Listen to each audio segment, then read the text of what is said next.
And we're live. Let's see, we got Yeah, Vanessa. guys. Vanessa Kitty's here, and Just Jeff is here. I All got right. Cal. All right, so we got Andy, Dorsex. Hope you had a good weekend. I hope you didn't go out in the stores and like this in the background. Yeah, nightmare. I've heard horror stories from people that have done that already, and yeah, it's crazy on Black Friday. I just stay home. Yeah, who needs uh, the stampede, whatever? Yeah, I have never, ever in my life shopped on Black Friday. Yeah, I agree. I I worked save a it. lot. They say save 10% on Black Friday. Well, I save a lot because I don't go out on Black Friday. Yeah, 10% isn't worth it. It's got to be 50 or something, and then everyone's fighting for that. Fuzzy is here. Michael Hurtneck is here. Oh, Some people say the best time to go is just actually on Remorse Monday.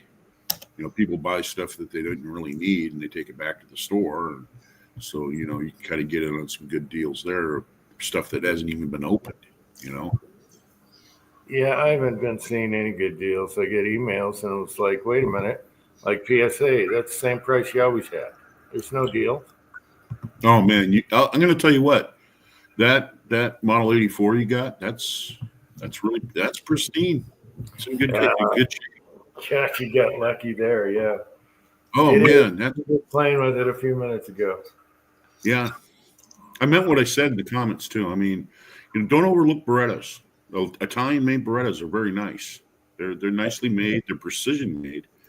And I believe that the Italians figured it out that you got to offer quality and price, and in order to stay competitive, and you have to give customers what they want.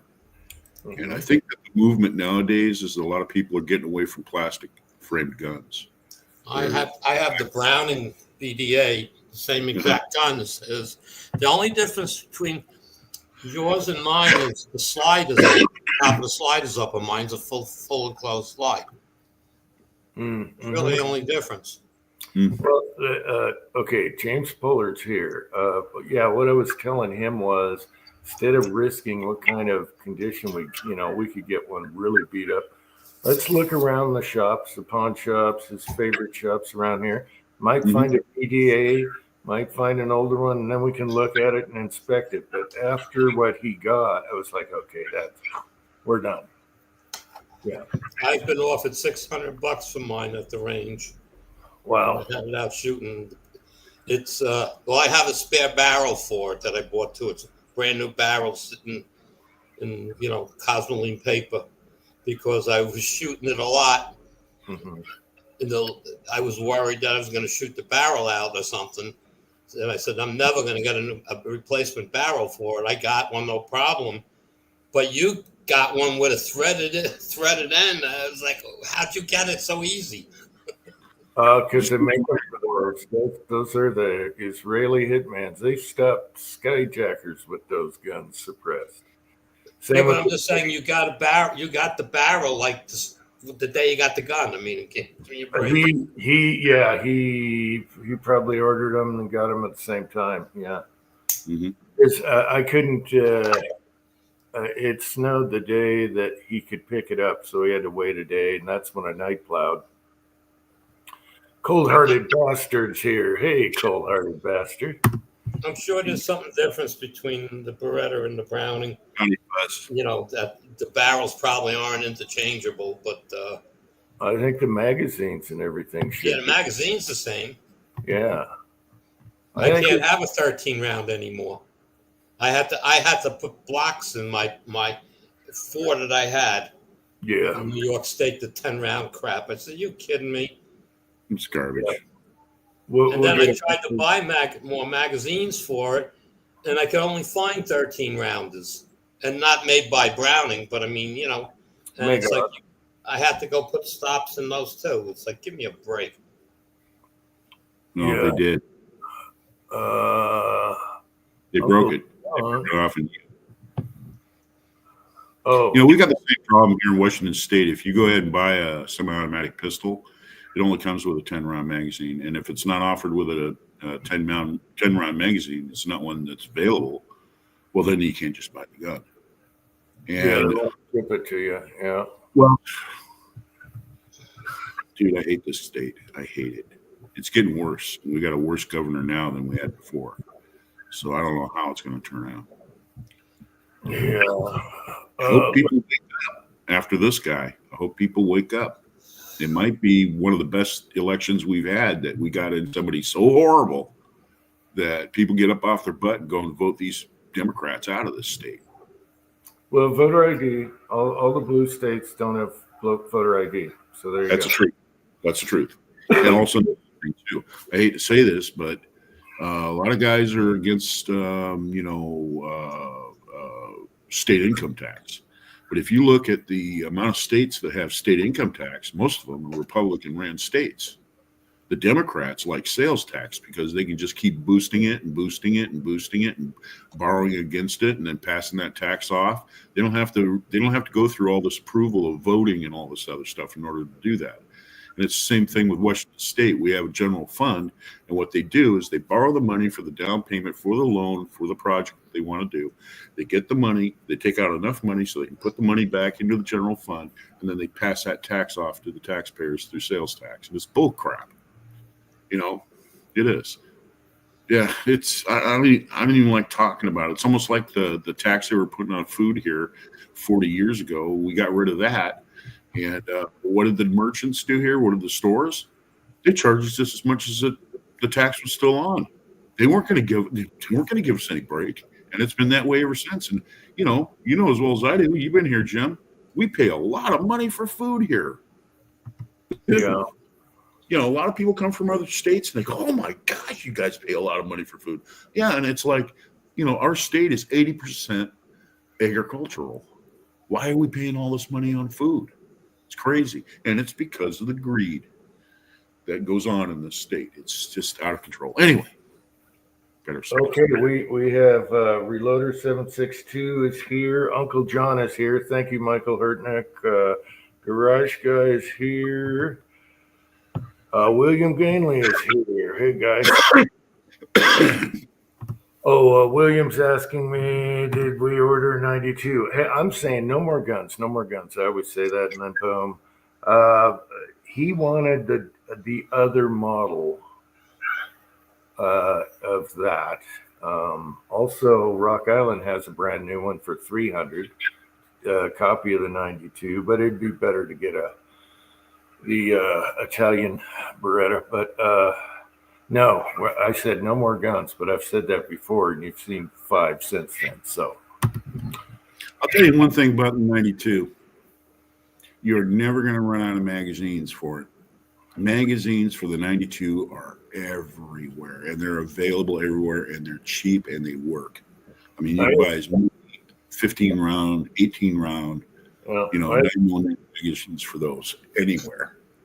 They're everywhere. 92 magazines are everywhere. I have 2 law enforcement ones that I notched out to fit a CZ clone.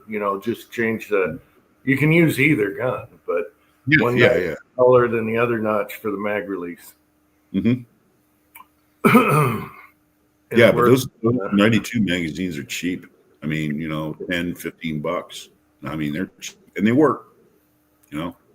And you can buy them with make our mags. So yeah, they're the same. They make them for Beretta, so they're the same thing. Samey.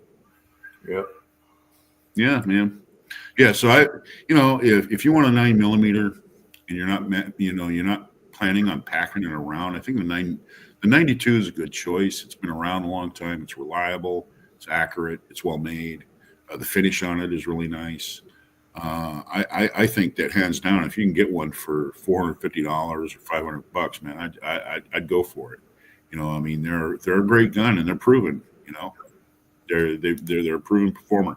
One thing though about the 92 and the Model 84, for that matter, is they're kind of sophisticated when it comes to their trigger work. Their trigger work is they got a lot of parts, but they work and they're reliable. So that's nothing really to me to worry about, just because it has a lot of moving parts. You know, Yep. most of the triggers in those guns are excellent anyway, right out of the box. Yeah, PSA has one Model 92 that's like $300 now. Mhm. Another trade-in, I think. But my son said he wants the B model or whatever. I don't know. Right. Yeah, they I make don't they know make them which now. one. They make them now where you can put an optic sight on them, and then they have a rail on the bottom, and you can put all that stuff on it if you want. So they've changed the 92 quite a bit, and they made sort of like a combat model, I guess. I did have a picture of a 92 that the slide snapped in half. You know where it's all cut out? That's your weak spot right before it goes back thick. Right. And I attribute that to someone never changed their recoil spring and just beat the crap out of it, and it just broke in half. I had a picture. It's really freaky. It's laying on a table, just a slide, and a gap missing in between. You know, I spaced it, but I think that was recoil spring. Yeah, I guess the M9s that were made that were made for the military there in Maryland. Those were contract guns. They had the Beretta name on them, but they were actually made here, and those are a mil-spec gun. Those military M9s, the parts are different. They're slightly different, and some of the parts won't even fit a 92. So they are different. And they had a problem with the slides cracking on them, you know, by shooting them. And it wasn't just a recoil spring problem. It was just crappy quality, you know. But, you know, I'm going to tell you, these are my thoughts on the whole thing. Not that anybody asked.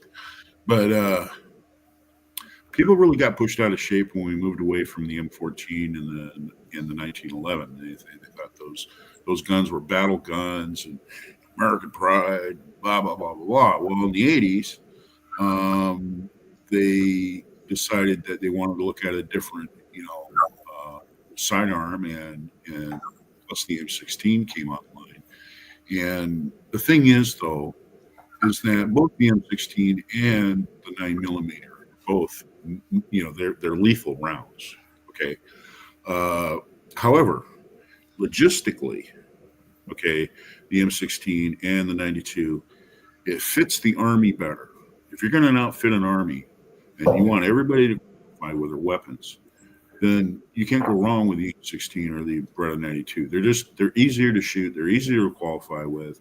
You get everybody qualified. You know, you can have a 4'3" yeoman, you know, and get her out there, and she can qualify with an M16. She can qualify with her Model 92. I mean, it just, and you can have some 6'4" farm boy guy there do the same thing. So more people are getting qualified. And that's what the military wanted. They wanted a gun that fits everybody. And that's it. And that's part of the reason why they got rid of the M14 and the 1911. They were difficult to train with, and they were difficult to shoot. It took an awful lot of training. And plus those rounds are twice the price of a 9mm or a 223. You know? So, Yeah, lighter to carry more ammo, stuff like that. Right. Yeah, you bet. And cheaper, you know, for ammunition costs. So, you know, the government looked at that it's a win-win-win thing. So that's the reason why we've got them. And they're lethal rounds. The 9mm and the 223. They're lethal rounds. Hey, old one guy is here. Yeah, ARs are just stupid easy to shoot. Anybody? The chessboard. Chessboard is here.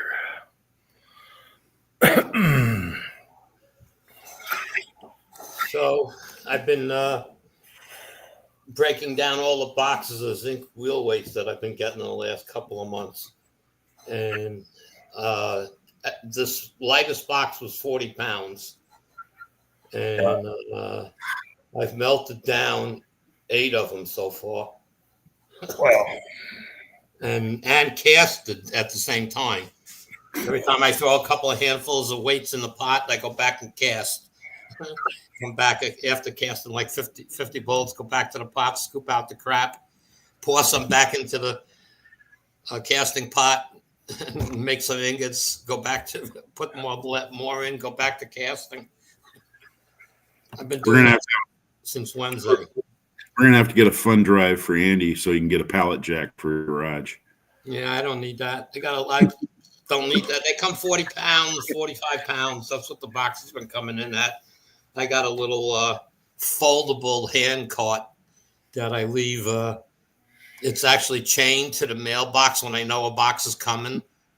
And the two people that deliver the mail have the combo to it. They open it up, they put it on there, and I roll it up to the garage door. They don't even have to. They only have to pick it up out of the truck. You know, out of what I'm seeing here on the side chat, I'm going to tell you guys, if you pick up a Model 92 and you get it for a good price, you're not going to be disappointed. They're great guns. Even if you get one that's got holster wear on it, got a few dings on it, maybe it's a police trade-in or whatever, but you're not going to be disappointed with a 92. They are good guns. You know, check it over first. Like Jim said, replace the recoil spring, you know, stuff like that. The wear items if it's been shot. And then just go out and enjoy it. And they're great guns. They're accurate. I mean, I shoot mine at 50 yards. And it puts them in there like that. I mean, it's just really a really nice gun. Shoots great. David Gooding is here. Both of those are neat guns. Same with the CZ, also in Makarov. Mm-hmm.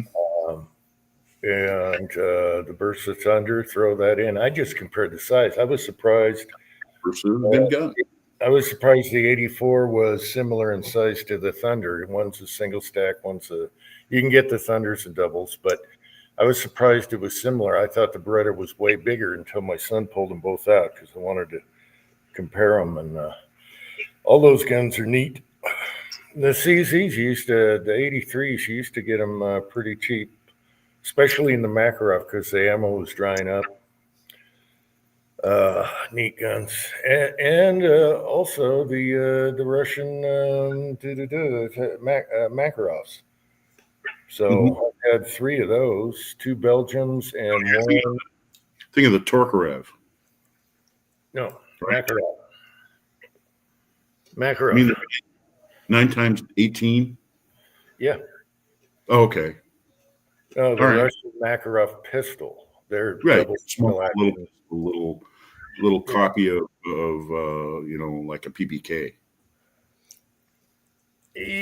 Kind of. They're more. Well, the CZ seem to have copied the Makarov, but that's the Russian version, double single action decocker. I had 2 Belgiums and 1 Bulgarian. They're all neat guns. So to answer your question, David, if you got one or the other, great. If you're shopping, that Beretta's kind of neat right now for $300. Okay, Yeah. if you, I hope someone doesn't order one and theirs is just beat to snot because of me. Because like I said, we got lucky. Jim, damn you! Bitch, Uncle Jim. Yes, I know. Boat anchor, Uncle Jim, boat anchor. Kyle, No, it's worth driving his nails. Damn it! Use it as a hammer. yeah, they're all neat guns. Speaking of using it as a hammer, what was that? The CZ Model 52. That really super ugly gun, but man, they are tough. They can take it. Yeah, they're loud as hell too. And they're that 7.62 by 25. Oh my gosh, man, they're loud as hell. But you can those things, and you can sledgehammer them, and they'll just keep going. I had a guy give me one that was like brand new, CZ52. They were so funky. It was in great condition. And he says, I don't want this. If you do a trigger on my 1022, I'll give it to you. And so I'm like, boom, I'll see you next week. And we traded, and he shot and tested his, and I was happy. And the ammo he gave me, though, was subgun ammo, and it was split in the cases. So I had to switch ammo, of course, because that was too hot for pistol. Oh, yeah. Yeah, they made 2 different types of 7.62 by 25. They had pistol ammo, and then they had submachine gun ammo. Yeah. So you kind of had to look at, you had to look at the packaging, make sure you weren't putting one in the other or the other one in the other one. No, Jeff, I'm not a shill. I've had good luck with PSA, but I'm not a shill for them. There's just somebody that's on. It's one of the short lists on my email. Yeah, I don't bought, call I bought a few guns from them that had a better deal than anyone else, and our little store down the road there has their account, and it's like click the button and boom, you got it in 2 days. I'll tell you one thing. If you look back through Jim's history on his YouTube channel, anything that is reviewed, all those things that he has reviewed, he paid for out of his pocket, and he will have no problem telling you that it's a piece of crap. Yeah, well, I've had some Foxtrot parts, upper, lower, stuff like that. That was sent, but I already loved him before that, and that's why he sent him. He's like, "Hey, you got to try this." And I love my Foxtrots, you know that. I haven't broke one yet, and especially the 9 and 45, totally awesome. I'll tell you one thing: you can't put a full. The kid has been bitten by the gun bug. He's been on a spree. I can't believe it. Like, man, dude, slow down. Enjoy it. At least take a break to enjoy it. It's usually tools, but however, and I enjoy his tools. However, I do have fun with his latest sprees. So can't blame you. I mean, sure. Yeah. As long as he gets a deal on him, that's okay, I guess. It's his money. I've been really good lately. I haven't bought anything since 10 millimeter. I haven't bought anything since pre-COVID. I don't think I've bought anything in the last, I don't know, 10 years. I haven't bought anything. I don't need anything. I got more than I can handle the way it is. And I look at your son, man, buying like 1 or 2 a month, and I'm thinking, oh my gosh, man. I know. A lot of reloading, shooting. Mm-hmm. I try to tell him, just keep I don't want to buy new dice, so keep the caliber similar. Good advice. Rune is here. Hey, Rune, how's it going over there? Oh, right there. I hope all is well. You're probably dealing with the cold like me, even though it's nice all week here. Good to see you, Rune. It's getting cold at night here. It's getting down in the lower 30s. And I noticed my heater's been coming on a lot more, but yeah. Oh, yeah, I turn the heater on. Yep. Welcome, Rune. Welcome. Hope the family's doing good, Rune.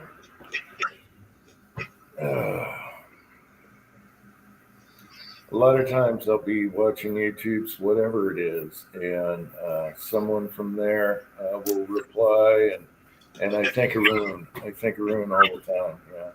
I was just looking at tires, and they were testing them over there. Tires versus chains versus all these devices, I thought of Rune this morning because of that. Anyway.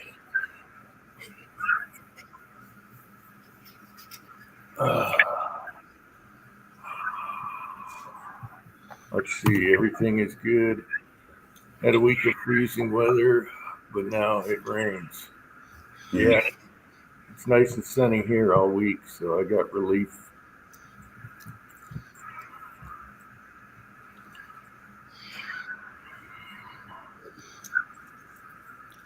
Okay, guys, I'll be right back, okay? Okay, we'll try to behave while you're gone. And I forgot to ask you if you went shooting, Andy. All right. Of course not. It's too cold. Oh, Andy. I can't just open my back door and go out and shoot. So, right. That is one luxury he has, where he can just open the garage door, shoot long enough for him to get a little chill on, shut the garage door, and go back in and have a cup of coffee. But he doesn't shoot a lot. I'm sorry. Yeah. I mean, seriously, I didn't get out a lot this year, but I shot close to 5,000 9mm, about 2,038s, right? Uh, Not too much on the 300 blackout, only about 1,000 I shot, and 223 only in the bolt action. There's maybe only a couple hundred.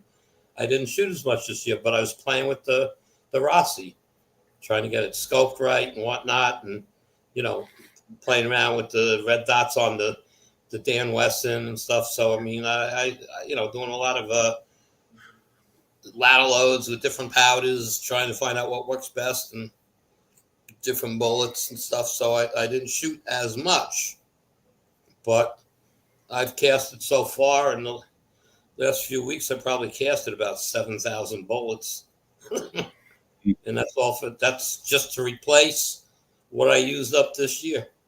Mm-hmm. So I think what happens is that a guy gets spoiled, and that takes away some of the desire to go out and do it. So, if there's a little work involved, like you and me, Andy, we got to pack things up. We got to go to the range. We got to set things up. We got to sign in. We got to talk to some jerk or something, who's the range officer, and then we got to go down and we get set up, and we got to hang a target, and we got to do this. Well, Jim doesn't have to do any of that crap, man. I just go out the day before. I just put everything in the ammo cans and bring it all up into the garage, and then in the morning I go put everything in the car. Right, I'm 10 minutes from the range. Yeah. It's an easy sign in, and I got good range officers. They all know me and stuff, so I just kind of go in there and do what I want. Get set up. I'm allowed in before it's actually open. I'm setting up and waiting for the office to open up so I can go pay him for my, for the pass for the day, and I'm not there 1 or 2 hours. I'm there. I get there. I'm there between 8 and 8:15. Mm-hmm. They open the office around 8:30. I go get my tag, come back. 9 o'clock, we start shooting. I don't go home till 1, 2 o'clock. I shoot a lot. Right. Yeah, I'm accused of the same thing. I used to live out at the range. I was always at the range. So, I enjoy it. I think Jim is actually one step away, from going down to, St. Vincent de Paul's and getting himself an old, lazy boy, and then setting it up there in the garage. And then he just kind of lazy boy and shoot, Awesome. Just open the garage door, just shoot. Have a little gun. You can put your gun over there, take a sip of your coffee. We thought about bumping out the garage roof on that side, so you have a little balcony there. Yeah. From inside, and just slide the window open, and got the salamander heater just right there blowing on you. Nice, great big little aura of heat around you. It could be 3 feet of snow outside. Yeah, just a little electric blowing thing. Keep it, a small little deck thingy that's enclosed. William Ganley said, "Didn't you shoot out the bathroom once?" Yes, I shot for Chico while taking a shower. I'm in the shower, taking a shower, and I shoot a suppressed gun out the window. Yeah. In the shower. Yes. Hey, there's Chico. Hey, that's all right, Chico. Thanks for the leg lamp and the Trump ducky. It was hilarious. Was not expecting that. Yeah. All right, Chico. Have a good match. Yeah, hey, Chico. How you doing, man? Again, I want to thank you. That was funny. It just, it's something cool. You laugh, and it just puts a smile on your face all day. Yep. Yeah, when I watch, that's what happens when I see a lot of your videos. There's always something in the video I pick out specifically that gives me that day, that smile for the day. So yeah.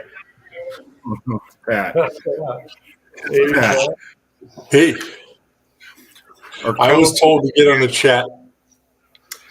Our California analyst. Anything that you want to know about California, Pat is the guy to talk to. I'm in Nevada right now. Fuck it. I know, but you know everything about California. So I trust your opinion on it. I take my hat off to you. You are the king of California. You are. You are. So you were told to get on the chat tonight? Yeah, I was just told right now we're not leaving for a couple hours. Go chat. I want to take the TV. Oh, So, you're wow. leaving tonight, though. Okay. Yep, but not right away.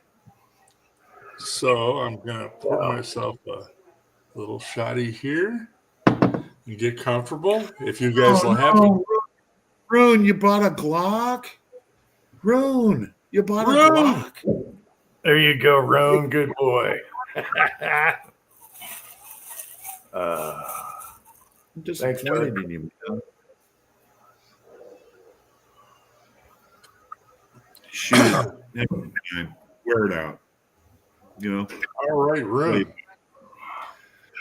Yep. Now you just got to go over to PSA and get yourself a couple dagger slides and a 3D printer. You're in business, buddy. Yep.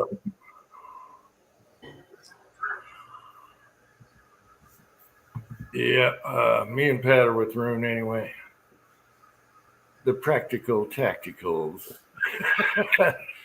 Started all this plastic stuff, yeah. Yep. Thanks, Chico. Awesome. Yeah, you made me laugh. I smiled for a couple days. I go down to my desk and that little lamp is there, and then I got Pat's lamp and I laughed my ass off. Rune, that's what it is. It's a tool, you know. You know, it's not some shiny match gun that you went and bought. It's a tool. It's one for that you can beat around and get dirty and you don't care. And, you know, I mean, like if you're like Jim or whatever, it's a gun you could throw in the front seat of the truck, you know, and take care of the bottom of the thing, whatever.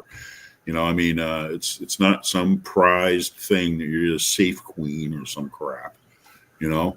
And you know what? You need like that. You need guns. I carry all plastic. It's lighter. Unless I got some really light aluminum gun, it's a polymer frame. That's what I carry. I'm not wearing an anchor on my belt all day. No. I used to carry 1911 Browning High Powers K-frame Smith & Wessons. I'll tell you what, you got one of them sexiest goddamn Smith & Wesson Model 19s that I've ever seen in my life. And that's that nickel-plated one, man. That thing is awesome. Talk about Pimp City, man. That thing is awesome. I mean, that is 1970s, you know, this is the shit revolver. I'm telling you, it's exactly what it is. And you can't find them. You can't not find those nickel-plated 19s like that. Those short barrel 19s are not around. Yeah. The people who do have them in their place. Old school stainless. Yep. It's a pretty gun, man. I mean, I remember one time you were looking at it and you were showing everybody, and I could see your face in the mirror finish on it. And I was like, yep, it didn't make it out the back door from Smith & Wesson until it could do that. That's how good they were about their finishes back then. Yeah, awesome. The older ones would have been polished a little better without seeing a few things, but on my forum like years ago, probably, I don't know if the picture's still there because I would use a Photoshop place, but I had a picture when I got it as many years ago, and it shows the here's Johnny face, you know, here's Johnny right next to the logo. I had it. It took me forever to get it just right, and it was a hilarious picture. I wish I would have kept that picture. I tried to do it again.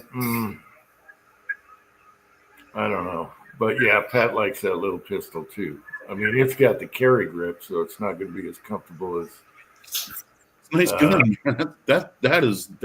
No, it's perfect for backhanding a whore. Yeah, it is. It's the epitome. That right there is the epitome of a revolver for carry. Believe me. Yeah, nice. You need a big floppy hat to go with that. Old feather, you know.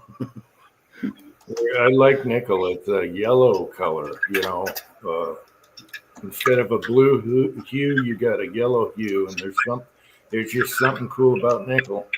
But you gotta take care of it. You can't soak it in solvents and let it get under one nick or something, and then it starts flaking or whatever.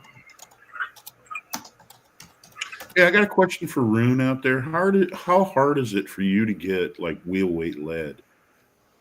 Over there in Scandinavia. Mm.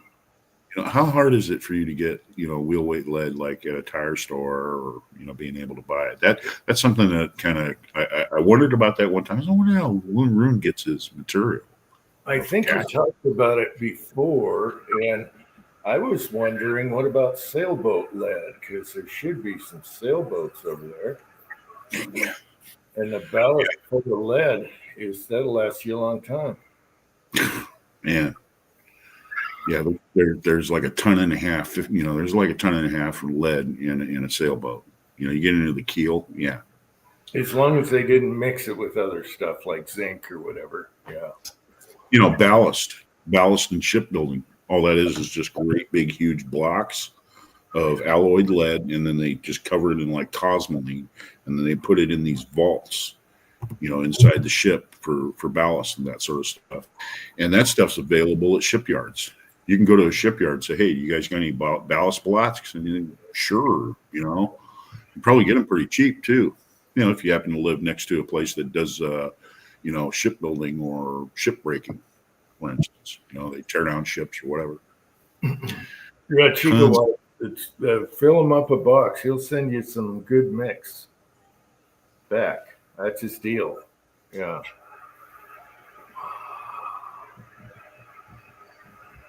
Okay, Rune. Yeah, that makes a lot of sense. Did he reply? Okay. I don't know. Larger trucks use lead. Yeah. I'd hook up with somebody who works in maintains buses and stuff like that and say, "Hey, you end up with those big banana weights of, wheel weights. I'm really interested in those." Well, there's got to be something over there no one's thinking about that's just full of lead, a lead source. There's got to be something. There's tractor ballast, machine or farm equipment ballast that are lead in big plates. I got some lead from him that's really nice soft lead, and all it was a ballast for like a tractor or something. He lucked out. Yeah. He lucked out. The hospital he worked at, they were tearing down the the X-ray facility they had there, and that's all encased in lead. So when they tore it down, they told him, said, "Hey, if you want the lead, just come by and get it." And I mean, it was like tons of lead, big sheets of lead that he was putting in the back of his truck. Yeah, he lucked out big time. And he has a supply from a stained glass company that has a scrap of really soft lead. Yeah, he doesn't have any lead worries, not at all.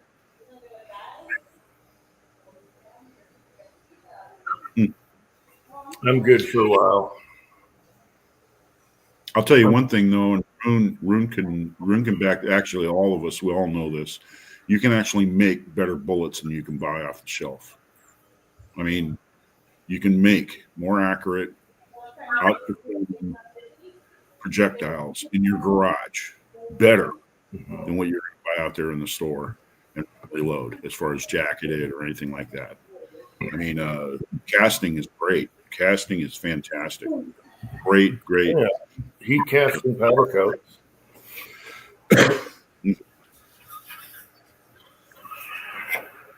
Well, the great thing is that there's some bullets you can't buy.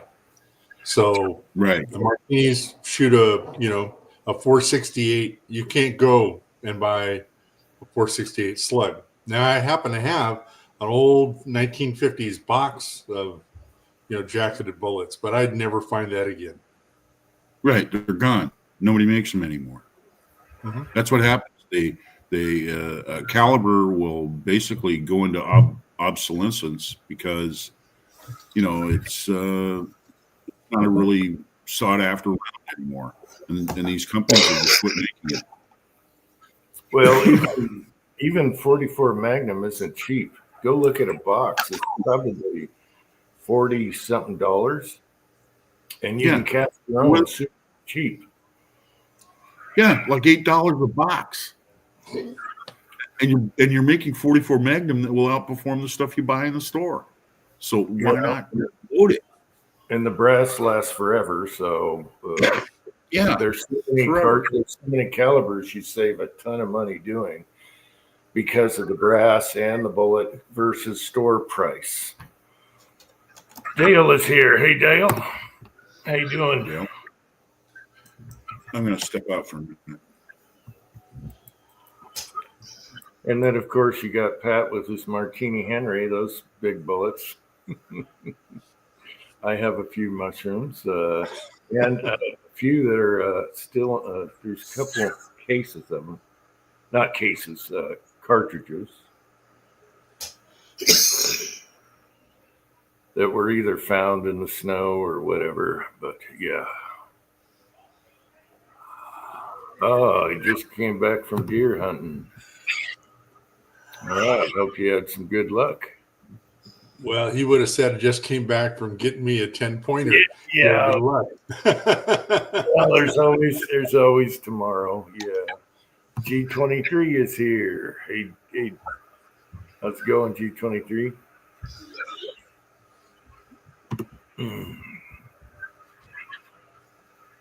Oh, so let's see. It's Saturday. Pat, why don't you leave Sunday?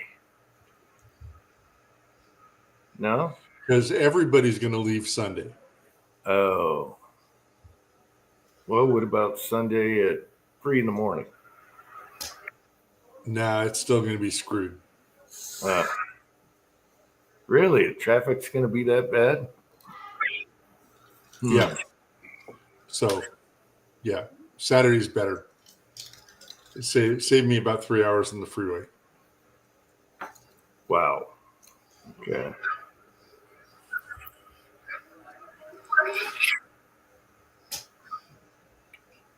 Yep, I'm tired of long trips. Done it. Lots of moves back and forth here. I'm done. You hit certain cities and you're like, son of a bitch and drivers, you know? Oh. Yeah. I want to get a dash cam because I'm telling you, down in Sunland, we've got like first generation Armos there that do not know how. Well, it's crazy. I mean, 4 wrecks between like the corner and the freeway every time. People leaping out of driveways and running red lights. Yeah, just crazy. Yeah, we sometimes we're hitting snow and fog, and that just makes it worse. Mm-hmm. You know, because some people not good in the snow. Well, going over the passes, you know, they were always exciting. Yeah, I'm done with it. Same with airplanes. They're so badly maintenance now. Oh, did you hear about the what are the guys that watch all the planes on radar to make sure they don't run into each other? What's the name for them? Yeah, Air traffic controllers. Did you hear about the fatigue and shortage, and people are predicting plane crashes? They're saying there's going to be a lot of plane crashes because they're working 10, 12 hours a day. They're fatigued. They won't hire any more people. They don't have the money. And right now it's a bad time to be on an airliner. Really bad. So. Well, about every 4 years, the union does a press release like that so they can get a raise. So. Yeah.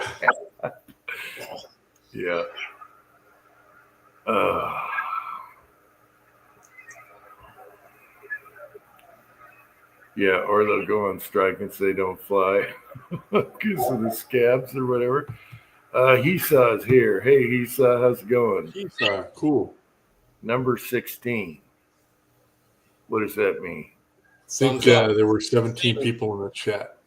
Oh, gotcha. Let's see. No, mine says 19 now. He was saying he was 16 when he clicked it. I have 21. It shows here. I show 18. So go figure. Yeah, it just went to 18. We got some fickle people here. Just oh no, it's Uncle Jim's chat. Get out of here.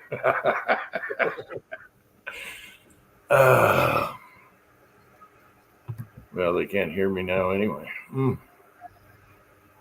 That's okay. We're here to have fun. We don't care about numbers. Nothing else. It's all about fun.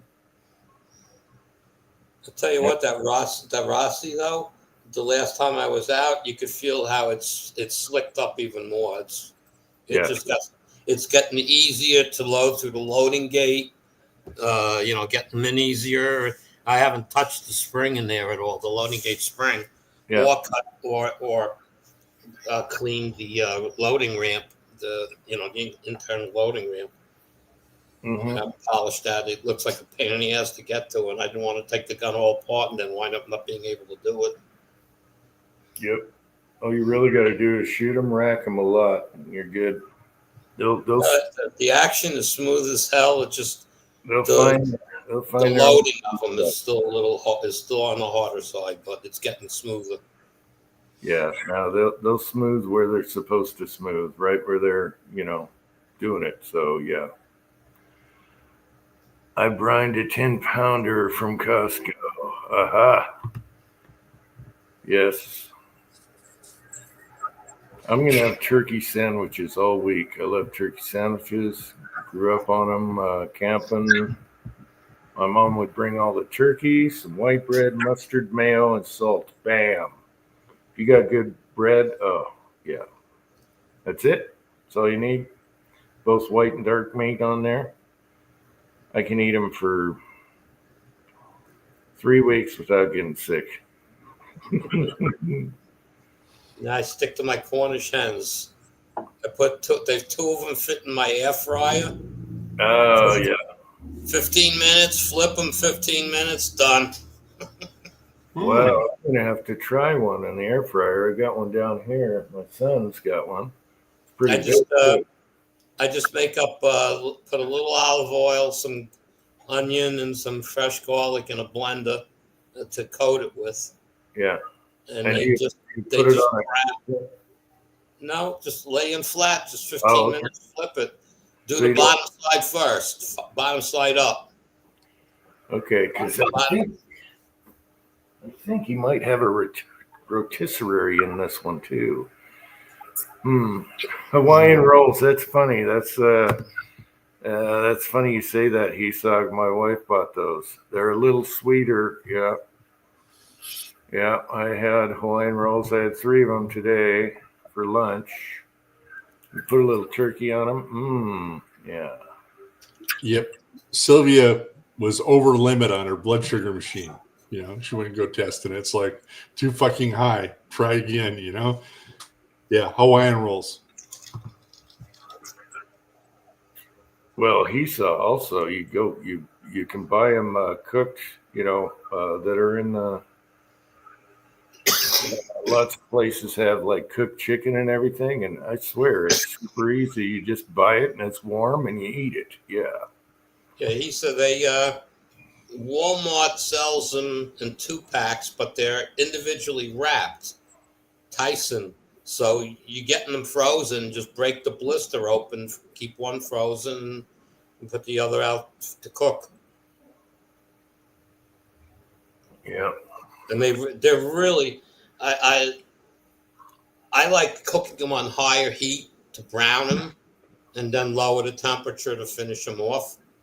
And what's nice about the air fryer is all the grease drips out of that. The grease that you don't want drips out. It's not sitting in a pan of grease.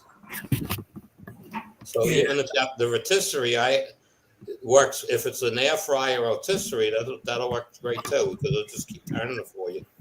Well, I just checked his. It doesn't have a rotisserie, but it's big enough. It's pretty big. I get 2 of them. I don't have a big one. I get 2 of them fit in there. Yeah. They say that necessity is the mother of all invention. And I remember one time I went to work and I brought some bacon and some eggs and stuff, and we had to work overtime, so we were going to cook a breakfast before we went out on the pier and work. And We had some sliced cheese and stuff like that in the refrigerator. And Adam walks over to me and he goes, "Man, we got all the makings for sandwiches, but we don't have any bread." And he starts looking around. He says, we got like 2 packages of these Hawaiian rolls. So what we did is we fried the bacon. Okay, so we got the bacon on the hot plate. We got it going, right? We got the bacon done. And then what we did is we took those Hawaiian rolls and opened them up and then set them down to brown them, in the grease. And we got them all nice and toasty. And you put it on there, and we put the egg and the cheese and the bacon, and then put that thing. Oh man, I'll tell you what, that's a good breakfast sandwich. I'm telling you, it is. Try it sometime. All right. It is. I haven't eaten all day. Thanks, Dave. I'm going to hop off for a second and get a sandwich. Geez. They're good.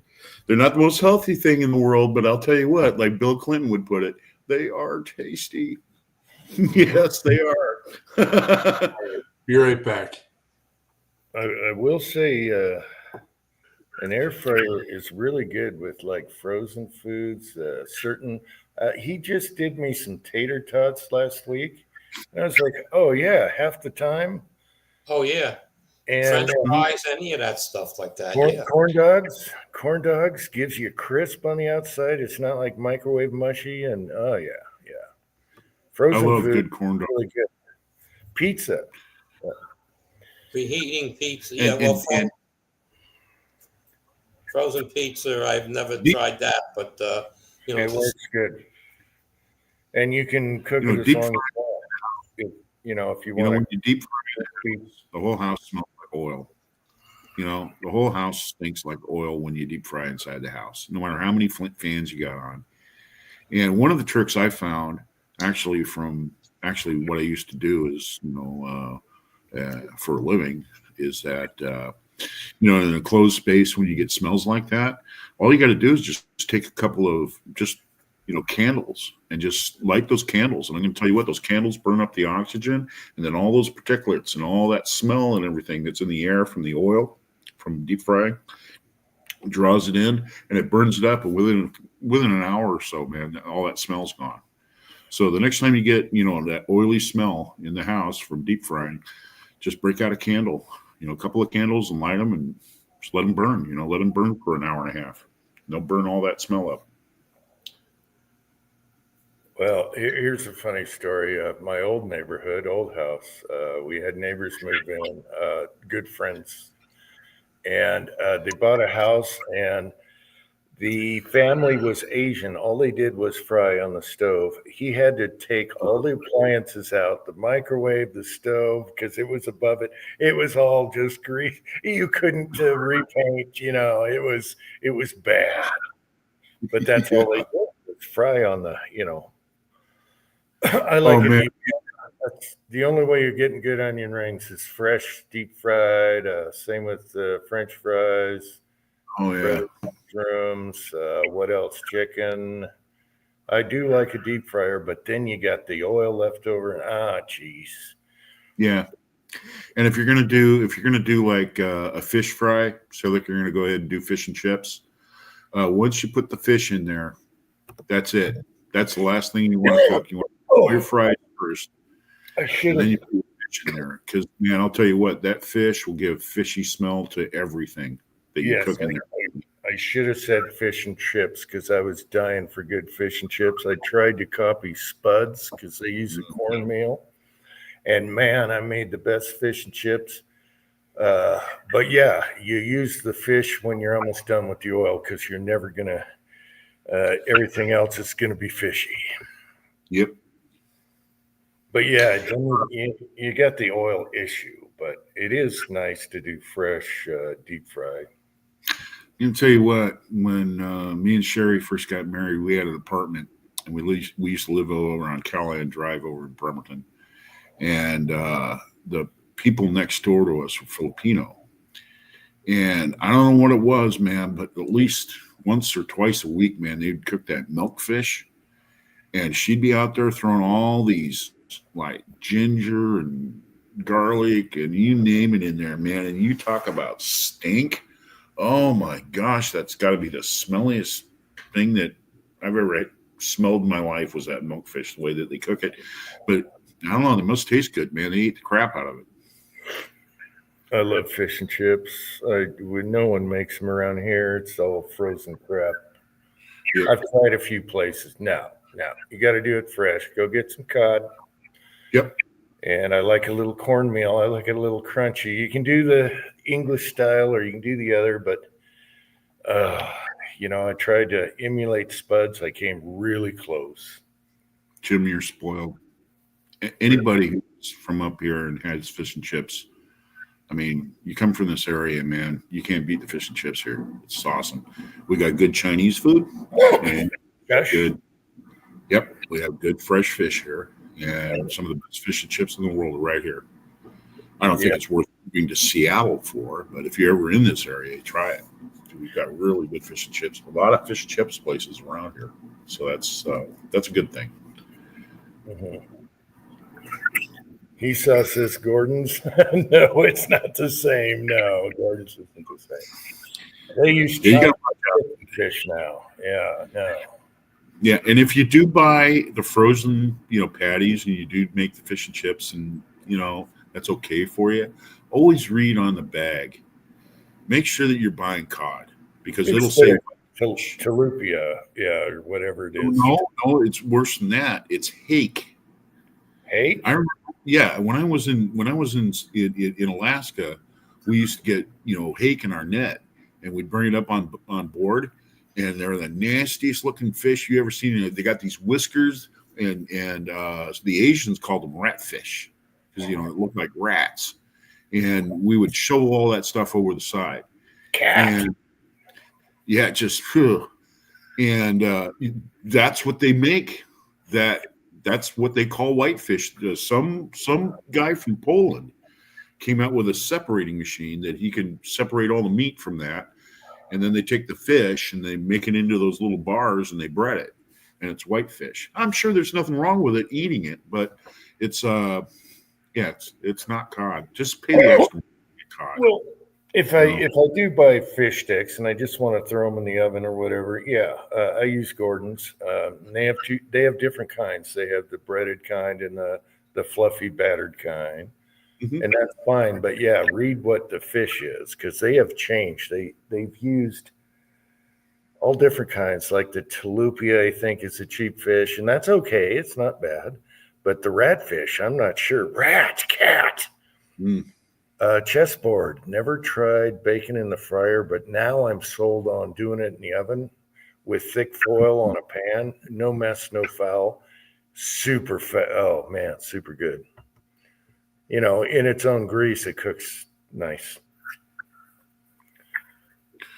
Yeah. Bacon. Awesome. Bacon grease. The grease you get off the bacon, you put it in an old coffee cup and put it in a refrigerator, with a little lid over the top. And man, you make that eggs, you can make all kinds of stuff. Anything you're going to fry and use a little bit of that bacon grease, man, it tastes so much better. Every one of our moms and grandmothers saved the bacon grease. Yeah. We used it on everything. You want to make a roux, say for instance, you make potato soup. Bacon grease, put some bacon grease down in there. You put your flour in there and you cook it really good and get it all nice and pasty and browny and get all that, flour taste out of it. And then you start adding your milk and your vegetables or whatever. You make an awesome potato soup out of that. It really does. It kicks it over the top. Yeah, as far as the deep fryer goes, we have a bowling alley that makes great fries and burgers, and I asked my wife to ask them what they use for their deep fryers. It was an animal fat, and oh my gosh, the fries, the onion rings, everything is so much better than any other oil. It was an animal fat. Yeah, lard. I forget what it's called, but it comes in a lard. bucket. Yeah, lard. Yeah, it's a lard of some kind. Yeah. That's another thing too, Jim. 9 times out of 10, well, your chances are pretty good if you're just looking for a place to have a sandwich and just eat a breakfast or have a lunch or something like that. most bowling alleys have really good food. I found that out. Most bowling, like we got a bowling alley here, and it's packed. I mean, they got good food down there. Oh, yeah. We had a couple of bowling alleys here, and it was always that way. I mean, if you want to get a good lunch or a good breakfast, you go to the bowling alley. Yeah, it was like $3.50, and you can have onions, lettuce, tomato, and it looked like a real burger that wasn't smashed. Yeah. But then they changed cooks. She left, and we went back, and we're like, no, no. That's what happened. Yeah. So we don't go back there anymore. She loved us too. We always went there once a week. Oh well. True hamburger with lots of tots and a bowl. He saws a connoisseur. I can tell. Yes. I can tell. Refried beans. Yep. That's the way you make refried beans. I know. I can't. Make it. Yeah. You got to have some. You mashed potatoes.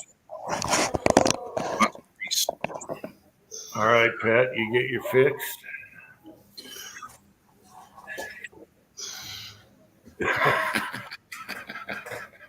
There you go. Where's your beer? No beer in the house. Beer? No beer. So Okay. You always have beer in the house. You must not have had visitors lately. They always leave you stocked. They replace. No, the last couple of sets of visitors have cleaned me out. Oh, they're supposed to replace everything. Uh-huh. Bastards. Never have them back again. Yeah. Turn the water off so they can't flush. No, that wouldn't be good when you come back. Never mind. No. Oh, I got a Nest thermostat. So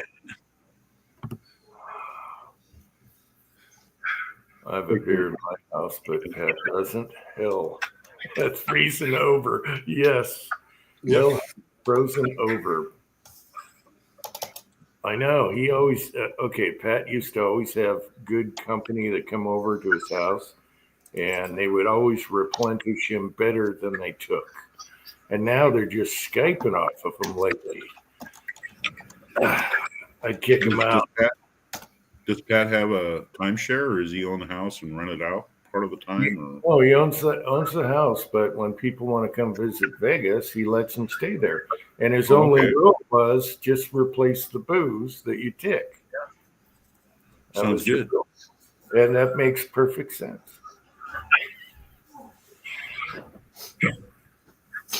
Yeah, that was one question I was going to bring up. Danny beat to it. What's that, Pat?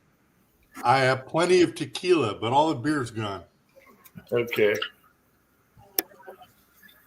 You guys can have that stuff. Yeah, I wouldn't be crying too much if that was the case, because I like to kiki. I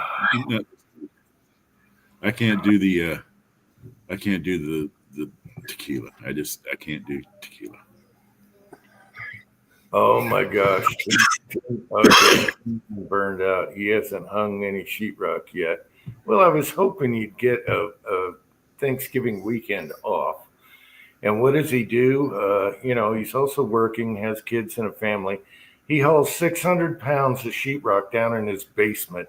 And he's like, boy, I'm tired. And I'm like, you think? It's not like little boxes. It's sheetrock. Stairways. And this is after he just got done having his back issues. That's real smart. And haven't learned yet. You haven't learned yet. You're going to screw yourself up again, and then you're going to be staring up at the ceiling, and you're going to be in agony. He's still young enough. Give him a few more years, and he's going to slow down. He's going to slow down. The body will say no. You got to pace yourself.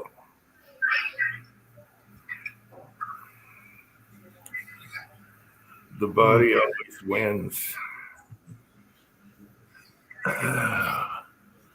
Okay, Fuzz, 16 degrees. We're in the mid-20s right now, but I did have one 9-degree night. Yeah. Actually, when I was night plowing, I got comments like, "Oh, that looks cold." I was sweating out there at night, and you know, it was still kind of moist. Oh, look at Mrs. Tin Man throw him under the bus. Oh no, no! Oh, Oh, man. no. My dad had to be the man today because Kurt couldn't. Oh, come on. Oh my gosh! So, Oh, man.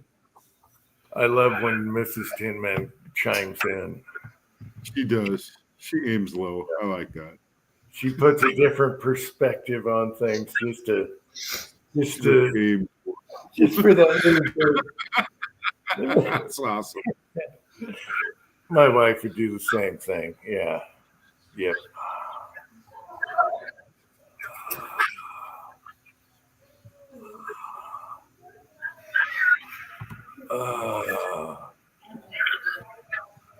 Let's see. Here's the retort. It was only 7 trips down the stairs, and I got 3 off per sheet. Oh, because he hit the edges with the forklift. Okay. Well, if you had long enough sheets, cut the end off. Hey, I'll take that deal. Or just mud them up.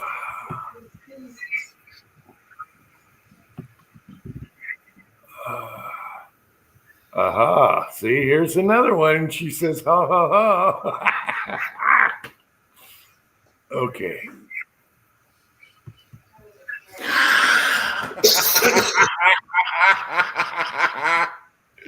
Oh, man.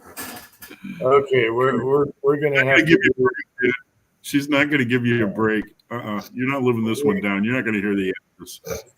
we are gonna have to do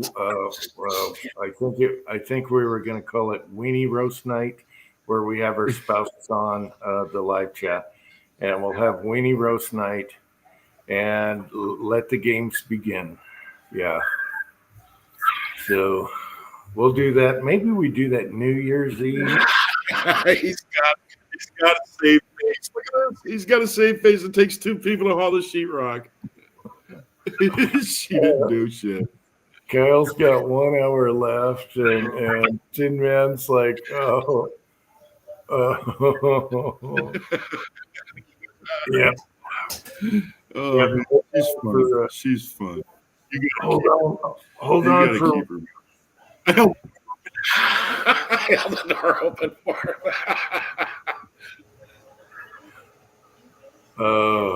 yeah, we got to do weenie roast night, so we'll make a date, and everyone's got to comply that they're going to do it, and we'll do weenie roast night. So our women's can just rip the new one. If you've ever carried sheetrock, sheetrock is not fun to move. It's pretty heavy. It's just awkward. In stairways, it's awkward. Yeah, I used to do a couple sheets at a time, but it's awkward. Ceilings, I hate unless you got 2 people. If you're one person doing the ceilings, it's not fun. You need a little dead man holder there on one side. Unless you there's an old quickly get that screw in, jam it in there. If you want a good paint job, get a good mud and tape guy. That's a must. You get a good mud and tape guy, and he can make the malt walls all nice and smooth. I'm going to tell you what, and they look level. When you paint it, it looks dynamite. If you got a guy that doesn't know what he's doing, your paint job, the inside of your house is going to look like crap. It's going to look like an erector set. I was watching a video. It's like construction fails and stuff. And the guy left his screwdriver over on the table, and he puts a sheet up on the rock that's sitting on another sheet there. And he looks at it, and he runs over real quick and runs back to it to get this, to hold it up again. And it goes right over his head, and just his head pops through it. It's hilarious. I'm going to tell you what. I was over in Hawaii. I ended up having to do some TDY over there, And I'm going to tell you one thing. At Pearl Harbor Naval Station, supply. They had an area for all their recyclables. Okay, and it was open to the public. That was part of the deal. It was open to the public, and they would take all these shipping boxes that were made out of like plywood, any of the dunnage or any of the 2x4s and stuff they use for blocking and bracing and stuff like that. And the Navy would, bring in from shipping and stuff like that. They'd throw all that stuff out there. And man, I'm going to tell you what, 15 minutes, they had that whole thing just picked clean. I mean, it was gone. Everything was gone. I mean, they would take every scrap of plywood, chipboard, didn't matter. They'd take everything. And the reason why is because that stuff is like super expensive in Hawaii. I mean, you go and get any type of wood, and in Hawaii, it's anything shipped to Hawaii is expensive. I wanted to ask, while we're on the subject, you got your roof done now and your panels, right? Yeah, everything's back together. So no issues because you had to wait for the last person to finish, right? Well, I'm still waiting for the solar company to send somebody out to program one panel is on, but the system ain't recognizing it, and they have to enter a code or something. And it's like, what's taking so long? You have an office here on Long Island. Why can't a guy within a week come here and do it? Yeah. But at least everything's installed before snow, so that's good. Yeah, we beat everything. We got it done. Good job. Good job getting it all done. Yep. How many panels? Let's see. One system is 18, the other is 32.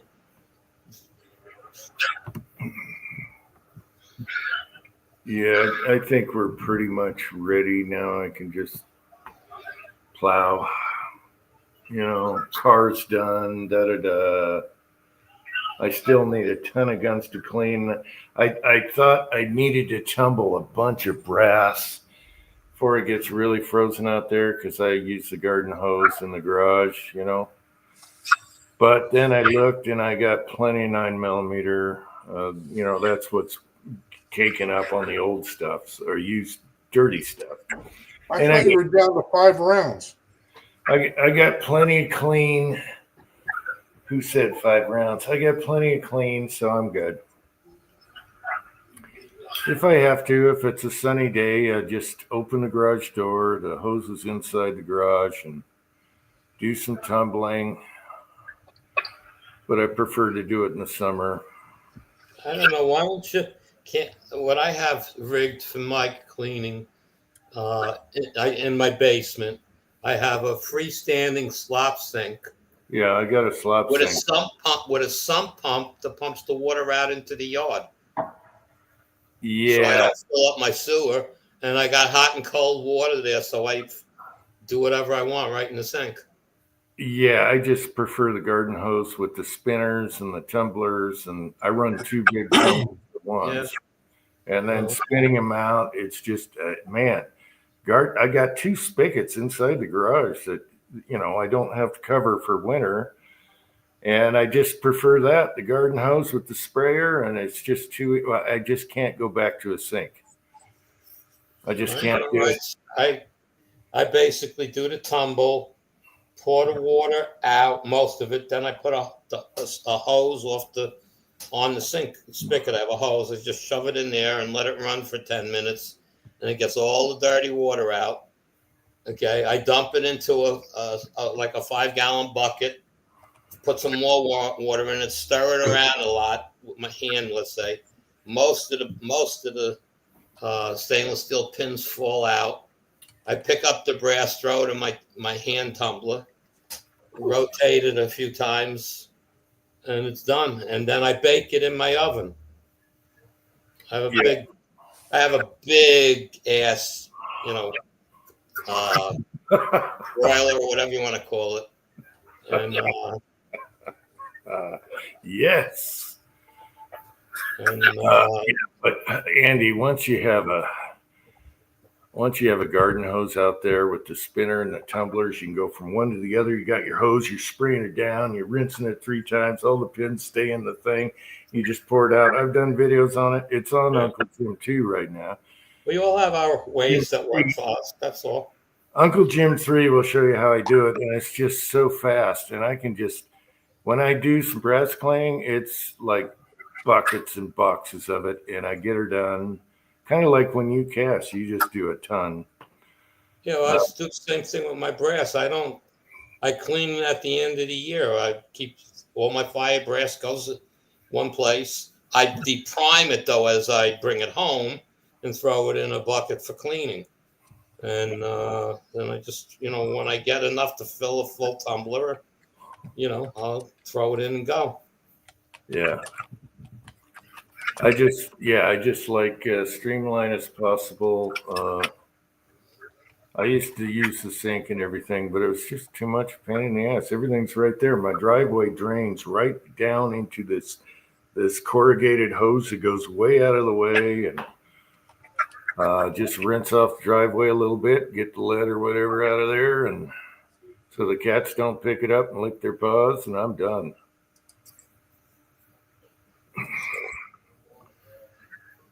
Yeah, I don't know. I just I do process all my brass at the end, but basically, 9mm I don't resize. I do it as I load with the Dillon square deal, and 38 I resize. 357 I resize separately because I inspect the brass more. But I just deprime it as when I come home from shooting. It goes in, my brass I call it. So or range pickup depending on what I'm getting, and I'll sit there and spend 15-20 minutes and decap 300 pieces, or something. It doesn't take long on the APP. It goes quick, and then I throw them in the bucket, another bucket, to be washed.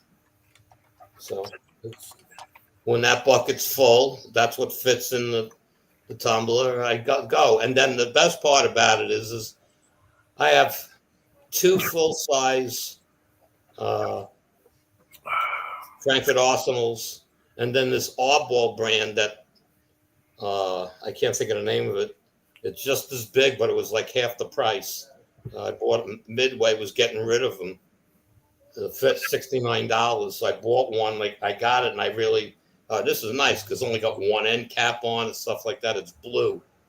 Okay, so I said okay, and the base just looks like the Frankfurt. So I said okay, I liked it. I went online. They still had them. I bought another one just sitting in the box just in case. So I got 3 big ones. So I can run 3 different calibers or a mess of one.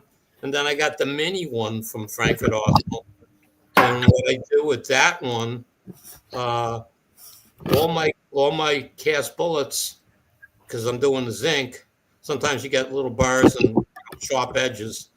After they're sized, I throw them in there with ceramic stones and polishes them up. Takes all the rough points off them, all the seams, any seams showing, and when they come out, they really look really good. Anybody that's gotten the bullets from me in the last year or so knows. They look at the bullet, they go, they wonder how I get it to look like that. But that's an extra thing. But I'm not standing in front of it. I throw it in there.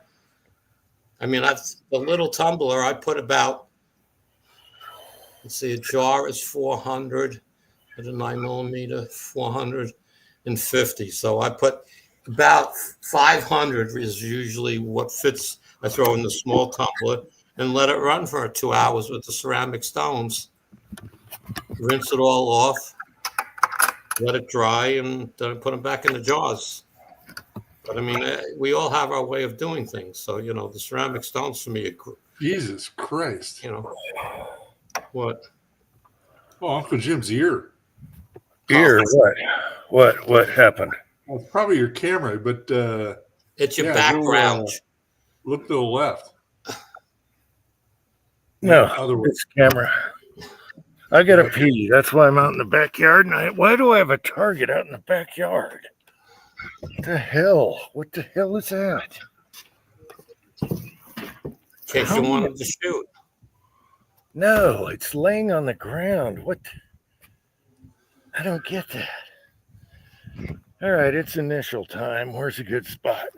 Oh, yeah. Where's the moon? Anyway.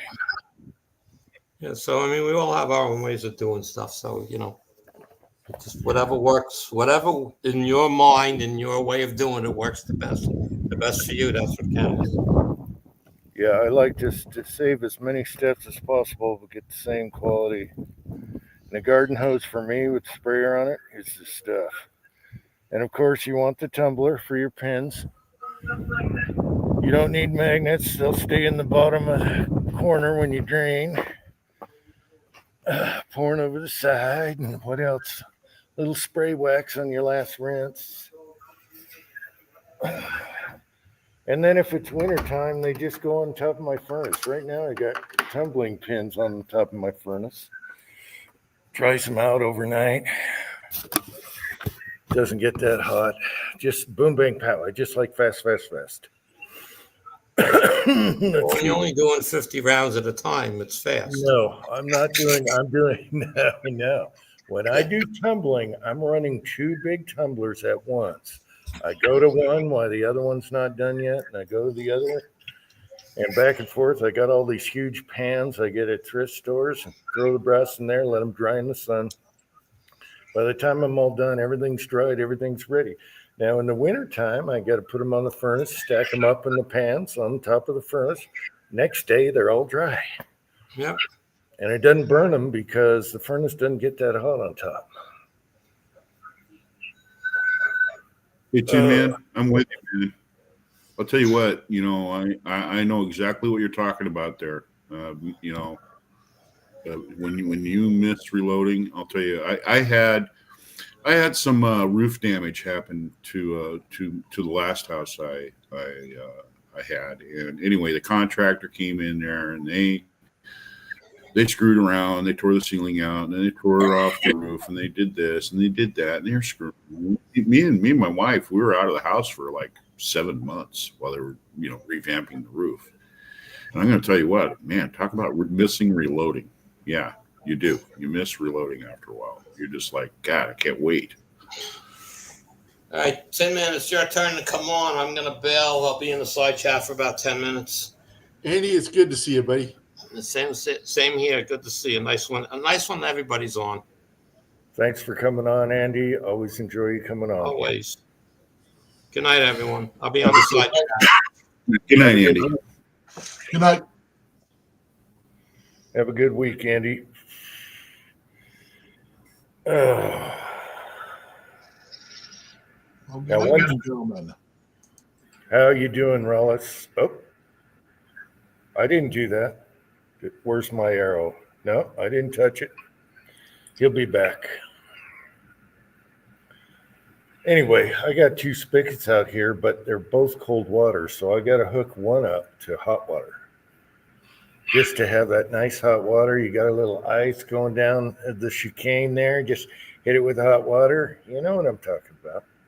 Mm-hmm. I don't know why I got 2 in the garage, but I don't know. I don't know why nobody thought of that before. Living there in Utah, just having an outlet there that has hot water, coming out of the side of the house. And Yeah, well, they put 2, and they're both cold. And I thought one would be hot when I moved in here. And then they had a nice welder outlet, but it was the wrong prongs. It was for the big welder. Well, you know what? That could be a winter project, and the sun can just plumb one in. Plumb into hot water. He converted it to 220 right off of the outlet, so that was good. No, I mean a hot water thing. Plumb it in. Yeah, no, that'll be easy. I just got to figure out which tube that is, and I can follow it and see through the ceiling in the basement, the exposed side, the reloading room. Because I haven't done the ceiling yet, so at least I can find it. Okay, Rollis, how you doing? You got bumped. Yeah, don't press that one button all the way up in the one corner. So, anyways, got a question for you on the private chat. You're the only one to see that can see that. If I Let's see, comments. Wait a minute. How do I get to the? How come I can't see my private? Mine's empty. Yeah, I don't Yeah. see it. Nothing has popped up. Oh, there's private chat. Hang on. okay, It says that test. just popped up. Yeah, that's Pat's test. That's all we got. Okay, I'm going to send you my phone number, just so, and if anybody else gets it, I'm not too worried about it. I just don't want it going out. What's the question? No, I'm just sending you my number that way. Yeah, I can send you porn and stuff when you're not 3 o'clock in the morning. No, don't want any. No, no, none of that. No. I'll get slapped. Oh, That's it. really? Oh yeah. Oh yeah. Yeah, maybe a crinkling bottle, plastic bottle. Notification tone for you. Yeah. No. If any. Yeah. If there's two things my wife can't stand: tattoos and porn. And hey, it's easy to avoid. I did a fake tattoo trick on her once, and she started crying. And no, it rubs off. It rubs off. Anyway, that's an old story. Yeah, I figured about the time I put Susan's name on my arm and put a picture of her, she's gonna up and leave me, and then I'll be stuck with it. So, Yeah, no, she will not. Just go ahead and get it one lined and then initial it. No, there's two things. I knew a guy who did that. He had his wife's name on here and he one lined it and initialed it. Those two things I won't cross the line, or I will get Tin Man's wife, wrath of God, on my ass. No, I'm not doing it.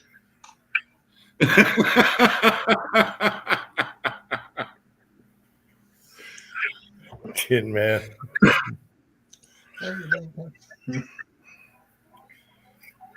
Yep.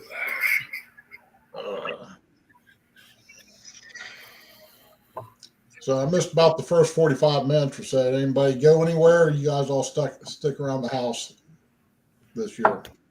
All I did was pick up the garbage can, test the roads, make sure there's no clicky in the van, and everything's good. So yeah, almost slipped and broke my skull, but hey, It happened. it's icy down there. I got the front door lock changed, and I changed all the batteries in all the smoke alarms. That's good. So you got the lock done. You were talking about that, and you found the right blinking. Okay, that's good. Susan and I went up to West Virginia and had dinner with my mom and my stepfather. Then we came back yesterday, so it was nice. Traffic wasn't too bad. I was telling Jim I got invited to the FOE and for their Friendsgiving Thanksgiving. And oh my God, you talk about food, man. God, they had a lot of food. They had more food than you could shake a stick at. In fact, the volunteers were saying, geez, call your friends. I mean, call your family, call anybody. I mean, because they were trying to get rid of it. They were sending it home with people. And I'm telling you what, man, there was like 3 turkeys and 3 hams and just tons of food, 4 or 5 different types of stuffing and 2 great big things of mashed potatoes and salad and snacks and you name it, pie and ice cream and everything. It was great. It was fantastic. So I got Thanksgiving dinner out of that. That was awesome. And I also went and got a couple of beers on the house, so that was pretty cool. Talked to one of the ladies. I said, "Hey, yeah, I can get a beer." And we're like, "Sure." Then we went over and grabbed one. There you go.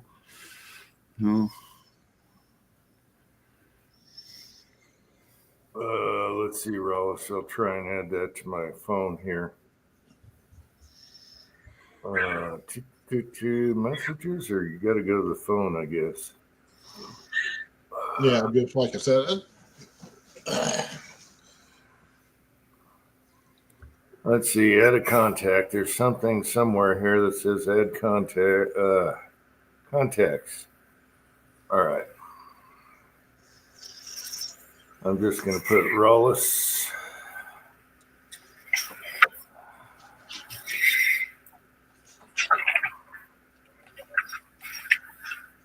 What are you doing, Fred? Bella? We just, like I said, finished dinner, so they had scraps, they had treats and everything, so they act like they're going to starve to death because they haven't had 10 treats. So, let me close the door real quick. Go, get out of here. Go. For some reason on the private chat, I can't click on anything. It says chat with everybody in the studio at the bottom, and when I go into the private chat, it still says chat with everyone in the studio. Let me put test. Aha, I missed a number. No wonder it looked funny. Yeah, okay. I got the test on there.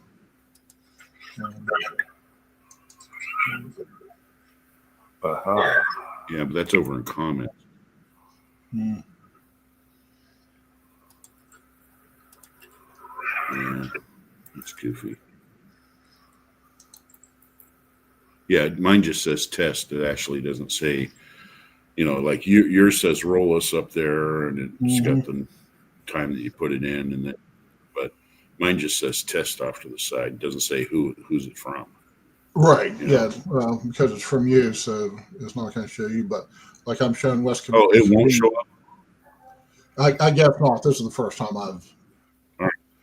The other last week, that one guy who was trying to get in using my last name, he sent me like a half dozen messages saying, "Oh, I'm your son. I'm your long lost son." And it's like, yeah, the only person who may be my long lost son unfortunately died of a heroin overdose about 5 years ago. So yeah, you're not my fucking son.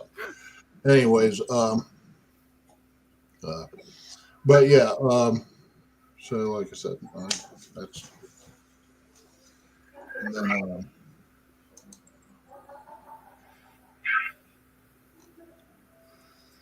You asleep? now is that a relative of yours? No. I just came up. I mean, I thought, I need that helmet now to go with my mustache. It'd be better than a British pith helmet. Gosh, What does that say? France Ferdinand? It says Ferdinand behind you, Pat. France Ferdinand.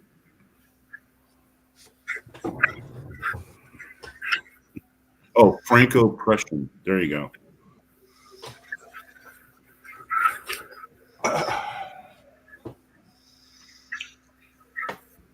I put in the wrong number. It did not take, so I got to do this again. Are you trying to do this on your phone, Jim? Hang on. Just take his phone number and then call Rowlett. No. Take his phone number, and then that way he's got it and he's got yours. I put in the wrong number. I have to put glasses on. Hang on. Just let me do my thing, the monkey style. Let me go monkey style here. Right.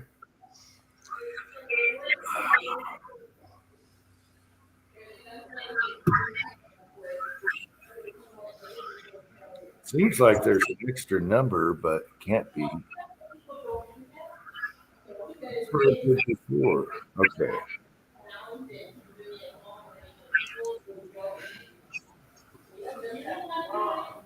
Okay, Rollis, I'm sending you a test message. Okay. That looks like it went through this time. I had. Let me know if you got it.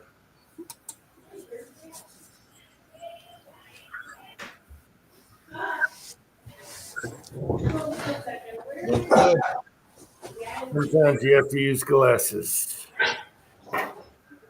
Yeah. I Same probably here. need All right, you got her. All right, now we can go back. All right. yeah, I probably need trifocals. Let's see. East Wind Farms is here. Hey, East Wind, how you doing? James Pollard is still here. Pat's great grandfather. What were you guys talking about? Does look like Pat.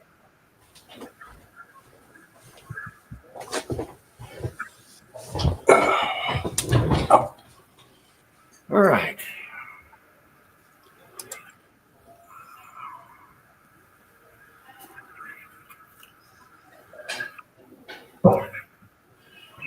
I can't believe Christmas is almost here. Oh my gosh, where is the time gone? I was just saying that the other day, man. I was like, God, seemed like it seemed like it was like February, like 2 months ago. You know, I gotta see Pat's background. Spiked helmets, Pat, really. Hold on. Patriot, And the mustache. Oh, put a helmet on Pat. He looks just like that guy. Oh my gosh, put a helmet on him. Oh.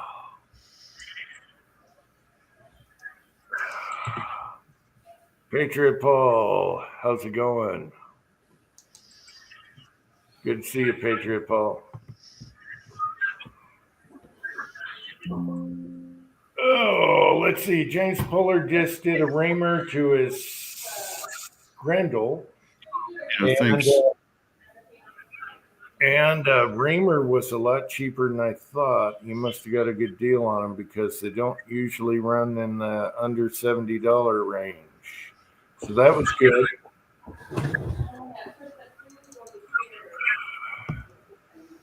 And make sure, folks, if you use reamers, never reverse them. Always one way and nice and slow, lots of cutting oil. Never reverse and get your chip scarring up stuff, okay? Just so you know.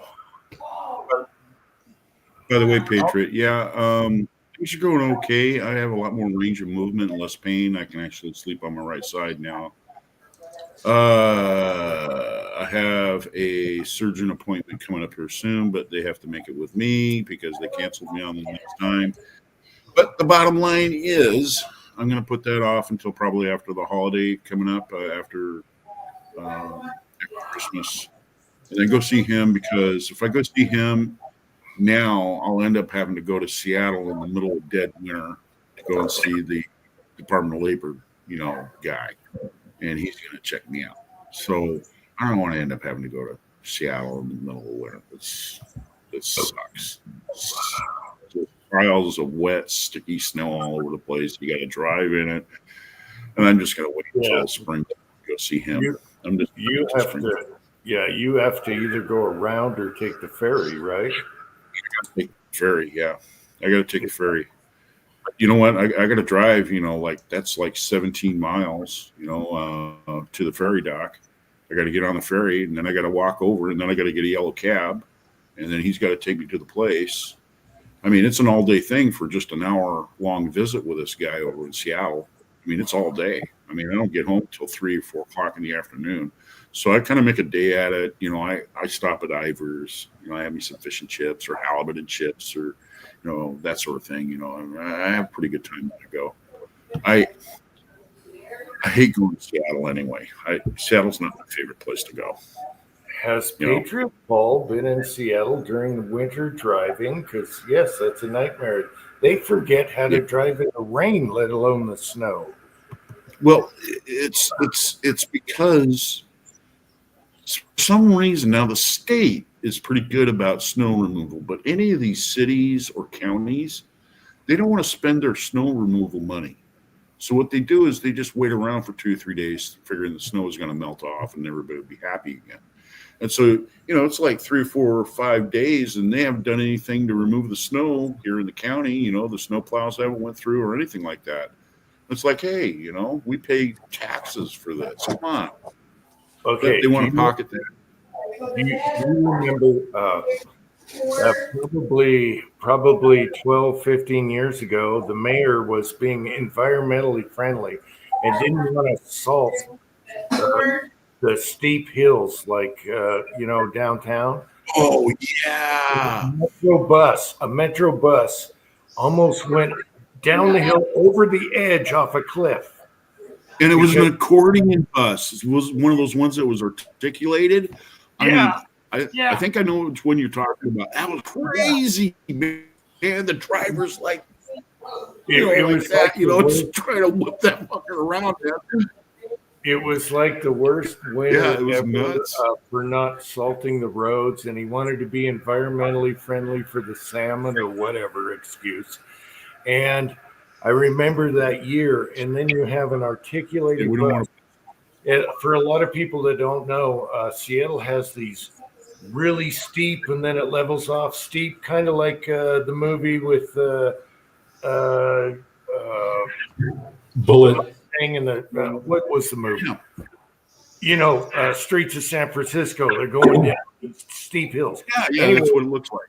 Mm-hmm. Anyway, all these streets were solid ice, and this bus almost went over the cliff because of the mayor didn't want to salt the road. And he's trying to avoid the other guys that are trying to go down the hill too. So you got all these SUVs and cars and stuff all spinning out, and he's like he's got his hands all over that wheel, man. Those poor people in the bus. Too bad a lot of man. They're like, oh my God, this is where it's going to end. It's too bad a lot of people weren't doing YouTubes back then because all the cars were just going right down these hills. They couldn't stop. It was hilarious. I think the media had the media here, King 5 and Channel 7 and all of them, they all got in on that because you're right. It was a mess. And they went out there and they were showing how bad it was. You could watch downtown Seattle was hours. You could watch the news for hours and have a beer and laugh your ass off. It's like, what do these people think is going to happen when you try going up this hill? It's solid ice. It's a waterfall. Are you crazy? I'm talking steep hills here, people. Anyway. Yeah, it's like my neighborhood. I live at the bottom of a hill. I live down on the waterfront. And hey, man, 500 yards that way, and I'm getting my feet wet. I'm walking out in the canal. And I'll tell you, being down here, I mean, we get snow on this road here, and they don't remove it. And then the sun comes out and melts part of it. And then the next, during nightfall, it all freezes over in ice. I mean, when the county was taking forever one year to plow the road. They usually plow our road off within about 3 days. But it's already been a week, and everybody's stuck down here. And I called the county 3 or 4 times, and I got the whole thing. You want to call Port Orchard, talk to Jim about that, or you got to call Jim out there at the at the county shed. Well, then now you're gonna have to call the South shed. And blah blah. I got this runaround from them. And finally, you know what I did? I called our local fire department. I called their fire department right over. That's like just maybe 2 or 3 miles away. And I called them up and I said, "Yeah, is the fire marshal in?" And said, "Well, yes, he is." And I said, "I'd like to speak to him." And I said, "I need you to come over and take a look at this hill and tell me how you're going to get down here with aid cars and fire trucks. How are you going to get down here? I mean, we could have an emergency down here." And you know what? Within 3 hours, the county was here plowing it off, just like that. That was Dave. That was thinking outside the box. Very good. Very good. Thinking outside the box. Hey, I pay taxes for this shit, and I'm tired of being ran around. And we got older people who live here, and they may have a heart attack. Somebody might slip and fall and bust their head open or whatever. How are you going to come down here with an ambulance? How are you going to render aid to these people that we pay taxes for? How? Now on the other hand, if Uncle John is in the side here, he can't show up, but he knows.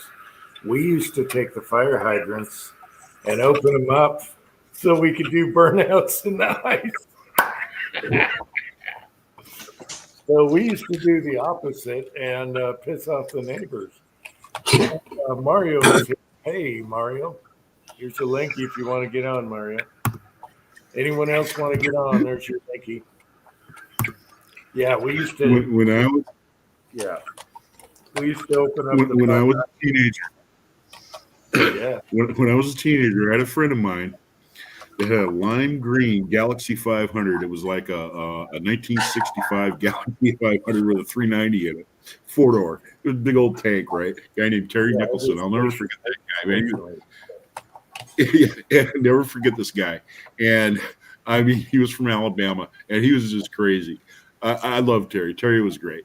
And believe it or not, he moved to Utah, so he's down there with you guys. But anyway, he had that one night, and it snowed a little bit. We had like maybe about 3 or 4 inches of snow. He had snow tires on it, and we went by this girl's house. And she was kind of the town bicycle. Everybody had a rifle, right? So Terry goes pulling in to her, the head of her driveway, cleared off area, and then there was a driveway that went to her house, and a driveway went to the neighbors, and the driveway went over there. And Terry cranks that wheel, and he just stomps it, and we got that old Ford just doing donuts out there in front of her house, and slinging rocks and snowing everywhere with those snow tires on. And old Terry's going, doing the whole thing, and oh man, I'll never forget that. Terry turns to me. He says, man, this car is so great. I just love this old pig. That's what he said. I'll tell you. Oh man. Well, I had the same thing in a wagon, and I loved that station wagon, but it was a 283. You know what? That's one of the best training ways to teach a teenager how to drive in the snow. Is take them to a empty parking lot where it's snowed and just let them drive around and let them lose control of the car a couple of times. Just take it up to speed. You're not going to hit anything, but take it up to, decent, and then slam on the brakes. This is what it feels like when your car's going out of control. This is how you steer in the snow. This is how you do this. This is how you do that. That's probably one of the best training ways to take care of, teaching young people how to drive in the snow. Just take them to a parking lot. This is pretty funny. Mario had a chain steering wheel on his Pinto wagon. Hey, I'll tell you what. My dad had a Pinto wagon. That's what I learned to drive off. That's what I took in the high school driving class. Was my dad's Pinto wagon. Probably around and that was a great little car. It didn't blow up like the other ones from the rear. That actually was a great little car, and I heard those engines ran forever. They put them on early Ford Rangers, the four-cylinder engine. That was actually a really good car. I like that car. Yeah, I had a 76, and mine was blue, and it had the Starsky and Hutch stripe over the top of it. Yeah. I had a Starsky and Hutch. My dad's was blue, dark blue. And what a great little car that was. And I heard those engines were tractor engines, indestructible. One night I was going to get lucky, right, with this chick that I was with, and we got in the back seat of that thing. Have you ever tried to do that in the back of a Pinto? You get engineering. Hey, the wagons were awesome. They were awesome. You didn't have the rear end blow up as much as the hatchback. Yeah.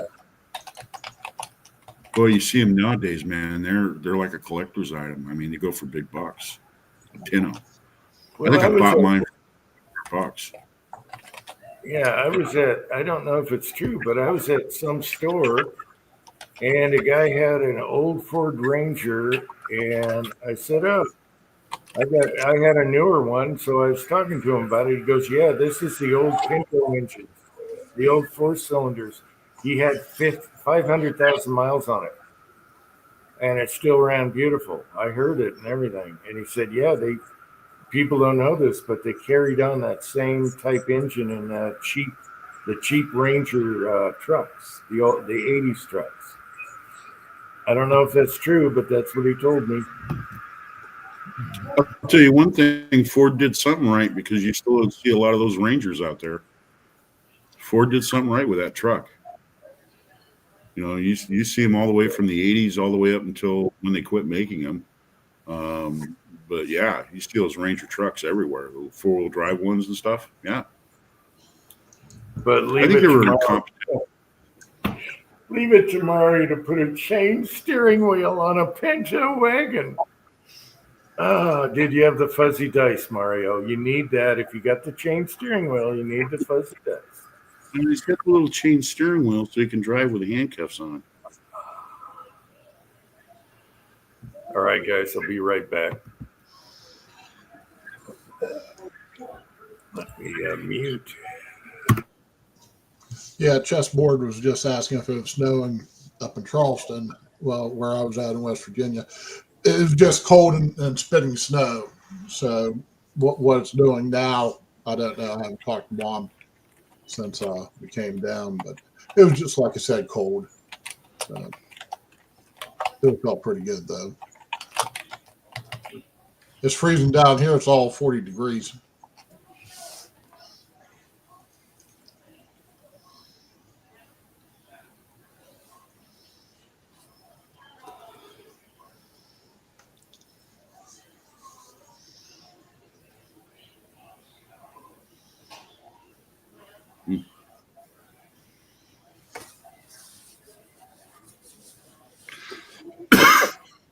Yeah, I had a friend that was a race car driver, and they had the pony stock class that he raced in. And yeah, tough little cars, tough little motors.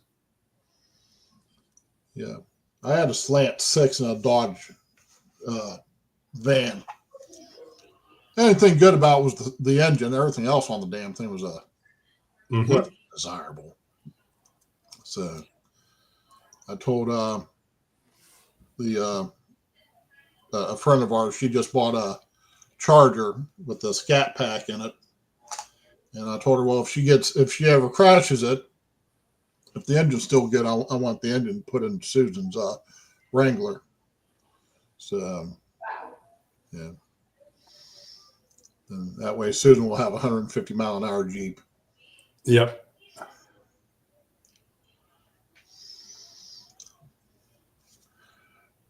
Okay, Buchanan, my sister called, but she wasn't home, so I didn't get to speak to her.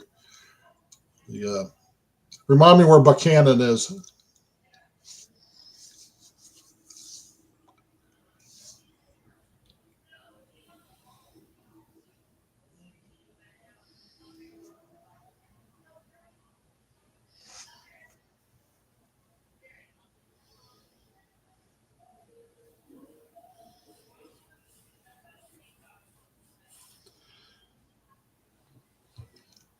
Yeah, Patriot Paul talking about the Slant 6s and the Ford 6-cylinders.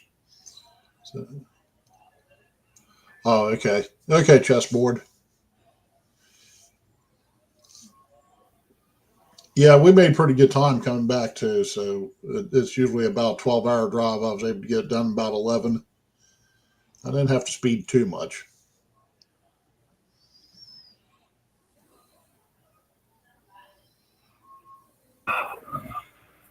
Oh, wait, who's Zany? Zenny, who are you? Zenny wants to come on here.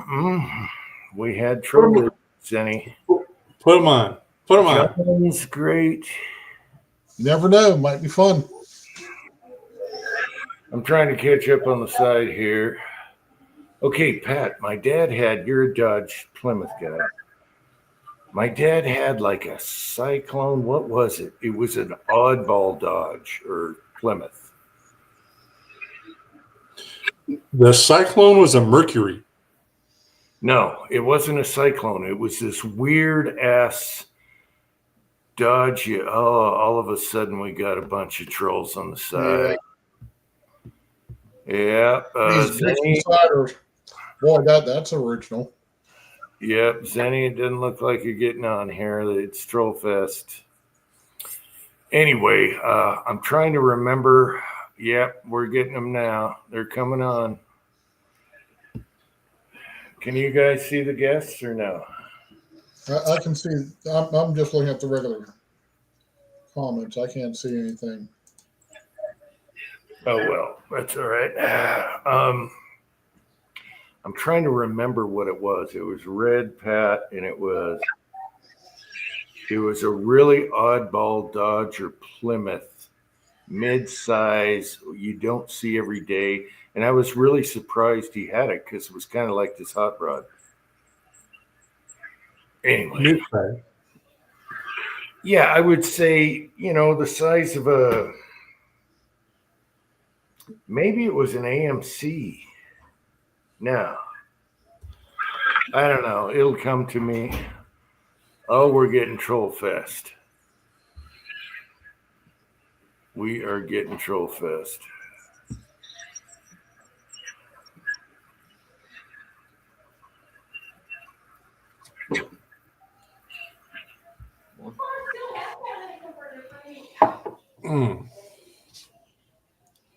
That's right. The Duster was it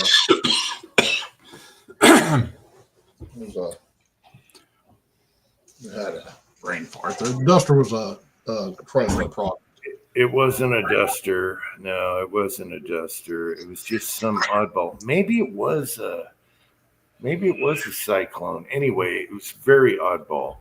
And I was surprised my dad had this car. I was like, what? That's a teenager's car. Anyway, well, all of a sudden we got all these new side posters here and people trying to get on. Well, at least I got a fanboy out of all of them. Mm-hmm. Yeah. Anyway.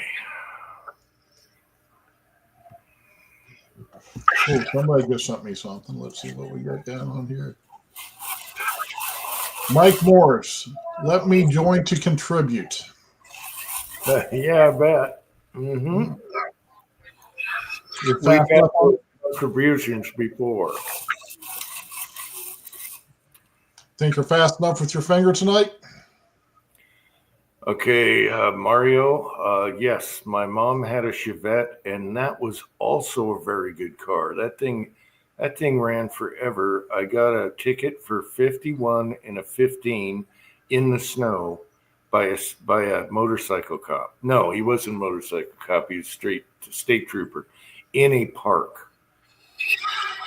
So I went into a park, and I was hitting it. And it was in the snow, and I was doing 51 and a 15. And boy, did that raise the insurance rates on an 18-year-old boy. Maybe I was 19 or 20. I don't know. Oh, I drove one for a little while. Yeah, that was the family spare. And it was okay. You could not kill it. It's like nuclear war and cockroaches will survive. The Chevette was... everything could be broken on it, and it would start and run. Yeah, hers never had a problem. She started off leasing it just to, I don't know why, and then ended up buying it.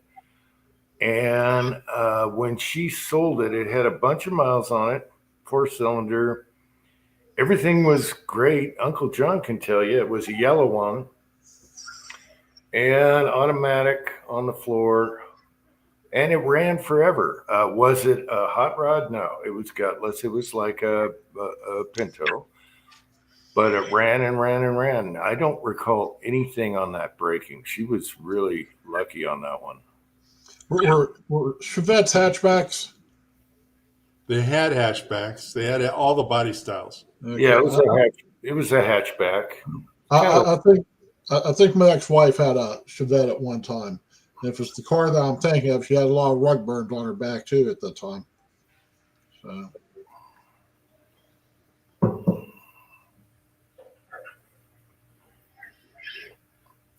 yeah, maybe it was my dad's was a Comet Cyclone because I think that's what it was. Yeah. What a weird, it was kind of an oddball. Yeah, I think that's what it was. I don't know why I was thinking Dodge or Plymouth, but they did some oddball stuff. I wish I had a picture of it. I think someone in the family might. Yep. My dad came gonna home go with an avocado green Fury 3, like 68. Ugly car with a 440 though. Well, So it wait, was- 68 might have been ugly, but I had a 66 or 7, and it was awesome. A Fury 3, but it had like a 318 or something. Mhm. I'm going to jump off, Jim. I'm going to hang out in the sign trap. So Kyle should be coming on here pretty soon. So everybody in the side chat, I'll be joining you guys. And thanks for having me on, Jim. And it was good seeing you, Pat. You two roll us. Good to see you, Dave. Good seeing you. Take it easy, man. California Uber Alice. All right, good night, Dude. Dave. Take care, Yeah. Dave.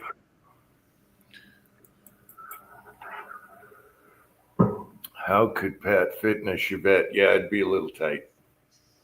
No, the Chevette wasn't bad. The the really comfy one was Chevy Sprint. Those had lots of room.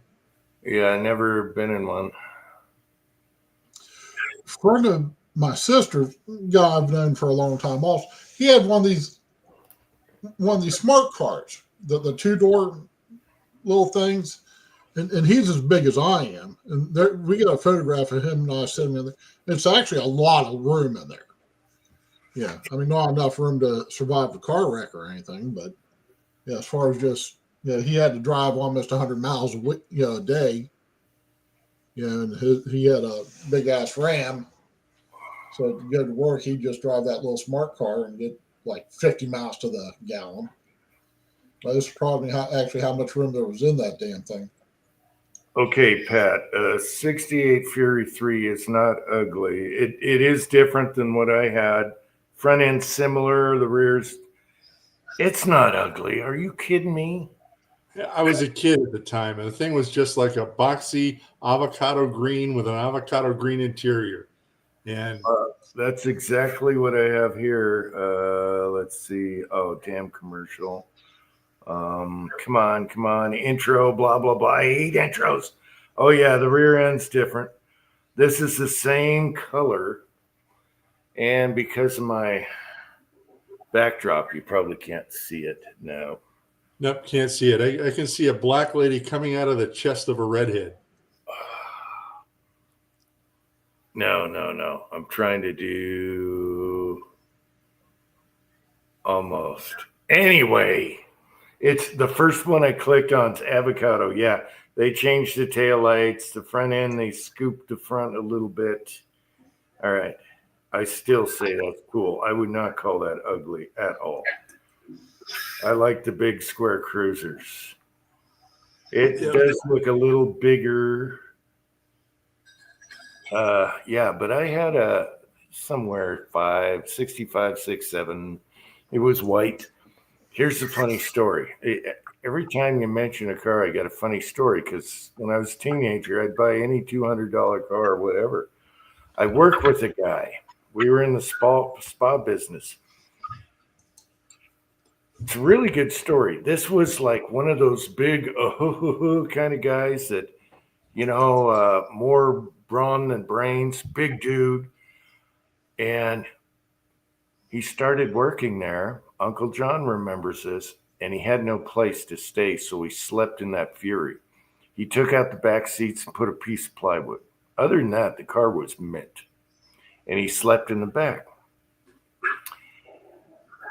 And then he wanted to sell it, and I said, "Shit, I'll buy it for $200, whatever." It probably had 80,000 miles on it. I don't know. So I buy the car, and he said, "Well, there's one problem. When you start it up, it'll smoke the whole neighborhood until it warms up, and then the smoke is gone."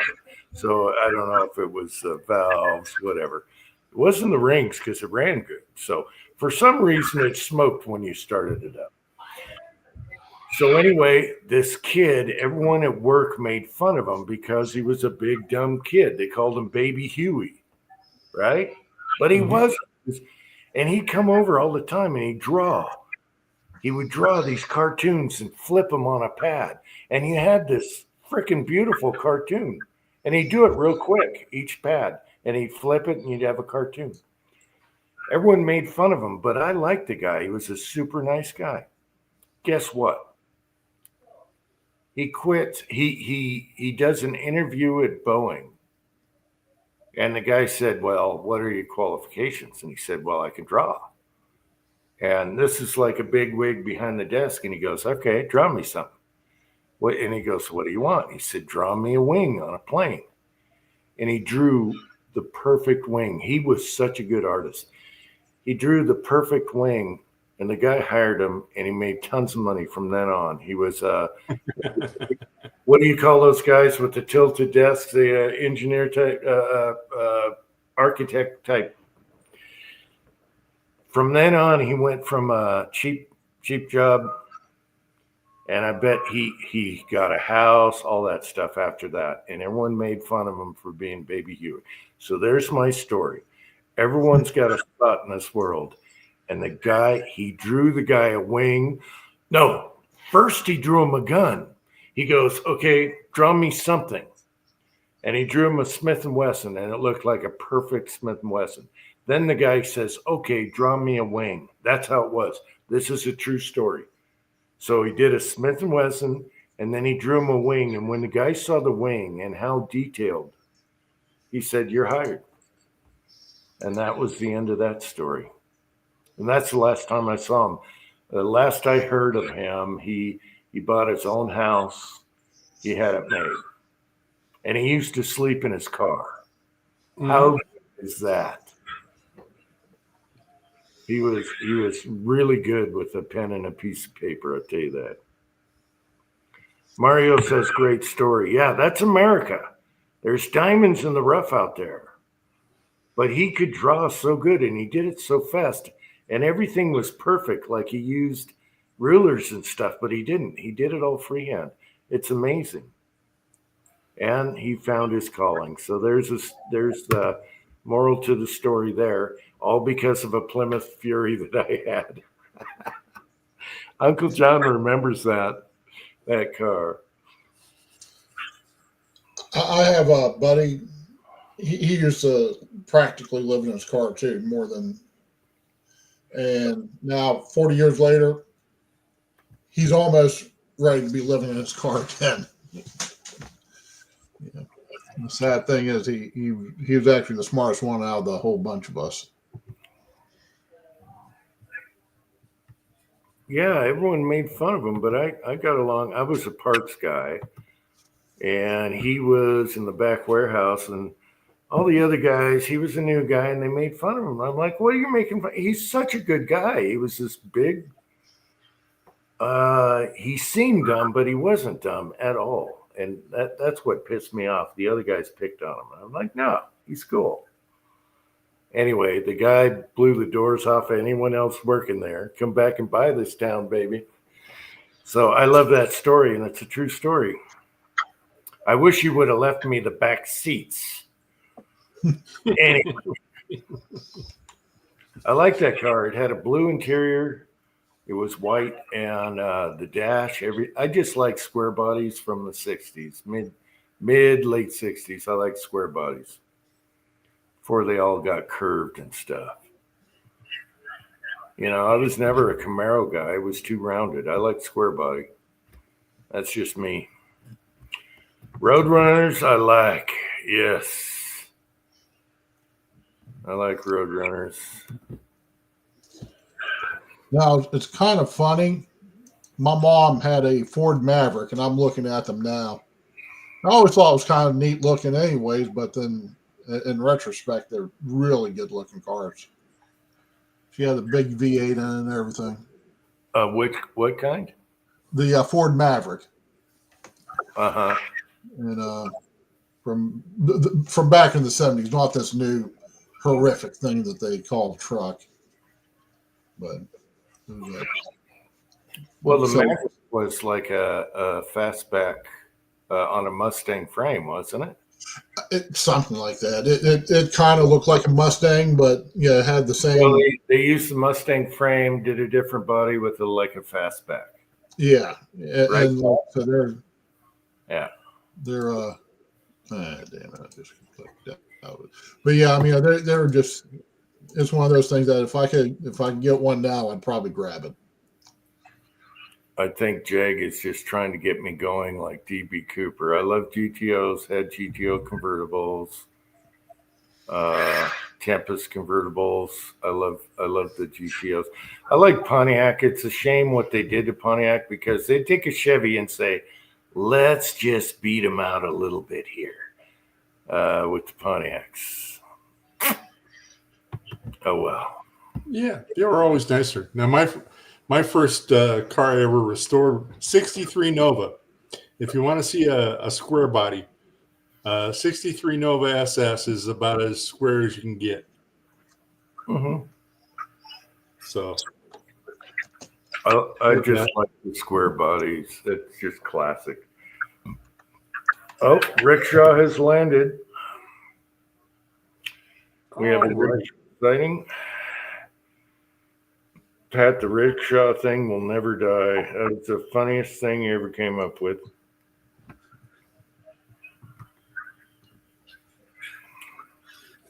Yep, he wanted to get me going. Now let's talk about drones. Yeah, the Mustang was a unibody, but I swear the Maverick was on the Mustang body. And the Mustang came from the Falcon. So there you go. I believe they stuck a Mustang body on a Falcon, and then that took off. Yeah.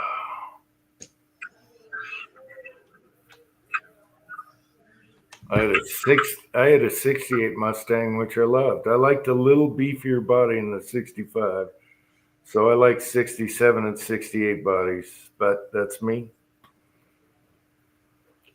I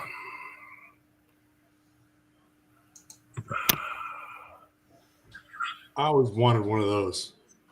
That's a neat car. Yeah, it is.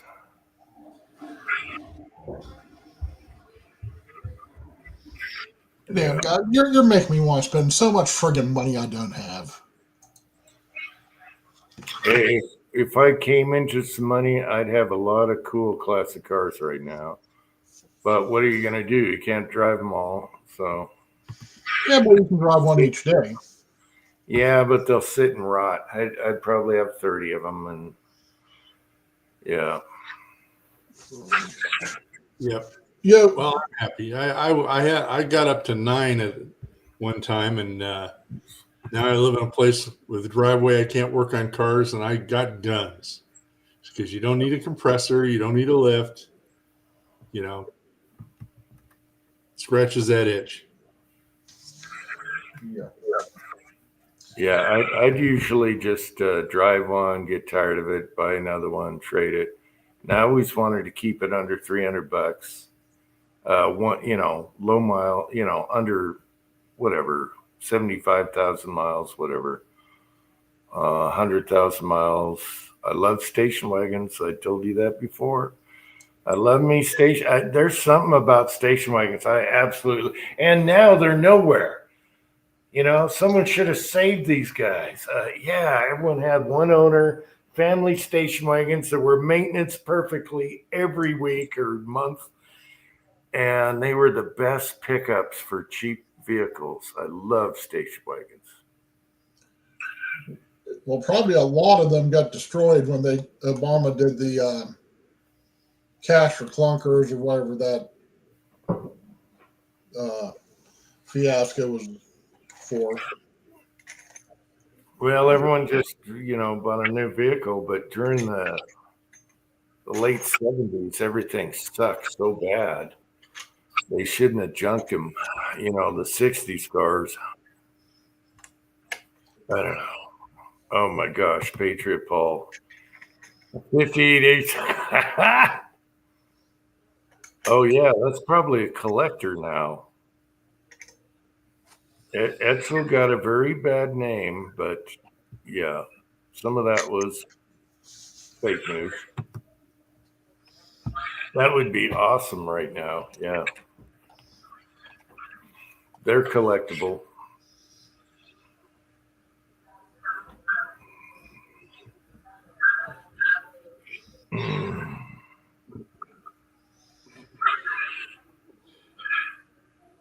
Same as Well, a Ford.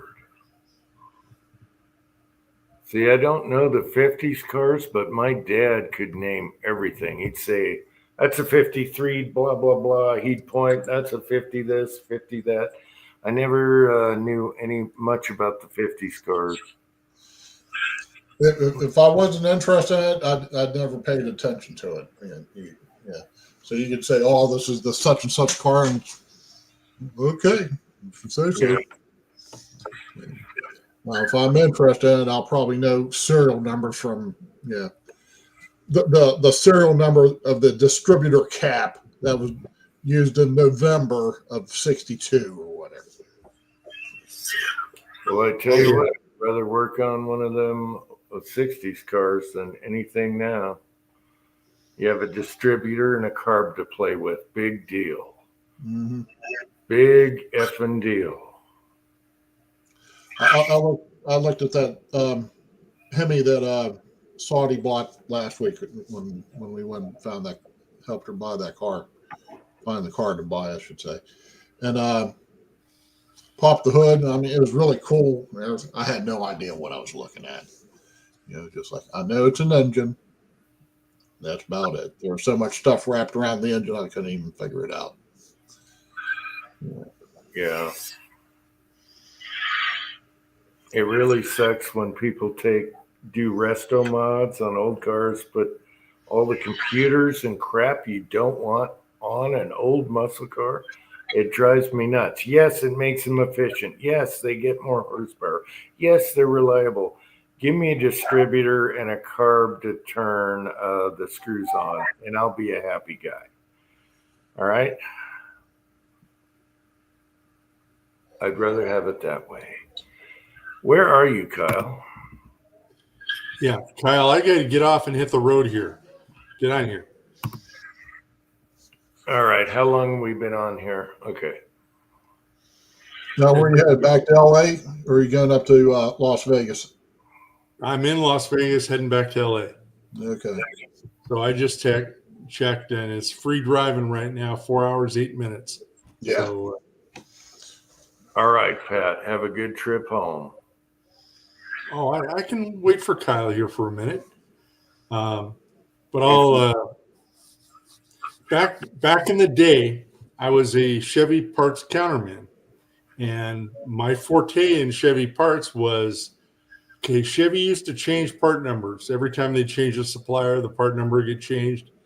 And if you're looking up parts from the 60s, I was doing this in about 84 or so. A lazy parts guy just, nope, it's discontinued. But if you followed along the whole 18 chain of part numbers, you'd find that, no, you could still get that stuff. Yeah, Chevy was the easiest for parts. They were probably the easiest to work on and everything. Yeah. Mm-hmm. And it was really weird. I mean, the other story for that was all the GM car companies were basically different companies. So you get the same brake rotor for, let's say, a Pontiac and a Chevelle, same exact part with two different part numbers on it. And of course, all right, I get to get off. I'll stop blabbing. Well, wait, Kyle is here. Okay, so there was an antitrust lawsuit on General Motors, and to get around the antitrust thing, instead of all the companies being run individual, they just kind of merged everybody's operation into one, like in '68 or so. So yeah, there was part number craziness, and you'd be getting Pontiac part numbers on Chevy shit and stuff. But anyway, I was on top of that. So all you guys in the side chat, happy Thanksgiving. Have a Merry Christmas. Kyle, it's good to see you, buddy. Good to see you, Pat. And if you're still on by the time I get home 4 hours from now, No. Yeah, that's never happened before. Have a good trip, Pat. All right. See you guys later. Be safe. Good to see you. You gotta love Pat being on here. All right, Patriot Paul. Why do you disagree? What are you disagreeing? Totally disagree. I think Chevy was the easiest on parts. They had so many models that all use the same stuff. Pontiacs use the same windows, windshields, everything. It was easy. What are you talking about? They all use the same stuff. Paul. Kyle, how you doing? Well, I'm doing good. I'm off work and I'm off tomorrow. So, yep. Oh, GM is the worst to work on. What year? Oh, I'm talking 60s. Oh, those were gravy back then. Yeah, I'm talking 60s. Everything was universal. Everything was the same, easy. I don't know. I'm not going to argue about that, any 60s cars, but Chevy was stupid easy. You go to the parts store, you're out of there in 5 minutes, got everything. Yeah, the parts store is called the junkyard. You find plenty of them in there. Yeah, right. I'm sorry, did I say that out loud? Nope. I hear nothing. Okay, how was work, Kyle? You had a busy week. Thanksgiving, a lot of people going in for booze, right? Oh, man. Wednesday was stupid. Yeah. We could have had everybody that works there working there on Wednesday, and we wouldn't have had enough people. I mean, everybody was like, I put in my 9 hours. I'm going home. Yeah, I can imagine Christmas, Thanksgiving's got to be tough. I told the kid that I work with, we were talking about Christmas. I'm like, yep, it's a good thing I'm off on Tuesdays. And he goes, in what universe do you think you're not going to have to work Christmas Eve? He said, Dad's going to have everybody here Christmas and New Year's Eve. I'm like, shit. But when it's busy, the day just flies by, you know, next. What, I feel like what do you have? What do you have? What do you have? What do you have? Yeah. I gotta start hitting the liquor store and start buying everybody their gifts this year. And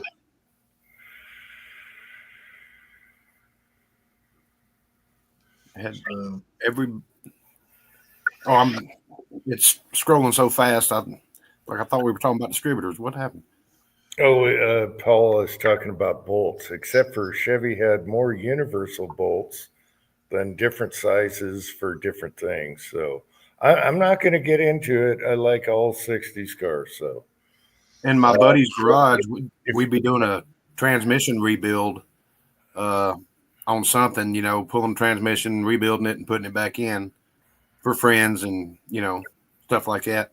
And I'm over there working on a minivan. And keep in mind, I did transmission work for Chrysler for a very long time.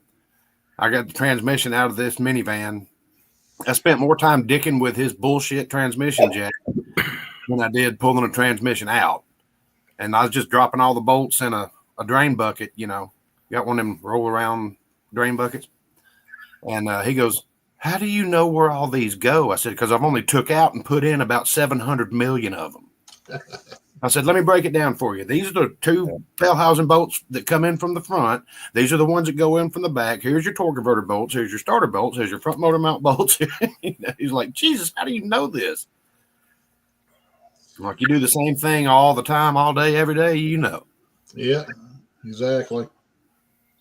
And then they went from 18 millimeter bell housing bolts with the new 6-speed front wheel drive transmission to 16 millimeter bolts.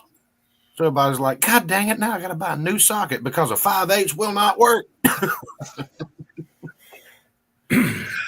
I hate working on cars. I'm sorry.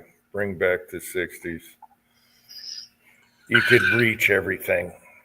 No wiring, no crap. Yeah. My mom's Maverick that I was just talking about, to get to the last spark plug on the passenger side, on the right hand side, you had to lift the engine out. Oh, it's bullshit. Yeah. Well, here's one.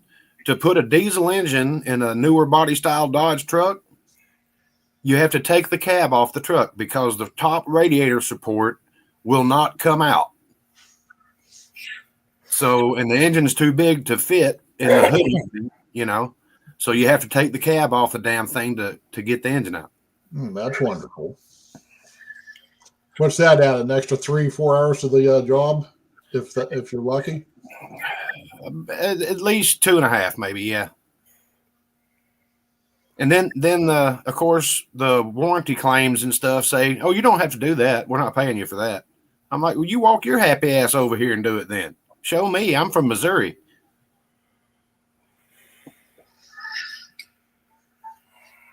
Yeah, and Hobo's right. Back in the good old days, you could just pull your toolbox right in there with you and go just stand in there. Yeah, I have to admit, my 1990 Ford F-250, it's easier to change the spark plugs unless you got nice rotating sockets and crap. Just take the front tires off and do it that way.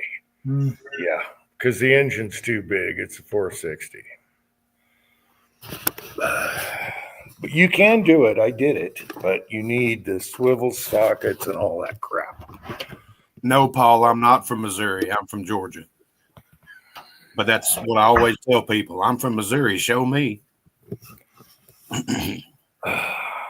Paul, are you a mechanic? I think he does something like that.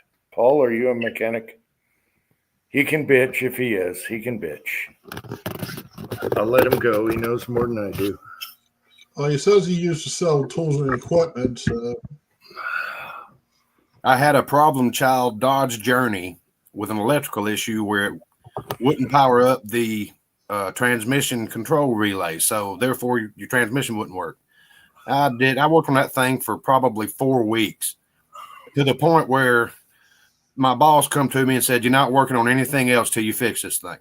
So I'm on the phone arguing with the engineers and stuff about wiring diagrams, and they've got 3 grounds and 1 hot on the new wiring diagram for the transmission relay. I said, that will never work. It won't do nothing. It'll make the relay really hot, but it won't do nothing. No, that's how we've always done it. I said, I need to talk to somebody else because you don't know what the hell you're talking about. And he goes, "No, you don't know what you're talking about." I said, "All right, keep this up and I'll rip all your high-tech bullshit out, put a 3 on the tree and a slant 6 in this bitch, and it'll run forever." He said, "God damn, how long you been doing this?" I said, "Long enough to know that you don't run 3 grounds to a relay." Oh, well, okay. I finally ended up fixing it, and I just unengineered it. And they called me wanting to know what I did to fix it because they've had a couple of more with that same issue. I said, well, hang on. Let me pull out my pay sheet here. I worked on this thing for a long time, and y'all paid me 8/10. I said, "You pay me the time I got in it, and I'll tell you what I did to fix it." "Well, you have to tell us." I said, "I ain't got to do shit." I said, "It still passes emissions, and the check engine light's not on, the transmission works. Shut up." I actually liked the 3 on the tree. It was fun. Oh, yeah. Loved him. My old handy van had that. GMC.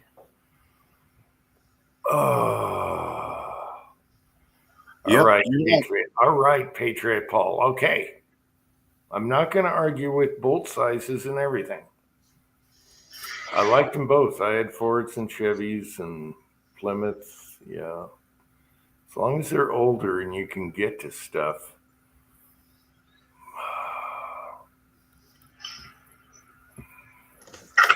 Yeah, like I think I talked about this a couple of weeks ago. There was a guy doing from the ground up building a Mustang fastback, and apparently there's a company out there that'll sell you the sell you everything. You just have to tack it all together yourself. And, so, I mean, if you want to have something from the 60s now, you can do it. Just depends on how much you want to pay for it. Well, if I had money, one of my cars would be the Steve McQueen Fastback Mustang. I'm sorry. That'd be one of the cars I'd have to have. It'd be set up a little different, a little more better, but that's what I'd have. That's one. Definitely a bucket list car if I had money. Guy I worked with had a plum crazy purple 69 GTX factory pistol grip 4-speed factory 426 Hemi. I was like, "Can I drive it?" He said, "Nope." That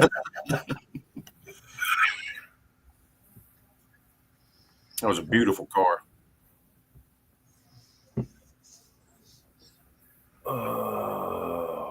Okay, Patriot Paul saying that somebody has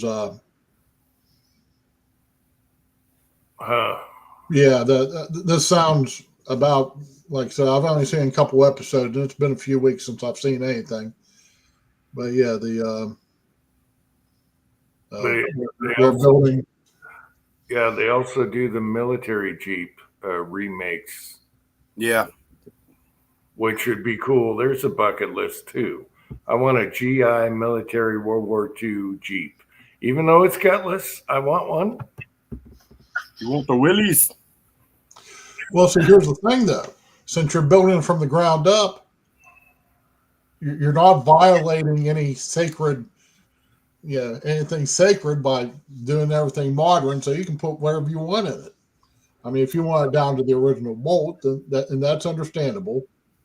I want the fold down windshield, just like and yes, Paul knows that too. The Philippines, they make all the bodies for them.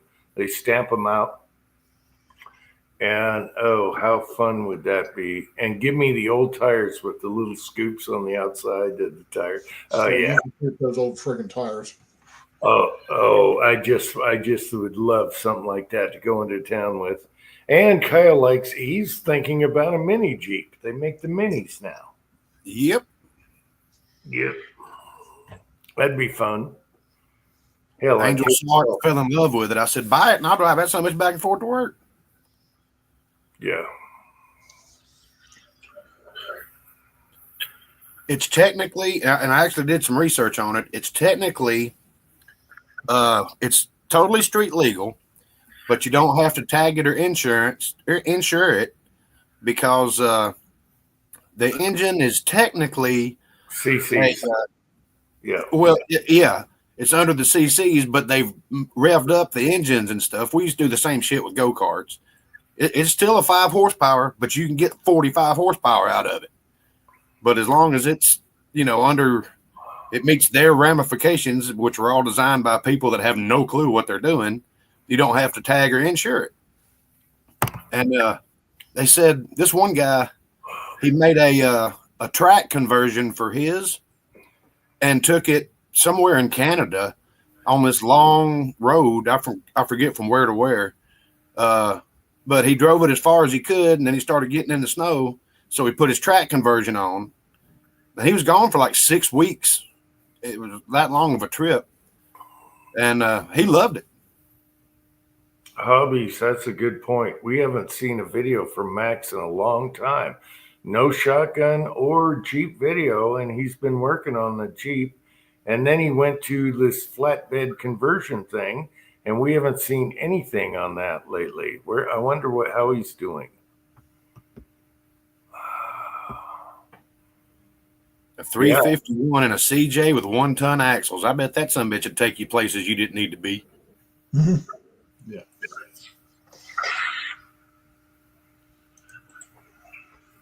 Patriot Paul, you're going to have to come on someday. You know that. You're going to have to come on. And Hobby should be on here. He hasn't been on live yet. At least forever. All right, just nagging, bitching, and moaning. It's about 400 plus horsepower. Yeah, 400's plenty. Yeah. What do you need? Yeah. In my opinion, that's actually a too much horsepower to torque ratio for a 4-wheel drive Jeep.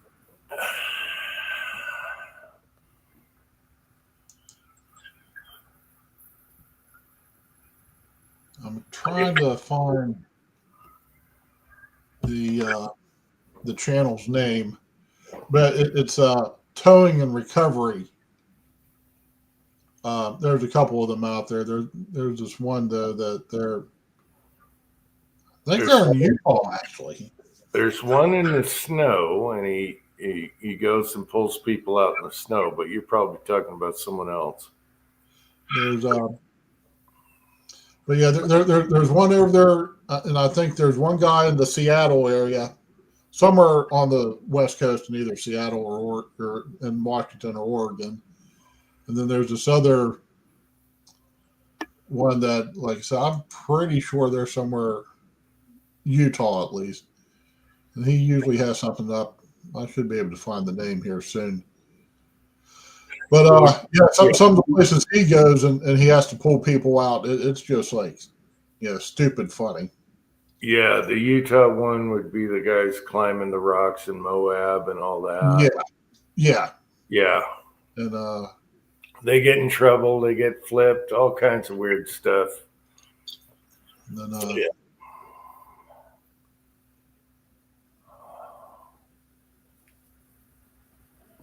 Patriot Paul, you're avoiding the question. When are you going to come on a live chat?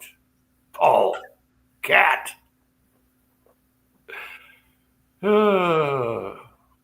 Same with hubby. You can come on. Come on now.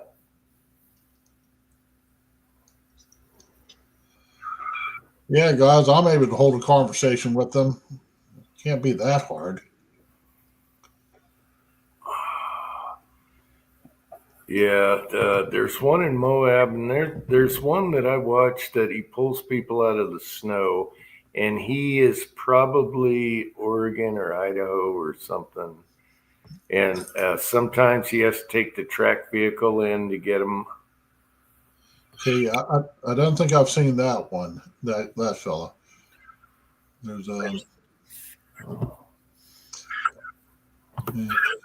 Did anybody happen to watch the Georgia Tech football game last night?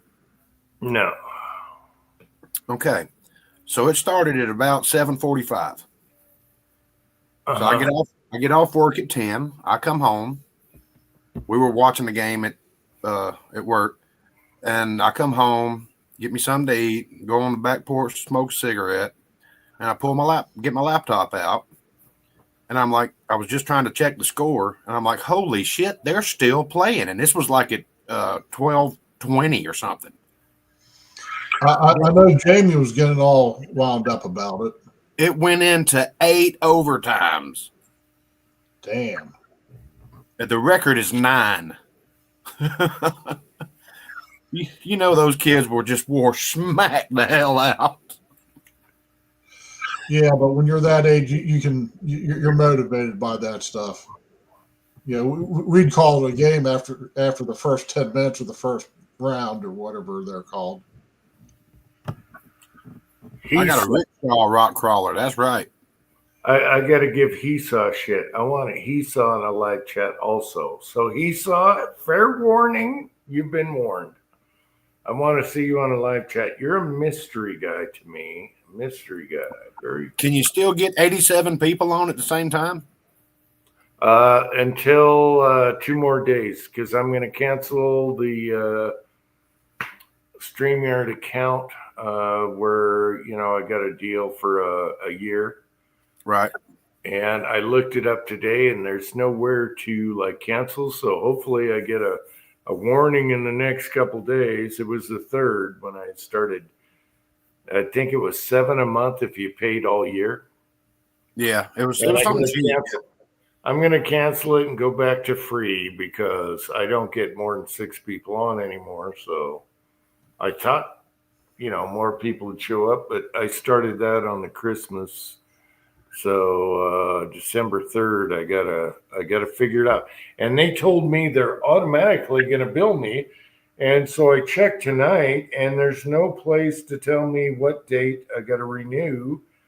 They better give me a warning. Otherwise, I'm just gonna cancel my credit card and say, no, that was a spam.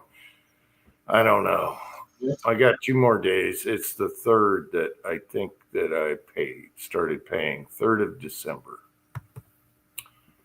I'll go back to free. I'm not getting much more for paying. So, Well, when you get more than like 4 or 5 people on at the same time, anyway, you get 6 free, and you get 10 if you pay, and then you get little doodads where you can put your logos and crap. I don't care about that.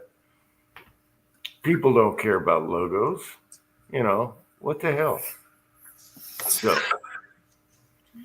Anyway, he says, sure. Okay, well, some night you're going to click on this link and have your camera ready. And if you come on, before the chats, like say you come on 10 minutes before and click on the link or whatever, I can make sure your sound and visual is good before we go live. Okay, he's up. And anyone else that wants to come on here. Paul said he'll be on for the Christmas chat. Oh, should I pay this year? Damn it. All right. We might get more than 6 on Christmas. I don't know. All right. When is Christmas? I haven't even looked. It's the 25th. Thank you. It's on a Wednesday, so we're probably going to have it's on a Wednesday, so we're probably going to have the chat the Saturday before, I would think. Probably some eve, yeah. Usually we did 2. We did 2 a year, 2 a month. So we'd have 2 Christmas chats. Patriot Paul, where are you moving to? I didn't know you were moving. So where are you moving? What state? You don't have to give location, just state. He's moving to where he's going. I'm just curious. I'm a curious monkey. Let's see, more than 4 at a time. No, 6 people. The windows don't get that small.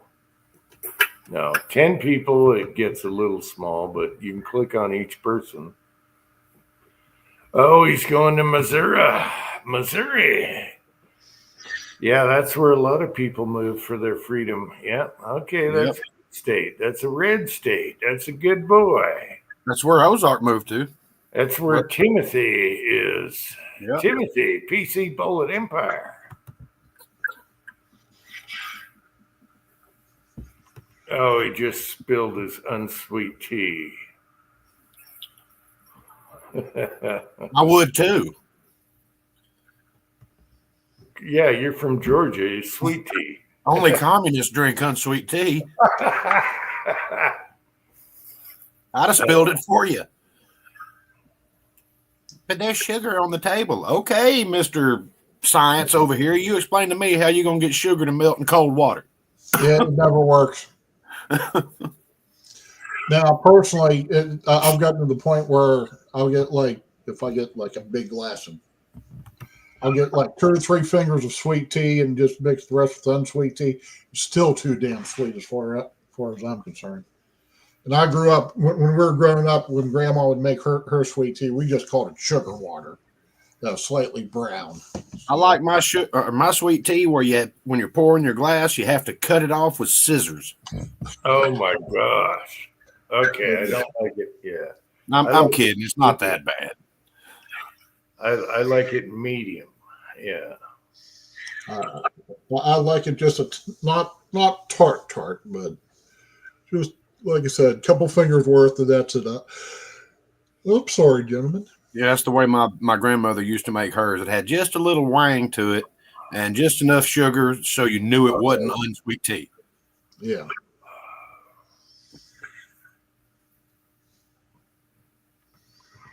Went ahead and cleaned the chamber on that 300 rum like we were discussing last week.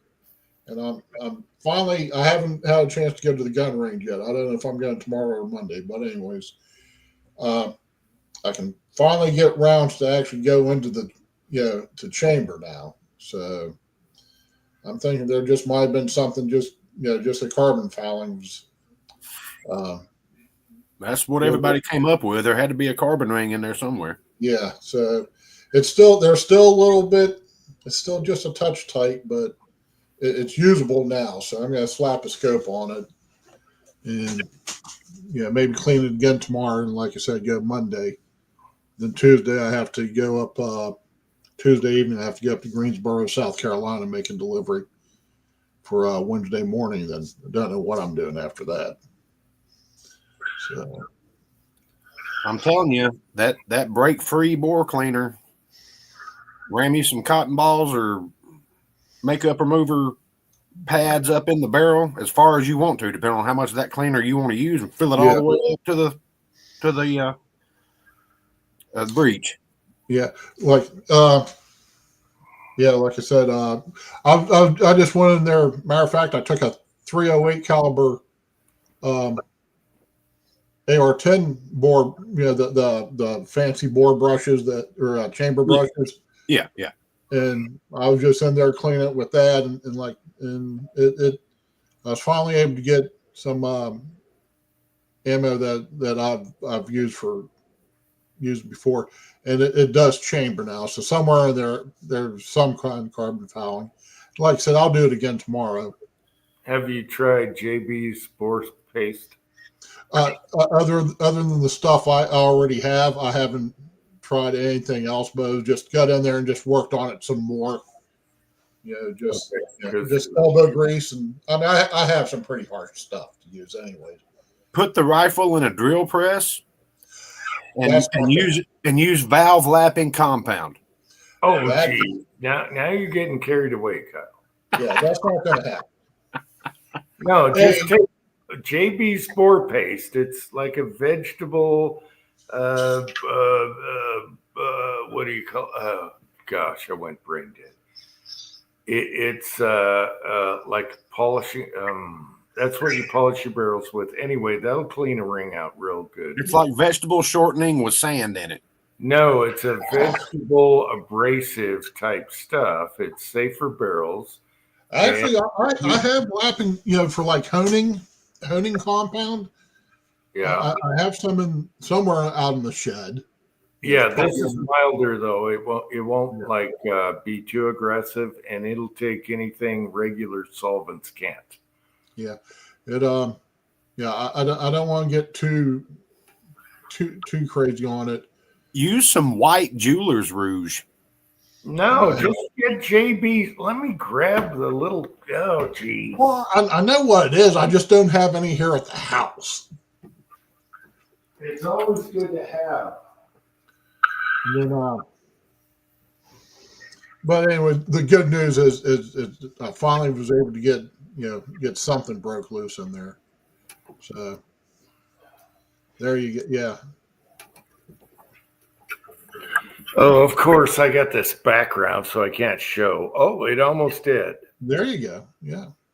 Yeah, we know what it is, Jim. Get a little thing of JB's, and it's going to be mild. It won't hurt your barrel, and whenever you think you're clean, run that through it, and you're going to see what the difference is. A lot of people lap their barrels with it, and it's not too aggressive. It's not going to screw things up. So it won't take out any iron material. No, it's more of a it'll polish the shit out of it, but it won't take any off, if that makes sense. No, it's not aggressive like other compounds, like polishing or flits or anything like that. This is much milder. Put a little oil on a patch and this stuff, and you're good to go. It'll clean anything you need to clean without hurting anything. Let's see something. What do we got? Sometimes I get stuff delivered overnight. Oh, Jim, I've got to send you something. This is what I ordered my big boss the old man. This is what I ordered him for Christmas. Kyle, no bad, no. What? Well, I don't know what you're talking about, but hang on. I got to pee now that we talk JB. It rhymes with B. Now I got to pee. Anyway, be right back. It has almost the initials on there. So There it is. Uncle JB will be right back. All right. Well, it's coming from Brownells, but at least we'll be here Monday. So there. Now Jim will be happy. I guess I'm coming.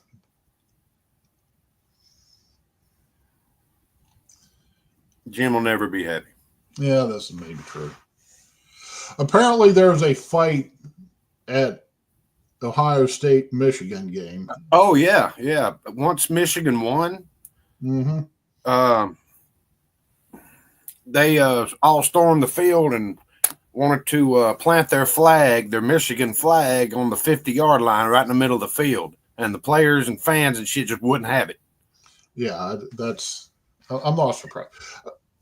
I'm not a football guy. I'm not a sports ball guy. But apparently that's a rivalry that goes back for ages. Yeah, it goes back real back. I didn't realize this. And Jordan at work told me that rivalry is so fierce.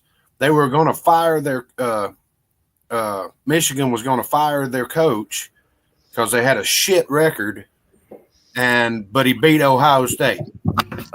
Well, they actually signed into a contract extension. Had a shit season, but just because he beat Ohio State. Yeah, and Susan, I mean, she's not a big sports fan either, but she literally grew up like 3 blocks away from the university. Yeah. So, yeah. Jim, I need you to check your phone when you get back in because I want to see your reaction when you watch that little clip. It's only like a 10, 15-second clip. But that's what I'm getting, the 85-year-old man that owns the place. You sent me a text. I was peeing, Kyle. You're not European. You're American. Okay. All right. Boo. Yeah, it was pretty bad. I'm just letting you know I can't hear over my pee. My wife always wants to say something when I'm peeing, and I'm like, what? Yeah. I'm either brushing my teeth or peeing when something is important. Anyway, if you guys are married, you know exactly what I'm talking about. I know exactly what you're talking about. They say stuff to you when you can't hear them. You're peeing or brushing your teeth or being upside down in a running washing machine trying to work on the damn thing. Then all of a sudden, oh, by the way, the light bill's due. Did you pay the light bill? I didn't know it was due. I told you. Or it's the climax in a movie. It's the most important part in the movie. And now we want to talk about like something that has nothing to do with anything. That's marriage, people. And yeah, Paul, you're right. They knew it was going to cause a shit show. Mm-hmm. I hope she didn't hear me because, oh my God, the wrath. Jim, I think I'm going to brave the elements and go have a cigarette myself. See, I don't have to because I quit that silly stuff a long time ago. Yeah. Well, I'm in the process. I thought about quitting yesterday. I'm like, dude, who's going to plow the driveway? Yeah. Just, Lord. tell you what, every once in a while, I just, I'll sit there and I'll just start kind of, that'd be kind of nice to have one. So. Well, I thought about weaning off, taking those little pads you put in your mouth that everyone's using now. But that doesn't control the hand to mouth thing. Right. You just have to quit. You just have to wait for 3 days, and then then it's all in your head. Yeah. Yeah.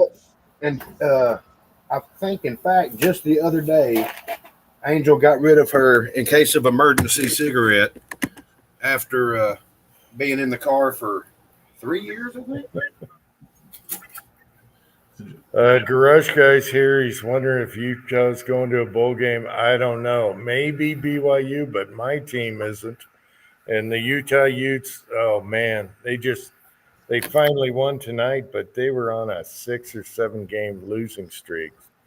So I don't know what happened there. Probably no bowl games that I'm interested in this year.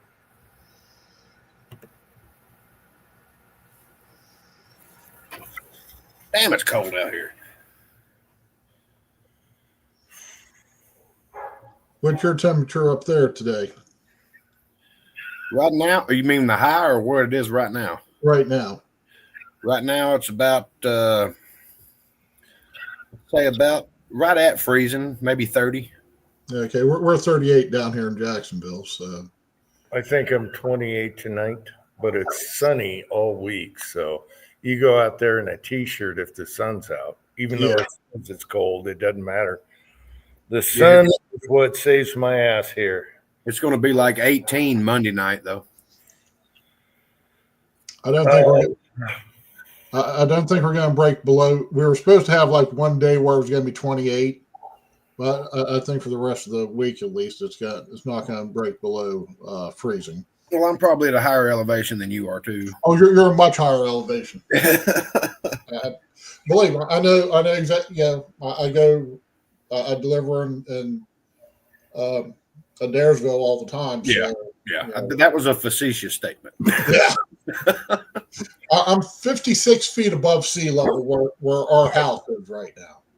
56 feet? Yes. I'm 7,000 feet. Yeah, I know. So Jim don't give a damn about the ice caps melting. Yeah. Okay, Patriot Poll. I haven't watched this season of Yellowstone, so I might have missed 3, maybe 4. And I like Yellowstone, so I'm glad you're enjoying that. My mom got me, I think, the first 4 seasons on DVD, or was it DVD or Blu-ray or something? And I was enjoying the hell out of it, and I just ran out of time. I'm like, I could be doing something. There's too much shit to be done around here to be binge watching, you know. I'm a vegan is here. Hey, I'm a vegan. There you go. And Garage Guy, I do have the Pope hat ready. It's already sitting on the reloading bench. Oh, I need to get one of them little smoky things on the chain, so I can put like some pipe tobacco in there or something and be like, oh, I should know what the name of that is. I used to have to get Papa George, get the incense going for when Papa George would bless the congregation. Maybe I can use Jim. What about this idea? What about this? What about this? Hang on. I can take my handmade pipe. Yeah. It's actually one you're supposed to carve yourself, but Rob is definitely not a whittler. Well, square block is fine. Well, if he said I didn't want to mess it up because it sits flat on your table. And I'm like, damn, you're smarter than me. Because I've got like 4 or 5 different pipes. I can put a couple of screws in, just very small, in the sides here, with like one of them ink pen chains from the bank, and I could just swing the pipe. Hey Lord. You actually have, if you want to go the Orthodox route, you have the beard already, so yeah, you can be ordained in like 30 minutes. All right, Kyle. I don't know. It took Jamie a minute. Kyle, when I go inside, I'll grab another pipe, MacArthur's pipe. I have 4 of them now. Tobacco only. I don't do the funky tobacco stuff. The funky monkey. I got to get back to Patriot Poll. Okay, if you like Yellowstone, you're going to love Sylvester Stallone did a series, Tucson? What is it? King of Tucson or whatever? I can't remember. Tulsa King. Huh? What is it? Tulsa King. Tulsa King. That's it. Okay. Patriot Paul, you got to start watching Tulsa King. It's hilarious. I got to get through season 2 because it's not free, and I'm waiting. But on YouTube, season 1 of Tulsa King is on YouTube, so check that out. Really? Didn't Billy And Bob Sylvester is a patriot, believe it or not. didn't Billy Bob Thornton do something? He He did did. a series of about three or four seasons about this about a corrupt lawyer, and I can't think. And well, he wasn't corrupt, but he was a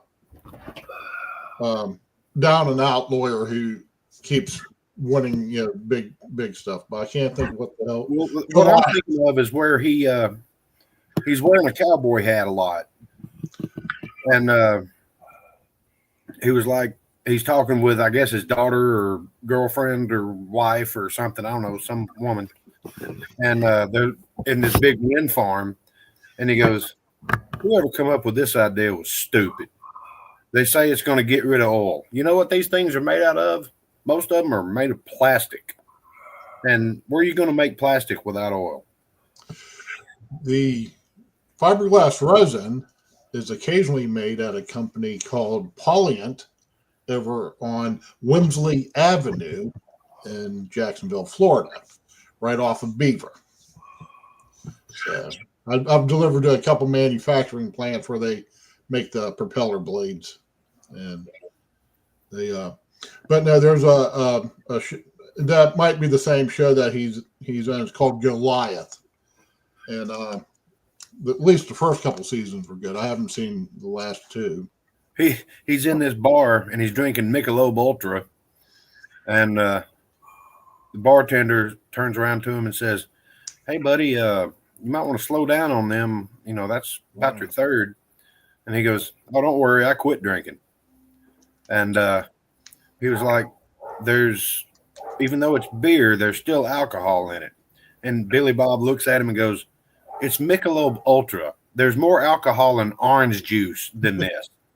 And he's like, "Well, I'm just saying, I've been on the wagon for about 8 years, and drinking's drinking." He said, "I tell you what, I'm going to sit here and drink 6 beers. And then tomorrow, I'm going to come in here and drink 6 whiskeys. You tell me if you see a difference." He goes, "I'll just take your word for it, dude." Okay, guys, I got to look up Landman. I haven't heard of that, so I just checked it real quick. I'll see if I can get that. But Billy Bob, his 2 best were Sling Blade, and then the first season of Fargo, the series. Yeah, I never watched the series.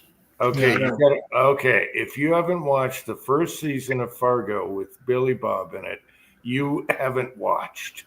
It is awesome. That's one of my favorites. And then season 2 of Fargo, and then it kind of got crappy after that. You got to watch season 1 and season 2 of Fargo, not the movie, the series. Yeah, I enjoyed the movie. I thought it was funnier than hell. If you get it, watch it. If you've watched the Batman,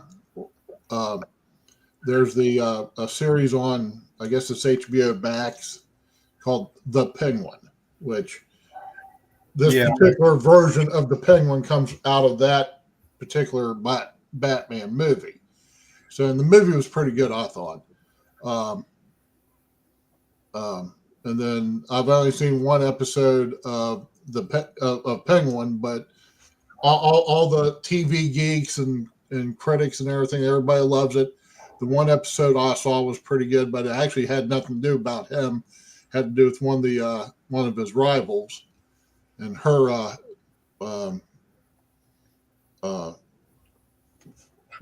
development as a character. So yeah, so far everybody's loving on that one also. So I know what's wrong with it. Ain't got no gadgets in it. Landman is on Paramount, but I did find on YouTube there's episode 1, season 2, or episode 2. I'll search that. Stupid freaking Paramount and all these weird channels they throw crap on, just like Arizona King or whatever it is, Tulsa King. Tulsa. They put that on a stupid channel, Peacock or whatever. Yeah, You gotta Peacock. wait a while. You got to wait a while, but then you can watch them on YouTube. They're doing their damnedest to grow. So, I mean, more power to them. More the merrier. I hate when they put them on stupid channels you don't have, but whatever. Well, but most of them are free. Now, Peacock's not. You can get things that are made for Peacock on other platforms, but like you say, you got to wait for it. Every time I want to watch something, it's on a stupid thing I don't have, and you got to wait. Yeah. Well, I'm watching. I'm going through 3 of the old Doctor Who's. So on Tubi, they have all the episodes, all the old episodes. You're talking about the old Doctor Who's? Yes. Okay. And I'm watching. I'm actually watching 3 different sets of doctors on at the different times. I'll just jump between them, and it just.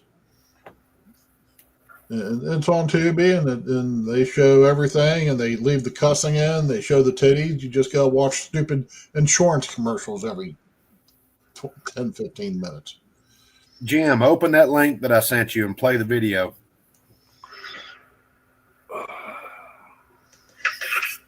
I'm serious. It's only like 15 seconds long. Bubble Machine. Yes.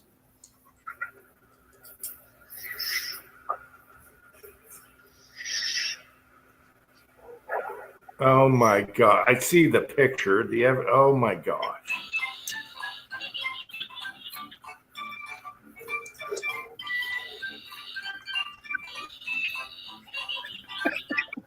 Oh my God, Kyle!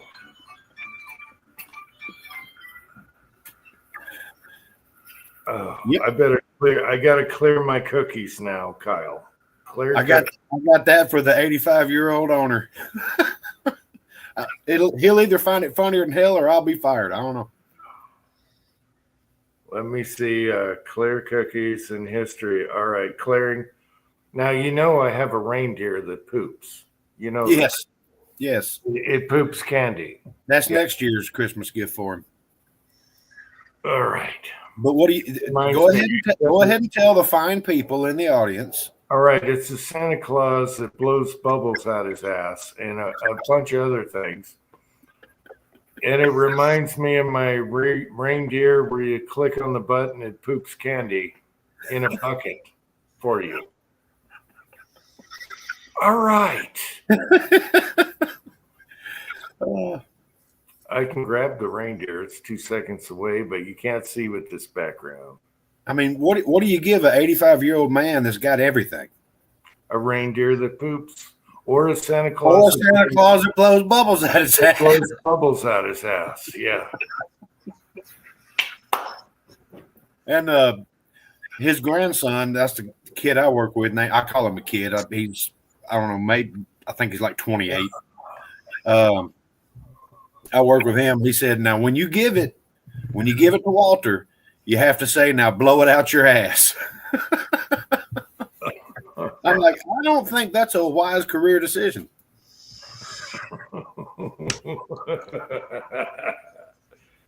Allegedly made in Italy because it says fragile. Must be Italian. Fragile. That mini lamp is hilarious. Who was it that I saw that actually found one of those? Not the mini lamp, but actually a life size one of those. And he made them. Buy them. They're pricey. You can get a reproduction, a big one. And when I lived at the other house where we had a neighborhood with neighbors across the street, my wife was like, "No way, no way, that's going in the window." Now so she doesn't care. But where I live, my neighbors would think that was epic. In the neighborhood, my neighbor across the street would be laughing his ass off. But yep. Yeah, she said, no way you're doing that in the neighborhood. Now it doesn't matter. No one can see us. Let's see. Here's a 28-inch one that's $154. and Yeah, a they're 45-inch one, which is probably closer to the original. It's only $239. Yeah, Yeah, we got a $20 spending limit, so yeah. that's more like a pistol. So yeah. Susan would probably not be happy if I brought one of those in. I wanted one bad. My son wanted one bad. He was still a teenager, and my wife's like, "No way, you're putting that in the neighborhood where all our neighbors drive by and see." No, They would all love it. I did it just They to would neighbor. love it. Yeah, half my neighbors would love it. They'd laugh their ass off. And by the way, congratulations on your son's good find. Oh yeah. That thing looks like it might have had a test fire ran through it, and that's it. Yeah, whatever department it was, they didn't train with it. That's for sure. Yeah, it's really cool. I just don't like the white square in the back sight. We got to cover that with black because you bring the front sight up and you got a white square and a white dot, and you got to set them on top of each other. That's the only thing that bugs me. So we were shooting it at a target, and I'm like up down. You know, it was because the rear sight just fogs everything up, white on white. The cold's killing my battery. Hang on. What did he find? It's a little Beretta 84, 380 13 round magazine. The old Israeli Hitman gun, and you got a threaded barrel for it. Okay, cool. Yeah, it's really fun to shoot. It feels like a 22 Magnum. My son says a 22. I say, it's about a 22 Magnum. You know, it's a 380, but it very low recoil. This is the ones they used to call the Cougars, right? Or The Cheetah. the Cheetah. That's it. Yeah. Yep. PSA had them for $299. They called them very good condition, and he got lucky and got one that looked brand new. I've seen other ones that didn't look so nice, and I wasn't sure, but he got lucky. So there we go. It's a beautiful gun. The only mark that's on it is it looks like it's either where they put it in a vise to test fire it, No, or the guy had a wedding ring on or something. the guy had a ring on that held it or whatever, because there's a few little shiners on the aluminum frame on the serrations, but that aluminum black would take care of that. And then the trigger guard underneath had a few,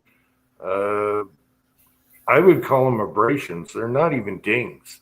So Aluma black would make it look mint, but he didn't care. There's no holster wear on it. There's no nothing. Yeah, we thought we were going to get a holster worn pistol, and I thought I'd have to spray it. And no, it's the mint. feed lamp is still black. It hadn't had that many rounds shot through it. It's absolutely gorgeous. This recoil spring's really stiff. Everything is like new. Yeah, like you said, it was stuck in somebody's desk somewhere. Patriot Paul, it's a 380 Model 84 Cheetah. PSA was selling them for $299. Yeah, here they are. They're still available. No, Patriot Paul, $299. So, yeah. But you never know. It's like police after paying $3,000 for a new water line here at the house. Yeah, I'm kind of not in the mood for a new pistol or rifle or shotgun or anything for a minute. Yeah, but I have just too much. If it wasn't for the fact that I have like every fucking credit card's not maxed out, but every card has too much money on it right now. So, or else I'd be ordering one right now. And they have sizzle, and so you got four payments of $75 a piece. I use sizzle all the time, and your first payment will be $75, and then the every 2 weeks you make another $75 payment. But so okay. Yeah, Patriot Paul, they actually have a T-Sauce, same price if you wanted a new gun, but I'd rather have the Italian Beretta 84. It was T-Sauce. And then Rock Island made a 92 copy that's similar. But anyway, police trade-ins are like a box of chocolates. You never know what you're going to get. And luckily, he got the caramel with an almond. Yes. Yeah. Yeah. Two of the Glocks that I have are police trade-ins. And one of them, my 21, the guy put grip tape on the grip, which I don't mind. It works real good if you're wearing gloves and it's, raining or something like that. It works great, but they're both dead nuts accurate. The 17, isn't that the 9mm? Yeah. Yeah, 17 is the regular size, the original size. the full size. Yeah, I've got a 17 too. Actually, I got a couple of them, but the only thing I found with it is, yes, it was fired a lot. The guide rod for it, which is made of plastic, is kind of, which, I mean, all I got to do is drive right down the street to easier. Yeah, Marietta, and they'll fix it for free. They'll go all the way through the gun and everything. I haven't made any upgrades to either one of them. Yeah. They'll fix it for free. All I got to do is just sit there and drink some special coffee or whatever. It's a high class. It's the Glock factory. And they got a great waiting room. You can watch movies. They have refreshments and stuff like that. You can just sit there while the armorer takes care of your firearm. Yeah, a friend of mine, he passed away. He was a Glock armorer, and I could have gotten any part I wanted. They get them like almost free. So he could have gave me buckets full of parts, and I'm kicking myself not to get buckets full of parts from him. But he passed away. He had a heart attack. Well, I mean, the thing about it is, what are you going to do with the buckets full of parts? You're going to leave them in the bucket, and I'm going to 3D print a whole bunch of. I could show you one right here, a whole bunch of lowers and put them together. Well, I mean, there's that. Yeah, there's that. And that's why I'm kicking myself, because I could have got all these parts free, because he got them free. And he was a friend of mine, really good friend. My son loves the guy. And we were bummed. Actually, my son has a cane sword from him, where it's a cane, you open it up and it's a sword. Boom. Yeah.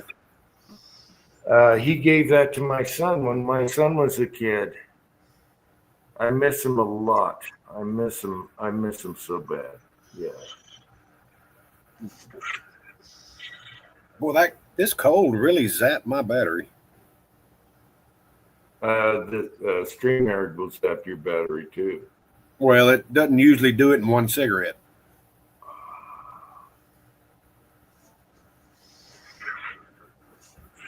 Yeah, the tip up.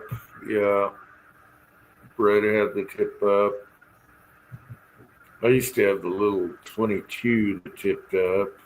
Beretta. I need to get one of those, either the 22, the 25, just to have one, just to say I've had it. Yeah. I like the Berettas and whatnot. They were called the Bobcats. I had the 22. It was neat. It was neat just because, yeah. And that was before there was a lot of small, polymer guns that came later. But yeah, the Bobcats were neat. They made a 380 for a while, but it beat up the gun so bad they went back to 32 on down. Yeah, just one of those that if I ever hit the lottery, have one of everything and two of the stuff I like. Yeah. Yeah, we thought about a little Bobcat 22 with threaded barrel because they started making those. But it depends on what they're going to blow out cheap. We already have tiny 22s that you can shoot with cans, so. But it's neat. All right, guys, I'll be right back. Keep her up. Well, what's he cruising doing? here on the PSA website, and they've had it for sale for $500. They have the classic AR-15 pistol 5.56 carbine, which is they have two of them, a 10.5 and an 11.5. And I'd like to actually have the 11.5 and just do a SBR with that. Well, hopefully we won't have to do that shit anymore here in a little bit. It'd be nice. Of course, we've been saying that since 36. And it makes no sense. They ain't saving nobody's life. Ain't nobody walking around with an SBR doing gangbangings and all that. I mean, they're just not. It's just another way to keep their foot on the neck of the citizens. That's why I built my 300 Blackout the way I built it, is because I built it designed for its intended use. It was it's a room clearing rifle. That's it. Right. No long barrel to get in the way, no this, no that. Maybe throw a red dot. If you want to, throw a scope on it. I actually bought one of those CV Life scopes. I love it. I don't even look through the glass. I just use a laser. Haven't played with any of the CV stuff or the Discovery optics. Now I've used I have a set of their rings. Discovery, I think it's what they're called. The one company that Jamie had on a few weeks ago. And that's what kills me with my new schedule is I'm sitting at work just catching bits and pieces. I mean, I go back and watch it later, but yeah,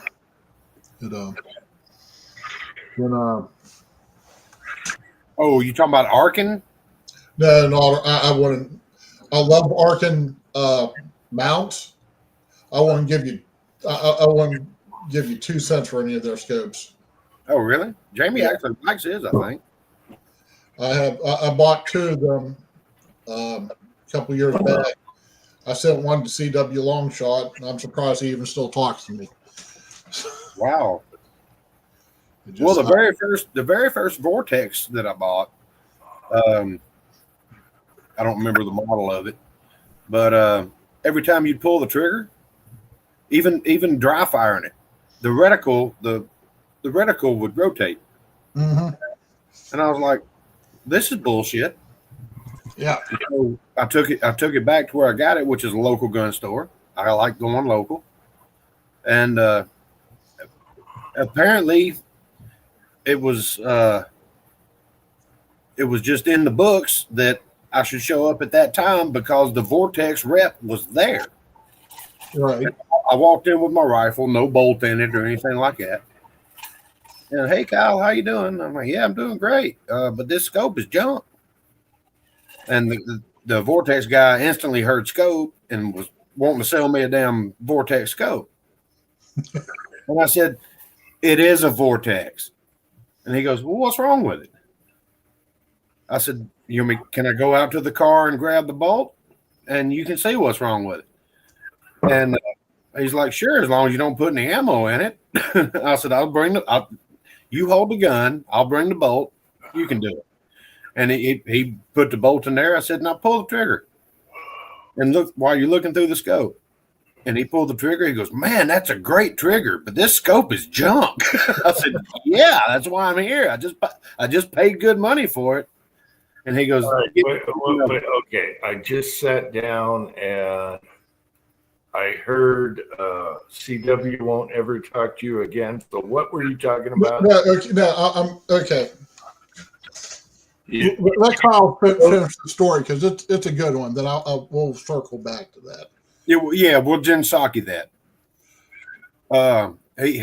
He looked over at the guy that owned the store and he goes, "Give him another one and mount it for him. Go ahead and do that and bore scope it or bore sight it and all that." Okay, I do want to say, Hobby's Hobo, you had an early one if it was 22 short. And yes, it had a different name. Minx, okay. Yeah, okay. The rep said, "Give him another one because that's not the way this company operates." And he gave me another one and mounted it up. Since I've mounted it on a different rifle and all that stuff, and I like it. The glass is good, not great. It's good, but then again, what do you expect for a $250 scope? Mm-hmm. I expect good. $250. I expect good.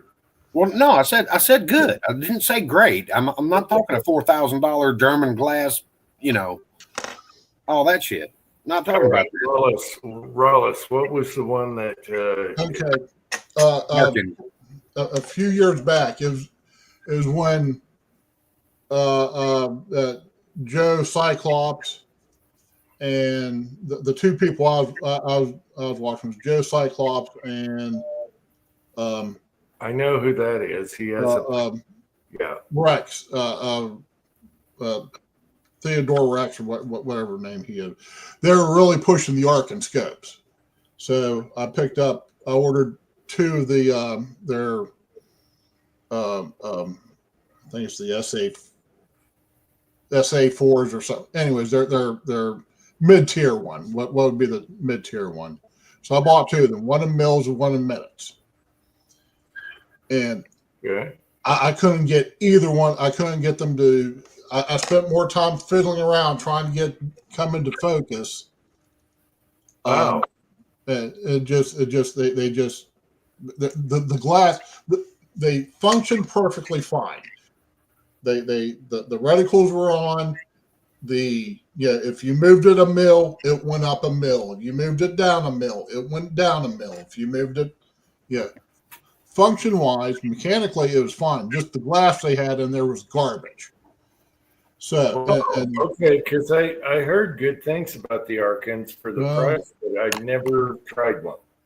Yeah, you know what? I'll send you one. You can play with all you want, and as long as you promise not to hate me for it. No, I'm fine. So so you sent one to CW, and he was like, CW on during Georgia Shooting Connection, he's there. I'd like to try one of those. I just typed and I said, "I'll send you one." Wow. Okay. And like I said, and he likes it. He's happy with it. Yeah. So he's happy. He wasn't pissed. Yeah. No. No. I was being sarcastic. I'm just. Oh, okay. Yeah. Right. No.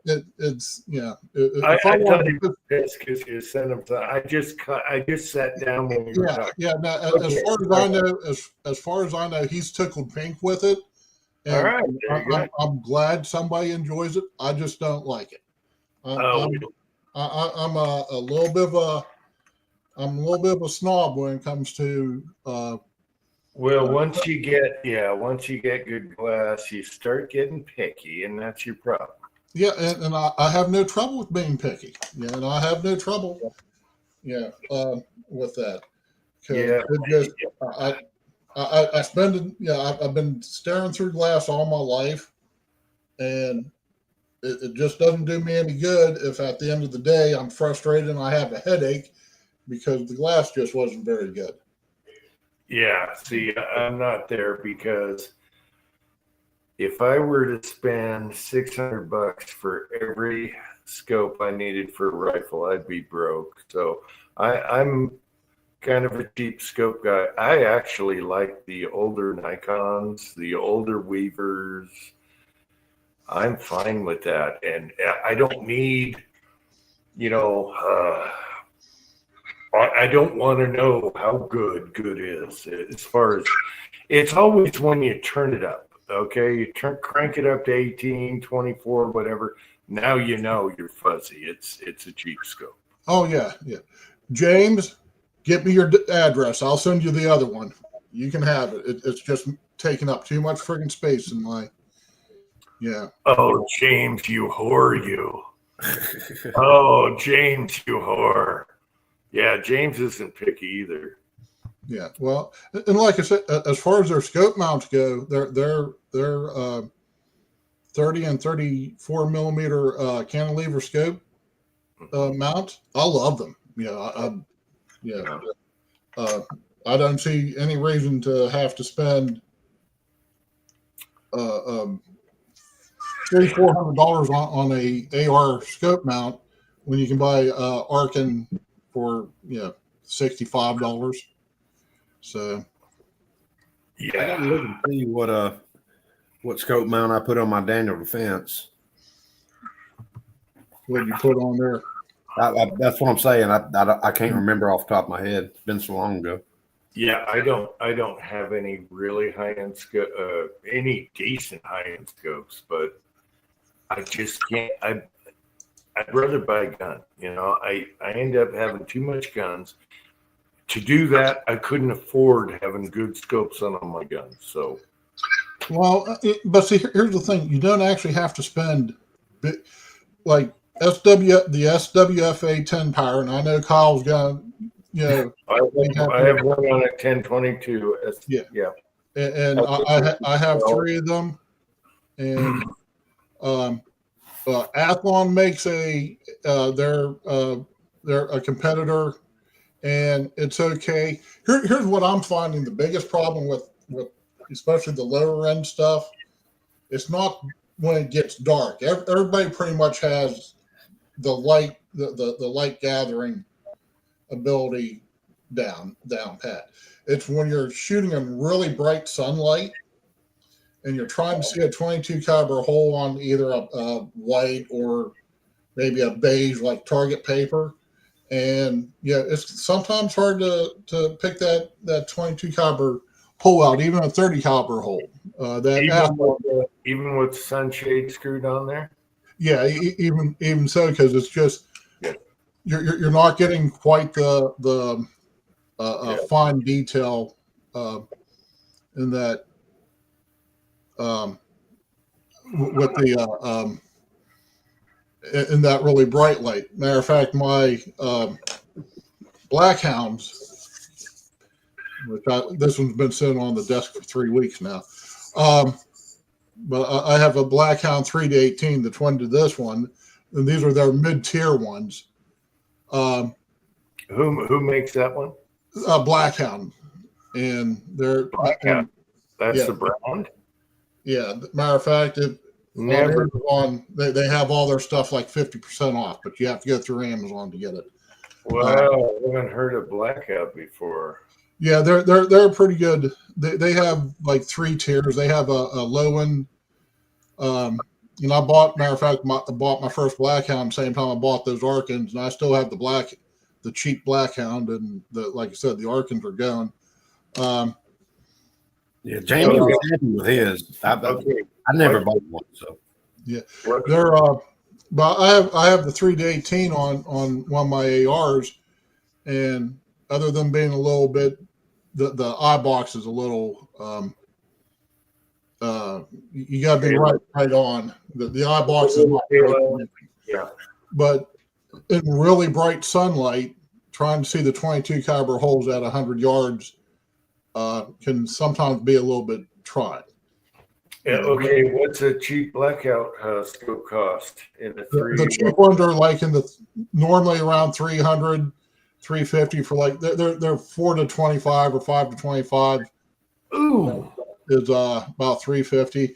These mid-tier ones normally are in the $800 range, but right now they're in the 350 range, and they're $1,700 scopes, which I bought one a couple weeks ago. You got adjustable parallax? Oh yeah. You got all the bells and whistles. You gotta have adjustable. Yeah. Okay. Yeah, and it's just like I said, it's just in really bright sunlight, white targets against a white background, and then you got a little black, 2-inch circle. Sometimes that, Now, if it gets cloudy or closer towards the end of the day. Yeah. See, used. My problem is unless I wait until about, it depends, summer, winter.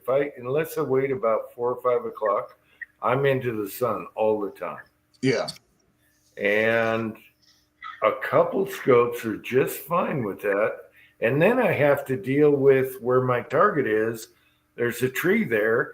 And when it gets that time of day, then the shade hits the target. So I'm screwed. I either have sun in my eyes or I got shade on the target. But there's a couple scopes I really like, and they were cheap. They were nowhere near that price. So the best scope I'm running right now is that one Blackhound. I haven't had it on the range yet. I've just been too busy doing 10 other gun project things. But they're even their high end ones are like 50% off. So they're under $800. Normally they're about about $1,700. Oh my God! But then I'm thinking that's a rifle. I know that the guys that are really into it, you got to spend the same price on your scope as your rifle. I can't do that. I can't do it. No, I'm retired. I've tried to mimic rifles that I've shot in the past, and you're looking at a $600 Remington 700 with a $4,000 Night Force or Night Force or Sikorsky. Tolerance. Yeah.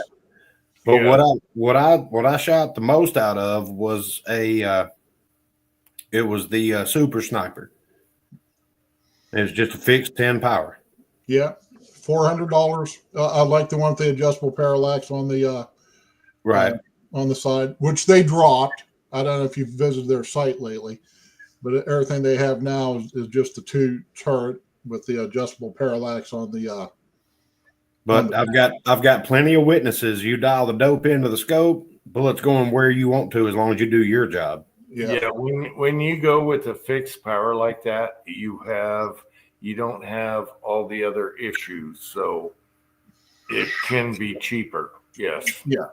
See that's the thing people don't want to realize is if you're going to have all the bells and whistles, but you want to go cheap, you're going to have really cheap bells and whistles. Right. Or you do like a fixed power, or you wait till this stuff goes on sale.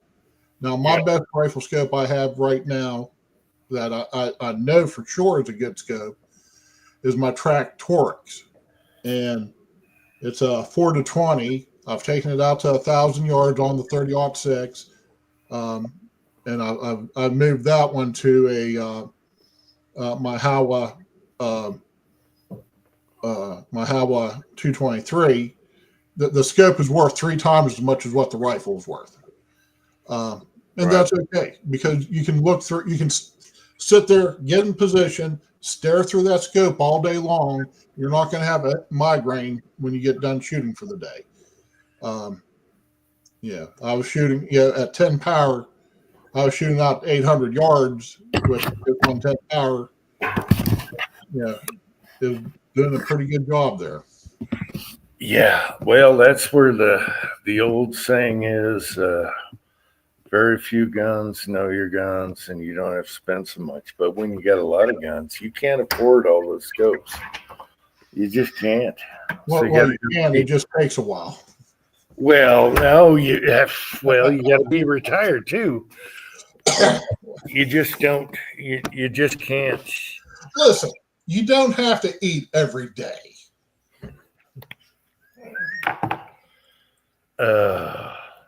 Here, I think I just found it, Rollis.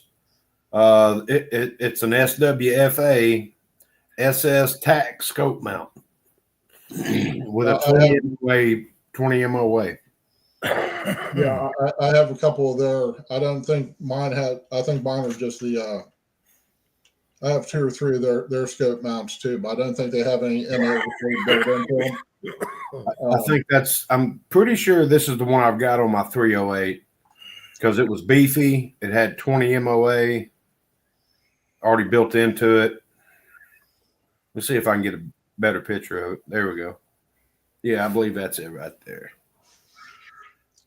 Yeah, I have several. Yeah, okay, you're on there. I have a couple. The ones I have though don't have the built-in MOA in them. So of course they just did they just came out with a bunch of new stuff and upgrades, and because they actually I don't know if they went bankrupt, but they had some issues going on, and so they changed a lot of stuff around. Let's see. No, that's not good. Yeah, mine, and when I say it's got the 20 MOA built into it, that means if you had it mounted on the rifle before and you're zeroed and it's here,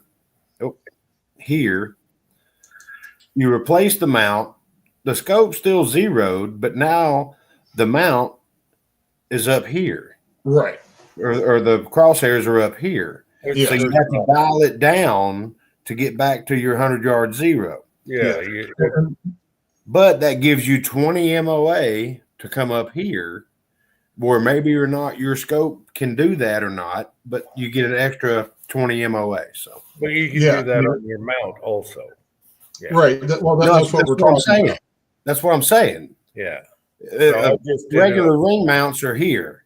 Okay. You put the 20 MOA mount on and it's up here, and then you have to dial it back down to zero if you want a 100-yard zero. But now you have 20 MOA of elevation that you can use before your scope tops out. Or you can change your scope mount, which doesn't cost too much money, and get 20 MOA out of that. That's what I'm saying, Jim. Okay, then we're not arguing, Kyle. Vanessa. You don't necessarily have to spend your mount or your scope mounts. Okay. Or your scope ring. All right. You don't necessarily have to spend a higher price to get a better quality. Nowadays, we're in a golden age right now. We are in the golden age where you can get mounts cheaper and scope rings cheaper. You can get a lot of quality for a lot lower price. What we're paying for, what we're getting now for, say, $1,000, just for a number, is what 25, 30 years ago you would have to pay $3,000 for. Right. And you wouldn't have, and they'd act like, but yeah, I mean, if you're dealing with migraines and stuff, upgrade your glass a little bit, just get into like that $800 tier, $1,000 tier. And if you have to eat ramen noodles or sell blood or whatever, most of the time it's going to be worth it, because you're going to get. Well, this is, I know you're not going to do it. This is for Vanessa. Yeah. So that she's not having to deal with migraines and stuff. Yeah. I got like a freaking Nikon on my 700, and it does fine for me. So, and it's not pretty. It's, Yeah. I wish Nikon came back, actually. I like the old Weaver and Nikons. Yeah, I like yours. Whatever. Or I'll buy old Jap glass. I don't know. Vortex, some of your scopes are really good. You got adjustable, all that. Your parallax adjustable on the side. I love that. The knobs, the centering zero. You can get into a good scope for like 200 plus. Let me see if I can find scope will get you done. Yeah, get you going. Vanessa, if you go over to Amazon right now and you go to you pull up Blackhound, like I said, they have a lot of their high tier stuff's under $700-800. Their mid tier stuff is in the 350s. So I mean, there's and so far I'm very tickled with them. So there's, I mean, hopefully, and like I said, they have their 3 to 18 that I paid over $600 for. Yeah, it's at 382 now for the 3-18. I have that on my AR. The one I'm sitting here playing with right now is the 5-25. That's 361. So you're actually getting a little more powerful scope and a bigger front end. I'm brain farting right now, but yeah, you're getting a bigger objective lens, and they're high. You know, their top tier stuff. Their 2-12 is 552, but you have to go through Amazon. You can't go through their website, because their website is they have like a 30% discount instead of 50. I don't know why they're doing it like that, but that's the way they're doing it. And if you have the Amazon card, you can get 6 months same as cash, or not same as cash, but 6 months interest free, and then you get, you know, your payments are $60-$70 a month. So Yeah, it appears they discontinued the. Well, no, maybe not. and I like the SWFA rings. Them and the Vortex rings are, they're $35, $40. So I don't get real snobbish about rings, as long as they can hold the proper amount of torque. Yeah, they I prefer them to be made in America or Japan or Taiwan, not China. But yeah, gotta do what you gotta do, I guess. And then You got to realize, though, the good old snipers back in the day, they used 4, 6, 10 power scopes. but most of them probably were using 4 and 6 powers. Yeah. Look at Hathcock. Look at Hathcock. I mean, he was taking out guys a long ways away with a low-powered scope. It's not so much the power. It's your clarity, and does your scope hold zero? Some of the best scopes, in theory, I had were my Leopolds. Every time you put the trigger on the damn thing, it change your point of impact between shots. You know, this was one. These were ones I'd spend entire paychecks on. Yeah, so I've become pretty snobby about that. Plus, just being able to sit here and you're shooting. Oh, I'm a minute off, okay, or I'm a full mil off. Just, you know, you make your adjustments. You don't have to pull out, uncap it, dick around with the Right. quarter and whatnot. So, Well, yeah, I say this all the time. Yeah, a good scope you'll have forever. Guns come and go. Guns are like cars and houses. Yeah, they but once you find a good scope, you can it'll last you for a long time. And but yeah, so anyways, I'm a snob about it. You know.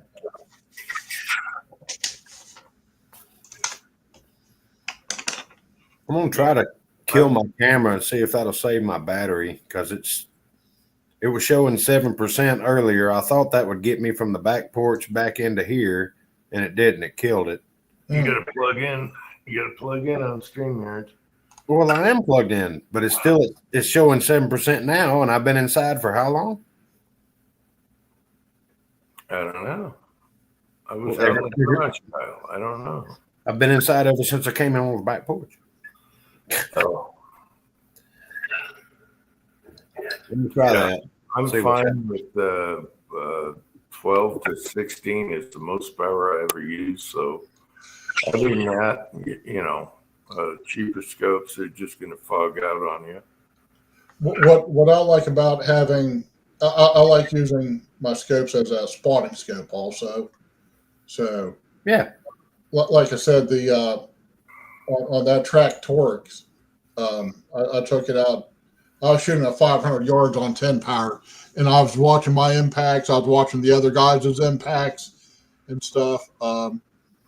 Yeah, but it's because it has premium glass, or well, probably not premium, but pretty high grade glass in it.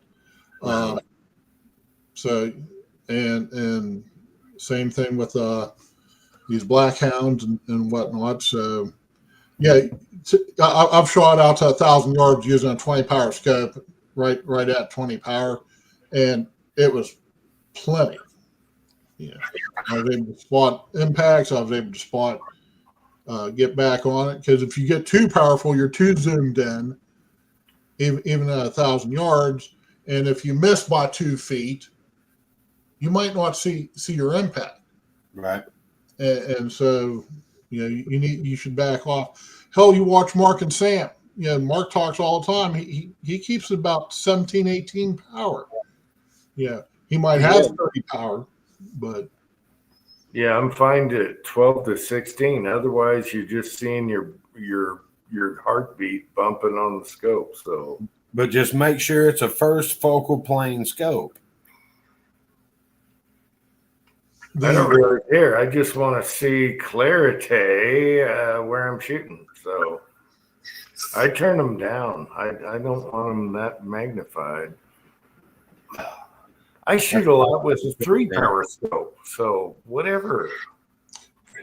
3 power, I mean, if I'm shooting within, say, 30, 40 yards, 3 power is okay for me. But just because of my eyesight, usually Well, I keep a bigger bullseye. That's all. well, this is true. Yeah. Again, a lot of the great snipers of all time use 3 to maybe 10. A lot of them use 3, 4, and 6 power, and they were the greatest snipers of all time. And then they go to 10, but it would be fixed, so it wasn't. There was 10 power probably didn't become popular probably until about the 90s, the mid to late 90s. And then, there's still, I guess, a couple countries, their military is still using just fixed 6 powers. So, Yep. And then, Yeah. Yeah. Was it Nico? What was the Finnish sniper that was awesome? And then you had well, I know who I can't pronounce his name, but I know who you're talking about. He used open sights. No,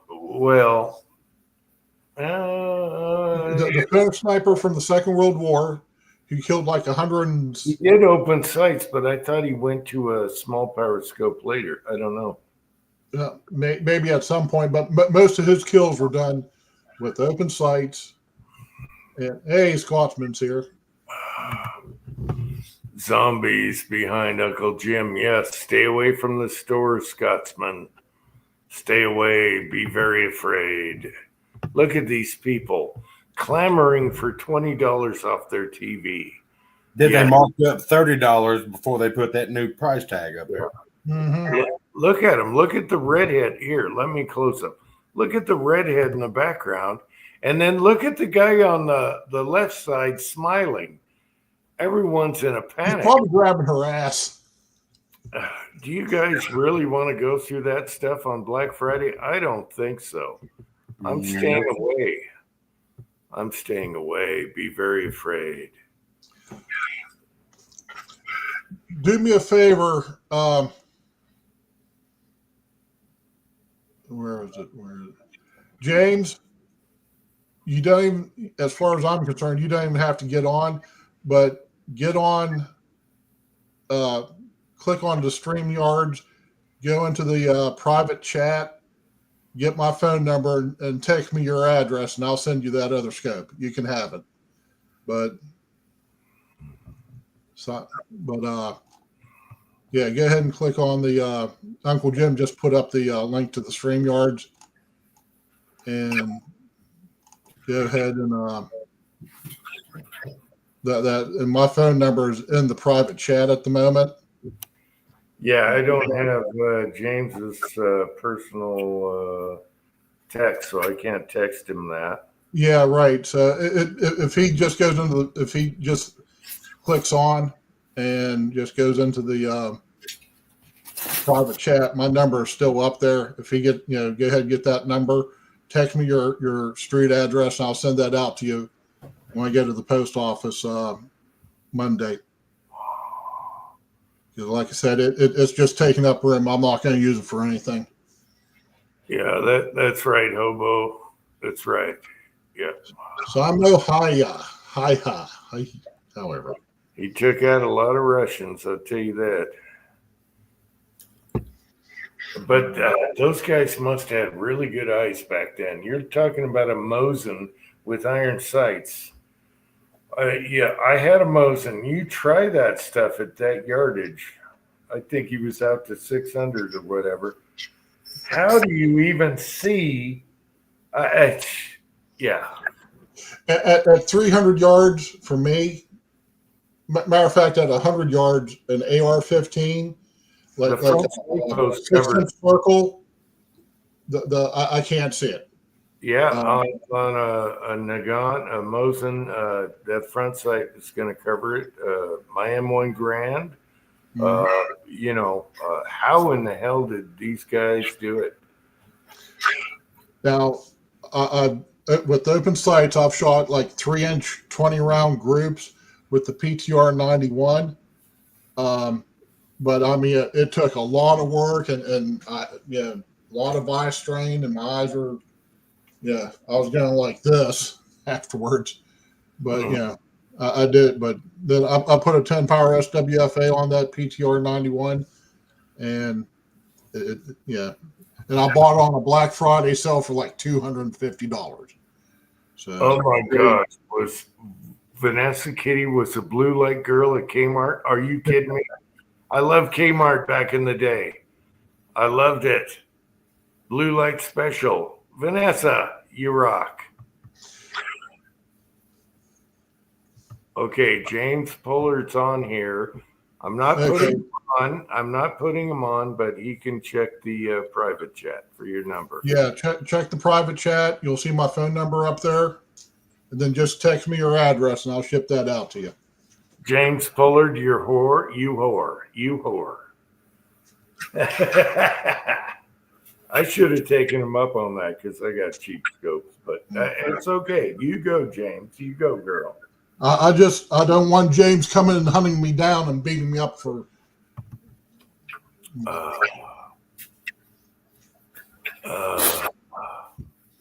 Damn laptop's still at 7%, even though I know it's not 7%, because if I unplug it, it'll go dead. Just need to look for a battery. Vanessa Kitty, I miss the Kmarts. They used to sell guns and cheap ammo. They had really good cheap 22 ammo, and you can get a hoagie or a sandwich at the same time because they had a little deli in there. Yeah, F-250. All right, garage guy, F-250. Attention Kmart shoppers. Yeah, it was the best. Some of my childhood favorite. And you can go in there and get a gun, you can get whatever, and walk right out. It was awesome. What was it? Dynapoints? Dynapoints. They sold Dynapoints. That was good ammo, and it was cheap. Oh, it was so fun. We used to steal the wheels off the shopping carts for go-karts going down the hill. Yeah, I love Kmart. The smell of popcorn, the gumball machines on the way in, everything. Kmart was pre-Walmart, and it was better. I'm sorry. Jim, you like the little seahorse that you put a quarter in outside the door. Just sit there and rock around. Thanks, Kyle. How did you know, Kyle? Now, Vanessa, when you say in 1967 you could not see the grass while standing, my new eyeglasses then. I saw a grass blade standing up, amazing to me. I assume you were like, what, 2 years old in 1967?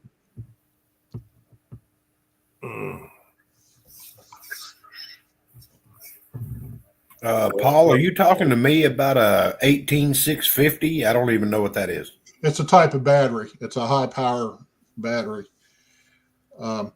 Most of your like power banks will have 650s in them. So okay, you've 7. Okay, I was born in 67. So Damn, they paid you cash. They paid you cash on Fridays. I miss Kmart. That was way before Kmart was the original Walmart. However, it was all American. well, happy birthday, Vanessa. If anything, Kmart might have had some Japanese products, but Kmart was way before Walmart. I really love. I don't know. Are there still Kmarts out there? I don't know. But they used to be the stuff when I was a kid. Oh, we loved it. You can go in there, play with BB guns, and they had firearms. They had 22 ammo. They had all kinds of stuff. Get a nice sandwich on the way out, popcorn. They had it all. They were the original Walmart. What happened? And they were all American products. Let's see. Okay.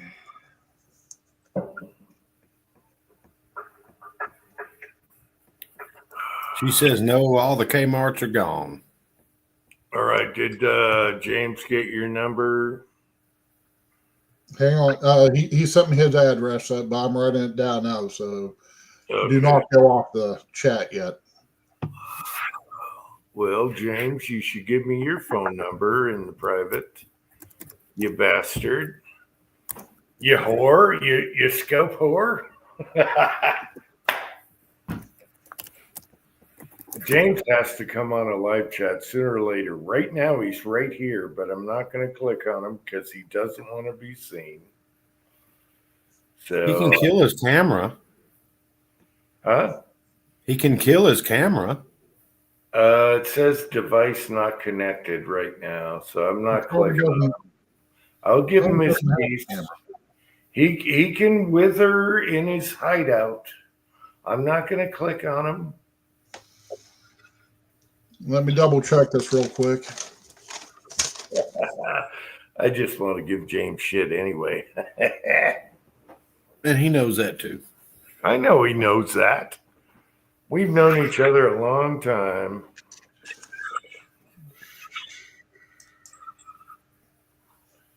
Okay. If you want to, you can go and take his address off now, if you can do it. No, it's in the private chat. No one's going to see it but us. Okay. I don't know if I have powers. But yeah, James, I have it. Monday, I'll ship it out to you. Like you said, it just I don't have powers to delete it, but once this chat is gone, it's gone. So it's right. Not public type deal. Right. Okay, I'm going to mute real quick. I'm going to go hit the head, and I'll be back in just a moment. All right. All right, where are we at? I'm going to go have some tobacco. Let's see. We still got 12 people here. Who's out there lurking? Just post your name. Who's the lurkers that don't want to be seen tonight? Creatures of the night. I want to see who's lurking out here in the side chat. Oh, wait, I got to get back to the public chat. Damn it. I couldn't see if I tried. Let's see. Garage Guy's here. Paul, Patriot Paul's here. Vanessa Kitty's here. Hobbies is here. Creatures of the night who are still here. Scotsman's here. He's lurking. Hope your back is getting better, Scotsman.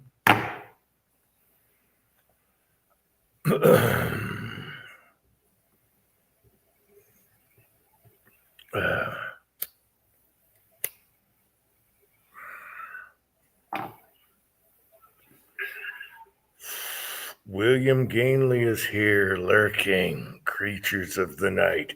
Come out, creatures of the night. I get a lot of lurkers, and I don't know who's there. Tin Man probably went to bed, got his ass kicked by Mrs. Tin Man. Yeah, he got whooped on. He won't wake up for 24 hours. I don't know if it'll be that bad. I was there for the bashing.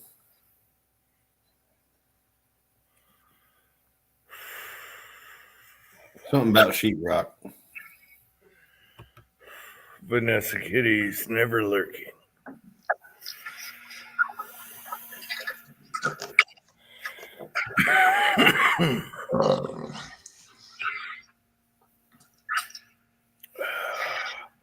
Yeah, Tin Man had a whole sheetrock down to the basement to finish his reloading room.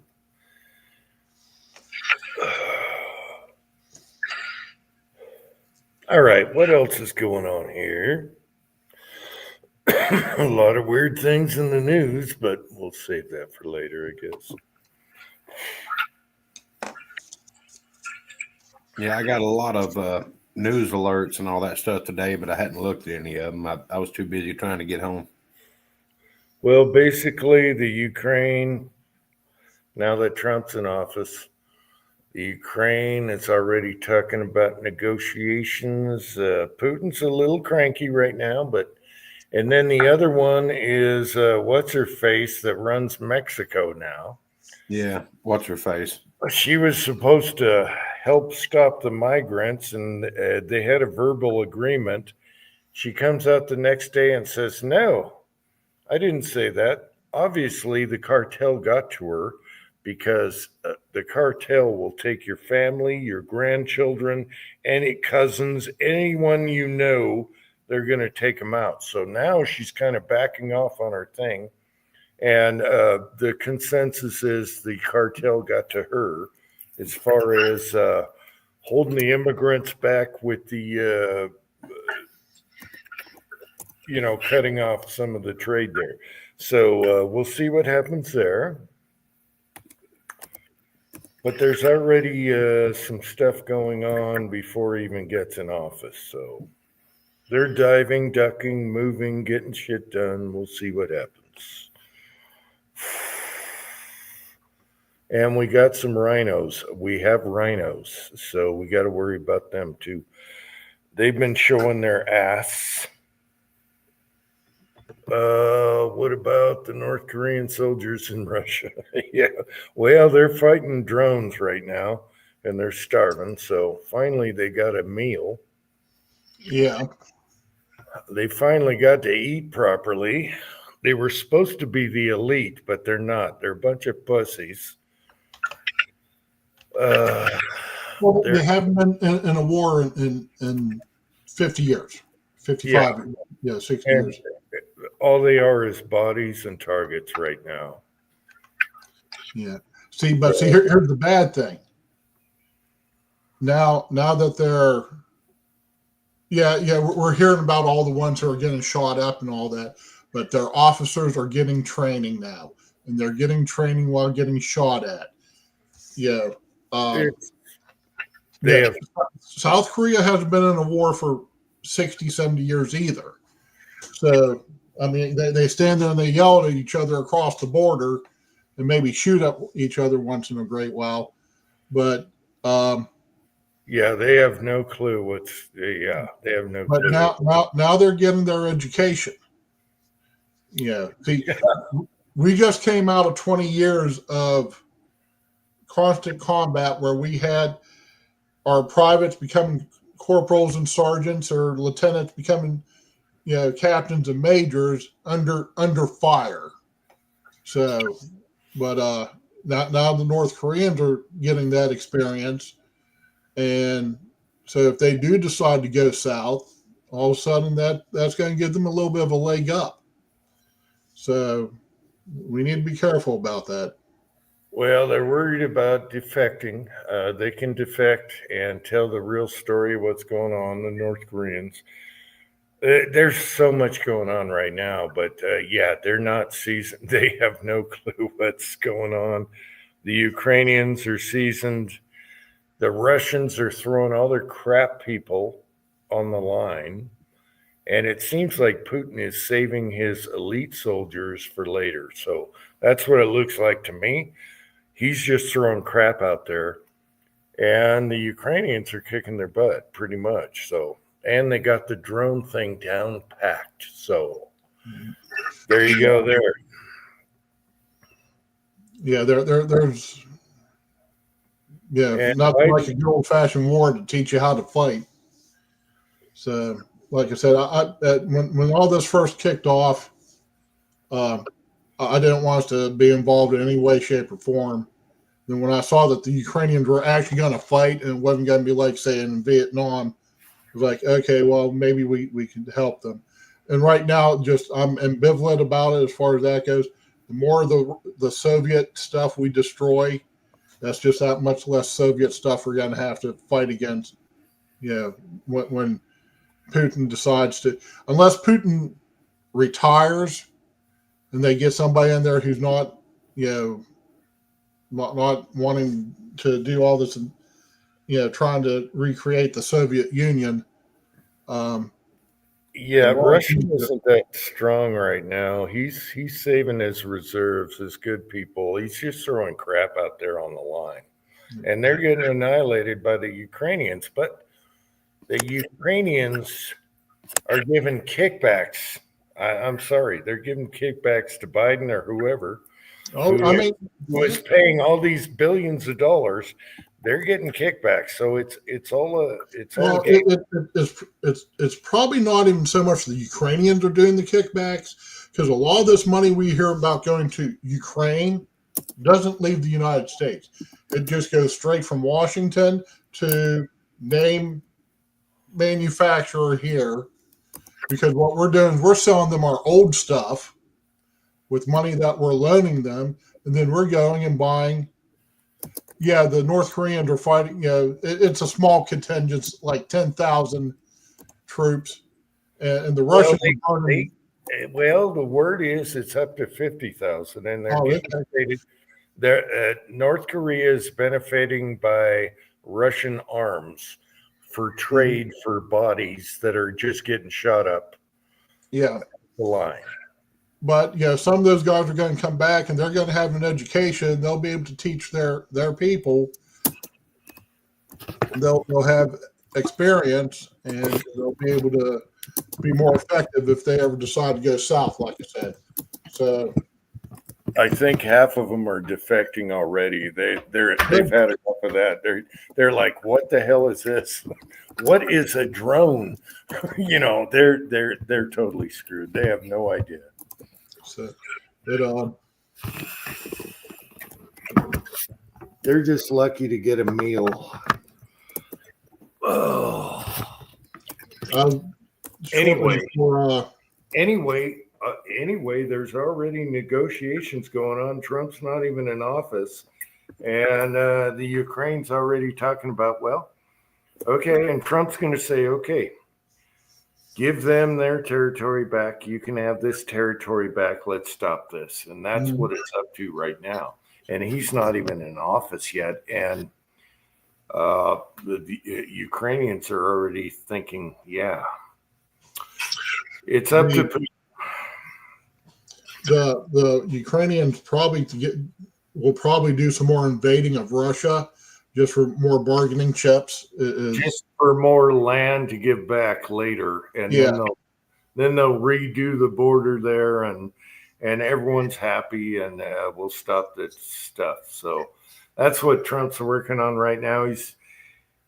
He's already talked to Trump about that, and it's up to Putin. Putin just discussed in an interview that people are still trying to take out Trump. So he better be careful, and he better be careful before the inauguration. So he's got a month or so, 2 months. Oh yeah, I mean, I would not be. Yeah, and it's not Putin's coming up with an original idea. People have been talking about that since the moment we knew that he was going to be president again. Yes, but Putin definitely said that Trump better watch his ass right now. And it was almost half a threat and half of reality, which is true.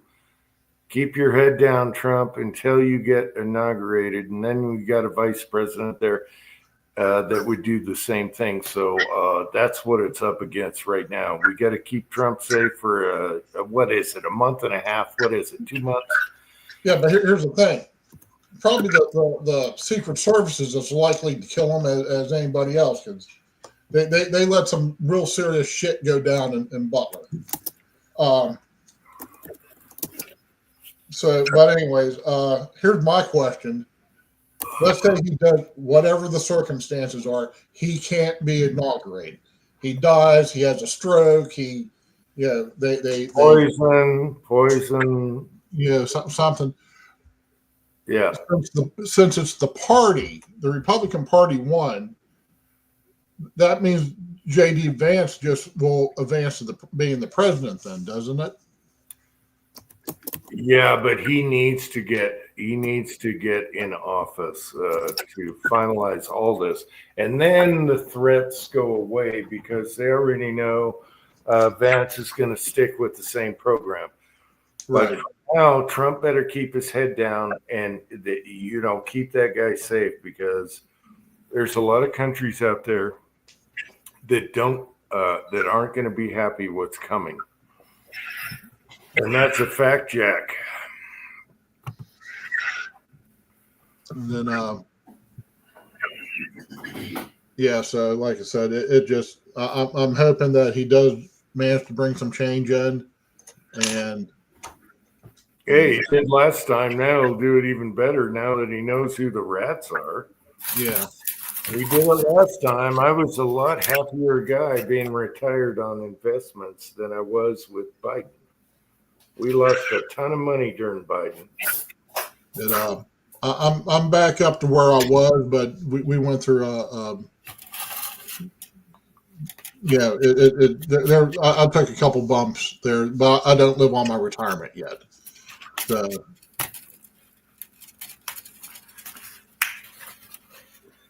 yeah, it was night and day, but now it's better because the market's going to go in the way we already know so it's already getting better. So, and I'm hoping, like we've talked before too, gold went up. I guess I don't know if it was open on Friday or not, but the last time gold market was open, it went back up, but it's still 26.58.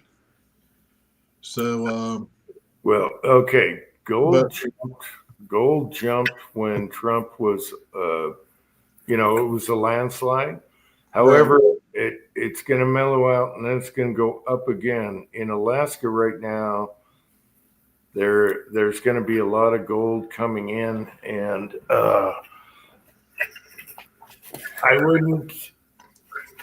the best time to invest in gold was right when Trump won the election, and then wait a little bit, get it low, and then it's going to jump again. Yeah, I normally don't mess with gold anyways. I prefer silver. And actually, silver is it's at 30.78. So when it opens on Monday, it'll open at 30.78. But I'm waiting for it to draw back to under 25 an ounce. Until it gets there, I'm not even going to mess with it. Yeah, and I don't have enough gold. Yeah, Patriot Paul, how in the hell is that guy still? Oh my gosh. Have a stroke already. You turtle. Oh God. Yeah. We got lots of rhinos in there. California is probably going to get a few more House votes because they did a super late count, which is probably still not fully counted yet. And that way they can fix the ballots. So there you go there. Once we get voter ID in, once Trump's in, we get voter ID. We get all these people in there. We're going to have a new Secret Service everything is going to get a lot better, and then we'll work on the economy and everything. Drill, baby, drill. It's going to be good. It's going to be good, and I'm a happy man because I didn't want to die during a Kamala thing. I'm not dying during Kamala, and believe it or not, Kamala wants to run again. Good. She wants to run it. Oh, are you crazy? Let her and Gavin Newsom run on the next ticket. Oh my God, Kamala! My dog will get more votes than they will. How stupid can you be to want to run again for the presidency after you got trounced like that? Are you they're gonna? The libs are going to spend another $1 billion on her to get her for. Yeah, they won't spend a penny on them, but just put them God. in there. Yeah, put her in there, and like I said, put Gavin Newsom in there, and yeah, yeah, he'd probably do halfway decent till people really started learning about Yeah. Anyway, it's going to be good times. They got a pretty good team in there. There's this Rubio and Bondi, a little iffy, but we'll see what happens. The rest will be good. I think they're going to put what's his name in security, which would be awesome. Oh, did you also hear about the cocaine in the White House? oh yeah, wasn't that a few months ago? Well, no, now they have pictures of the baggie of cocaine that was in locker number 50 in the White House, which has surveillance cameras and surveillance people all around this area. And they're saying, oh, we don't know. You have cameras. You have fingerprints on the baggie. You have number 50 locker that was locked with the key. Who belongs to that locker? And now they're like, I don't know. Are you crazy? Are we that stupid, people? They do think we are that stupid. Anyway, the pictures came out last night or today of the cocaine baggie. It's a plastic bag. Why didn't they put it in an envelope or something? Idiots. There's got to be fingerprints on there. No one's going to wear rubber gloves under camera going into a locker with guards around. What is going on, America? Are we that dumb? Are we that stupid? Well, like I said, they think we are, first off. Secondly, that's not the first cocaine that's ever been in the White House. I'll guarantee you that. I'm probably not. You can go back to Clinton with his cigar. Anyway, all right. I got to pee. I'll be right back. Go pee. All right. Good. Well, about the only thing I know about to talk about is guns and scopes. So we're going to continue talking about scopes. Another advantage to a high dollar, or at least a mid-tier one. Like I said, you got your adjustments. It holds 0 while you're shooting it. A lot of them now are coming with their own, with that are bad.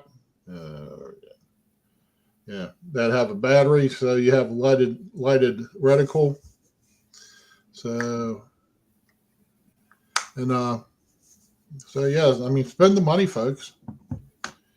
Go ahead and it's an investment. But like I said, I've said before, guns come and go. They're just guns. But a good scope, when you find one, jump on it. You'll be happy.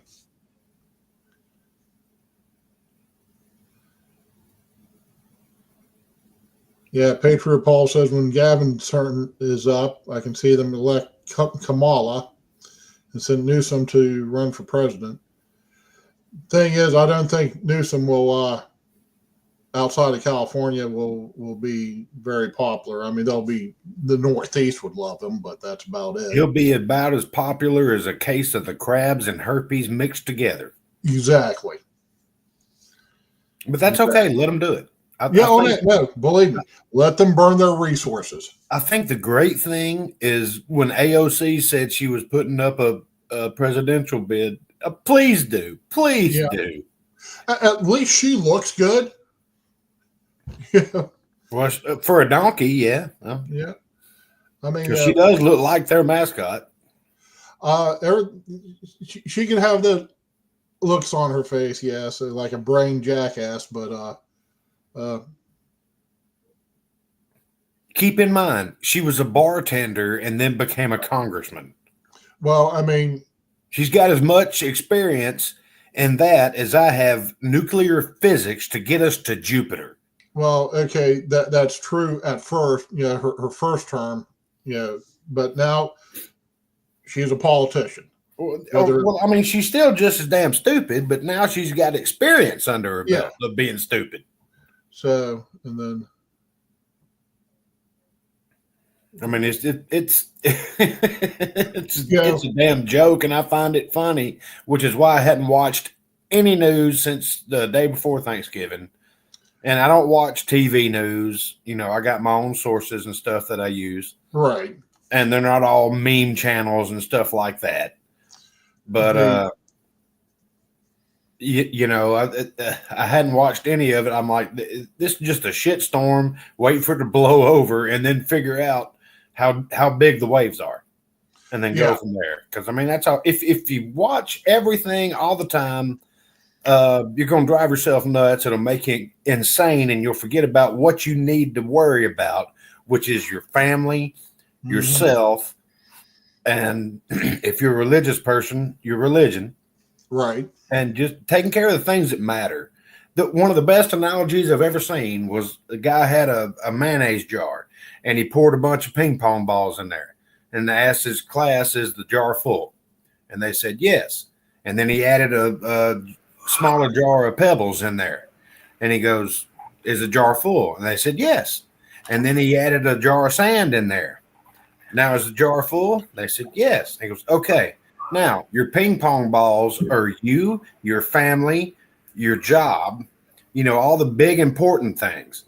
The pebbles are, you still got to take care of this, but, you need to take care of the ping pong balls first. The sand is all the other crap that everybody else is trying to feed you. Now, if you put the sand and the gravel in first, you ain't got room for the ping pong balls, do you?" Yep. Exactly. I thought that was just genius. Kyle. Where? Genius, Kyle. No, you're a genius. Genius. You know where I got that from? Had no clue. I thought you just mistyped it. Yeah, on OG Danger Show. I don't know if you guys are familiar with it, with his show. He was doing hate mail, and somebody called him, "Oh, you're a real genius." But the guy who sent the hate message Misspelled it. spelled it genius, and I thought, this is I'm grabbing it before somebody else does. So, That is great, and I think Paul will get this. I don't know if he's seen this, but somebody blasted it was a suppressor video, and it was big news happening. Should you buy a suppressor? And one of the comments on the video was, "This was such a waste," or no information was gained or shared in this video. It was such a waste of time, but he spelled it WAIST. And of course, Johnny B came back with it and said, hashtag or star WASTE. If you're going to insult me, at least do it correctly. And Right. my comment was, well, apparently you got a spelling lesson today. I just thought that was funny. I saw. I didn't see the video, but I saw him do that, talk about that, or say something about that. And we usually watch 2 or 3 of his episodes every week, while we're eating dinner and whatnot.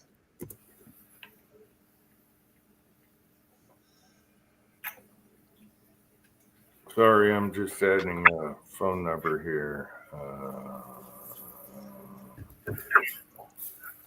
Hell, add mine to it. Why not? I don't care. got yours, Kyle. Jeez, Kyle. Now you're distracting the monkey. Oh, I almost got the area code wrong. Wow, that's a weird area code. That's the first 3 digits. You almost fucked it up that quick. Oh yeah, always, always. All right, that's an easy number, and a poof. It's 867-5309. Shush! No, you don't say this on here. I got yours already. I was doing someone else's. Now I'm gonna give him shit. Gonna make sure it works. The butt and butter to make your butt and better butter. It took me 10 times before I actually was able to figure out what she was saying. Yeah, I mean, I knew what she was talking about, but You said the butt and butter to make your butt and butter better. Car seat kid, go. Hey, baby, you going to bed? I love you. I'll see you in a few minutes. Bye-bye.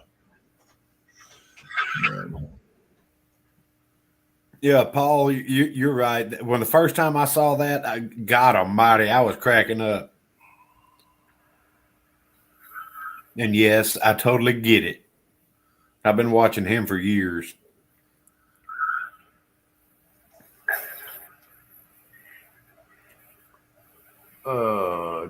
Make sure it's right.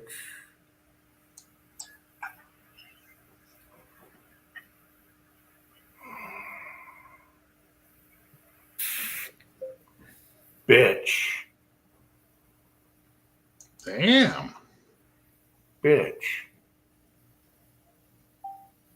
Let's see if I get a comeback from that one. Oh, it was sent. All right, we'll see. Anyway, let's get back to the comments here. What were we talking about? You got 10 people left on here. We've been talking about all kinds of shit while you were in your own little world, Jim. Yeah, politics, rifle scopes, and how And hot butt AOC is. She's holding a jar. What? Holding a jar of prepper? What? It's the butt and butter to make your butt and butter feel better. All right. I'm sorry. I missed it all. I'm not going there. Yes. If you're not familiar, you won't get it. All right.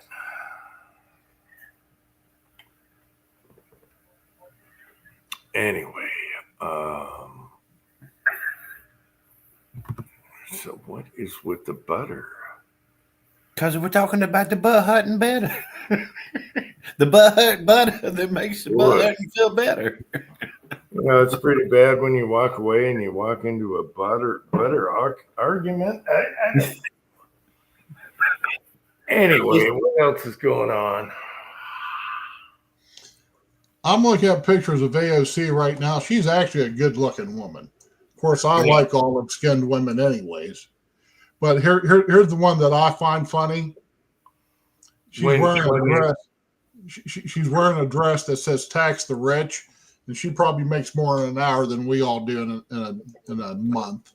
Yeah, but when she first moved to DC, she couldn't afford rent. Yeah, that's amazing how that works out. Who is? Well, look at Nancy Pelosi. I guess she's like almost a quarter billionaire. She should be hung in public on pay-per-view. Who is Johnny B? Patriot Paul. Look him up on YouTube. Anyway, you guys got to watch the Kamala Harris where she's doing her speech, and they have her all. They did some AI on her, and she looks like just totally ragged out. Yeah, she goes from being all nice and prim and proper and all that stuff to looking like she's just off a fucking 4-day bender on coke and heroin and holding a bottle in one hand. They did all that photoshopping. It was hilarious. And that's the rule. Did you hear that? Did you even see that speech that she made? Oh, it's hilarious. Yeah, it's disgusting. I'm tired of watching I don't want to Don't let nobody take your power. If it wasn't for Johnny B, I wouldn't even know she had done it. And I'm so glad we don't have to see her or Biden ever again in a month or two. So, month and a half. What is it? January what? 20th. 20th. Oh my God. Why do you have to wait so long to get things straightened out? Oh my God. 20th? Am I going to live to January? Oh God. I sure Oh, hope shut so. up. You have a January Christmas 20th. show and you have a New Year's show to do. No, you get elected, you should be in there right now switching the country around. We got to wait till January 20th. Oh my God. I thought it was 4th. But Jim, if it makes you feel better, on the New Year's show, I will actually wear some pasties. Yeah, that's my that What look do you you just mean? had. What does pasties mean? Those are the nipple covers with the little tassels. Oh my gosh. Hey, if you do it, Kyle, I'll do it. I will do it for society. I got tassels for society. I put tassels on once. Anyway, yeah. Where'd you put them? On the boobage. What are you talking about? Oh, I just hoping you didn't put them like where you hooked that rope to pull that rock.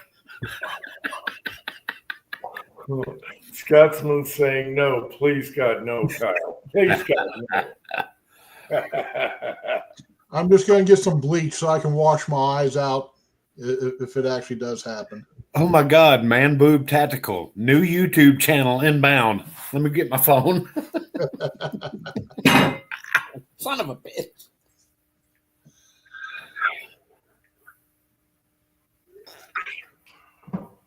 Yeah, hobo, you ain't wrong. Oh, well, let me rephrase that. In Canadian, you aren't incorrect. It's stupid. I mean, even that,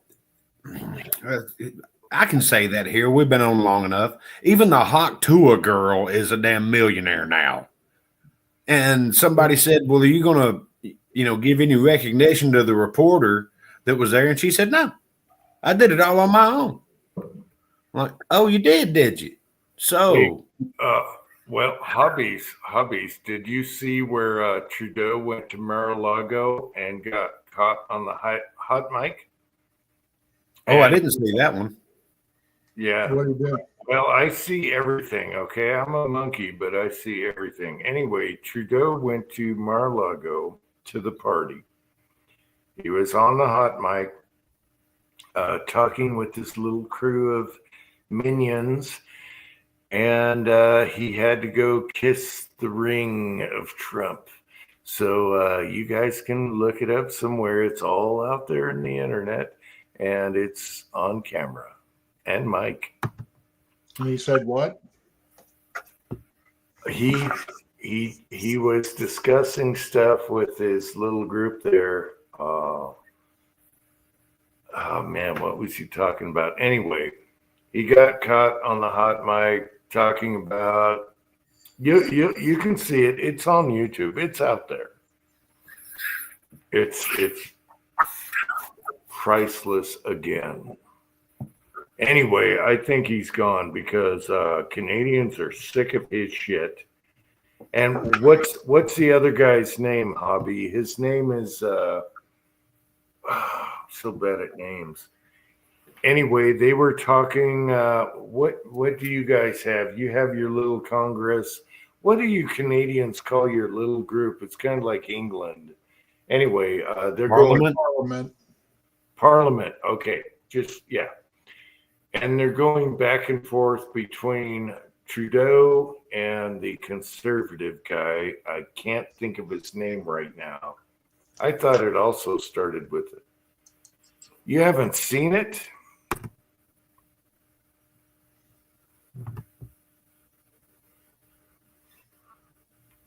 I think that's him. I'm so bad at names. Anyway, the other guy opposite to Trudeau is way more logical. And so hopefully you guys get that straightened out. If you do, it would be awesome. Just pan that whole North America and we're good to go. And then we'll fix Mexico. And make them pay for it. You guys take care of that up there. We'll fix Mexico and we're good. Get rid of the cartel, drug problem, migrants. Boom. I think they were already. Also, I heard where they're already putting up some wall. Did you hear that? Mhm. Yeah. Pierre Poliver. I think that's the guy. Yes. Polivre. Pierre Yeah. Polivre. I don't speak French that good. Yes, that's the guy. That's about what I can come up with out of that. Get his ass in charge of Canada, and we're good to go. Heck, if I could buy a consonant And for then that we name. work at the bottom end, the bowels of Mexico, and we fix that because she flip-flopped once the cartel got on her ass. So we fix that. We take care of Canada. Watch out for the shores on each side, and we're good to go. And we will watch the shores. We got the best guy in the business going after illegals right now. So once he gets in. And we also need to abolish the ATF, the FBI, Well, the CIA, any other three character IRS, DOJ, abolish all of them. Think of all the money we'd save because they ain't doing shit anyway except fucking us. The IRS is already exposed for where's the money gone that they put into them to arm the IRS and all that. There's a lot of money missing right there. So that'll come up in Congress. However, we got to fix Mexico and Canada, and I think Canada is going to be fixed. They're sick of Trudeau. They're sick of it, and I have big faith in Canada. And once that's done, we take care of the bowels in the South, and we got Holman on there, so he's a monster. He's an animal. He's going to take care of all that. So everybody's gotten so used to the status quo, which is not anymore. Oh, I'm gonna come in here and I'm gonna make all these changes, and oh, here's some money. Oh, look, Twinkies. No, I'm loving it right now because the team is coming in here, and we got the best guy for borders right now. You couldn't even imagine 1/10 of the person you could get, and we have them. So there you go. Hobo, take care of your top end. We'll take care of the bowels in Mexico and get her fixed. And if we have to take drones and take a cartel out, so it shall be done. Well, unfortunately, we should take our own cartels out first. And I don't mean the ones that moved up from the South. I just mean the ones around the Potomac. Yeah. Or at least their owners. Take those ones. Like my buddy said several years ago, need to set the damn Capitol on fire and shoot every son of a bitch that runs out of it or runs up with a damn water hose. So James, you got my text. That was you. We're good. James Bullard, you got my text. Here's the thing. If the ATF was to disappear tomorrow, that'd be the perfect way to stop Americans from at least buying new guns. Because then who's going to do the background check? Why the ATF doesn't exist anymore? Well, we have to, either bring them back or nobody can buy, new guns anymore. And you're required to buy these guns, do the background check. Well, it's the ATF's rule that you have to go through a background check. Yeah. Well, no, the background checks go back to either the assault weapons bans or whenever that came to. Which were established by the ATF. Yeah. The ATF runs it and they operate it, but let me say this. If the person has the patent on the cheeseburger, and you get rid of the person with the cheeseburger, or that designed the cheeseburger, who owns the patent to the cheeseburger? Nobody. Therefore, everybody can make cheeseburgers. No, we're gonna thin the ATF, get them back to alcohol and tobacco, and thin them on that also. And then the main thing to me personally, is the FBI and the CIA. They're corrupt as hell. They need to be cut down to a 1/10. They do nothing but attack us, and they should be. Here's the sad thing. If you can do an instant background check on a firearm, why can't you do an instant background check and get your stamp in the mail on a silencer or a short-barreled rifle or shotgun? Why do you need a stamp? Okay, we agree on that, but the law says you have to have the stamp. Okay, so get rid of the people that made the law, and therefore there is no more law. Those people have been dead. The stamp only takes you about a week now, but you still got to make it. So what the hell, people? Yeah, I mean, the Do I need a background check for a pipe wrench? You are arguing with the choir.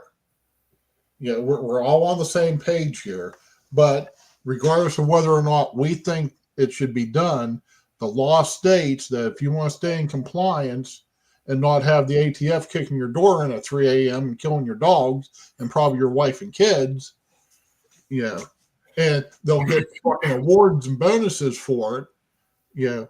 We have to do it. As far as me, I've said it 100 times before. Firearms and ammo should be sold out of vending machines on every friggin' street corner. Of course. Yeah, but that's. Well, I mean, look at what they're trying to do. I understand what they're trying to do in their little soft hearts and all that.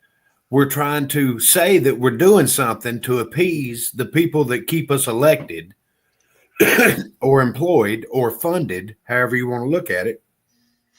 But in the grand scheme of things, how many mass shootings have happened by somebody with an SBR or somebody with a suppressor? Well, I mean, they hadn't prevented a goddamn thing, and they think that they're so fucking powerful because everybody's bent over and licked their butthole till it's clean. That way, they don't even have to wipe when they take a shit. Okay, here's the problem. Whenever it's convenient for the ATF, they're going to say a suppressor isn't a firearm. Then why did we have to fill out a 4473 for a suppressor?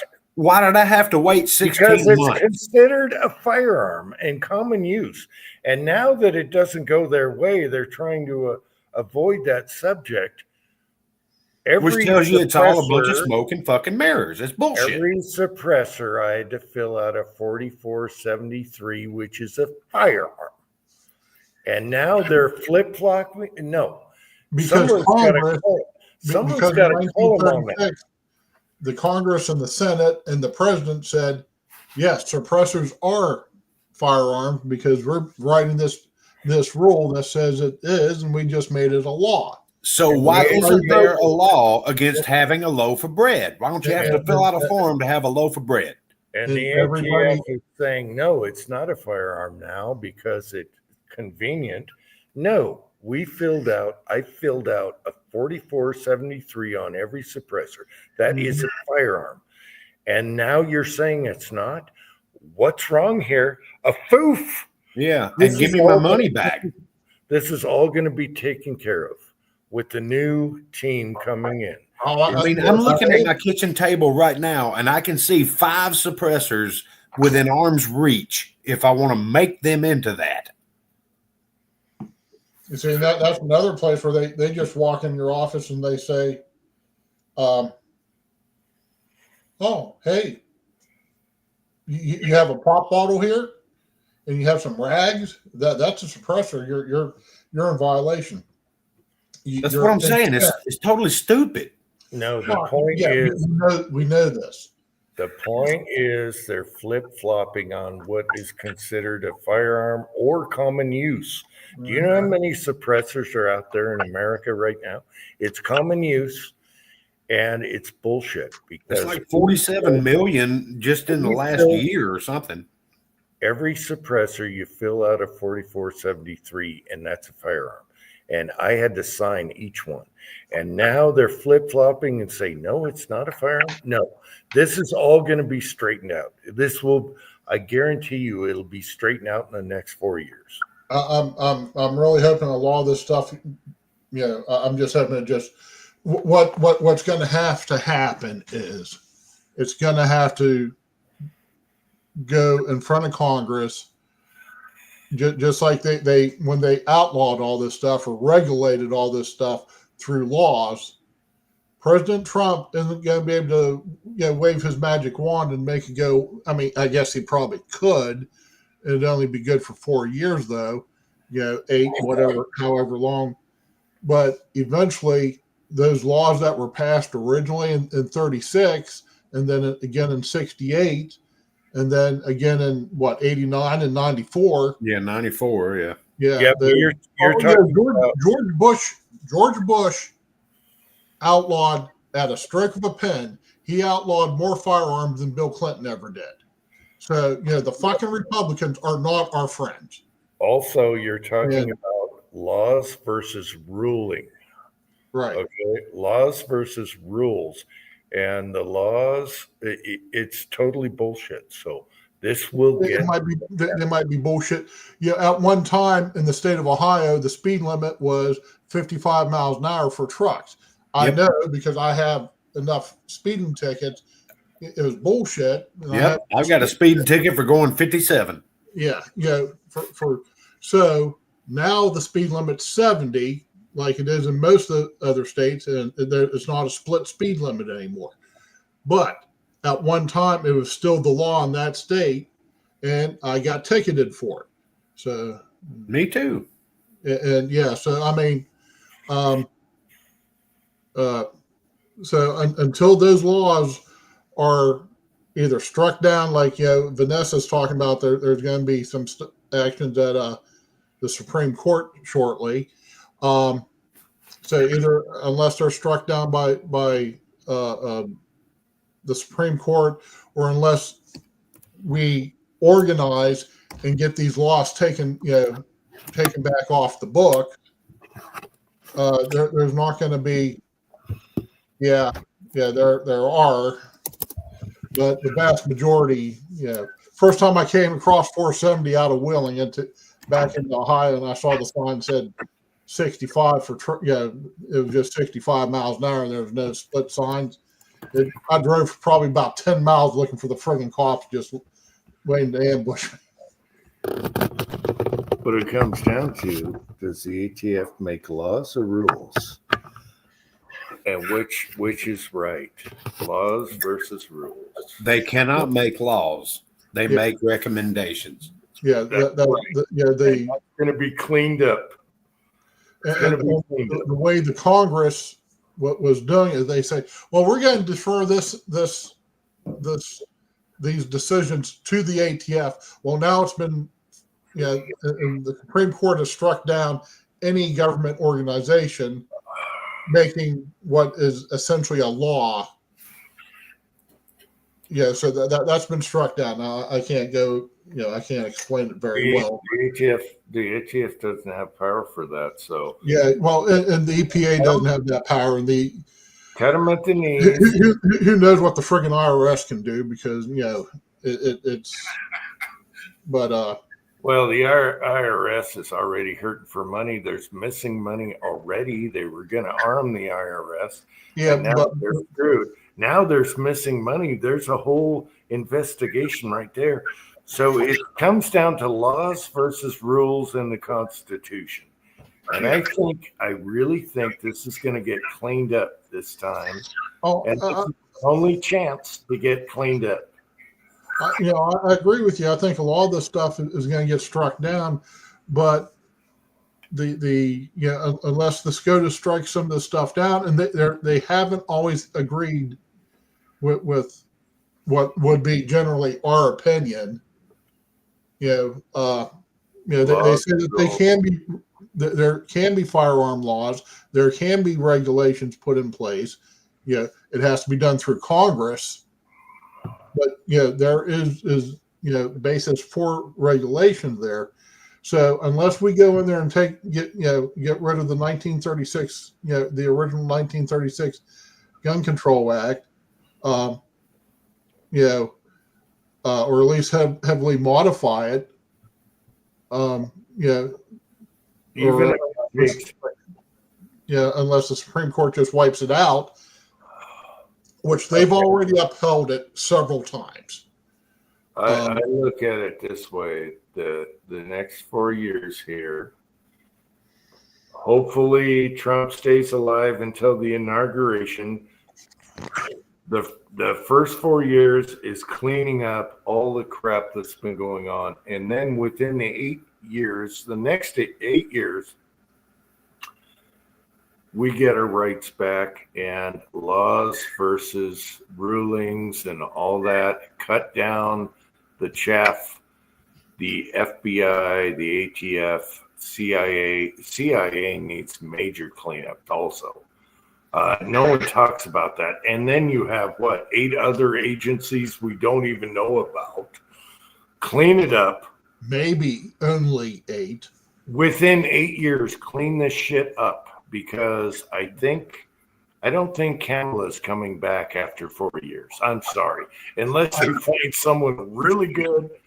No, I'm looking at the 8-year haul here, and let's haul her out. Yeah, she won't be able to pull Trump. Now, she might be able to become a governor. She might be able to become a senator, and hell, under the right circumstances, in the right amount of time, she could get appointed to the Supreme Court. Be the dumbest thing that this country ever did, but she's a lawyer. I mean, she's never going to be on the Supreme Court. I'm just saying in theory. In theory. Yeah. But she's not going to be able to pull Trump. So the only way she's going to be president is if Joe Biden wakes up in the morning and just says, I'm leaving Kamala as president now. But supposedly, and how much of this is just wishful thinking on our part, or just people, trying to stir the pot and muddy the waters. Supposedly her and the Bidens don't get along very well, which is fine by me.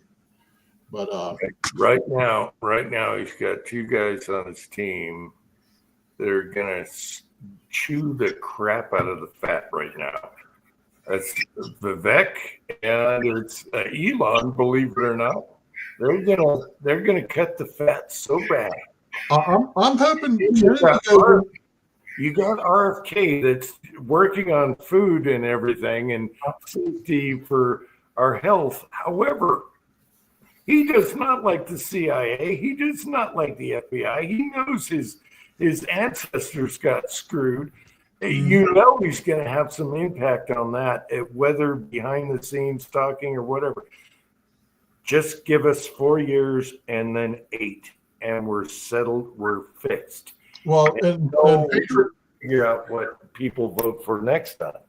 Well, and Patriot Paul brings up one thing. In 2 years, in the next House elections, odds are we're going to lose the House. It just happens. That's the norm, but it didn't happen for Bush. Bush got both House and Senate. Right, and Bush believe me, crap. I'm hoping it doesn't happen also, but there's a good chance.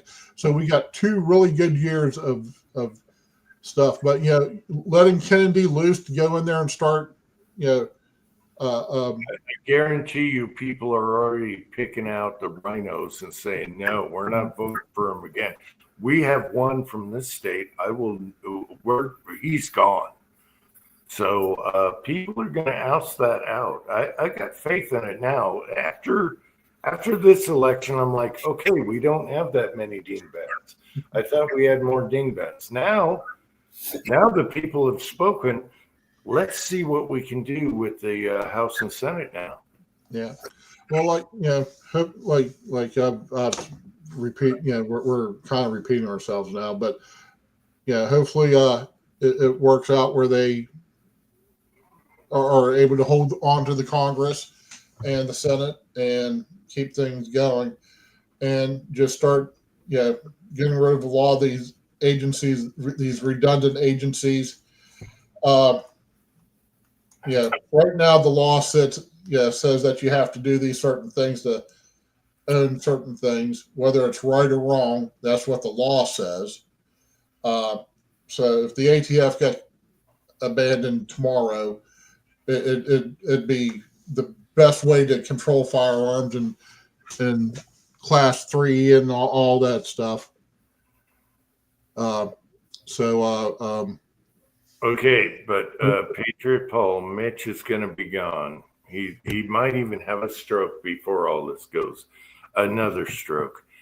I'm telling you, if there was any time in my lifetime to fix America, this is the time. It's the only time I've seen such a revolution. And it can continue on in the next 4 years after this, kind of like the Bush had his 8 years, whatever. This is way better than Bush is a rhino, of course. He made money off of wars. You know this. That's why he draws artist paintings of veterans all day, because psychologically he knows he screwed so many people over.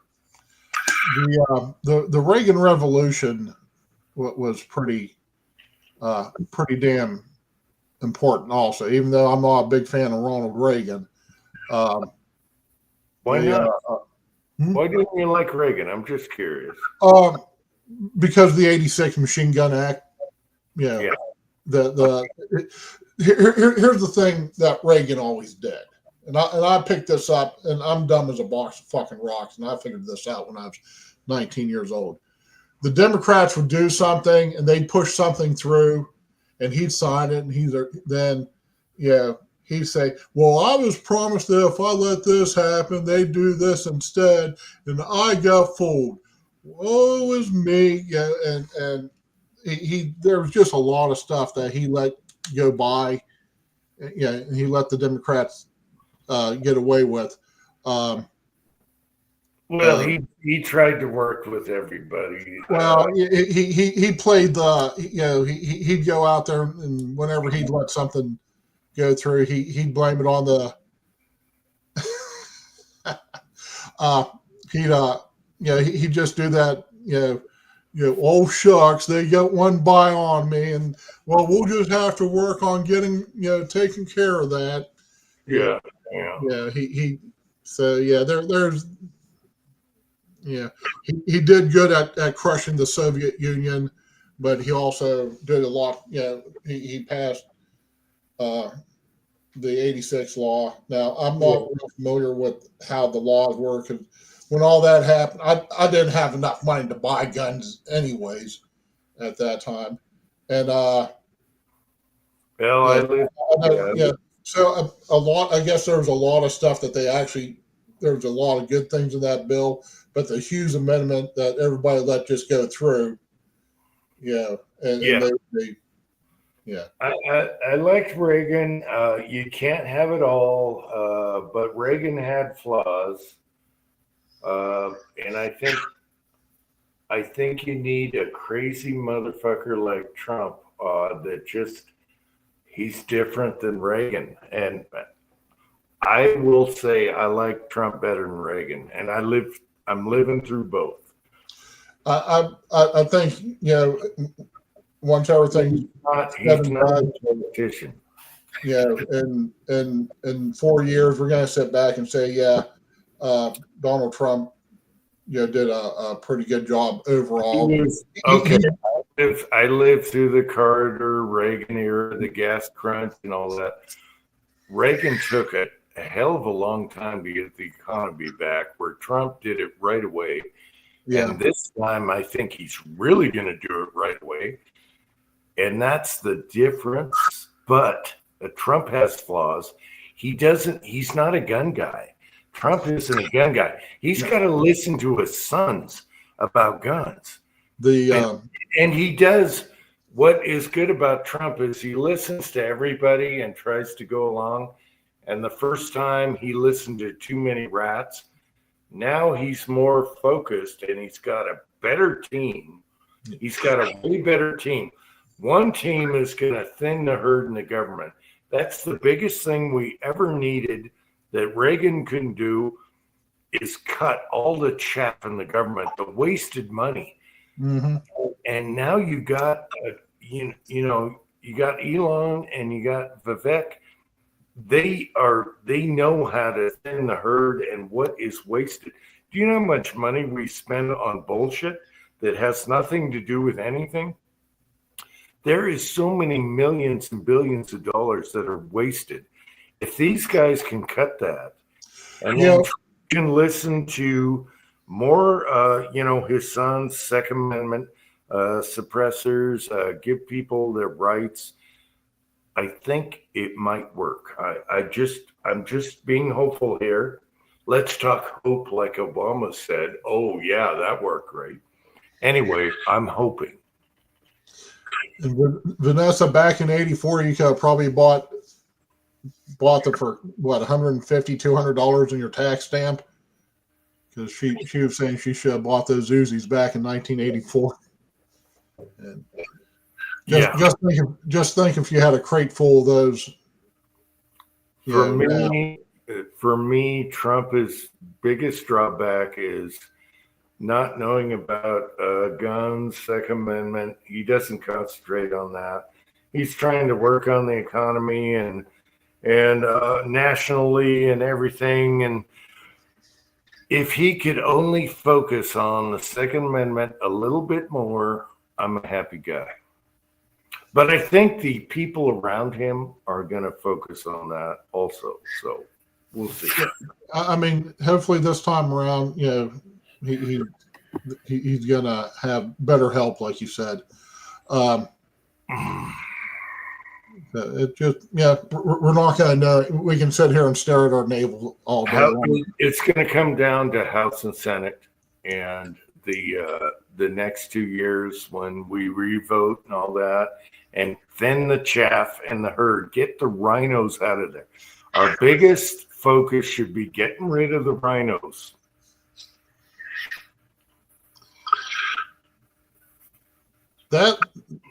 Vanessa, you need to make a little video talking about that. If you have photographs and video, it'd be film probably. It'd actually be real video. What, this? Yeah, we use Uzis at a gold claim, and that sounds like an interesting story there.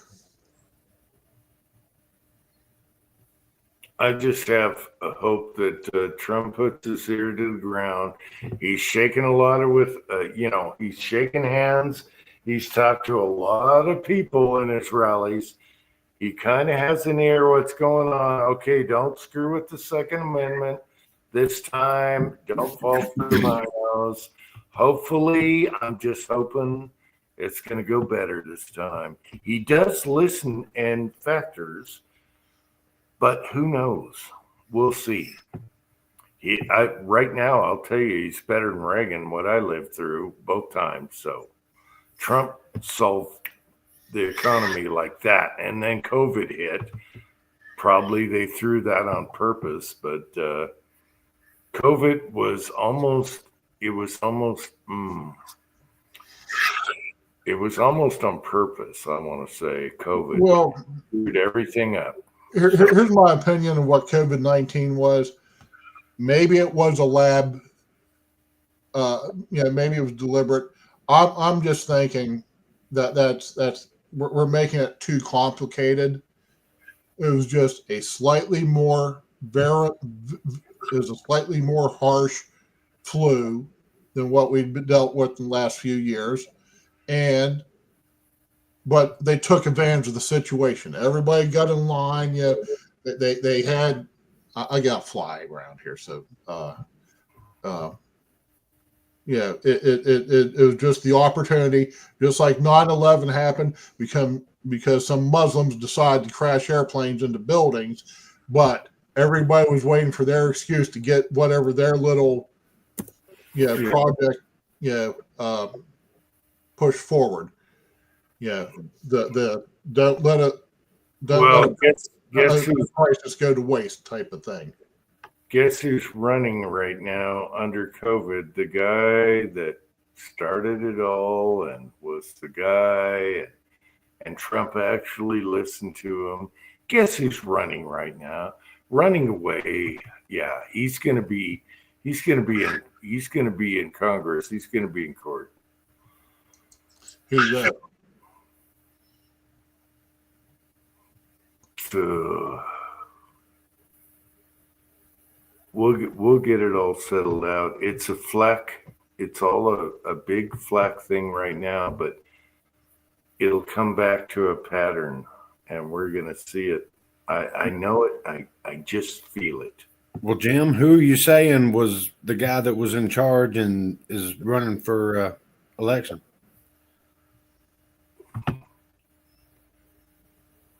There you go. Oh, Fauci's running.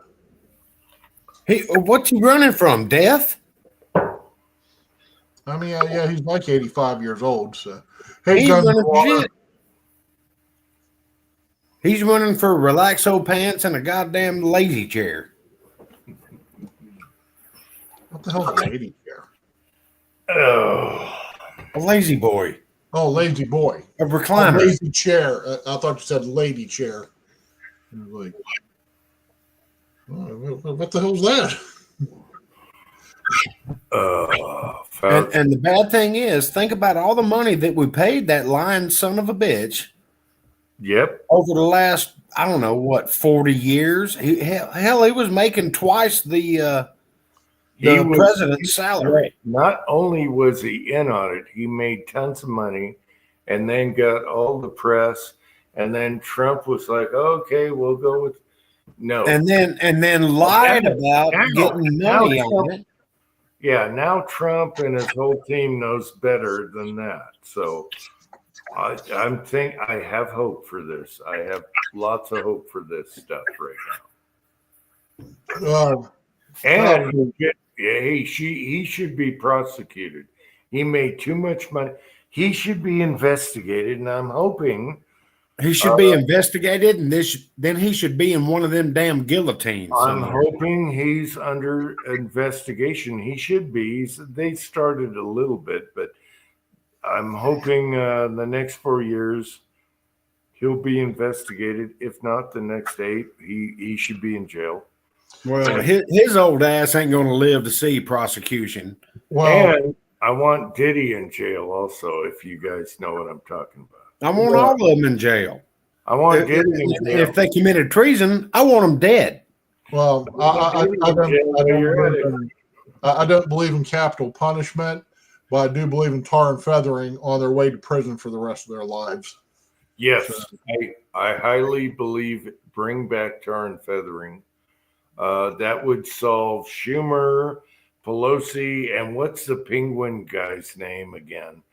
Nadler. Adler, the penguin. You gotta, and then the guy from California, oh my God. Newsom. No, the other guy too. Anyway, there's all of them.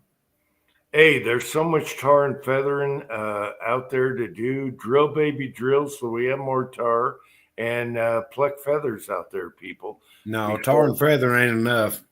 Tar and feathering, we should bring back. That's what our ancestors did, and it was pretty painful to be tarred and feathered. If you guys ever looked that up, you got your ass burned, and then you got feathers on you. And then they hung you against they put you against a tree.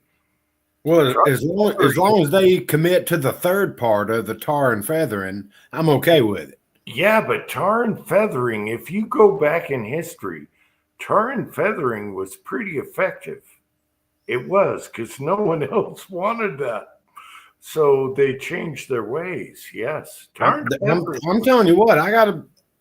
Well, I ain't gonna say that. I want everyone to look up in history on tar and feathering. I totally researched all that. I can see what you just did there, and thank you, Jim. I think you just saved me from a I strike. should have tar and feathering in the background. Tar and feathering was very effective back in the day. It was super effective. But you have to do it in public. And what I'm saying is make it all pay-per-view and apply all that money to the national debt. Tar and feathering happened during word of mouth and some printed papers. We didn't have news now. Can you imagine tar and feathering today where it's shown on every video and phone?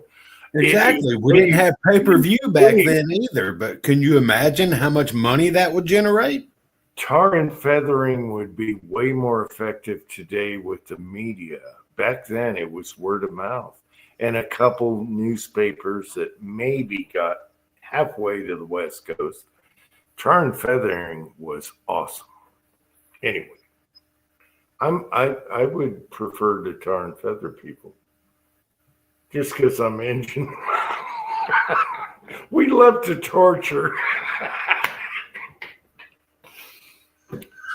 Indians love to torture, okay? That was their thing. You always tortured your adversaries, okay? That's what Indians did. You know, they act like Indians were innocent. No, they had slaves. They tortured the shit out of their enemy. So there's that. All right. Tar and feather. It's extremely painful. It's extremely painful and humiliating at the same time, and that's what made it great. Let's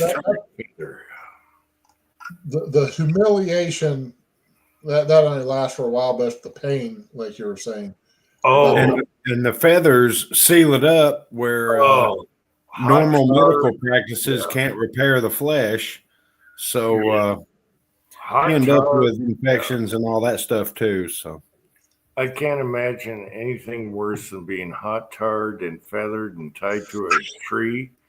That is bad. And it makes you think twice next time. Yeah. Let's see what's happened. Indians would bury you with your head sticking out with a red ink. Yeah, that's true. Indians love to torture. Scalp them, yeah, but scalping is too easy. You lose a little scalp. No, tar and feathering is way more painful. Let's do it all. Let's scalp, tar and feather. Who would not like to see Schumer tarred and feathered and Pelosi and the Penguin? I don't know if anybody's got a knife sharp enough to get through Pelosi's scalp. I mean, it's been plastically rebuilt, what, 17, 18, 37 times? I mean, shit. Or her eyebrows, yeah. Oh, her eyebrows are going to be on her butt crack, whatever.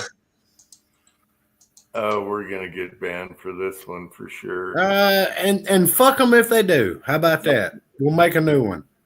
A foof. Yeah. There's always next week.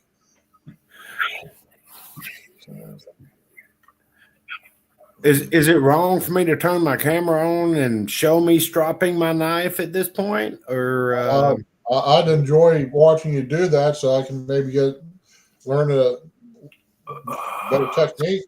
Maybe. And you know what's funny, Kyle? I got half a barrel of tar in the garage. I've got some feathers. I got half a bucket of tar, and I don't have the feathers. Damn it! I've got feathers. I got lots of feathers. Hmm. And I'm not going to say, due to laws and regulations in my locale, I've got feathers. How cool! How cool! If we went old school, how good would it be to see on the Capitol pillars coming down people tied and tarred and feathered. Let's see. What was that movie? Hang on. Oh, Lord. And Jim, you'll know exactly what I'm talking about. Wallace, you may as well. I want to tar and feather something right now. I'm in the mood. I want to tar and feather a poop. Crap. It was like the River Stones or something like that. I can't remember the exact name of it. It was an old war movie where they held I guess it was he wasn't Vietnamese. The Japanese kid, and they tied him up and then cut him with a machete in front of a guy. Stone pebbles. I think I've heard the movie, but I never saw it. Oh, that's a killer movie. If you've never seen that, need to watch that. That's a good movie. Stone Pebbles. Hang on, let me make sure I'm correct. Hang on, I don't want to give you false information because we're on the internet. What era was it? The World War II movie when they're in the camps? No, yeah. I think the Stone Pebbles about a boat, or isn't it like in China during the Japanese occupation? Hang on, I'm getting there. Another tar and feathering scene, and you'll like this one. Sand Pebbles. Sand Pebbles is the name of it. That was with gosh darn it, one of my favorite actors, and I can't think of his name right now. Sand Pebbles was with Robert Wise. The Mustang. No, the Mustang.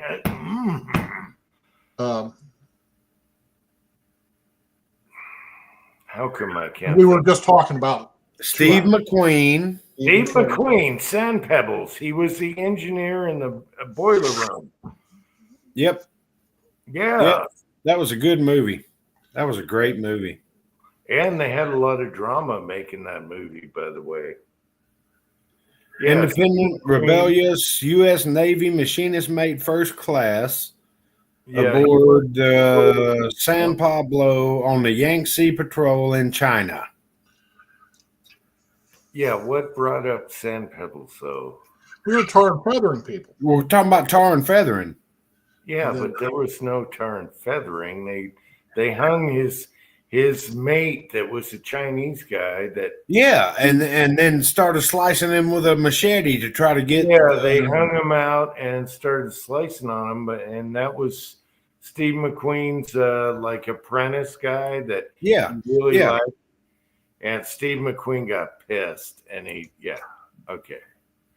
brought out the rifle and shot the guy to save him from pain. Right. Yeah, hopefully everyone saw Sand Pebbles. That's a classic. Yeah, it was a great movie, and my dad showed me that when I was like 8. Yeah, and there was a lot of controversy making that movie. You could look it up. Well, now, he used an M1 Grand when he got shot. I think it was. Yes, it was. Yeah, and he got shot. In whatever they were in a little Cove Coliseum when he got shot. Yeah. Now, anything Steve McQueen is good. And then he shot the guy doing the cutting. Yeah, well, of course. Now, as far as tar and feathering goes, and Uncle Jim, you'll appreciate this. Yes, there's a Dustin Hoffman movie called Little Big Man. That's one of my wife's favorites. Well, and there's a scene where there's tar and feathering and being ran out on a rail. What's really weird is my wife likes that movie and she says, "Oh, can we watch that again?" And I'm like, "Really? That's your kind of movie?" I don't know why she liked that movie, but she did. It's just a fun. The reason that it stuck with me is, it's the movie that dances with wolves wants to be. Yeah. And in that movie, they had the gay Indian. Remember Yeah. that? Yeah, and What did they call him? He was a lady chief. I can't remember what. Yeah, I forget what they called him, but they had a gay warrior in there. Oh, it was hilarious. Yeah. Okay, I got to watch that movie again. And the other warrior that he kept pissing off.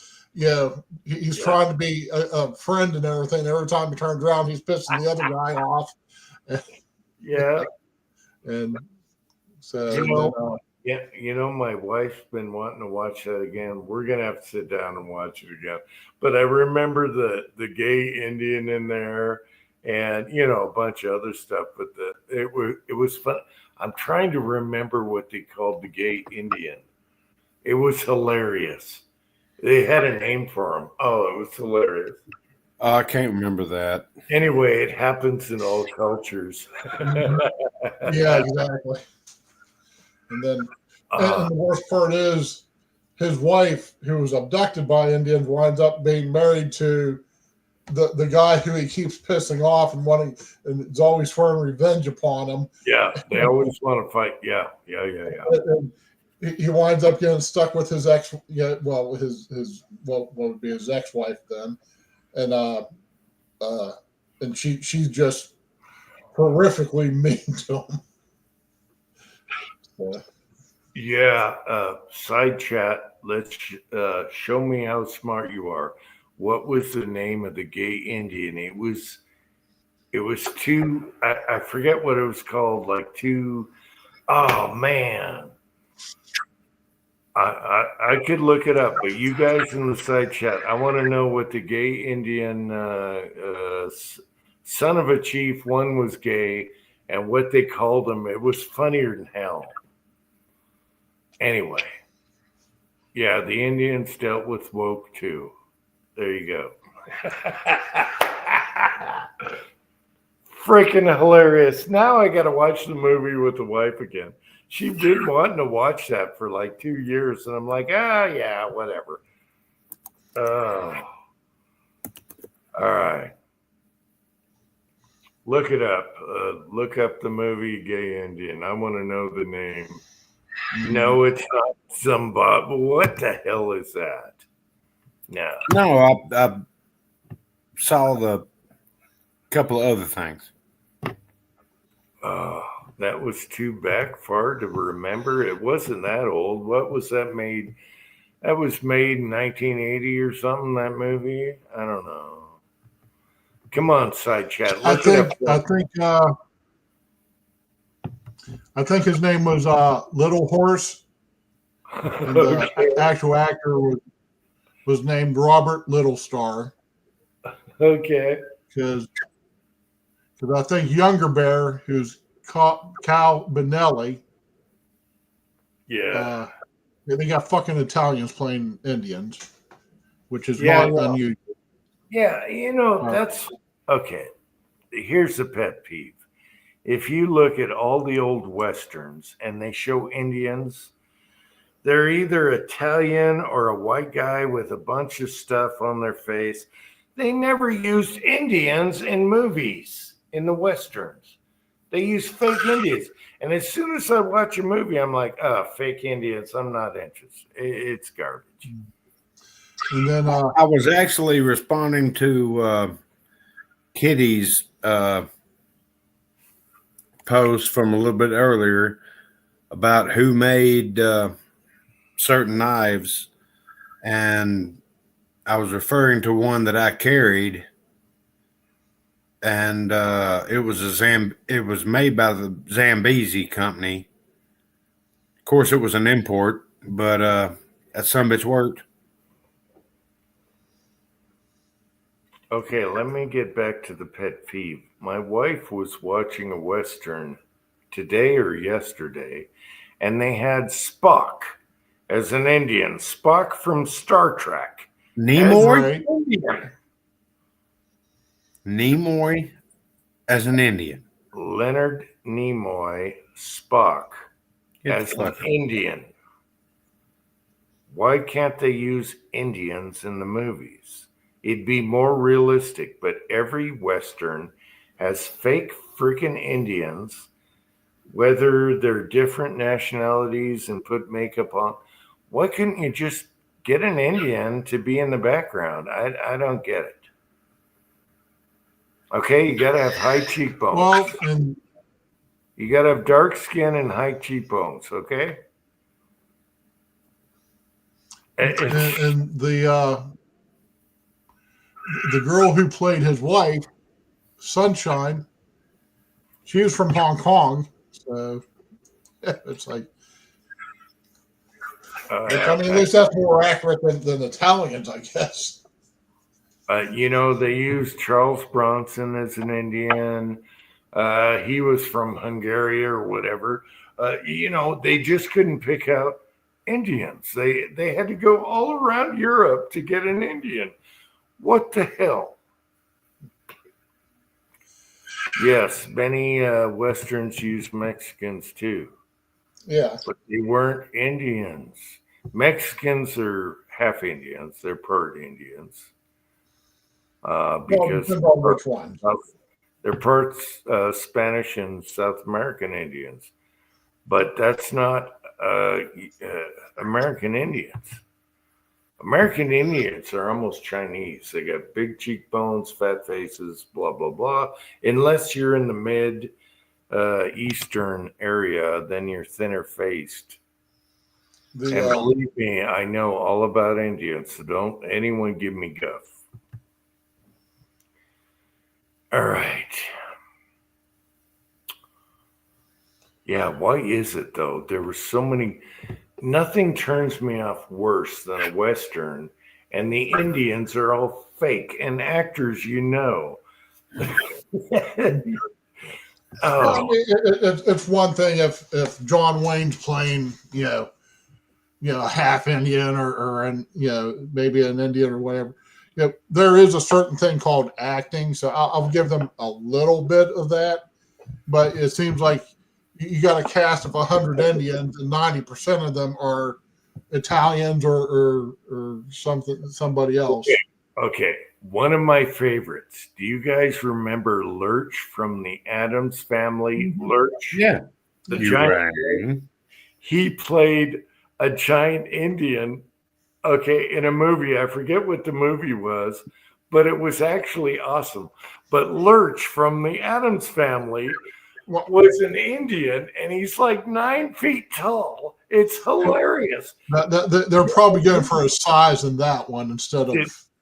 Did anyone remember what movie that was? Lurch from the Addams Family played an Indian, and he was actually pretty cool in it. And he's like 8 feet tall, whatever he was. Lurch was awesome, yeah. So Lurch was an Indian. I wish I could remember the movie. It could have been, oh man, it had famous stars in it. And they're out, I think it was Utah Territory where they did the movie. It was hilarious. I'm like, okay, we got a 7-foot Indian here that looks like Lurch with makeup. But he did a good job at it. And he was vicious. Yeah, it was awesome. Oh, I wish I could pick out that movie. It wasn't John Wayne. Maybe Charles Bronson was in it. I don't know. But Lurch, I wonder if I could look up Lurch as an Indian. Maybe I can't. I got to do this. Well, you'd have first. You got to remember what his real name is. No, I'm just gonna do Lurch as an Indian. Side chat, come on, help me out. Let's see. What's his name? Ted Cassidy. Okay, then you go Ted Cassidy. And I think it was in the 60s, late 60s when they did the movie. And movies and shows. I'm just doing Lurch as an Indian. We'll see who comes up first. Oh, shit. Do do do do I'm getting a do bunch of do work. do. I'm not getting any Well, he appeared on in Butch Cassidy. He appeared in McKenna's Gold. McKenna's Gold. Okay, let's see.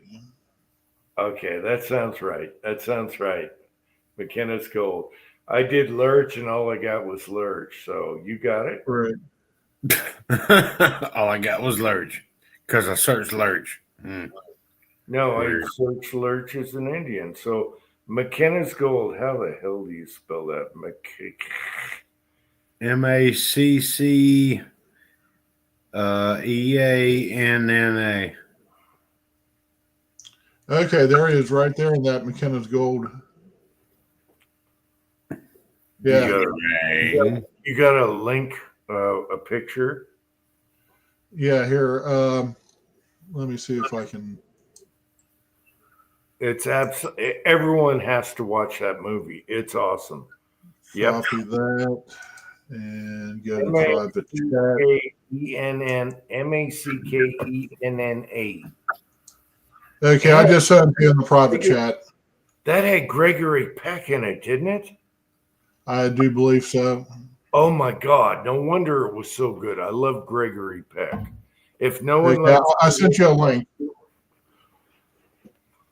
Okay, can you Go to the private chat and it'll be in the link. It'll be a link right there. I think did Miss Kitty post a link? No, I can't click on it. Kitty, you gotta. Kenny, you got.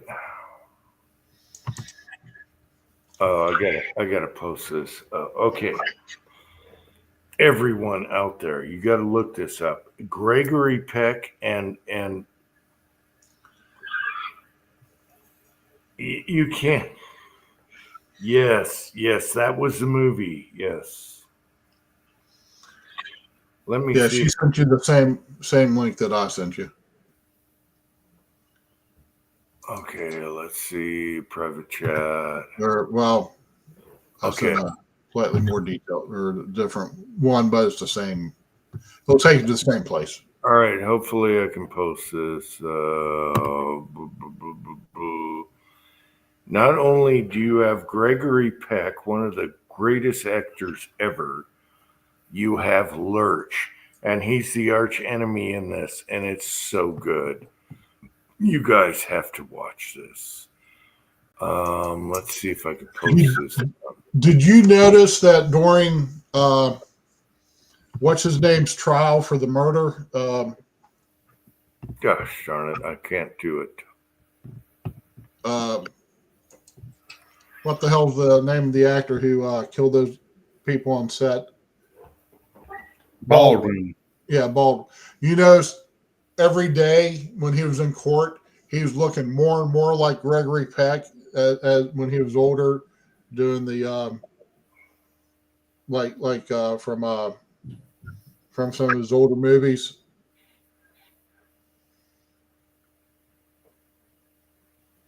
I didn't pay that much attention to it because I thought Why would he look like Peck? You He can't. was just trying to get that, because he was he could pull off the look. B, he's trying to look less like Baldwin and more like somebody who has some gravitas. somebody who would be innocent of killing somebody. Yeah, hopefully, anyways. But yeah, you go back, you look at some of those trial photos of him, and he has a real distinct Gregory Peck looking vibe going. Here, I just found something. I don't know why, but it popped up on my phone. Okay. Everyone that's still watching or going to watch later, you have to watch this. I think the scenery was from Utah, southern Utah. You have Gregory Peck. He's in the desert, and an old chief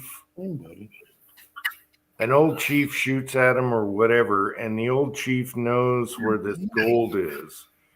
And then you have the bad guy, which is Lurch, Indian, and they get into it. And at the very end of the movie, they find like the biggest gold hold ever. However, you can't get out of the canyon. It starts shaking and everything. Oh, it's just awesome. Is this a link, Vanessa Kitty? Oh Lord. You can find the whole movie on YouTube. Okay. So click on Vanessa Kitty, save it later. Is that a YouTube, Vanessa? Anyway, I don't know what brought that up, but I forgot it was one of my favorite actors ever. So, Well, you are being overrun by Black Friday shoppers. okay. Gregory Peck. For people that don't know, I love that. That guy is a great actor. And if you haven't seen Big Country, that also has Charlton Heston in it. The movie Big Country with Gregory Peck, Charlton Heston, that is an awesome movie. Between these two movies, you got to watch it, okay? So Big Country, look it up. Big Country, Charlton Heston, Gregory Peck, and then this one with Gregory Peck and Lurch in it. Awesome freaking movies. You got to watch it. You have to. I'm sorry. That's it. I want promises made. Watch it. I'll be back. There will be a quiz next week.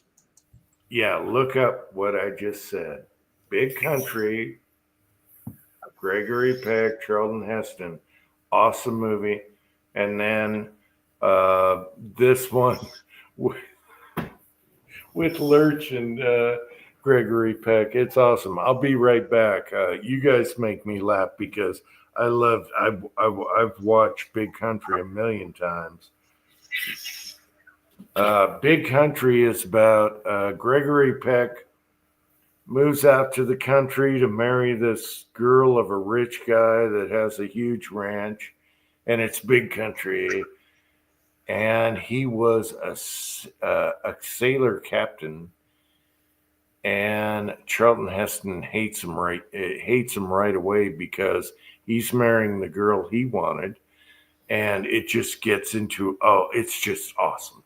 And then you have the Mexican guy and riding the horse that bucks off everyone. You guys got to see this. It is one of my favorite movies of all time, Big Country. But you also got to watch this one too with Lurch. All right, I'll be right back. All right, I'm going to break the standard rule here. There we go. All right, this is me and my kids at Panama City Beach in Florida 12 years ago. Oh, hell. Wouldn't recognize you without the beard. Yeah. And that wasn't even when I started growing it. Well, you just did that a couple years ago, right? Yeah.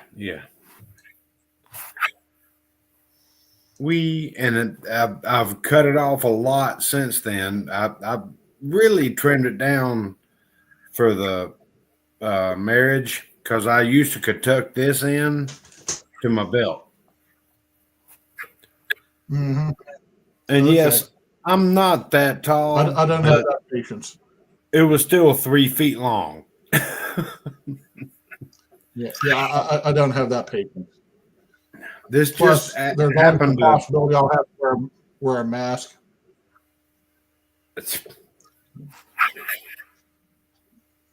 There, Man, I got my mask on.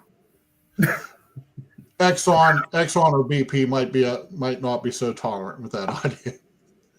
So, Well, okay, you proved me that whatever the hell you got works better.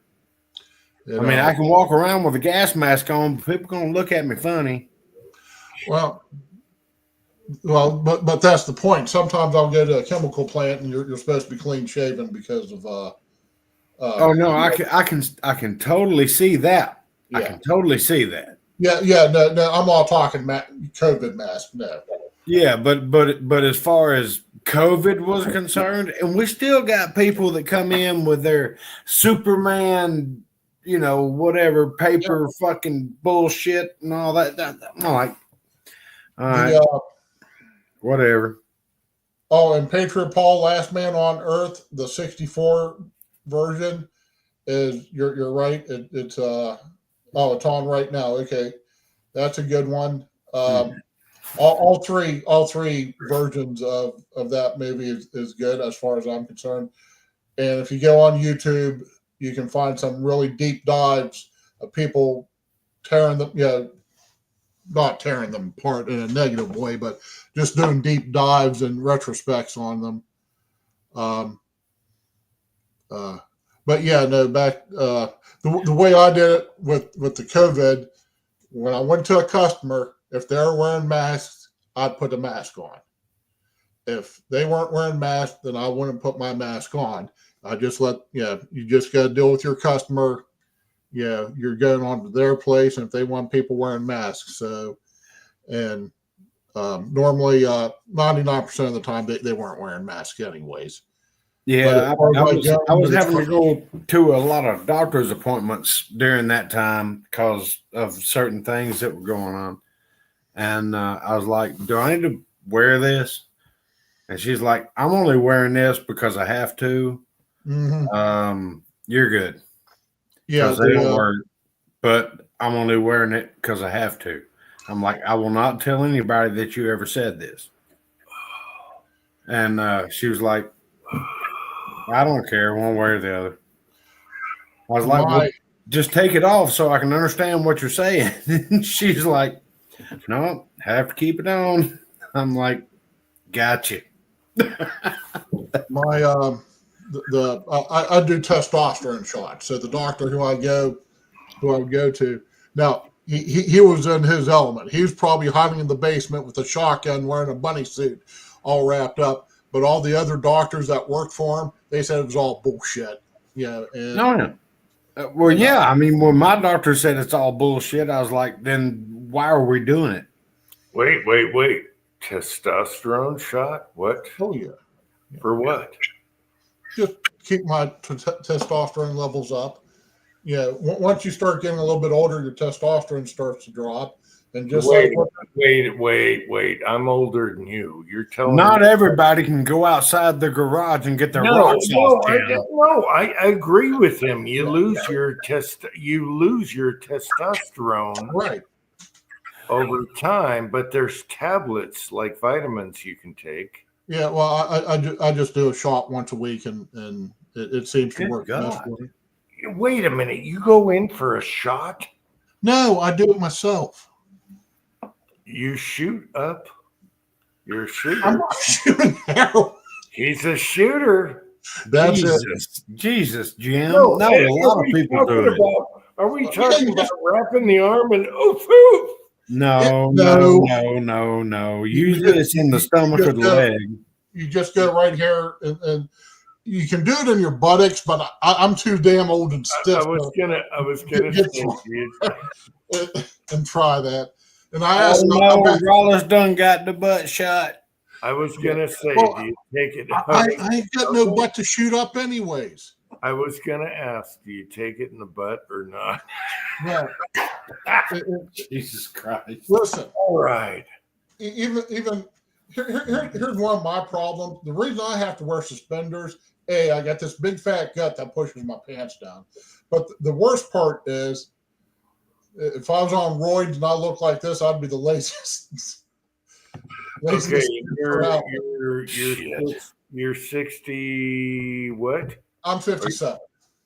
Oh, geez, and you're taking testosterone already. Yeah, well, I mean, a lot of guys start in their 40s. Yeah, I was in my. It was 57. I was still. Whew. Yeah, well, I wasn't. but as far as butts go, the reason I have to wear suspenders is I ain't got no butt. Yeah, but okay. I'm just asking because I take vitamins and one aspirin a day. And then I found out you can get a testosterone tablet because you lose it. Yeah. So my wife said, okay, give it a try. And you're supposed to take 2 a day. And I was taking 1. I didn't really notice much difference. It's just for losing muscle mass and all that. For Not Viagra, people, if you're wondering. It's just testosterone.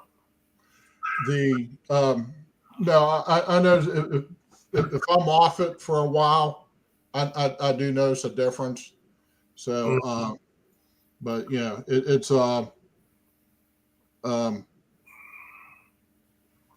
just I can be honest with you guys and people in the side chat.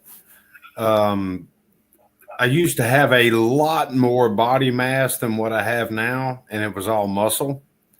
And I'm starting to see my muscle deteriorating, even though I'm still eating healthy. I'm still eating, broccoli and, veggies and all that stuff and lots of meat. Love meat. Yeah. Kyle, how old are you right now? I'm just wondering. About to be 50. Huh? About to be 50. Be 50. 50 years old. Oh. Man. But I've noticed in the last 7 or 8 years, due to other medical conditions and stuff like that, I have a lot of body mass go away. And like at Thanksgiving this year, some people that I haven't seen in several years, they were like, "You okay?" I'm like, "Yeah, I'm fine." All right. Good night, hobo. Hey, have a good sleep. Yeah. See, I didn't notice the Good night, testosterone hobo. thing, and about Do what? about 62, I was like, you know what? I'm losing testosterone. Things ain't right, and muscle mass. I kind of waited maybe too late. 62 is when I thought about taking the vitamin supplements. And now I'm older than that, and I need steroids. That's what I need. I need freaking steroids. Oh, come on. No, you don't.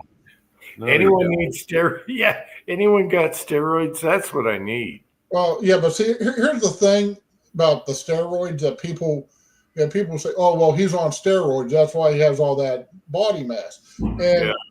But here's the thing: you can't just take a steroid shot and the next day you wake up and you look like Arnold Schwarzenegger or Triple H. You still have to put the time in the gym, pushing that weight, for that steroids to be effective. I mean, my problem was I had gone so long without actually feeding my body what it needed. And then I started going to the gym again and, getting everything built back up. And you could see that everything was well defined, but it was a shit ton smaller than it used to be. It's because of loss of muscle mass. Yeah. No, hey, people, you get old, and that's what happens. All right. Well, yeah, I never said it wasn't, Jim. Yeah, you're going to lose your muscle mass, and I'm just a fat. I've always been a friggin' doughboy. That's just the way. Even when I was skinny, it was that pudgy skinny. Well, and trust me, I'm not the epitome of the gym rat, that goes there every day and all that stuff. But I started noticing that my muscle mass was deteriorating, and it was harder for me to get up off the damn floor. Mm-hmm. You get down there to take care of business wherever you're taking care of business. Y'all can leave that up to your own imagination. But, it gets harder to get up off the floor. I mean, I can still pick up a damn Cadillac from the back end you know. Here's a fact check. Once you're over 60, you're deteriorating, okay? You're done. You're a rusted out vehicle. And you're just hanging on from then on, all right? Let me tell you that. I'm hanging on for everything that I can do. So, and now he has me on this. Apparently, Ozempic is going. Their formula is going to be in the public domain here soon. Anyway, so now he has me on his an Ozempic type med, and it's actually working, surprisingly. Scotsman, I'm not even going to quote that, Scotsman. You guys can read the side. I'm not quoting. For society later. All right. Yeah, testosterone is a thing, though. Oh yeah, I can verify that. I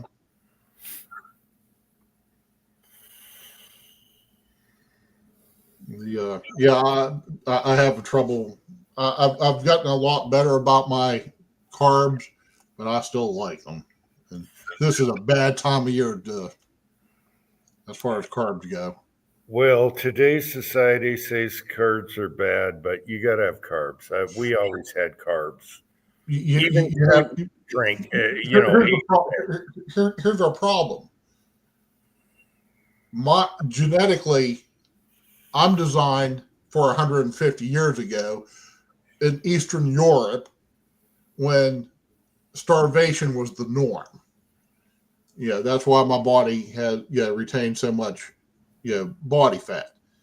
So, like I said, even last time I was doing the gym rat thing. I mean, I lost weight and I shrunk, but I didn't actually build any real muscle mass. The only time I ever built any muscle mass was my shoulders.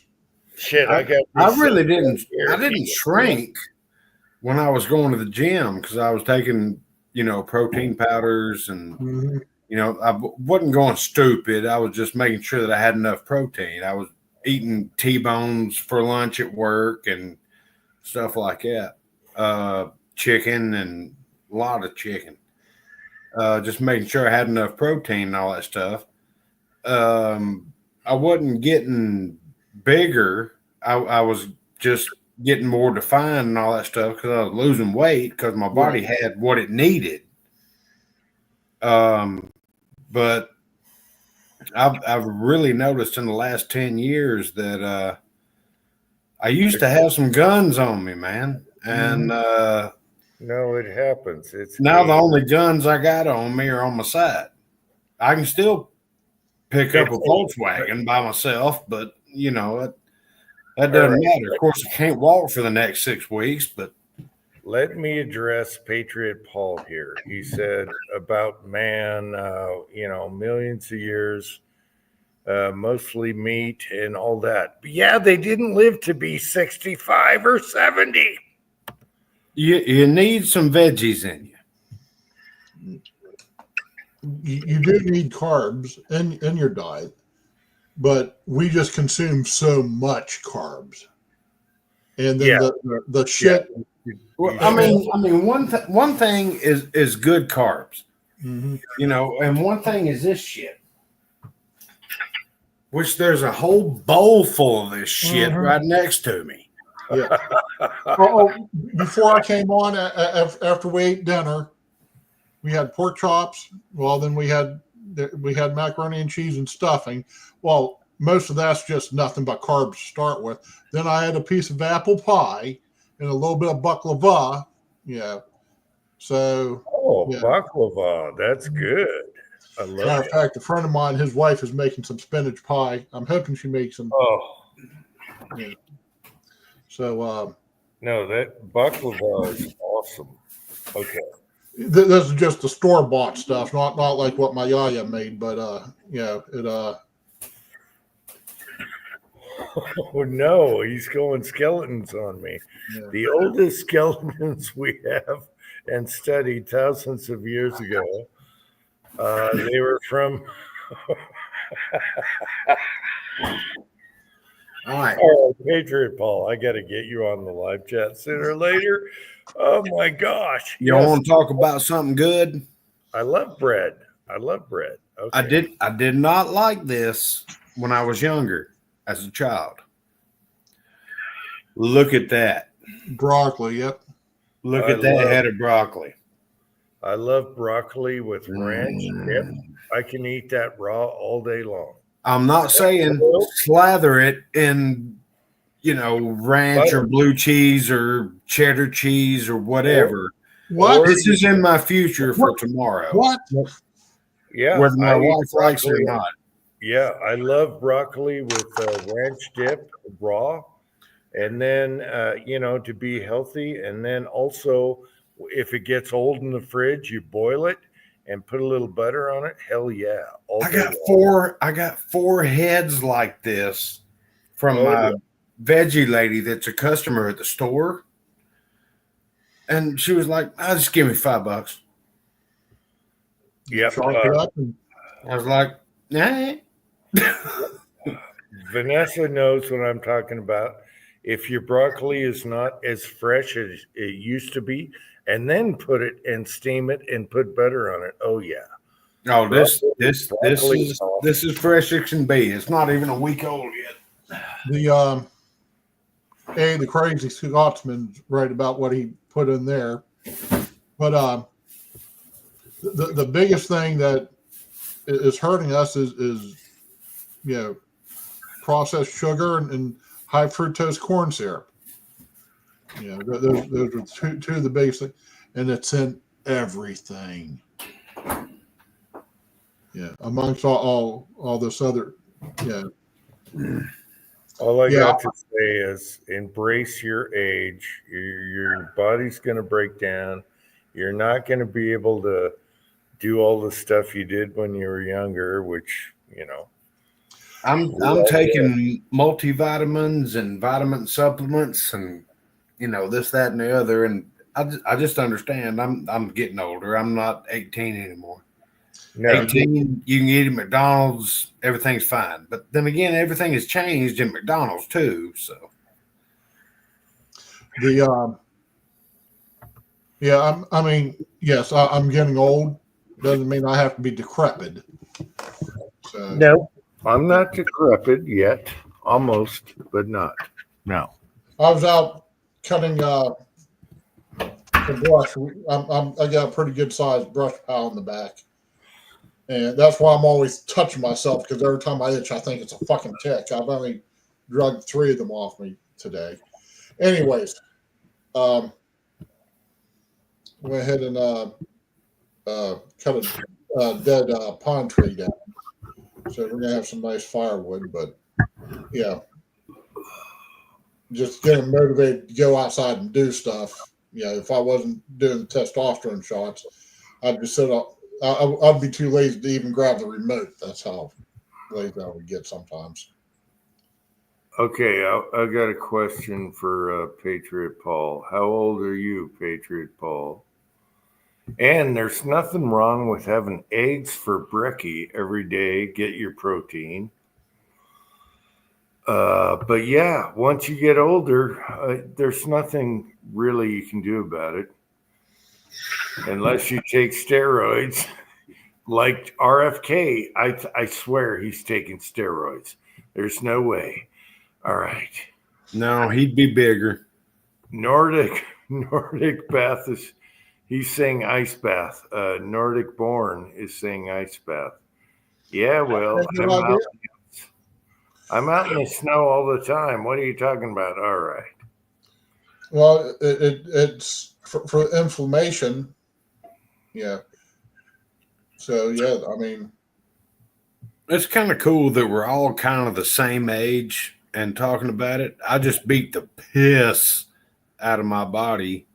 Okay, Patriot. For the last 45 years. Mm-hmm. Yeah. Patriot Paul, it's coming. It's coming. Once you turn 60, it's coming. Your brain thinks you're a teenager. This is me anyway. I think I'm a teenager. And then my body says, no, you're Your not. body said you fought in the Civil body- War. Yeah. Your body says, no, I'm not anymore. Nordic, yeah. Ice baths are good. Yeah, they're good. I roll around in the snow all the time.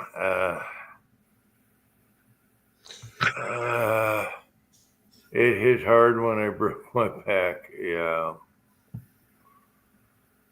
Yeah. Anyway, you can take supplements.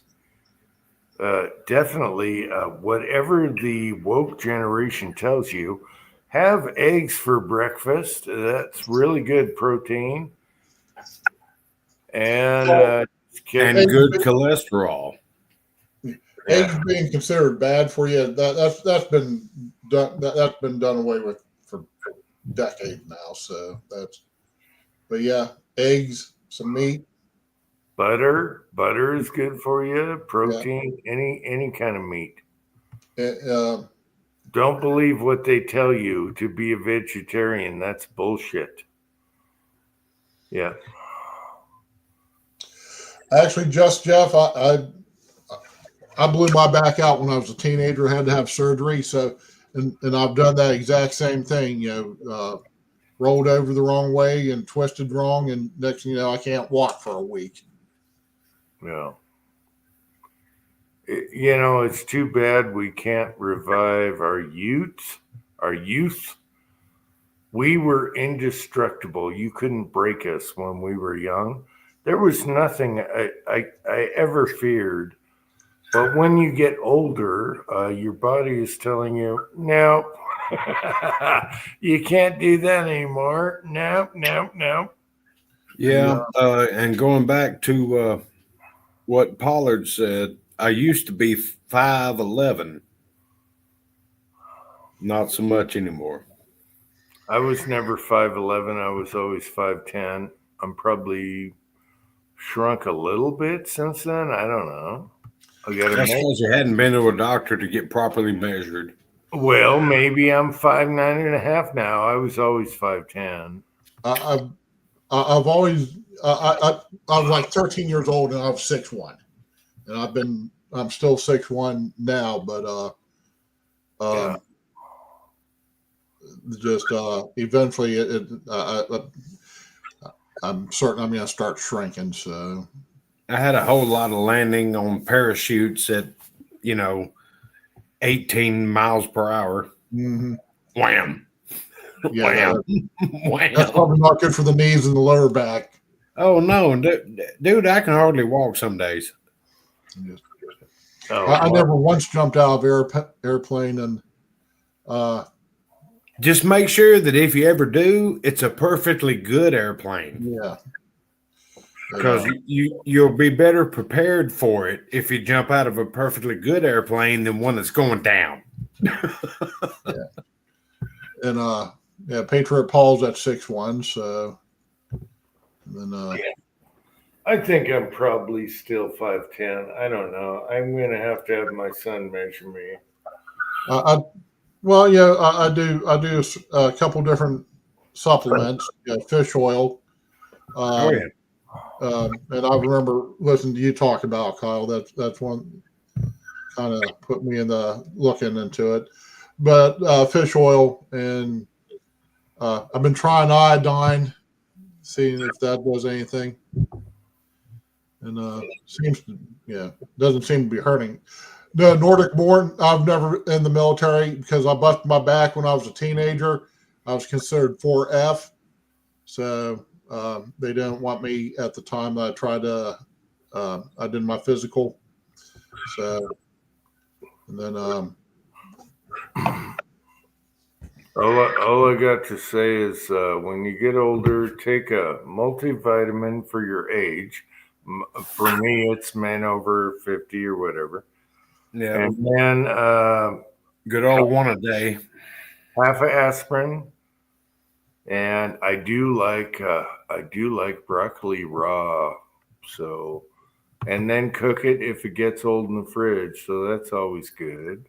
Well, it's the same with spinach too. There's so many good foods for you. Cauliflower. I like granola, stuff like that, and that I'm still alive. I drink like a fish. I smoke like a fish. I'm still here. I've That- never seen a fish smoke. Well, I smoke some you fish. know. Now you know. Now you know. When But your muscle mass is going to deteriorate once once you get close to your mid 60s. You just go, what the fuck happened? Yeah, mine's already started. I used to have some guns, and Angel can tell you about that. Are you okay? Like, yep, as far as I know. Yep. One day you look in the mirror and say, what the hell happened? And you're not a Ute anymore. The only thing that I'm worried about when I look in the mirror is, does my beard look good and are my teeth brushed? mhm. The rest of it, I'm not looking at. Wait. Just Jeff, what are you talking about? The aspirin thins out your blood for heart attacks. You should have a mini aspirin or something a day. It's true. I'm sorry. It's true. Well, I can't do that because of my liver and kidneys. But Aspirin? That's not going to affect that. Booze will, but not aspirin. okay, do a little research on that. I mean, a low dose aspirin would be fine, but Nah. Come on. Booze will do it, but not aspirin. well, just- I mean, Your blood. none of it helps. So Aspirin does. It does. If you think you're going to have a heart attack, you take an aspirin, and it'll definitely help you. Any doctor will tell you that. yeah, low dose. Is no longer recommended. Doctor told me last week. Well, your doctor sucks, Jeff. He sucks. I've been doing it. I'm still kicking. I don't think I'll make it. Here's what I take every morning. I take men's once a day, one a day vitamin. I take a B12 supplement. I take fish oil. Let's see. I'm about off of prescribed medication just because I quit taking it and didn't see any decline in anything. There's a couple of other supplements with, I can't remember. I know it's the purple bottle and the blue bottle. And they're for immune system and heart health, stuff like that. That's what I take every day. And drink a lot of water. You got to drink a lot of water. Well, that's my problem. I'd rather drink booze, but yeah, you should drink a lot of Well, water. and no, that's no bad. No, I mean you can drink your booze. I know drink your that'll water.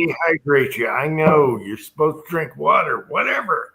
Well, the water will help dissolve any supplements that you're taking and disperse it through your body. The booze will not. It will go straight through your kidneys, straight through your liver, and you'll piss it right out. When you take vitamins, you're going to do it after a meal. That's when it only works. Most of mine say take before the meal. Well, take during a meal. The only way vitamins All right, work. we'll meet in the middle. We'll take during the The meal. only way you can ask anyone, the only way vitamins work is with a meal so it can go together and work and process. Otherwise, Well, Jim, let me tell you today. you're just pissing it. I Let don't me know tell you about, today. I don't we know had, about the bachelor weekend meal, but a good shit every day makes a man feel fine. We got Angel's got a very good customer that is of the Hispanic variety. Wait a minute. And for their please let me finish just for a second. Okay. They do a Hispanic Thanksgiving, and she made a lot of tamales, homemade tamales. And I had 3 of them today before I went to work, and oh my goodness, it was amazing. Okay, what you interrupted me with, I was asking Patriot Paul, monk fruit. What the hell is monk fruit? Are you a monk? Do I amuse you? All right. Never Monk heard of that fruit? one. Really? Monk fruit? What the hell is monk fruit? If you want a good oily substance, eat avocados.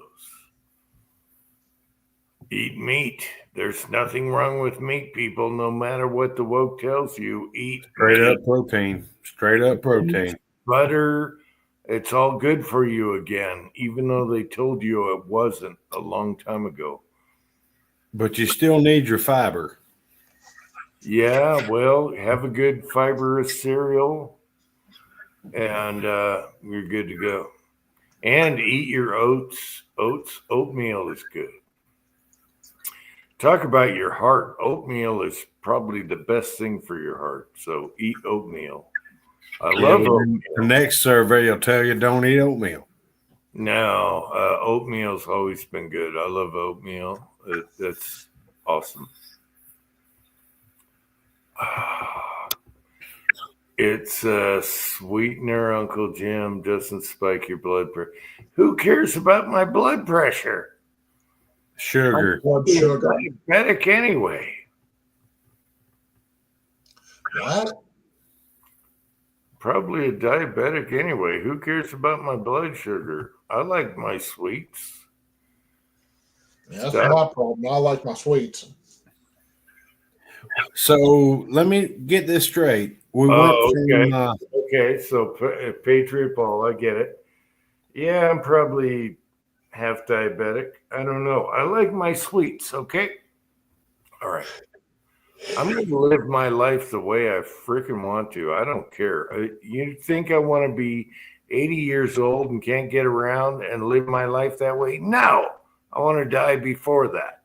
I want to slide sideways into that damn grave with one foot still hanging on, flipping the bird to somebody. Yeah, I'm not dying in a wheelchair. I'm dying with my boots on. I don't want to be 80 or 90. Are you crazy? Ooh, My plan is to Be die. happy. The main thing is be happy. What the be happy. Quit. If you start worrying about your health, you're not going to be happy. You're going to be stressed out about your health. My plan is you got to think about it. We've all made changes in our livelihoods or our Lifestyle. life situations to try to just do a little better for ourselves. I mean, there's nobody on this panel that can't say or they can say they haven't tried something.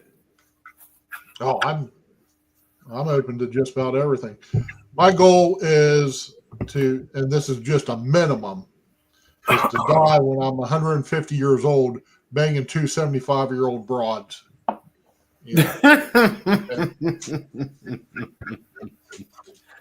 Yeah, well, okay. Nordic, I got to disagree.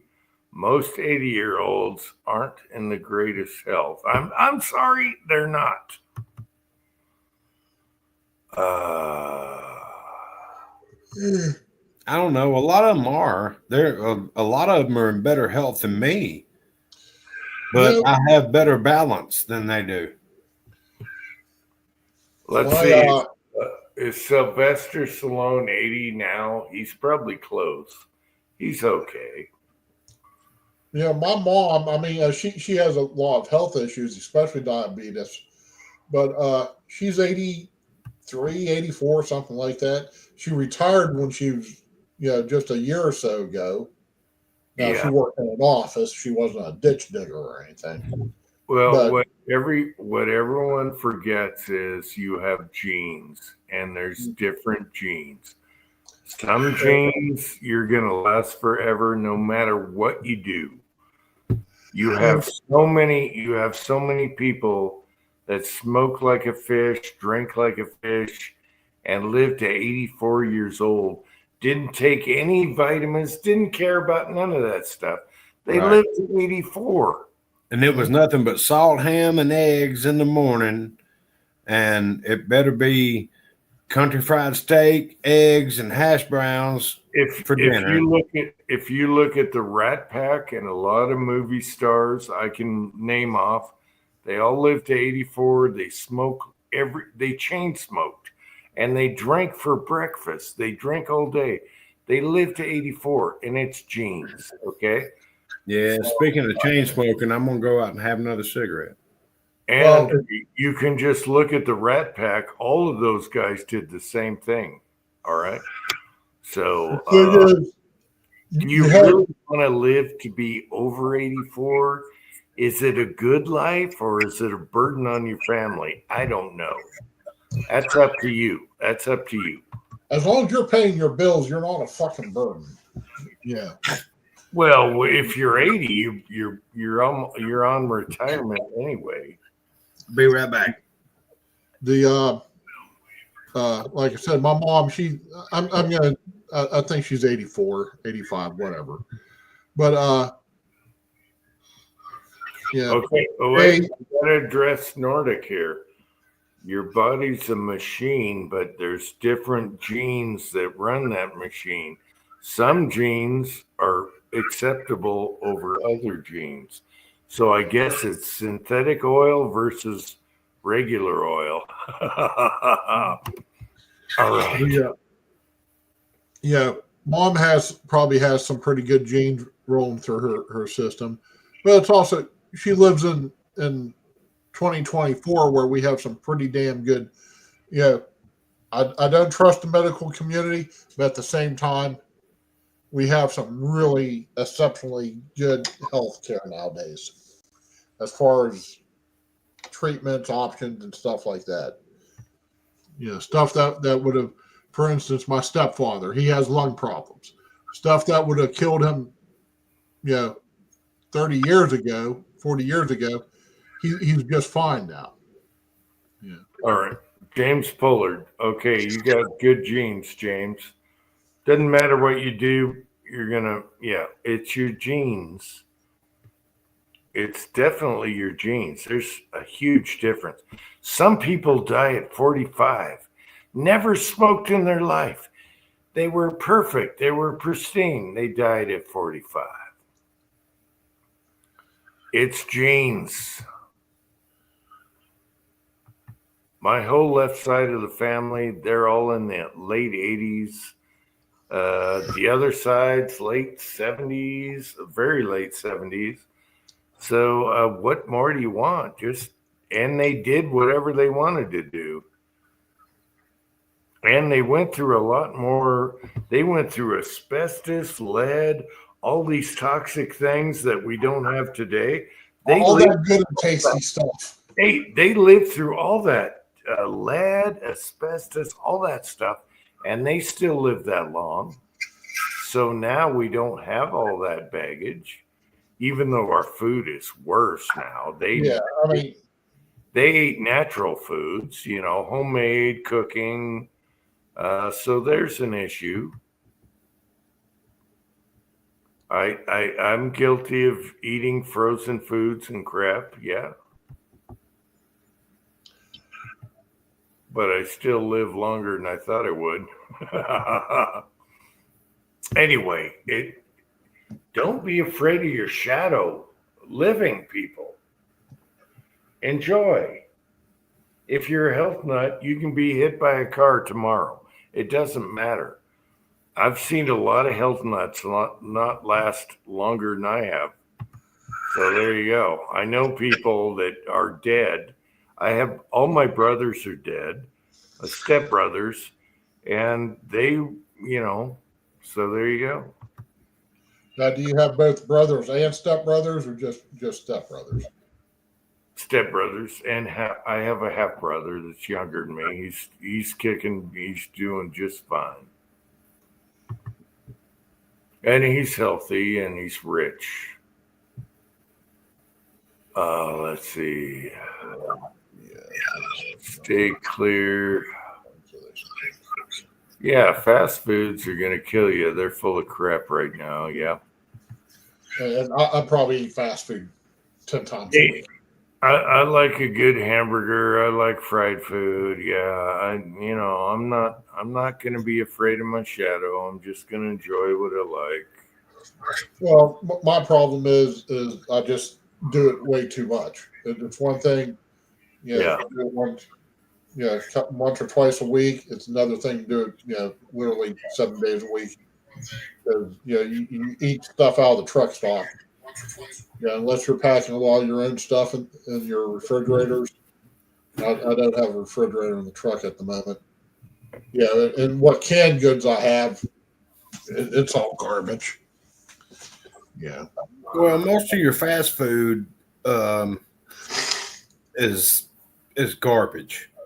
I stay away from it. I still eat fried foods. I mean, we love fried pork chops and fried chicken and that kind of stuff. And we eat that very, very often.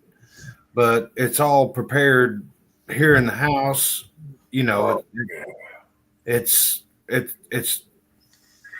I'm not going to get into the non-GMO, organic, vegan, all that shit. No, I'm never going to buy that. All right, I got to address this right now. Nordic, I got 14 years on you. I've been smoking since I was 13. I got 14 years on you, and I drink like a fish, okay, all my life. So it comes down to genes. I got 14 years on you and did stuff you shouldn't do. And I don't really care too much about what I eat. People should. Now,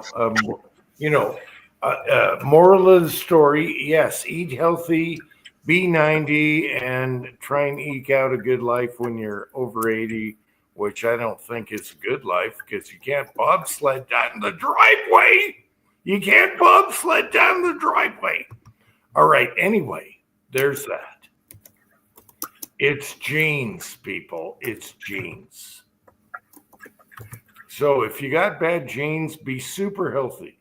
If you got good genes, don't worry about it. You're going to live anyway. There's so many guys that live 90 and they had terrible, eating habits and smoking and drinking and whoever, look at what's his name on the Rolling Stones. Oh my God.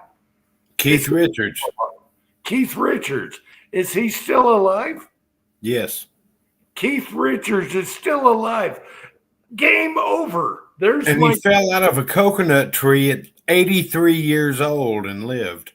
Keith Richards is still alive. Game over discussion, okay? Keith Richards is still alive. Heroin addict.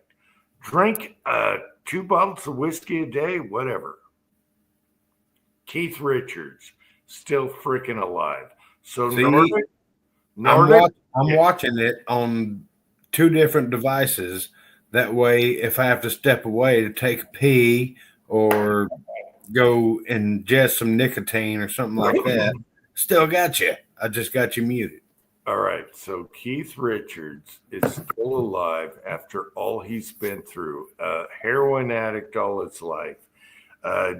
2 jugs of whiskey a day.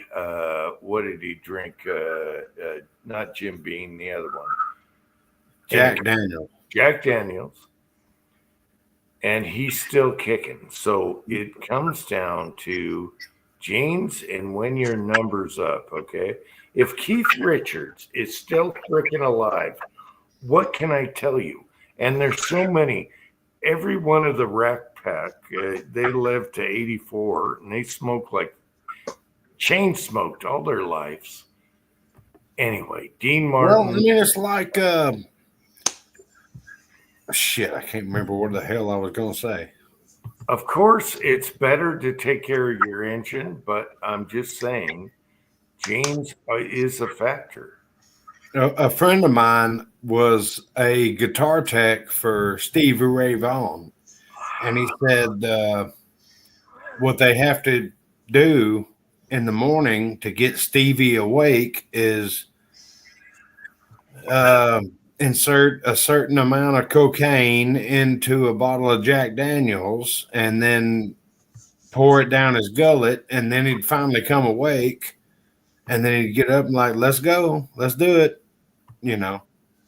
Yeah, there is no compass for your barometer of it depends. And then the weird thing is, once Stevie got clean, it wasn't 4 months after that he passed away. I just pulled another fucking tick off me. What are you doing with all these ticks? Well, I was out cutting down, like I said earlier this evening. I was out cutting a tree down, and walk outside 5 minutes in my backyard. It just they just cover me. They just rain down. It's like you're in damn South Texas. Yeah, so yeah.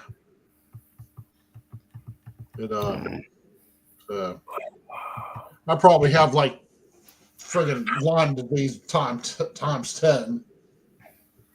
So I can't stand ticks.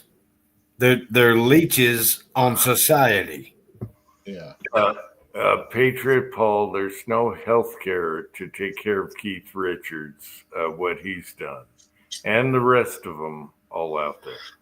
And if there was a healthcare system to take care of Keith Richards, I would not pay taxes towards it. Yeah, we'd all be paying for that stuff.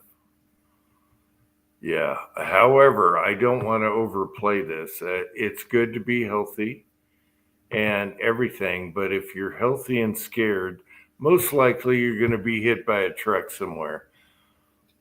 Being healthy and scared, just live your life, be happy, and do the best you can. Okay, that's all I got. That's my advice. And have you a sconce? You need a sconce. Everybody needs a sconce. I don't even know what a sconce is, but I've been told that's what this is. It's over the door. It's a sconce. I don't know. You have to have one. You have to have one. Everyone out there wants you to be scared of what you eat or what you do. It's up to you, but within reason, it's going to come down to your genes and your gene profile and what your immune system is and all that stuff. So I never get sick. I drink and smoke like a fish, and I'm still here. So, well, I drank from a water hose from the time that I was about 3 till now, and it hadn't bothered me. I rode in the back of pickup trucks. I didn't even wear a seatbelt until, I don't know, hell, I was going into the military, because that's when they made it law in my state. And hell, I'm fine. I've been shot. It was fine. Everything's great. I've been stabbed. My question is, does anyone really want to be 80? You want to be past Biden and look like that in your future? Well, President Trump's going to be 80 here shortly, if he's not. Well, okay.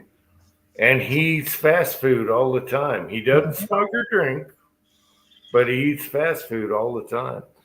Okay, but we let Kyle get one by us. Where were you shot? I don't mean what position of the earth you were on.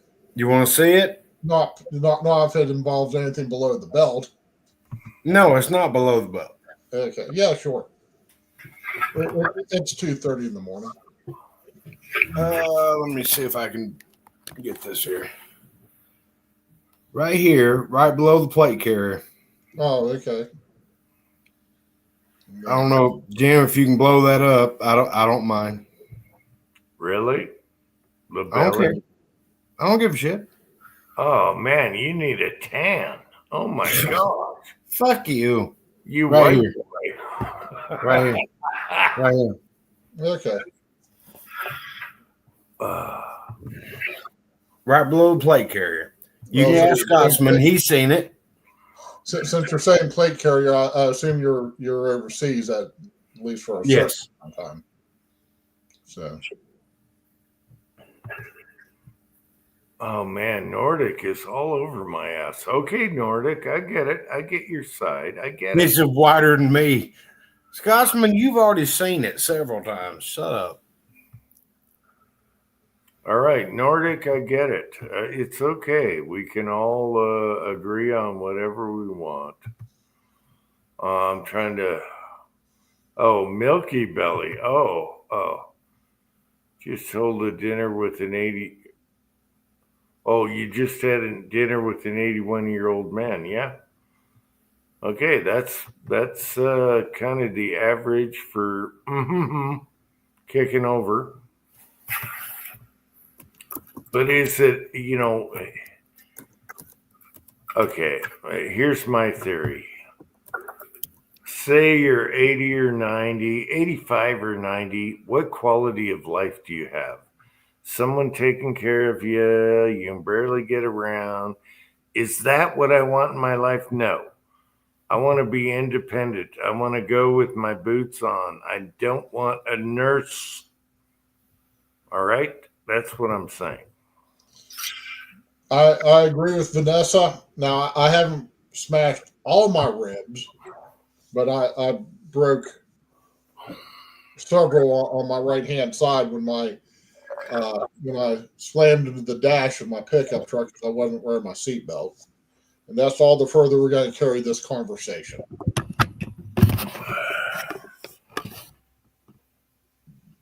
But I laid on the couch for about 3 weeks. And every one of those hurt. Oh yeah. Nordic is taking a sauna. I love you Scandinavians. Okay, Nordic, I love you Scandinavians. I love you out there. I love Scandinavians. Enjoy your sauna or sauna. All right, where are we at here? I'm a huge Nordic fan. Even though you got white bellies, Nordics are awesome. You leave white bellies out of this. Jim, you've got a white belly. Shut up. I had to throw in the the white bellies. I don't know. My belly's pretty white. I haven't had sun on it in a long time. All right, Skull Nordic. Have a good one, buddy. I get it. I understand, Nordic. You eat a lot of fish, and that's good too. So there you go. Fish is good for you. All right. And you can it. Yeah. Have a good one, Nordic. Vanessa, I assume she was hit by a car instead of. I was thinking maybe she fell out of an airplane or a helicopter.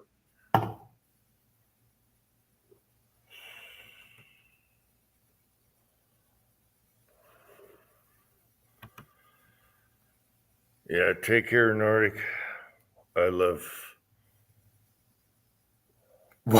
White bellies unite. Why you still got me blown up?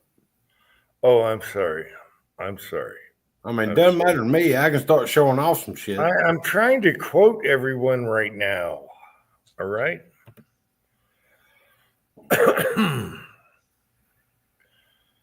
Yes, I do have a white belly, and yes, I have a pool in the backyard.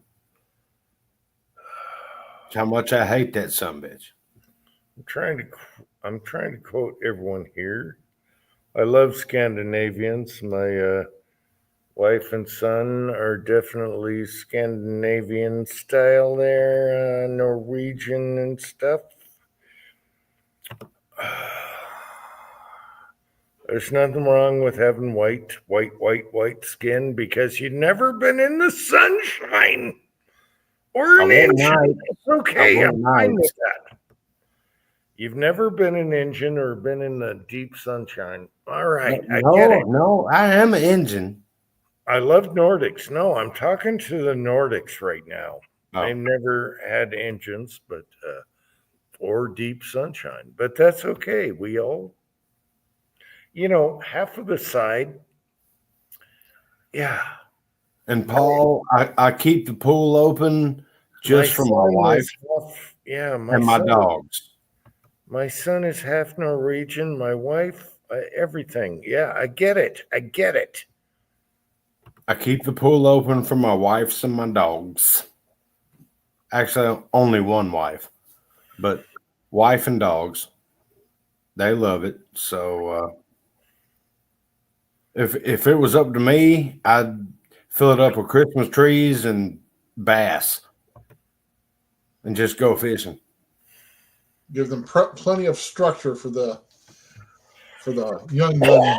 Yeah, that's what I'm saying. I'd go around the neighborhood and grab up all the Christmas trees that everybody wants to throw away and just throw them in the pool.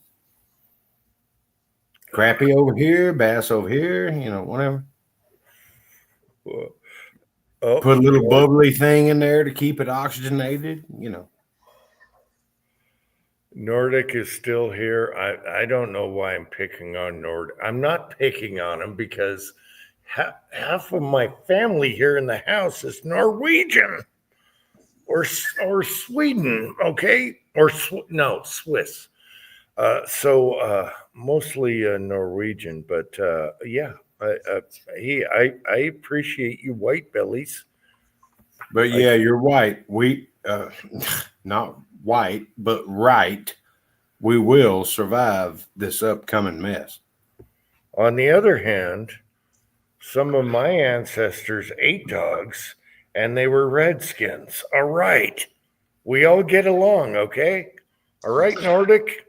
Well, like I've said before, if things kept going the way they were going, a lot of people were going to learn how to eat dog. And the natives love tobacco, so I love tobacco. Well, I'm not going to lie to you. I'll even take my hat off on this one. I've had dog and didn't know it was dog when I started, but about halfway through, my South Korean counterpart said, that's dog, right? I'm like, well, you fuckers know how to cook it. So, And I finished the plate. It was good. Yeah, it's already dead. Might as well eat it. I'm just gonna say it. It's good. Hang on, I gotta get right with my gig line here. There we go. I love Scandinavians. I love them. So there's that. But some things they can do with fish. Hey, my son's freaking Norwegian, so. I mean, I'm all about haggis and all that stuff. I know what that is. I know how to cook it, and I don't know how to make it, but I know how to cook it. I don't have a problem with that, but I bet dog tastes good and cat tastes good, but I'm not gonna do it. All right. Most of the time, you don't know that you're doing it until it's already done. I've probably had it. I've had plenty of Chinese food, so I've had a lot of cat. And I've had Korean food, so I've had dog. Yes, you have. If it was real Korean food, you have. All right, good to see you, Nordic. Yeah, Gunswater is right. McDonald's is people. That's why I stay away from all that shit. I know where to buy my meat. And hey, I bet dog is delicious. It is if I know how to cook it. Actually, on our way up to Charleston this year. Holy shit, Jim! We're ready for Pat to come back. Is he there? Where is Pat? No, I'm just saying we're ready for Pat to come back. It's been he's on the road. He's got a long drive tonight. He should be coming home. Let's see. It was I'm right sure after he came on. I'm sure Pat. No, he's still got a couple hours. I'm sure whether he knows it or not, I'm sure he's had monkey, cat, and dog in the food he eats. So yeah, that's all right. It's all good. I know that I've had cat and dog. That's only because my Korean interpreters told me about it. And I was like, well, shit, they know how to cook it. Bring me some more. Hey, if it tastes good, what the hell?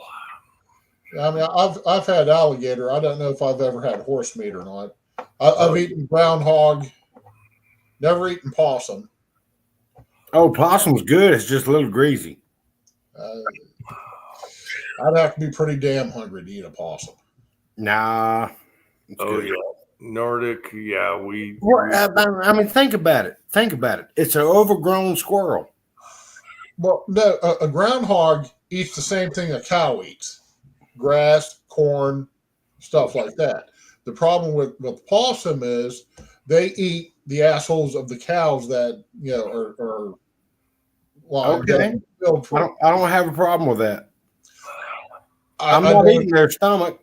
Yeah, I don't either, but it's really far down on the choice food choice. Now the Koreans would eat their stomach, but they will give you unlimited cheese. Yeah. But yeah, like I said, I'm not too keen on the idea of eating a possum. I mean, starvation will make you do a lot of things, but I've eaten a lot worse than possum. You ever eat an armadillo? I've never eaten it, but have you? No, I haven't eaten one.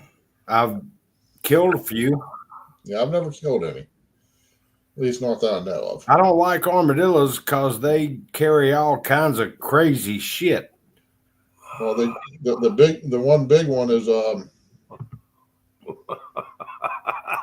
Scotsman. We had this conversation 2 weeks ago, but what's the disease that causes your fingers and hands to fall off? Scurvy? No, not scurvy. Leprosy. Thank you. Leprosy? Oh my gosh. I don't think I had a relative that had leprosy. I don't. Damn. I totally missed that damn tee up, didn't I? My bad. And, the side chat is going crazy. What are you saying? What are you saying about leprosy? Yeah. You know, the side chat is going crazy right now. I can't even keep up. Scotsman's got it right. Nothing but love, Uncle Jim. Yeah. We all and Nordic, if you're still out there, there's nothing better than wild food or fresh food. Yes. And Scotsman, that's funny as fuck. I swore for Scotsman. I did a swear word. Yeah. Oh no. Who would have thought it at almost 7 hours in? Do I got to put my headdress back on? Please do. You want me to put my wig on? I'll put my wig on. Oh, society. Oh, yeah. Engines love dog and anything else. Buffalo is one of my favorites, Nordic. You've never seen a buffalo, Nordic, and that's the best meat ever. Yeah, buffalo is fan-damn-tastic. You Nordics have never. I've only had it a couple times, but I enjoyed it every time. Yeah, you Nordics have never experienced the joy of buffalo meat. And my neighbor's got 2 buffaloes down there. I think he might have 3 now. Yeah, there's nothing better than buffalo. Yes. Yes, Uncle Jim is native. I'm part native. I'm half white, and that's why I'm, not totally. I don't have the belly of. You leave my belly out of this. I don't quite have Kyle's white belly. You can see there's a difference in color there. But yeah, almost though. The underbelly hasn't seen sunshine forever. Mine has not. I can promise you that. Yeah, I don't walk around with my shirt off in public. I'll tell you that now because I'm old. I got saggy boobs. Okay, there you go. We need saggy boob night. Saggy boob night. Yeah. Yeah, we're gonna No, invite no. my mom. All right, Nordic, if they're 5 miles away from you, you got to have a nice buffalo steak or burger. Oh my God, buffalo is way better than beef. It is so good for you. It's the shit. All right. Buffalo is the stuff. I wish buffalo roamed the countryside now, but it doesn't. It's almost there. There's states with buffalo. We got lots of them. Yeah, Colorado, Nebraska, Wyoming. Oh, yeah. But, okay, a lot of people don't imagine how many buffalo were here in the States. They used to be here. They were pooping all over the place, creating, what do they call it? Pollution and Cow farts. yeah, what's the word for it? Anyway, the buffalo were good. Yeah, we got to bring back the bison. I love buffalo. It is for what's for dinner. It's awesome. Oh hell, Nordic's in Oklahoma. Yeah, well, people are bringing back the buffalo. They realize how good the meat is and how much better it is for you, especially if they roam wild. So, I don't know about down here, but up home, there's a couple small farms that had a few they had a couple buffalo running around on them, for that exact reason. I don't know if how expansive the flock ever became, but these were just small little yeah. farms. Hell, they wouldn't even be the driveway to some of the farms you got out there, like in Oklahoma or in Utah and all the places between. Yeah, they're bringing them back though. Buffaloes are America. So yeah, they took out the buffalo to get rid of the Indians in the U.S. and however, the buffalo are coming back. They took the food staple away from the Native Americans, but they're coming back. It's going to be fine. The Indians have casinos now, so it's not like, they either had fish or buffalo. Depends on where they lived. West Coast was all fish. Anyway. Zach, okay, it's not like the Indians were innocent. They all slaughtered each other. Every tribe slaughtered each other. They had slaves. They took prisoners. It's not like Indians are innocent, okay? Like the woke want to tell you. Indians were ruthless, okay? So it's not like, oh, these innocent people got taken. No. They were ruthless. So it what goes around comes around. So I'll tell you that right now. We got Zach here. Oh, what is Zach saying?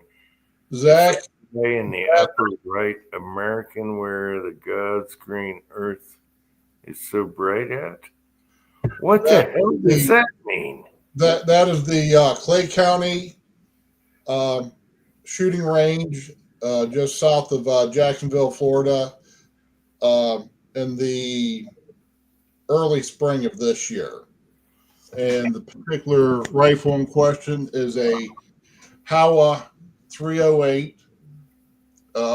It's topped off with a SWFA 10 power scope, and I'm doing ballistic testing with that particular rifle at that particular day. Wow. Yeah, you can't get much more fucking American than being born in Willing West by God, Virginia. So you were talking to Zach here? Yes. So, okay, so you guys know what you're talking about. Okay, I get it. Sunlight, Arizona. What does that mean?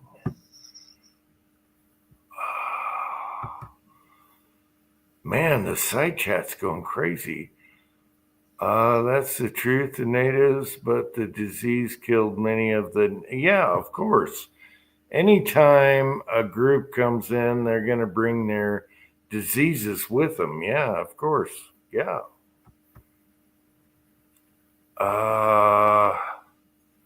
Engines were killing each other. Yeah, they each tribe, they would take slaves, they would slaughter and totally torture. Yeah, of course.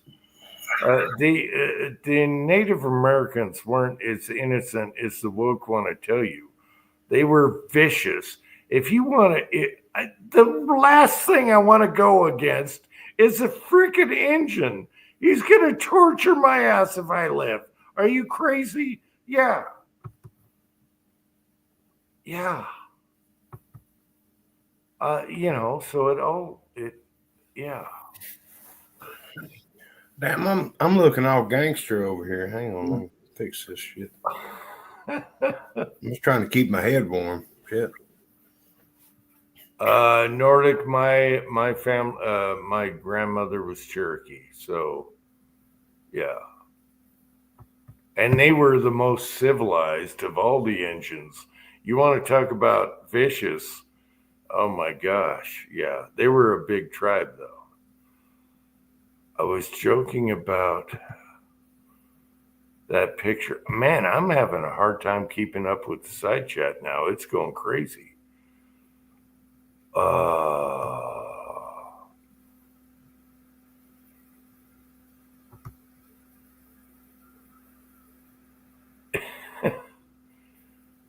Turkey, yeah, we got Thanksgiving and everything. Everyone can thank the engines for that.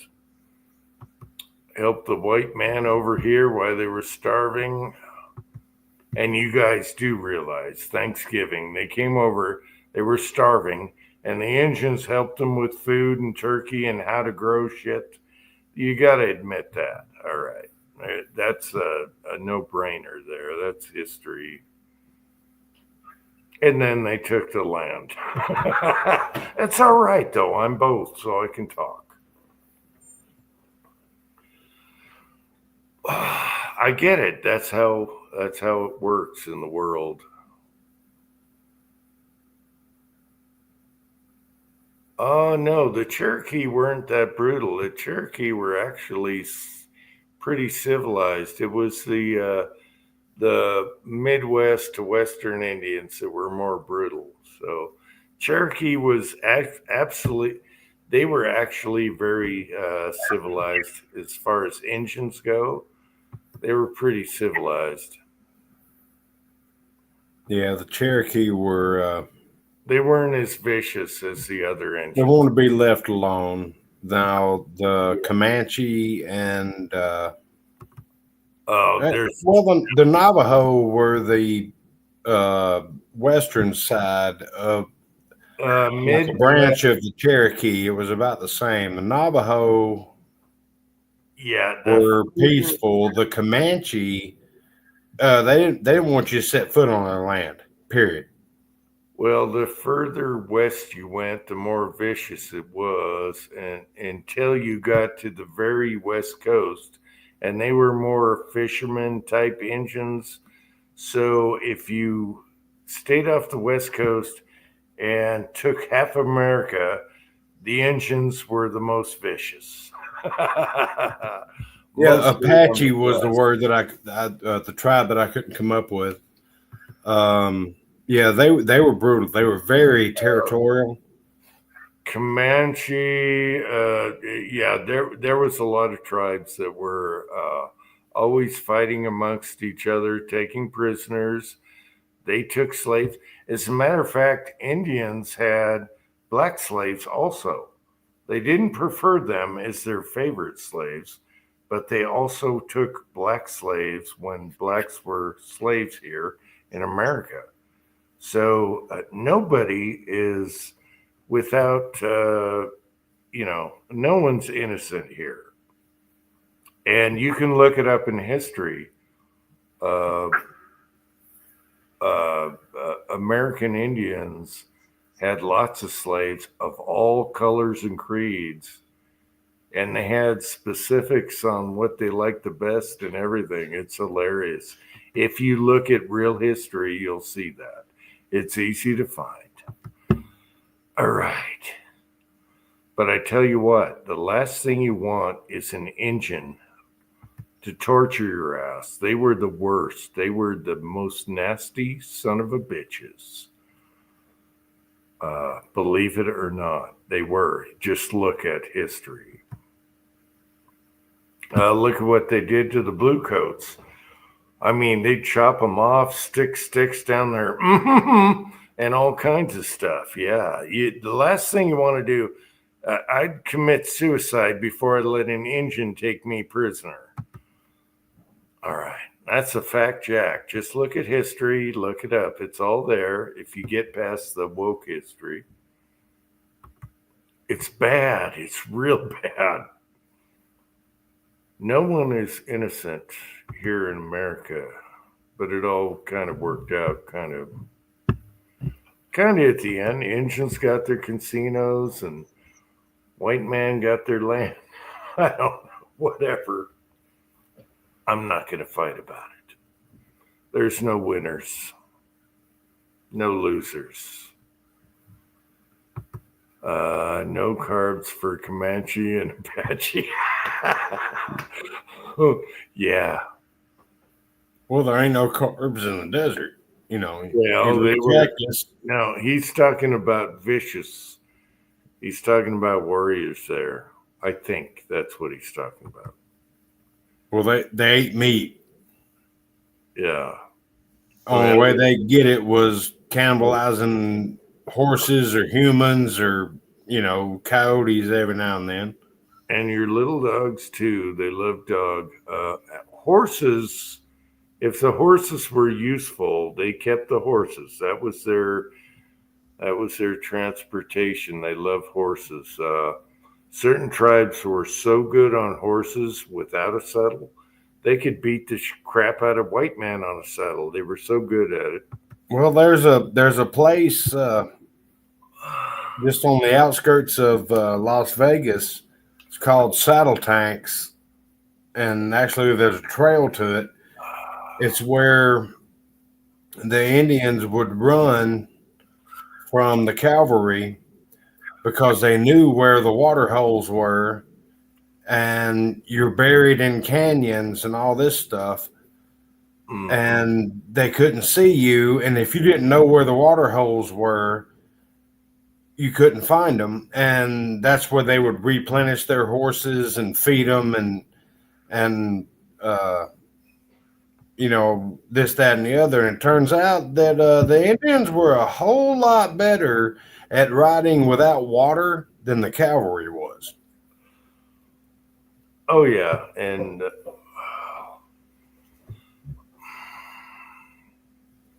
Nordic is still here. Oh my gosh. I thought you had to go for the night, but if you're not here and don't know the history, stick around.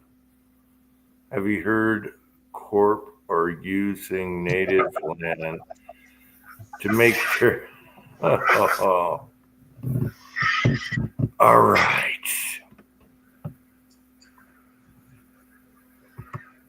Anyway, no one is innocent. Everyone's guilty, okay? Put it that way. White man, red man, every kind of man, everyone's guilty of something. Oh, 67 Rebel SST AMC is here. Good to see you. Yeah, we're still up, and my laptop is, after being plugged in for 2 hours, is at Holy crap! We're 7 hours. Are you freaking kidding me? 6%. I thought Yeah, Cat will be here in a minute. I thought I would do a 2-hour chat tonight, and we're 7 hours already. Yeah, but you always say you're going to do a 2-hour chat, and No, I didn't say anything tonight. I thought I'd get away with just getting away with 2 hours. Oh, we're gonna go 8 hours. Oh my gosh. Hang on, let me change the name to short chat. Let me log in over here and change the name to short chat. Okay, Nordic, you can do a lot of research on America and all that.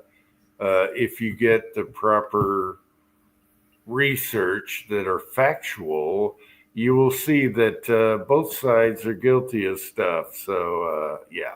Everybody's got a lot of sympathy towards like the Cherokee Indians, which I am as well. We were not very peaceful people when we were done wrong. Yeah, well, the Cherokees were the most friendly, one of the most friendly, East Coast Indians also. But once you passed halfway of the U.S., then you're in trouble. You start getting on their land. Yeah, you get to the Apache and Comanche and all that. They didn't give a damn who you were. They'd kill your ass. They're already territorial with the other Indian tribes, let alone the white man coming across. And they're like, what the hell is this? I will tell you this. The Cherokee weren't that peaceful either when they had something to fight for. When they were outnumbered and outgunned and most of them had died, that's when they decided to go to Oklahoma. Yeah, but the Cherokees were more of a bigger nation that was more, what do I call it? Not political, but more open-minded. But once you went more west, there was no open-minded. It was like, we're already fighting with tribes. What is this white guy doing here? Yeah. Taking our buffalo. No. The Cherokee were more mild compared to. Yeah, you had the Shawnee, the Pawnee. Once you went west, it was all hold your balls, boy. It's coming. Yeah. Cherokees were actually a little more conservative. We were more docile, and all we wanted to do was be left the fuck alone. Yeah, it was a big nation, and it was a little more civilized, but we would not inflict any damage to you until damage was inflicted upon us. But then the damage would be about tenfold. So, leave us alone. We'll leave you alone. Which is why they sent half the goddamn cavalry to come round us up. It looks like Nordic's wife was native, and so he's been looking into it. Okay. Well, then he should understand this. What tribe? Yeah. The things the Europeans don't get right is the native tribes were all different, and they didn't get along. They fought all the time. They took slaves, they tortured, beat, and took the women and children, and killed the rest, whatever, every time they had a war. And I don't think a lot of people realize how vicious it was, and it could get really vicious. So no one's innocent here in the U.S. Nobody. And again, they had slaves. They took slaves, different tribes. White man, black man, didn't matter. They took slaves. And you can look it all up. They had black slaves also.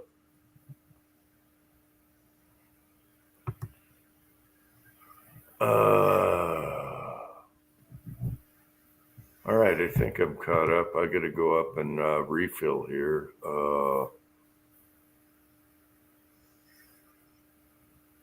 I'm gonna snag a cigarette too while you're gone. Yeah. I'll still keep the phone going. Well, wait. You stay on here until I get back, okay? You talk with Rollis here. All right, you piece of shit. Hey, Rollis, you got any native blood in you? No. Well, I mean, like I said, I was born in Wheeling, West Virginia, so yeah, I'm 100% Native American, but not of Indian descent. So, So what you're saying is no. no. So, yeah, no, just I'm the only person from the Ohio River Valley who is not part, whatever. Even the Chan family down there who owns the Golden Chopsticks claim to be half native. So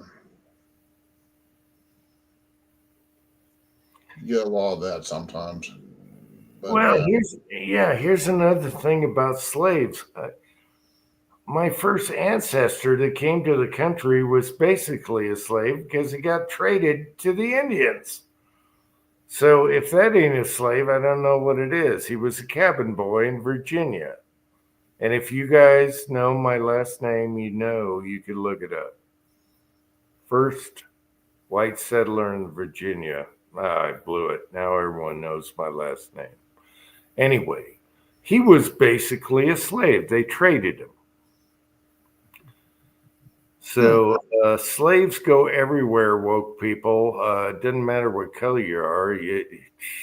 White slaves have been going on since, 6,000 years ago? White and Arabic slaves? Anyway, it's all bullshit. Everyone's guilty. All right. You just go through the times. That's all you do. Everyone's guilty. You can go back 6,000 years. You can go back further than that. Anyway, it's all there. Look at your history. Uncle Jim Washington. I didn't know you were a Washington. I'm not a Washington. What? What does he mean by Washington? What does he mean by Washington? Oh, Jimmy P. Rock.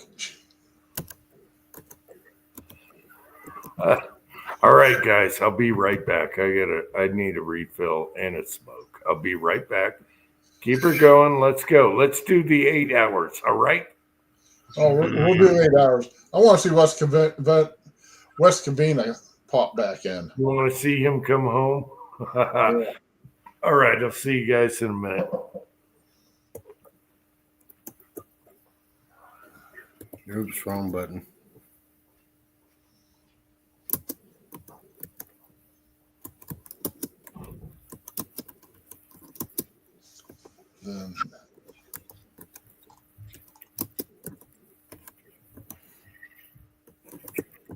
And carry on.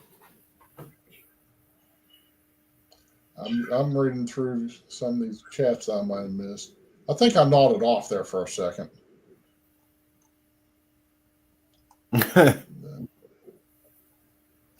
Pat. No, he didn't go on Paul. He didn't go on a burrito run. He's driving from Vegas back to L.A. So depending on how traffic is, he might just actually pop in. And Actually, I would think that traffic at 3 o'clock in the midnight would not be that bad. Yeah, not on a Saturday night. Sunday's always. I don't know what your experience was when you were driving, but Sunday night was always the nasty night after Thanksgiving. Oh yeah, hell yeah. Going to I would normally get in Philadelphia. That was the quickest smoking piss I've ever seen in my life. No, I'm still not done. I'll be back. Then why did you come back?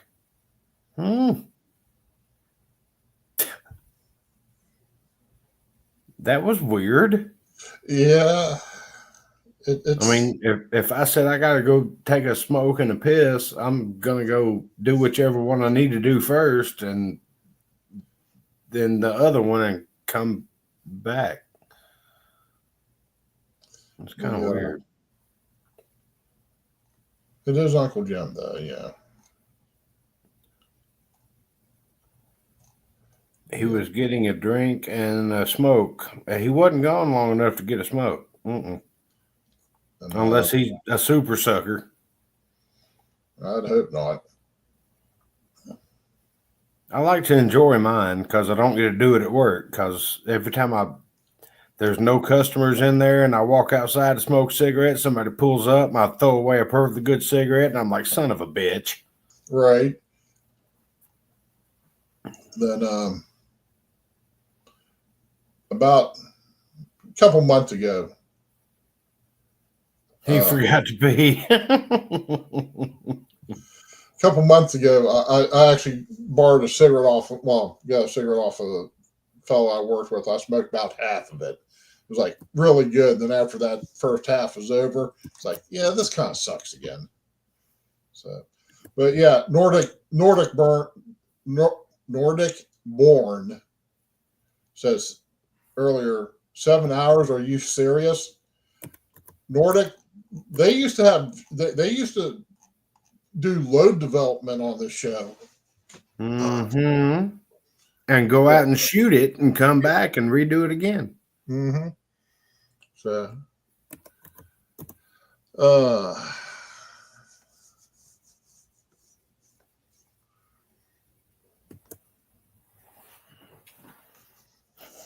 yeah, Nordic. I'm from the southeast. Yeah, Paul's got it. yeah, Paul got it all right. Took me a little too long to type it, I guess.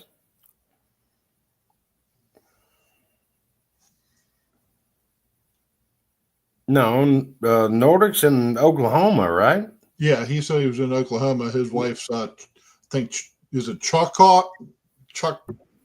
She's native. Yeah, but said Vanessa Kitty is closest to you, Nordic. No, she's in Connecticut. You know, I could hear you the whole time, Kyle, just blasting Uncle Jim. Oh, I thought he was going to have a smoke. Did you remember to pee? Or are you going to do that in your pants? Well, You wearing pants? Some got down my leg, so yeah, it's an issue. So you had to change your pants. Got it. You hate when you don't shake. Yeah, it's yeah. Well, Jim, you gotta give it the We're just happy he's wearing pants. I could hear you while I'm taking a piss. Like, I thought he was having a smoke and making a well, I just thought that was the fastest smoke. And then I I'm ever seen in shaking. my I'm like, life. Kyle. And then I look down and I go, Kyle, on my leg, Kyle. It's your fault, Kyle. Anyway. So you're saying I ran down your leg? No, you caused an issue. All right. I'm glad I have that deep of an effect on you, Jim. Just remember this, Kyle, in the future. Kyle. I thought we were good friends. Now I know. Remember this, Kyle. Kyle.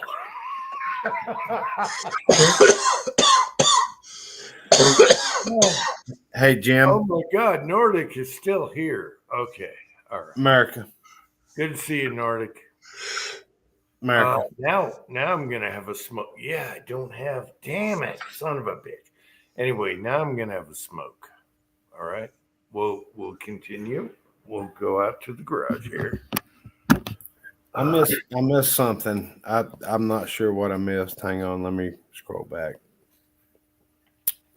Well, let's do 8 hours tonight, like old times. Till the Why did Nordic say Bama? Bama, Alabama. Bama can kiss my ass. Oh yeah, you Georgians don't like Alabama whatsoever. I don't give a fuck if Alabama's playing the fucking South Carolina School for the Deaf. I'm Oh, going for South Carolina. Nordic is stirring the pot here. Alabama versus Georgia. I can't even remember who won that damn game. Oh, Bama did. All I know is all our teams lost, except for the Utes won, but everyone else is losing, and Utes are shot this year anyway, so what the hell? Yeah, but I was for the Utes. I was for it for you. Yeah, but the Utes are done. They're shot. Quarterback should have went pro 2 years ago. All right, Anyway. Scotsman said don't do that, and I don't know what the hell he's talking about. I must have said something. Instead of typing it. 67 Rebel SST is still here. And then I get no bad no. I like that car, by the way. Didn't they make a red, white, and blue model like their last year or whatever? I don't know. He can tell me. I don't know. I'm fixing to turn back up the I think I am.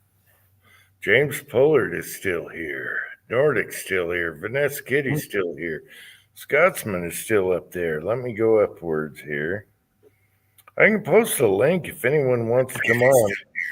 Scotsman is still up there. Let me go upwards here. Echo. I can post a link if anyone wants to come on. Echo. Scotsman is still up there. Let me go upwards. Echo.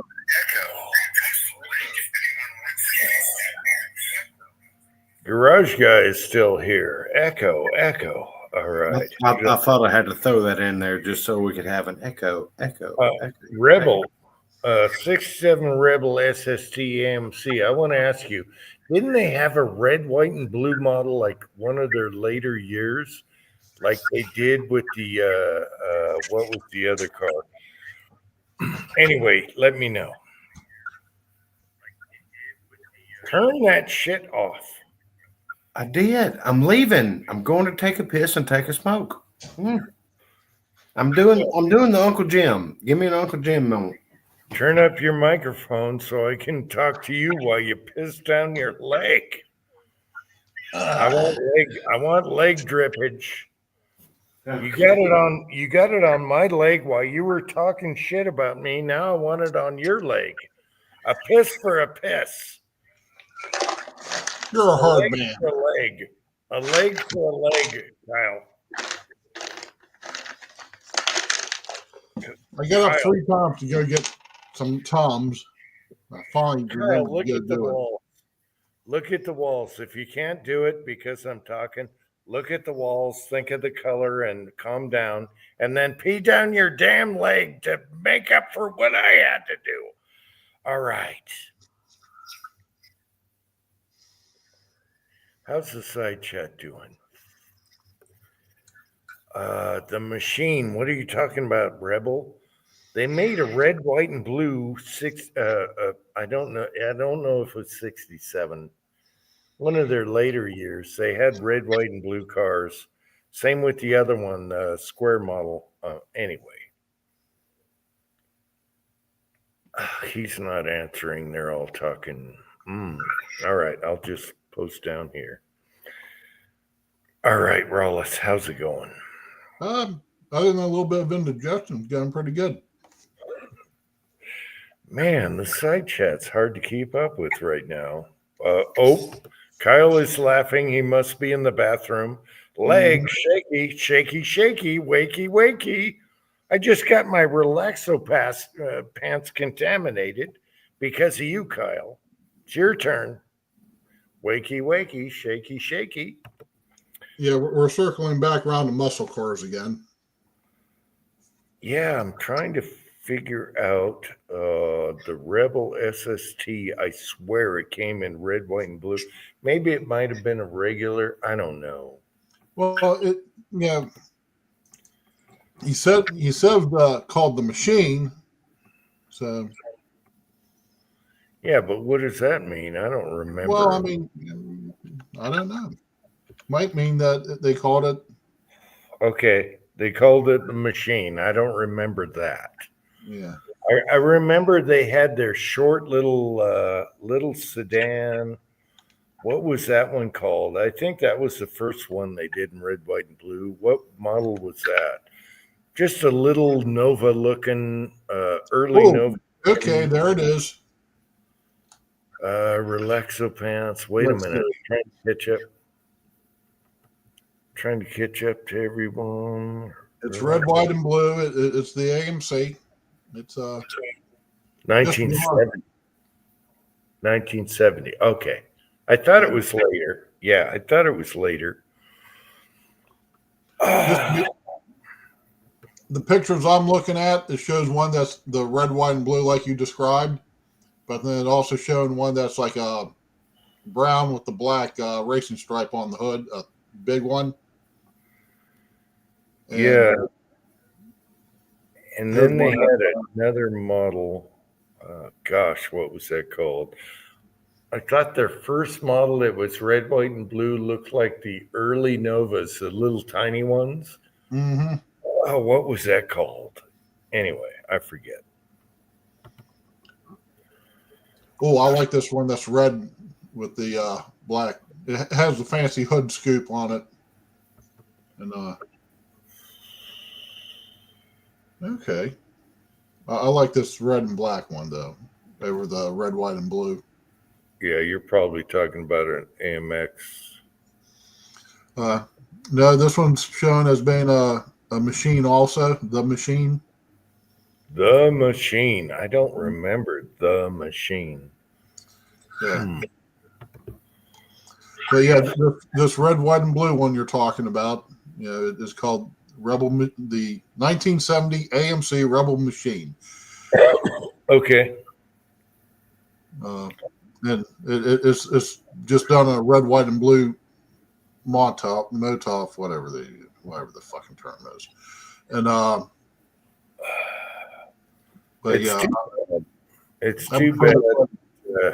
It's too bad AMC cut out early. They had to leave or stop because they were being different than everyone else, and that was cool. It's too bad.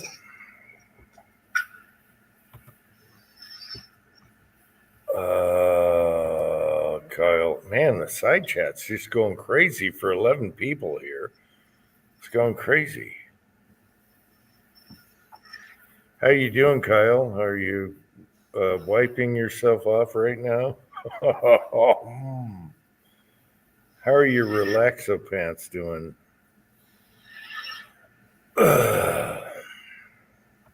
Kyle. I'm sure the rickshaw messed you up too. The rickshaw had to be an issue. On the way home when you had to pee? Oh, yeah. All right. okay. Volkswagen Type 181. The Volkswagen thing. So, well, the Volkswagen thing is a Volkswagen, but right. I saw a video where they said the top 10 ugliest cars, and they put the thing in there, and I'm like, wait a minute. My wife liked the thing. A lot of people liked the thing. It was like a German Jeep with two-wheel drive. How can that be the top 10 ugliest cars? I don't know. They're not a good-looking car. It might be they're not top 10 though. There's uglier out there, believe me. I never understood that. I'm not sure what the actual name. I think it was a Plymouth, but it was like the Challenger with the big air wing on the back of the trunk, and it. I just always thought that thing was just god awful ugly. Well, ugly is like a bulldog. It depends. If it depends. Everyone's got a different view. Mm-hmm. It's kind of funny, though. I never thought my wife would like the thing, but she liked the thing. when it came out. She remembers when it came out. Yeah, the Dodge Daytona is. It's like, Oh, come on now. It might go 100 miles an hour in 10 seconds or to 6 seconds, whatever. But No, the Superbird and the Daytonas were awesome. I'm not saying they couldn't perform. I'm just saying that they were just god awful. Well, hey, they couldn't sell them. People weren't buying them because of the nose and the fin, but later they became very collectible. I remember a neighbor that had one, and I was like, damn, that thing is cool. Talking about, you've heard of that Gas Monkey Garage. Yeah, it's one of those TV where they have cameras walking around. Supposedly they're a shop. Yeah. Okay. Well, there are things. Oh, we take these cars and we make them extra super cool and all this shit. They had a mid-70s era Challenger in there, which when they were new, those things were just junk on the showroom floor. But it actually has, in a retro sense, it has a good look to it. Anyways, they had one in there. Instead of doing their magic and dropping a big Hemi in and putting a cool paint job and jacking the rear end up or something like that, they monkeyed it. Yeah. Well, yeah, but they didn't do anything with it. They just sold it off real quick. It was like that'd be a perfect project. Instead, they're worried about talking about the bar they're opening up. Yeah, Gas Monkey is really hokey. You know his sidekick buddy, Dennis Collins? He actually goes out and gets good cars and knows his stuff. Dennis Collins, if you haven't looked, he has a great channel. He does a live chat every Friday morning at 10 o'clock my time, and they go out and hunt for cars. Dennis Collins, his buddy that's not affiliated. Actually, he's a Jeep guy, but they have a Jeep dealership. But he actually goes out. Right now, he's into Corvettes and Mustangs. Right. He actually goes out and finds these things in garages, and it's not the stupid hokey TV show type stuff. He just shows it, picks it up, shows it. Yeah. So if anyone never watched Dennis Collins, I watch him on Friday mornings at 10 o'clock my time. Yeah. He's actually a very knowledgeable, way more knowledgeable than Gas Monkey. Yeah. What's his name again? Dennis Collins. I'll go put him on YouTube. I could probably pull it up and show you the website, but Dennis Collins, he has a dealership where he restores old Jeeps, but he also goes out and he's got all kinds of cars, but mainly lately he's been looking at Mustangs and old Corvettes lately. And you would see him on Gas Monkey now and then. But he's got an old Austin Healey that's the Goldie that had gold trim and everything. Oh my gosh. That's so rare. And that's one of his favorites that he kept. But he goes out and he gives people a decent price. He's knowledgeable. He knows every serial number on every car. Super knowledgeable. But yeah, Gas Monkey is a joke. But Dennis Collins is his friend that would show up and tell him what this is. That's the guy. So right. Look at Rod. So did you find it, Dennis Collins? Yeah, it popped up. Yeah.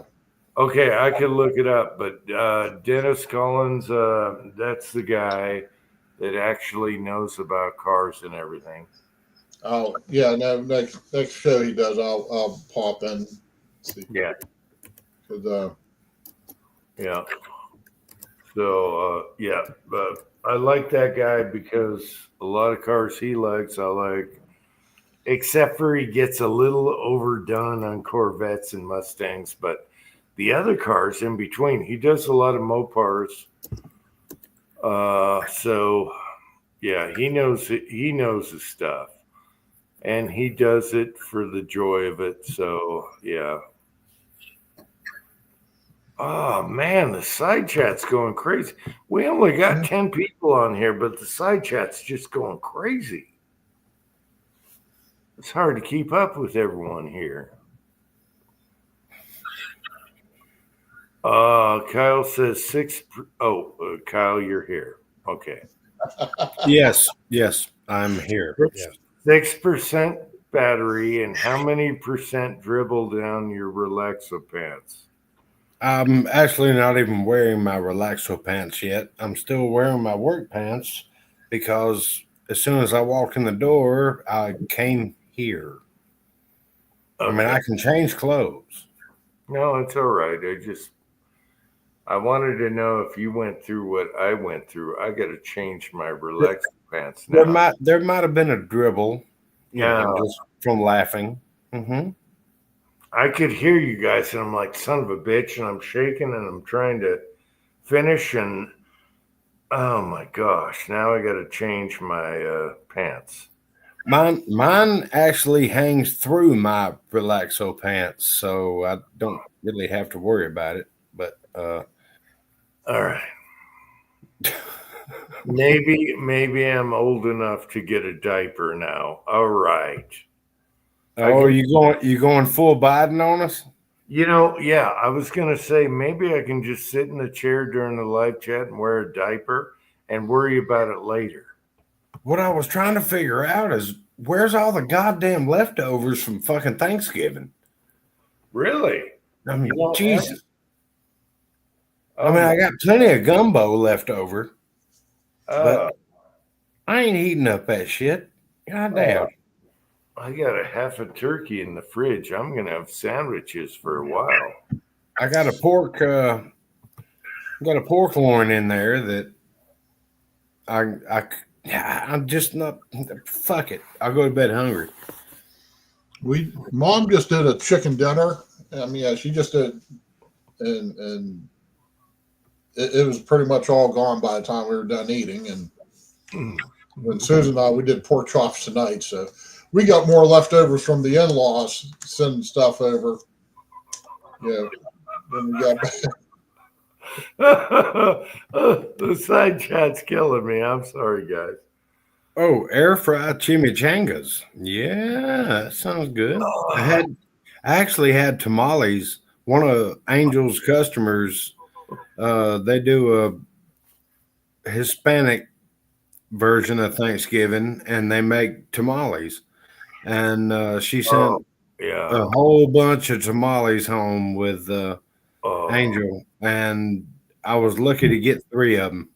Yeah, I can't wait till Christmas because we have a neighbor. He's a chef. He makes he's authentic South American, Mexican, whatever.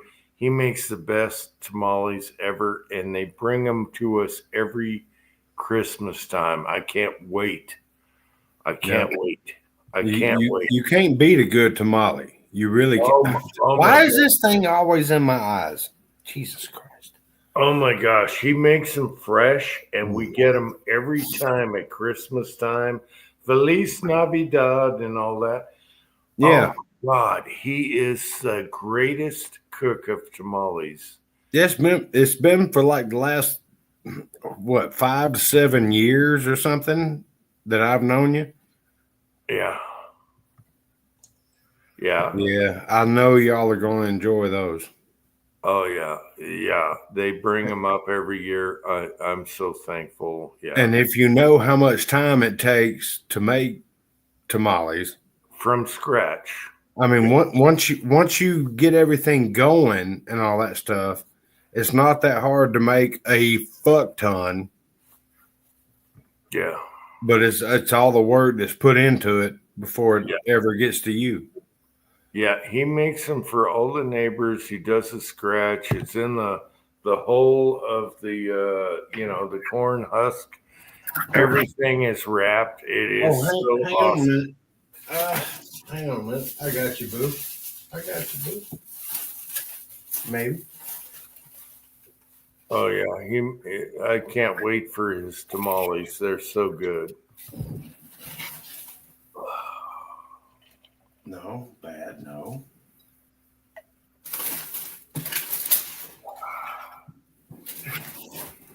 What do you got in that bucket there? It's a trash can. I was looking for the wraps, the corn wraps, where I had my tamales before I went to work because I went into work full and happy and satisfied.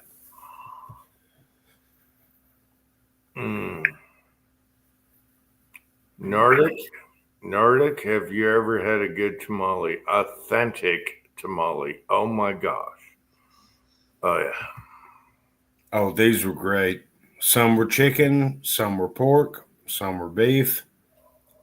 And Angel, my sweet, loving wife, saved me one of each. Yeah. Oh, they were fantastic. And it's all shredded meat. Oh, Bella, talk to me, talk to me, talk to me. Don't stop. Almost there. Almost there. Almost there.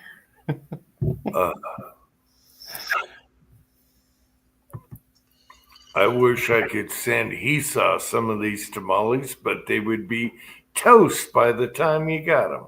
No, you could use. Well, he's down in Texas. I'm sure he gets good tamales. Oh, yeah. He can get them a lot closer.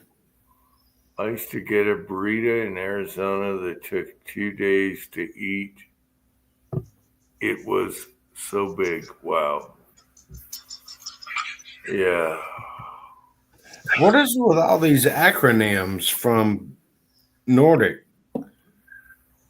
What do you mean acronyms? So Nordic's doing okay. No, what does skull mean?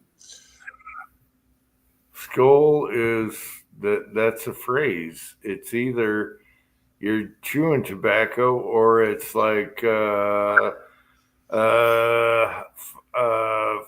high 10 or whatever the surface say. I don't know. Okay, so you don't know either. All right. So I'm not the only one. It's either like hang 10 or skull like the tobacco. It's Nordic for cheers. Like. Oh, okay. All right. All right, Kyle, you were right. I didn't know shit. Yeah. I didn't then, know. In that case, sir, skull. Yeah, I gave the thumbs up though. I was right, kinda. Well, I'm not trying to be impolite. I'm just asking because I've seen that several times, and I was like, "The hell does that mean?" I'm trying to make sense of it. I was like thumbs up, so I was close. Yeah, you were good. Okay. Rolla says his pooch there. Oh, look at the lovin'. Hey, let me make it larger. Oh yeah, He's your baby. He's your baby. And matching the shirt. Yeah. Oh yeah.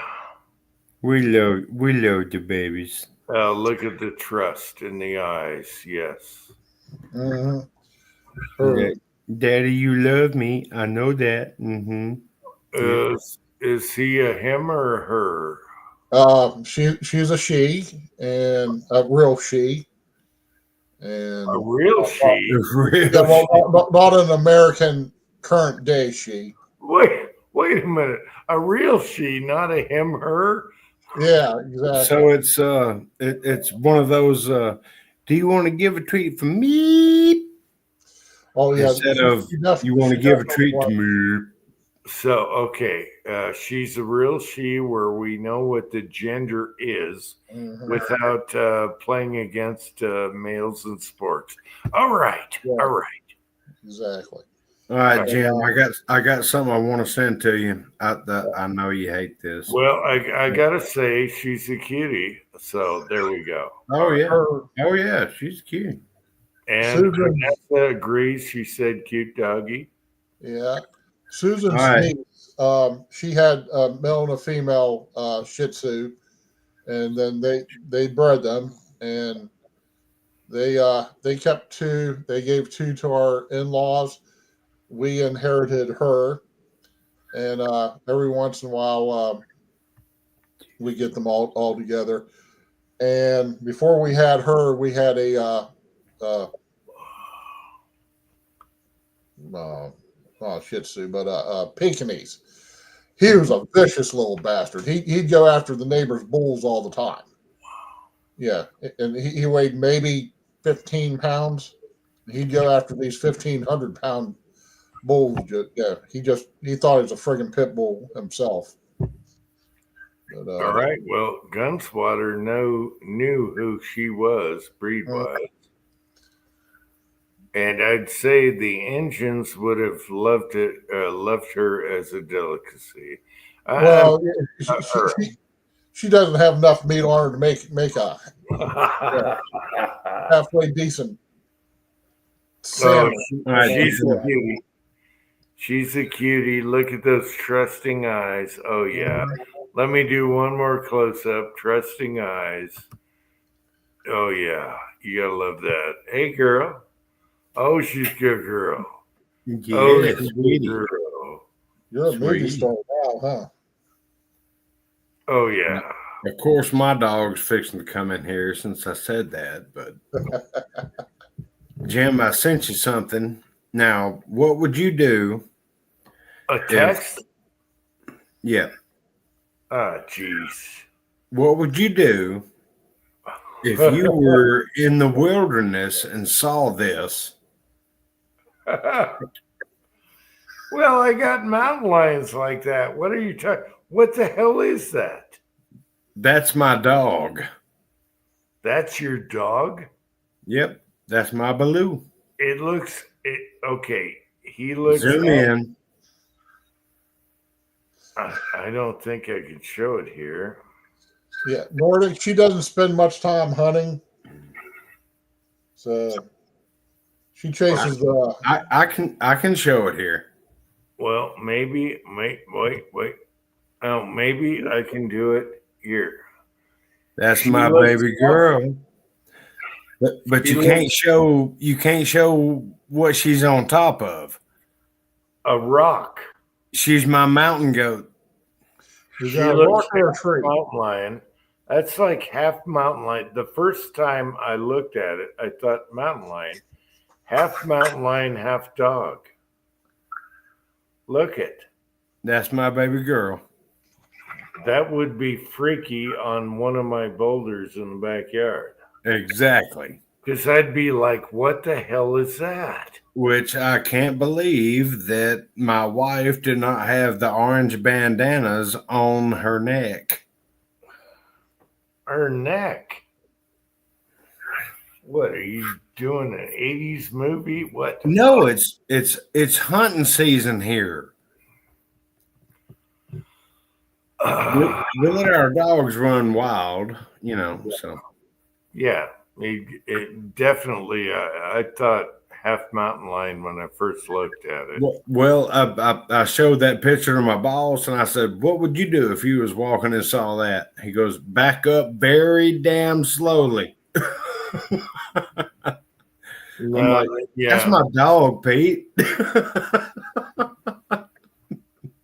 She'd probably get shot right now because the mountain lions are free game right now. So yeah. Yeah, that's my baby girl. That's my baby girl. She's in there. She's in there curled up on the damn recliner, and that's her recliner, and nobody else sits in that recliner. So. Yeah, without the ears in the face, yeah. Yeah, it could be bad. I'm like, why didn't you have her bandanas on? I was gonna say would have got shot around here. That's my baby girl. Yeah, they Now made my baby boy, he's a dumbass. He's probably running around the woods, lighting off fireworks, going wee. You know, now, he's just an idiot. yeah, with the law where they banned the mountain lions free game right now, would have got shot around here. Yeah, Yeah. no bad, no. Even though the ears and the face look different, I don't know. Certain hunters would just boom. Yeah. Well, hey, all right, just to just to make the difference. Pretty cold. All right. You got this. Sure. I just got to figure out how to do this.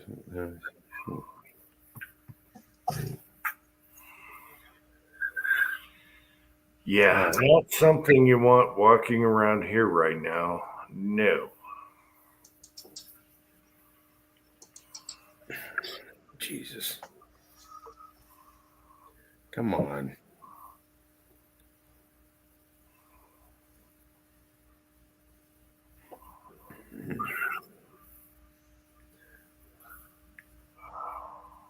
Here you go. This is actually kind of creepy.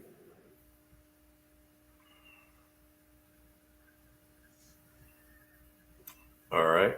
There, You I think I said it. Oh, you sent it? I thought you were going to Yeah. show it.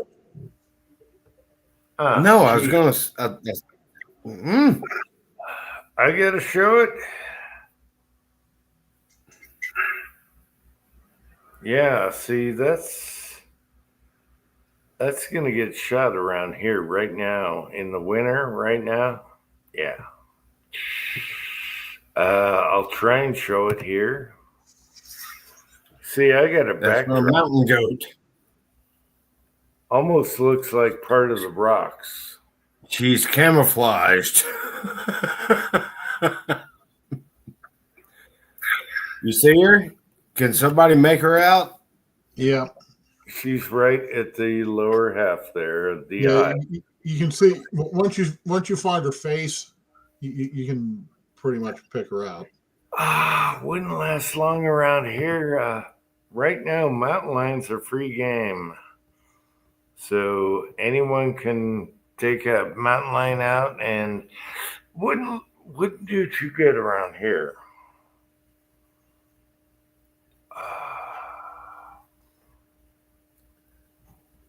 Ever since I updated my damn phone, I can't figure out how to work anything. So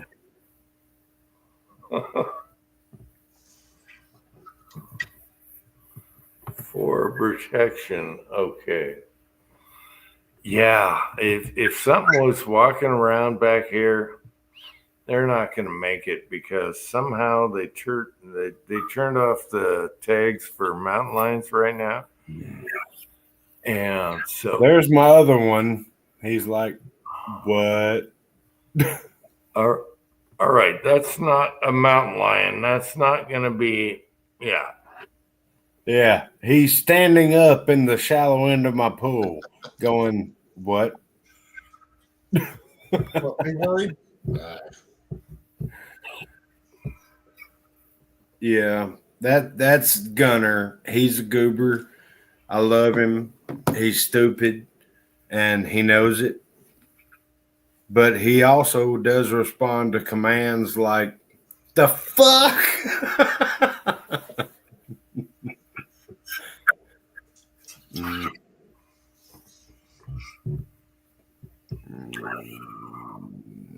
I'm surprised Fred hasn't worked his way in here also, but both of them.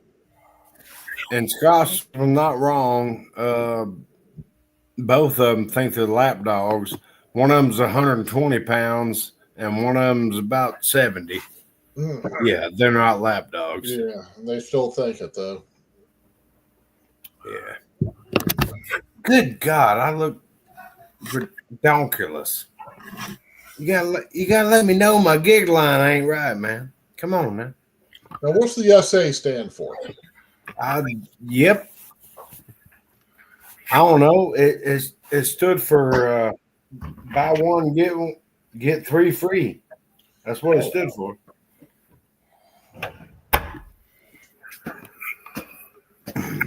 I ain't no special militia or anything like that. I just want a warm ear. Mm-hmm.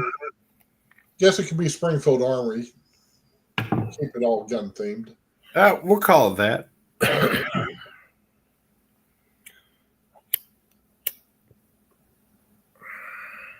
It's not they're not softy puppies. You don't want them pissed off at you. Yeah, they look cute and cuddly, but so do police canines.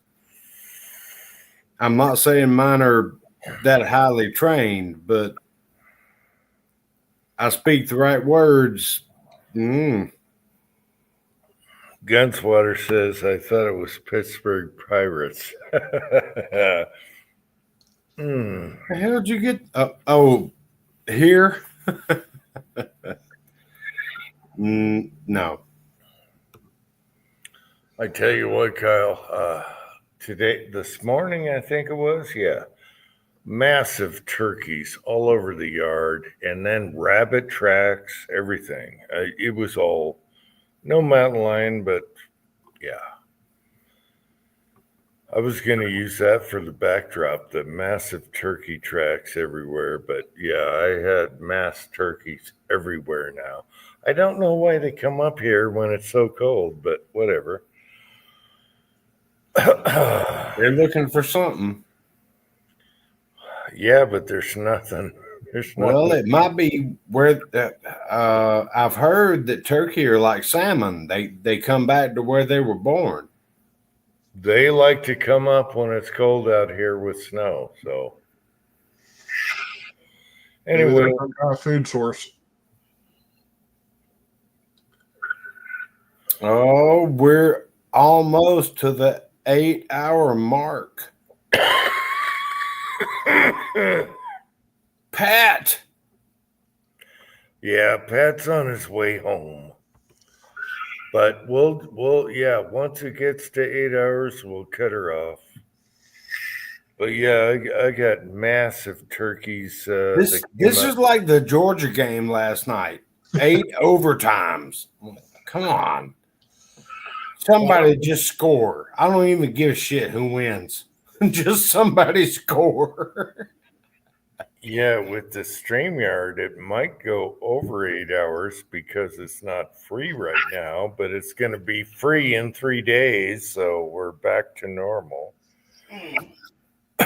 Anyway, I woke up and I'm like, what the hell is that noise? I'm in bed and I'm like hearing these little gobble chirps, and I look out the window and there's turkeys everywhere.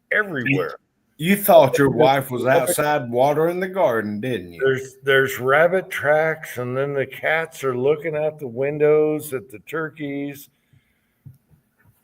I did a little video of it, but I'm not going to post it. But yeah, there's freaking turkey tracks all over the place here. Oh, you're going to post it. You know you're going to post it. Nah, it might be 6 months from now, but you're going to post it. Probably won't. I opened the door. I'm half naked. So if there's a reflection in the window, you don't want to see that. So I'm not going to post it. I'm naked. Okay. I got out of bed. I opened the window and they're all over. They're going back and forth and they're looking for food because there's snow on the ground. I want to see the turkeys. I don't want to see the gobble gobble. Well, you don't want to see Uncle Jim naked, that's for sure. In the reflection of the window? You don't want to see that scrotum neck, huh? No. You don't want to see. I don't want to see that. They call it a woggle. Yeah. Oh my gosh! It's on my phone. I can show you right now, but whatever. Yeah, please don't. Thanks. You've seen the turkeys before, but I've seen a lot of turkeys before. Yeah. yeah. Do I have to pull the bird shot out of it? I mean, I can do that. I got the tools to do that. They're in the car. Well, I'll tell you one thing. If I'm ever starving, I could just pop a few real quick right out the window. So I've had on a regular basis hawks, owls, oh, peacocks, crows, the variety of songbirds, but no turkeys yet around here. Oh, and vultures. I have honestly forgotten how to post a video to YouTube. I've made them, edited them, and they updated everything, and then they updated my iPhone, and unbeknownst to me, and nothing works the same anymore. I can't just go, here, update. you got to reboot your YouTube app. Oh, I think it did, since it changed everything, and now the Manually app do it. icon looks different and all that shit. So No, manually just reboot your YouTube. I'm a monkey and I can figure it out. So manually delete your YouTube and then reboot whatever the latest is and see what happens on your apps if you're using a phone. So take it. Well, that's the way I do it, unless I go live. Go down to your apps, delete YouTube, and then reboot and start, go back to your apps and get free YouTube, put it back on there, and you should be fine. Well, now that my fucking laptop won't go above 7% Hang on. Yeah, now we're at 6. Yeah. Yeah, my phone lately, it won't. It'll run all day if you keep it plugged in, but it won't charge while it's plugged in and you're doing stuff. You have to actually just exit out everything and give it a little while to, charge like that. I don't know if the battery's dead. I might just give it a night. I don't know. Yeah, I mean, once we're done here, shut it completely down and just let it charge. That should Oh my God, we went over 8 hours. It must be the paid Streamyard, which I'm going to kill in 2 days. We're over 8 hours. Usually they'd cut off by now. Hey, look! I actually have my hat centered. It's weird. Where's your? Well, that's later. How much later you want to go? No, I'm talking about your Pope hat. All right. Oh, it. You want me to get it? It's right over there.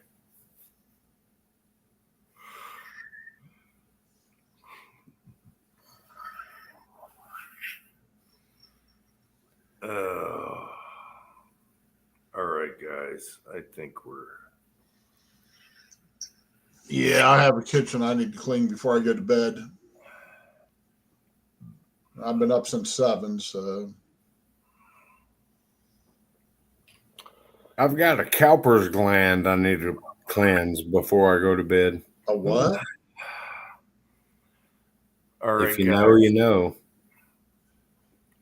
Okay. All right, I think it's time to go. We did our 8 hours. Oh my gosh, I can't believe I've been up 8 hours. You can't believe you've been up for 8 hours? Fuck, I've been up since 4 o'clock this morning. Shut up. I was up at 6. Oh, and I'm tired. Let's see what. Oh, look, I've been up for 12 hours. And hell, I worked today. You didn't do shit. How do you know that I didn't do shit? Because you hadn't posted videos about it. I haven't posted. Yeah, you there. Gosh. All right. Any last words? You going to kill it before Pat gets back, really? Pat is not going to be home for hours. No, Pat should be back now. No, and he's going to be tired when he gets back. No. You have his number. Text him. Tell him check in, just so we can say he was on. Yeah, he started, finished, and started again. No, he's not going to be home for a while.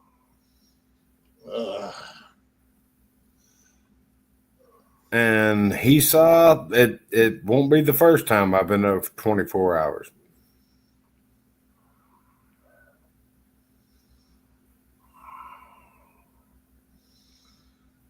Okay, let's see.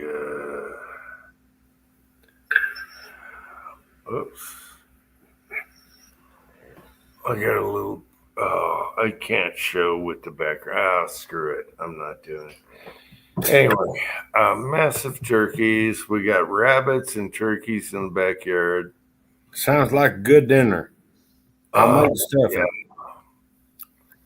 All right, everyone in the side chat, I love y'all. Nordic, hang in there. Yeah, love all you guys. Let's end this thing. I'm going to go up and have a turkey sandwich and go to bed. No, Nordic, I've never been in law enforcement. I've been in jail a couple times, but never in law enforcement. Oh, jail. I've never, well, I was in jail when I tried to get in a Who concert, but I was outside the bars. There's a story right there. I can tell you, do not fuck around and go to CCDC, which is Clark County Detention Center, because they keep criminals in that motherfucker. I never been behind bars, but I got into a Who concert for free, me and my friend, in the county jail, but on the outside of the bars. And that's a whole story by itself. Maybe I'll tell you guys sometime, but we got in for free. And the cops gave us the front door entry, no line, and we got in to see the Who way back in the day. Yeah, and they got trampled. The concert before that, everyone got trampled. Anyway, there's a whole story right there. So, yeah. There's a whole story I never told you guys about, but anyway, me and my friend got into a Who concert free, and we got escorted by the police to the entry into the concert. And maybe I'll tell that story some other time, but it was true, and it happened. Well, I actually won tickets to see the Who by calling in a traffic accident in Las Vegas. I called in and they had a trivia question, and I was like, well, the answer is X. And they were like, hey, you won the tickets to whatever, to the Who concert at the MGM. I'm like, cool. Now, can I tell you what I was calling about? So there's overturned car on the middle of the 215. So whatever. But yeah, where did I go to pick up my tickets? Yeah, but I bet you never had a police escort into the gate. Yeah, and it was my friend's idea. He came up with it. I'll tell that story some other time, but we were escorted in the Who concert free, right up front, by the Popo of all things. And it's a teenage wasteland. Yes. And there were some guys, yeah, it was hilarious. That's a whole story I got to tell later. That's another Uncle Jim story that really happened. What was that, late 70s? Yeah, I'm about to say 78. Right before a bunch of people got trampled, and then we were the next concert. Anyway, Oh no, that was like 85, I think. 85? Ooh, that seems late. No, I was still younger. No, it had to be earlier. Had to be earlier. But anyway, the police Hey, escorted there us. he is. We I had just remember hearing something about it. I just can't remember the date. oh I my mean, God, West Jesus Covina Christ, that Dodge was is 50 here. years ago. Hey, Pat, are you still on the road? Just answer. Pat, are you still on the road? If you're home, I'm going to tell the Who story. It's hilarious. It's another Uncle Jim special. Anyway. All right, Pat, are you home? Are you safe? Pat, cat. Pat. Oh, you're home. Oh my God. Okay, you made it home. Great, Pat. That's awesome. Man, Yeah, do I you made it home. We stayed up all this time just to make sure you made it home. Now, fuck you. He's gonna kill it. Pat, can you come back on or are you just going to crash? You've had a long trip. Otherwise, I'm going to tell the Who story. We can save that for later. It's another teenage, what the hell happened here? Oh, almost 5 a.m. here. Oh my gosh, 5 a.m. What time is it here? It can't, oh my God, it's 2 in the morning? Holy crap. No, it's 4 in the morning. Well, it's 2:09 for me. Oh my God, hold on, let me get. Oh. Don't dribble down the leg. Don't let Kyle talk to you and dribble down your leg, okay? We've had enough of that tonight. I'm going to go get a refill. If Pat's coming on, I'm staying on. We'll run this son of a bitch all night. You piece of shit. Now that I can't get away from my fucking plug-in. Good night, garage guy. Pat, if you're coming on, I will tell the Who story, but I need a refill. Oh my God, I was starving. Anyway, I'm glad you're home safe, Pat. And I'll be right back. Oh my God. Now we have the dead space. Mm-hmm. No, let's see how long we run this sucker. I don't know. Hell, I got to be up in 2 hours to take dogs for a fucking walk. Get some antifreeze from my fucking car because it's going to be goddamn stupid ass cold. Well, I think this Streamyard, I think I could go unlimited. I don't know. We're past 8, so they didn't cut us off. So, all right, we're Pat. I'm gonna wait for you. I'm going upstairs. I'll get a refill. All right, guys, keep it running. I'm gonna come back, unless you gotta go. Oh my God, 8 hours 15 minutes. That's like old times. Yeah, It's like, getting close. It's like old times. We're getting the band back together. Oh, Jesus Christ. Please don't bring the nun out with the ruler. Garage guy says keep it going. He's prodding the bull. All right. After that, I'll tell you the Who story. It's hilarious. It's teenager bullshit. But we got away with it. And we got an escort to the concert. It was the best thing ever. It was the best thing ever. All right. I'll be right back, guys. I'm going upstairs for a refill. All right. Oh, hell. I know it. It happens.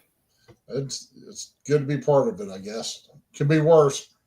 Could be a lot worse. We could be on the road right now. Yeah, it could be raining. Could be raining.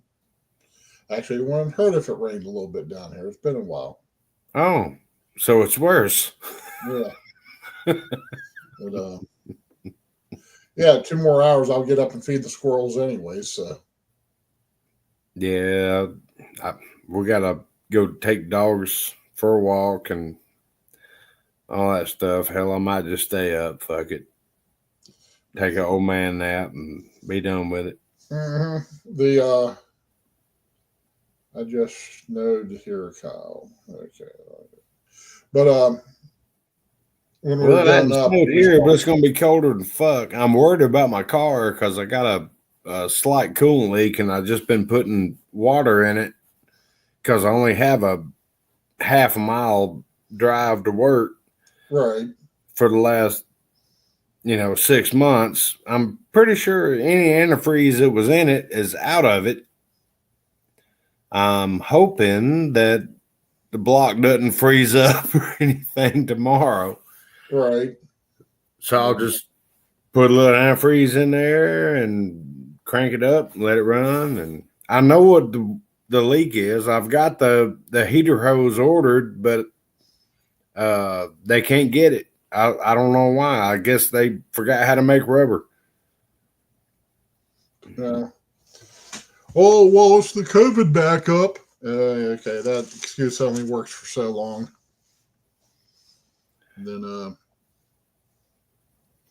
they I don't know what the hell I was just gonna say. So shown on the computer, that's 32 degrees somewhere around here. I don't know where they're taking the reading at. Let me check. Let me check and see here. Oh, I can. Yeah. Oh, it's Monday night when it's supposed to get stupid. That's why I think I'm all right. I mean, there's still enough antifreeze. I mean, I've been adding water to it, but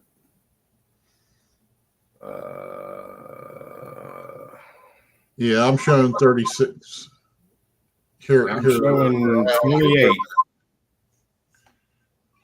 Hey, there he is. I'm showing 28. Pat? on the phone. The back house is locked up. Sylvia's got her top off, so I can't go in the bedroom and do this. So I've probably got 10 minutes. Uh-oh. Somebody's getting frisky. No. Somebody's tired of being harnessed up for a 4-hour drive. So she's free.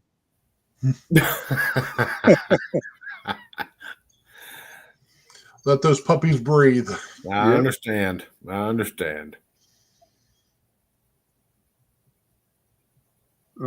Jim, you're muted. Keep him that way. Oh, you bastard. Okay, so Pat, you're home. You're almost like Willie. You started off and now you're home. Mm-hmm. And you made it. You're safe, but now you only have so many minutes, right? Yeah, I'm on the phone in the backyard. I'm down to about 52%. It's gone down 4% since I got on. Oh, So, okay. All right. Yeah, the But Sylvia's pissed at me because I didn't turn the porch light on when I ran in to feed the birds who are pissed at me. It's like, how can you do this to us? All right. Yeah. I've had my laptop plugged in for how many hours, and I'm still at 6%. Okay, well, I'm going to go hit the head while he's telling the story anyway, so I'll be right.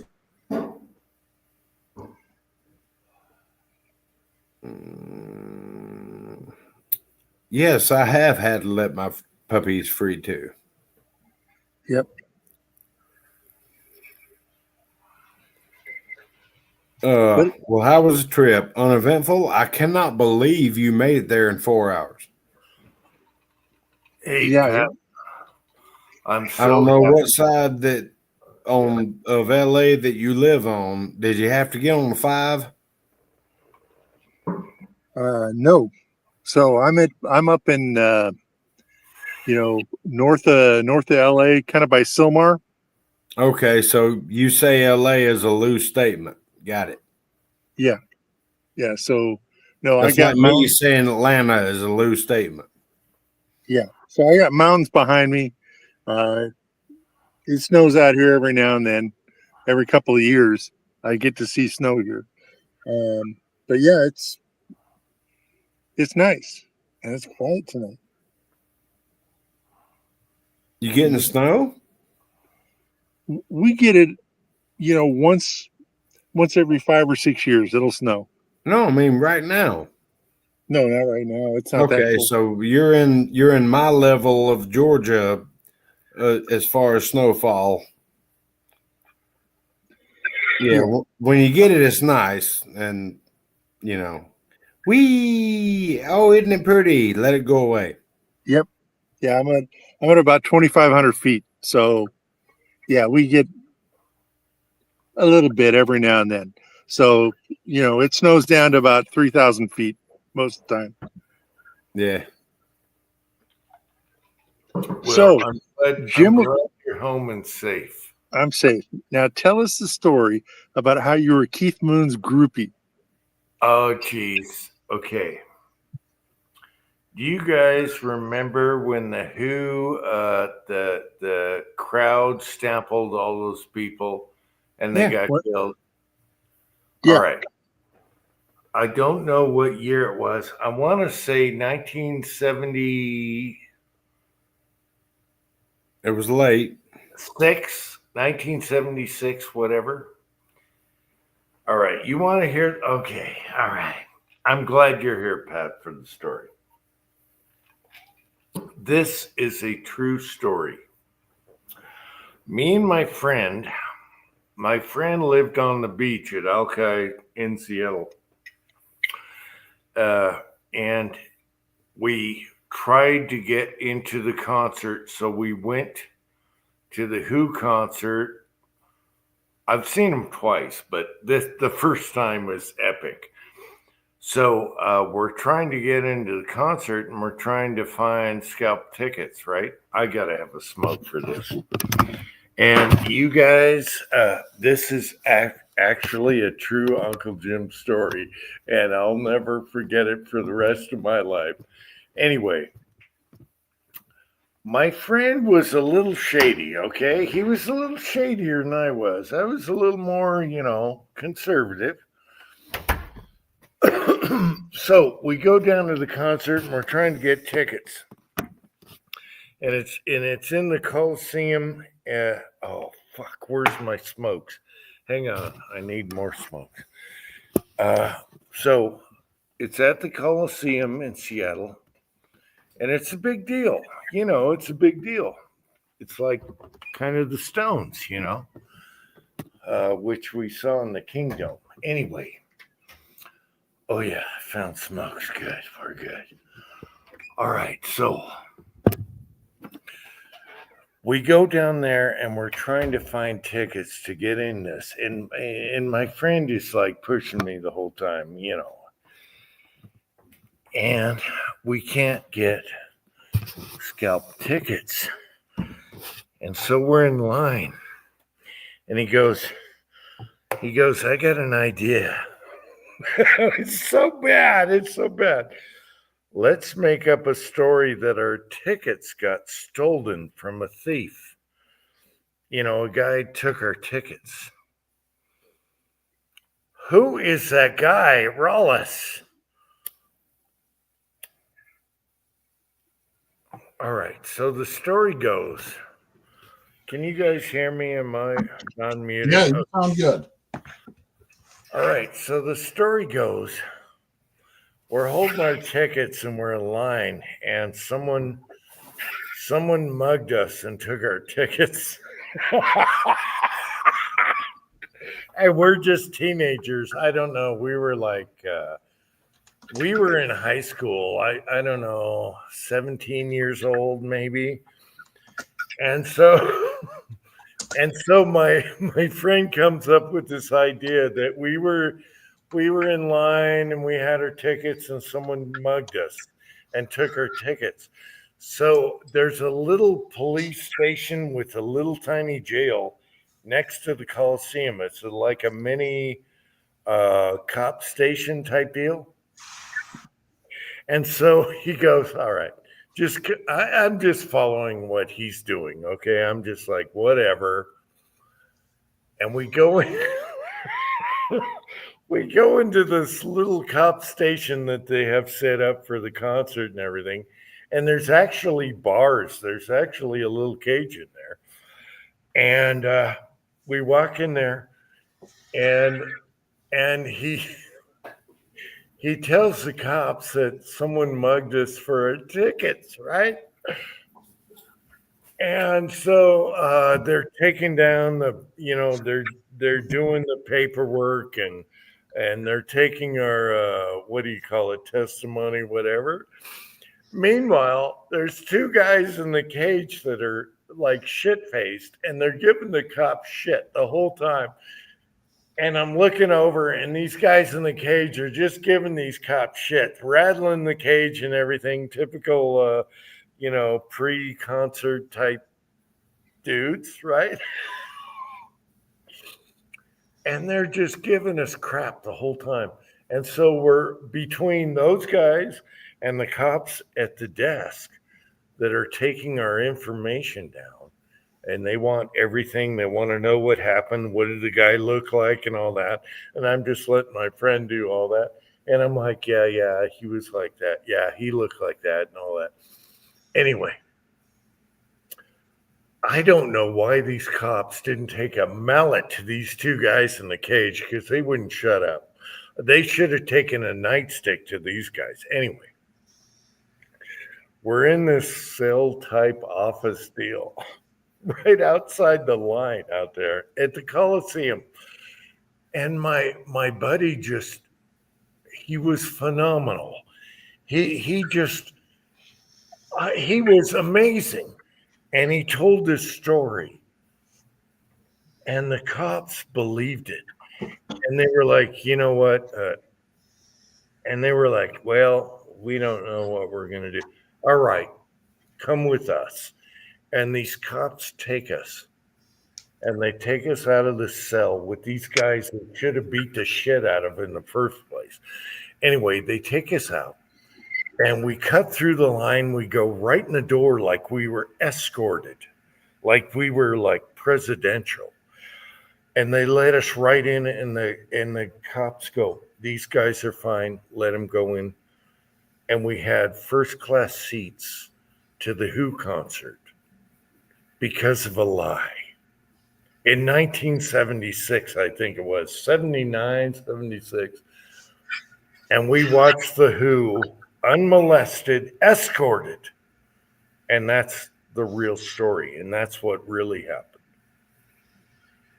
So there's that. There's more to it, because the banter from the jail was hilarious. I wish I could remember everything that went on. But they were giving the cops shit while they were interviewing us. And the cops are like, all right, let me out of here. Let's take these guys out.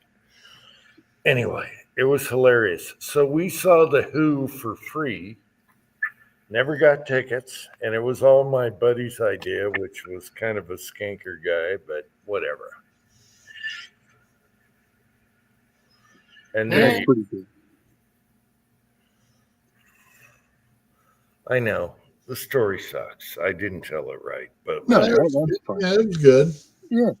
that's how we got. That's how we got in. It was all my buddy's idea. I was just hanging around. We were trying to get in whatever we could, and he came up with a way, and it worked. It was amazing. And Kyle has a Pope hat.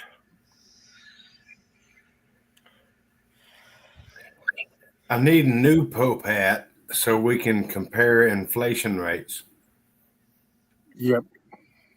Oh, it's going to be bad. Anyway, the second time I saw the Who, the same Coliseum, was me and Uncle John and another roommate. We're sitting down. We got great seats. We paid for it, of course. This is years later when they showed up, maybe 1980. And so we're all ready to watch the Who. We got great seats. And the Who starts playing, and a girl right behind my seat in 1980 later barfs. And the seats are like Roman cathedral, Mhm. and her barfs runs down my feet So I got her barf at my feet, and I had to watch the whole concert with my feet sitting up on my lap. That was the second time I watched The Who. Having put up with that stink would be even worse. Oh, it was terrible. And she ralphed at right behind my seat, not Uncle John's seat, not my roommate's seat. No. And Uncle John, he's in the background here. I know he can attest for this. Maybe he can reply later. I had to watch the whole concert with my feet up on the seat because I had nothing but barf. So that was the second time I watched The Who. And both times they were very good. I have to admit, they were very good. The first and only time I saw The Who, I was on my way to work and called into the radio station to report a traffic accident. And, they answer the phone and all that stuff. And they're like, "Hey, you're caller number 10. I'm like, "Okay, what the hell does that mean?" And, they asked some random trivia question from The Who. And I just had the answer. And I was like, it gave him the answer. And, "Okay, cool. You've won 4 tickets to see The Who at the MGM Grand." I'm like, "Cool. Now can I tell you about the traffic problem that I got over here on the 215? I said, "That's why I called." I'm like, "Well, if you can stop by the station here, you can pick up your tickets." And but it was a great show. I thoroughly enjoyed it. Me and my girlfriend at the time and 2 of our friends had a great time. But yeah, I was calling in to report a fucking rollover crash on the 215 because it just happened right in front of me. So that's my Who story. Yeah, the big boys were always tough. The Stones were really tough. We had them on the Kingdome, which they disintegrated now. The Stones were terrible. I mean, it was hard to see them. You were way out there. But that Who concert, both of them were awesome. They were close up. We were right up front when we got them free. We got VIP treatment all the way in. I couldn't believe my friend pulled this off. I was just hanging on, but and then the girl barfed behind the seat on the like 4 years later, whatever it was, 3 years later. I'd have to look up Coliseum, Seattle, but anyway, that was terrible. Yeah. But I'll never forget how we got in with the VI treatment. It was like the president was coming in the door. They just escorted us all the way up, and yeah. And we were like, how the hell are we going to get tickets? And my friend figured it out. Hey, I got this. And he came up with an idea. We had to go through a half hour of interrogation, but we got in. That was the most amazing thing I've ever been through in my life. So there's... Oh, my God. Yeah, my wife's alarm is going off for her to get up. Jesus Christ. I got to go. Oh, geez. What happened? My wife's alarm clock is going off, and I know she's not going to get up and do it. I got to go upstairs and turn her fucking alarm clock off. Yeah, but you got the Pope hat. Just do the cross. I got this. All right. All right. Where's my swinging pipe? That's what I need. Yep. And I know Pat has to go through this soon because... No, I'll tell you what I'm trying to do is make it to where it doesn't wake her up. because she's off. She's off today, so I gotta go shut that shit off. I gotta go. All right. Good Good night, Kyle. All right, love you guys. Bye. See you in a little bit. All right. Love you, Kyle. And I'm glad you're home safe, Pat. All right. So I scored a couple of tickets one time for Pink Floyd, and they're playing at the Rose Bowl. It's always a big production, Pink Floyd. So I got these 2 tickets, and I'm working at a car dealer, and I tell the girlfriend at the time, "Hey, I got these Pink Floyd tickets. You want to go? It's blah blah blah this night." And she says, "No." And then I must have been about 20 at the time, and this 35-year-old warranty administrator looks me up and down like a fucking piece of meat, licking her fucking lips, and says, "Boy, I sure would like to go to the Pink Floyd concert." Right in front of the girlfriend. I mean, I felt like a fucking piece of meat. She was like, the eyes were pausing where it needed to pause, and she thought, "Oh yeah, I'm gonna score me some young meat." And now the girlfriend said, no, I'm going with you. Tickets not available. So I went to that concert, and she sat with her arms crossed the whole damn time. And, if things would have worked out different, I would have gotten, yeah, I'm telling you, it was a done deal. She would have let me do her on the desk right there. And for a set of tickets, oh, yeah. But nah. Went for that. And then at the Stones concert, I went to the Stones concert where Prince and Jay Giles band opened up for him. And Prince was new, and the Coliseum almost rioted over Prince. I mean, they threw pennies at him and, beer cup, garbage, fucking waterfalls and everything, because nobody knew who the hell Prince was at the time. Yeah. And he didn't belong at a Stones concert. Yeah, he's too freaking good for the Stones. Yep. But that was good. And then I am not allowed to take Sylvia to a concert. I took her to Dinosaur Jr. You guys ever hear of Dinosaur Jr.? No. Might be up your alley, Jim. It's anyway. What? The thing about Dinosaur Jr. is the fucking Marshall stacks, and this was in a bar, and the Marshall stacks were 4 high, and there were, I don't know, maybe 3 stacks behind Jay Mascis, 1 stack behind the bass player, and I don't know what they're doing with the drums. But when you went to go in, they gave you earplugs, complimentary. Yeah. Jeez. What do you fucking need earplugs for?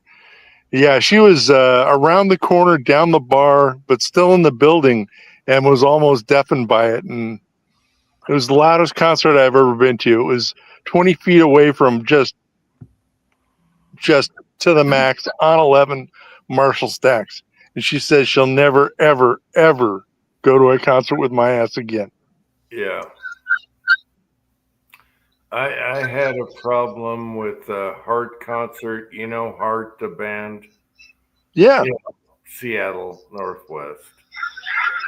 And I invited a girlfriend from high school. She left a Barracuda convertible, by the way. There you go, West Covina Dodge, Barracuda. Mm-hmm. And me, her, Uncle John, and I don't know if we had anyone else. Uncle John he remembers this. We go to the same Coliseum the Who was, and she's wearing high heels. She's overdressed for a concert, okay? And I'm like, what the hell? She was like a blonde with big hair and everything, and a girlfriend from high school. And we go to the Heart concert, and we can't really get a good. It's a walk-on thing. We didn't have seats, and we end up behind the stage. Okay, that was because she couldn't stand on her high heels that long. She was too high maintenance. Okay, not my girl. she couldn't stand in front of the stage. So we had to go behind the stage because of her. And so we sat behind the stage, and luckily they turned around and played for us and everything. But Uncle John remembers that one, and it was all because of her damn high heels. Ruined our whole concert. We had good standing right in front of the stage, but no, her high heels were killing her. Uncle John remembers that one. Ruined the whole concert. That bitch. Never again. All right. No more high maintenance women with fluffy hair, blonde hair. Yep, I know the feeling. I took my girl to the can't remember the name of the band. It was X. Name of the band was X, and there was an opening punk band, and we were on the floor. It was a little bar in Pasadena, and well, X is pretty famous, so this was kind of neat. You know, they're trying to do a comeback, and it's a little bar. There may be 100 people in there. So we're at the dance floor for the bar is the mosh pit, and somebody just leans over and barfs all over her shoes. She's like, "Nope, fuck it, we're going.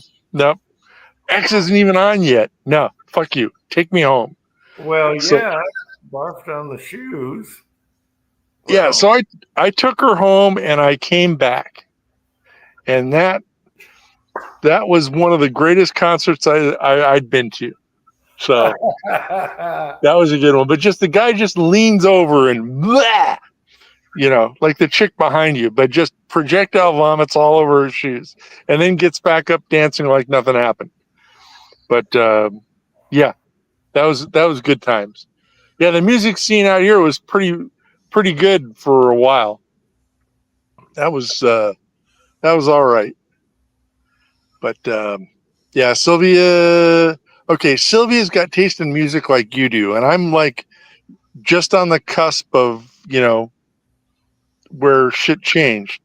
And wait, where's that cusp?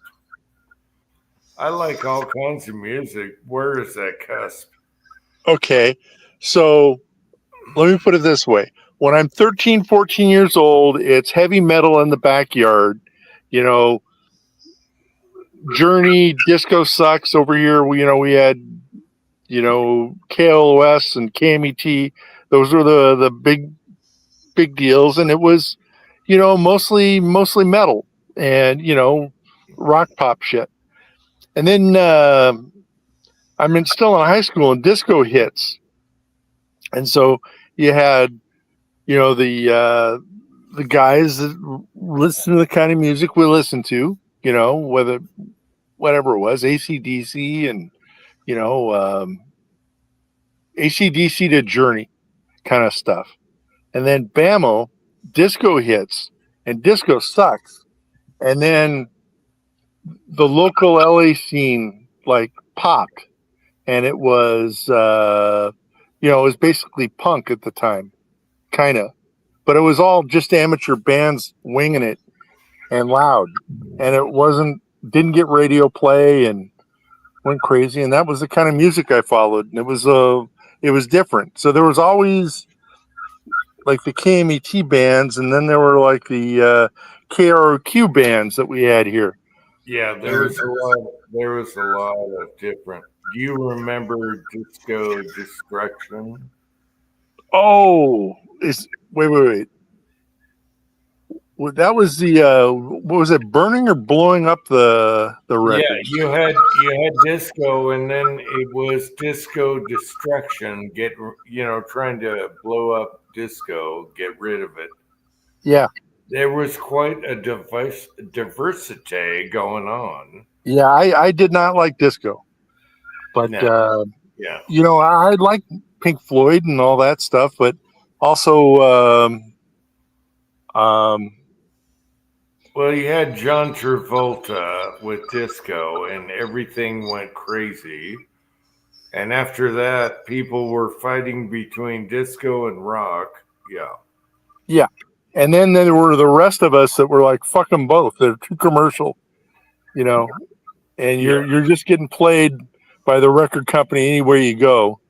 So Yeah. then it was little stuff like, you know, you probably never heard of like the Jesus and Mary chain, Yeah. or Everything. Yeah. yeah. But So there was a big problem with disco and distro. Everyone was doing disco destruction, the anti-disco. There Yep. was a big problem there, 80s. Yeah. There was a big problem, a big conflict there. yeah, I remember a mob almost burned down KRQ because they played one Madonna song once. They played a Madonna song, and their whole audience of 500,000 like turned on him instantly. It's like, what the fuck are you doing over a Madonna song?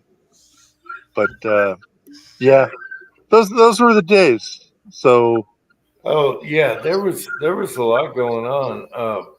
You know, before that Heart concert, me and Uncle John were in a little tiny bar, and Heart was just like new. You know, the band Heart, right? yeah, Which was actually very awesome. They were inspired by Led Zeppelin. Anyway, we're in a tiny bar, a really tiny bar with good beer and food. Me and Uncle John, there's only like, I would say there was like 13, 15 tables. Hart was playing with the original guitarist, which was the best time Hart ever played. And me and Uncle John sat there in this tiny little joint in Seattle, about the size of my basement right now. And we got to see Hart in its entirety with the original guitarist, which was the best Hart ever played. And we watched the whole thing there, sipping beers, me and Uncle John. I wish Uncle John could reply right now. And that was before the high heel problem when they got big. all right. So my best before they got big story is Van Halen played a lunchtime concert at my high school when I was 12. Wow. They were just a local band. There was nothing special. Yeah, You know. that's when they were the best. Yes. Yeah. So you got to see very early Van Halen. Yeah, very early. Nobody knows who the fuck these guys are. They must have played the concert for $50. You know, the high school would hire bands in for like a Friday afternoon lunchtime concert. It was kind of it was a Catholic school, but yeah, they bring a band in every week, and so yeah, Van Halen was one of them. I love that. That is awesome. Hey guys, I'm gonna call it a night because I gotta get up. I'm gonna try to get up in a couple hours. All right, and I'm almost out of battery, so I made it. Jim, it's good to see you guys. I'll see you next week. See you guys next week. Bye. Hey, good night, guys. Good night, Pat. I'm glad you made it, and good night, Rallis. And I'm glad you're home, Pat. It's funny stories about how big bands started small, and you got to watch them. So yeah. All right, but do me a favor. Watch a Dinosaur Jr. video. Dinosaur Jr. What the hell? All right, I'll have to look that up. All right. Have a good night, Jim. We'll see you next week. All right, Pat. Take care. Love you, Pat. I love watching bands when they bloom, when they're small. You're in a little tiny bar and you're watching them like Heart and all that. Me and Uncle John watched The Police before anyone knew who The Police was. And we saw them in a little bar. It was like $3. And it was awesome. So, yeah. Also, another story with Uncle John, who's in the side that can't show up. We watched the police in Seattle before anyone knew who they were. And it was awesome. It was so small. It's like my basement here. And same with watching Heart when they started out. So watch out for those little bands. They could get bigger and they could be good. Anyway, I love all you guys. And we almost did 9 hours. Until next time, thanks for watching. I guess I'm the only guy that can do the afoof. So here we go. Afoof! Afoof. Wait a minute. Do I got to end it first?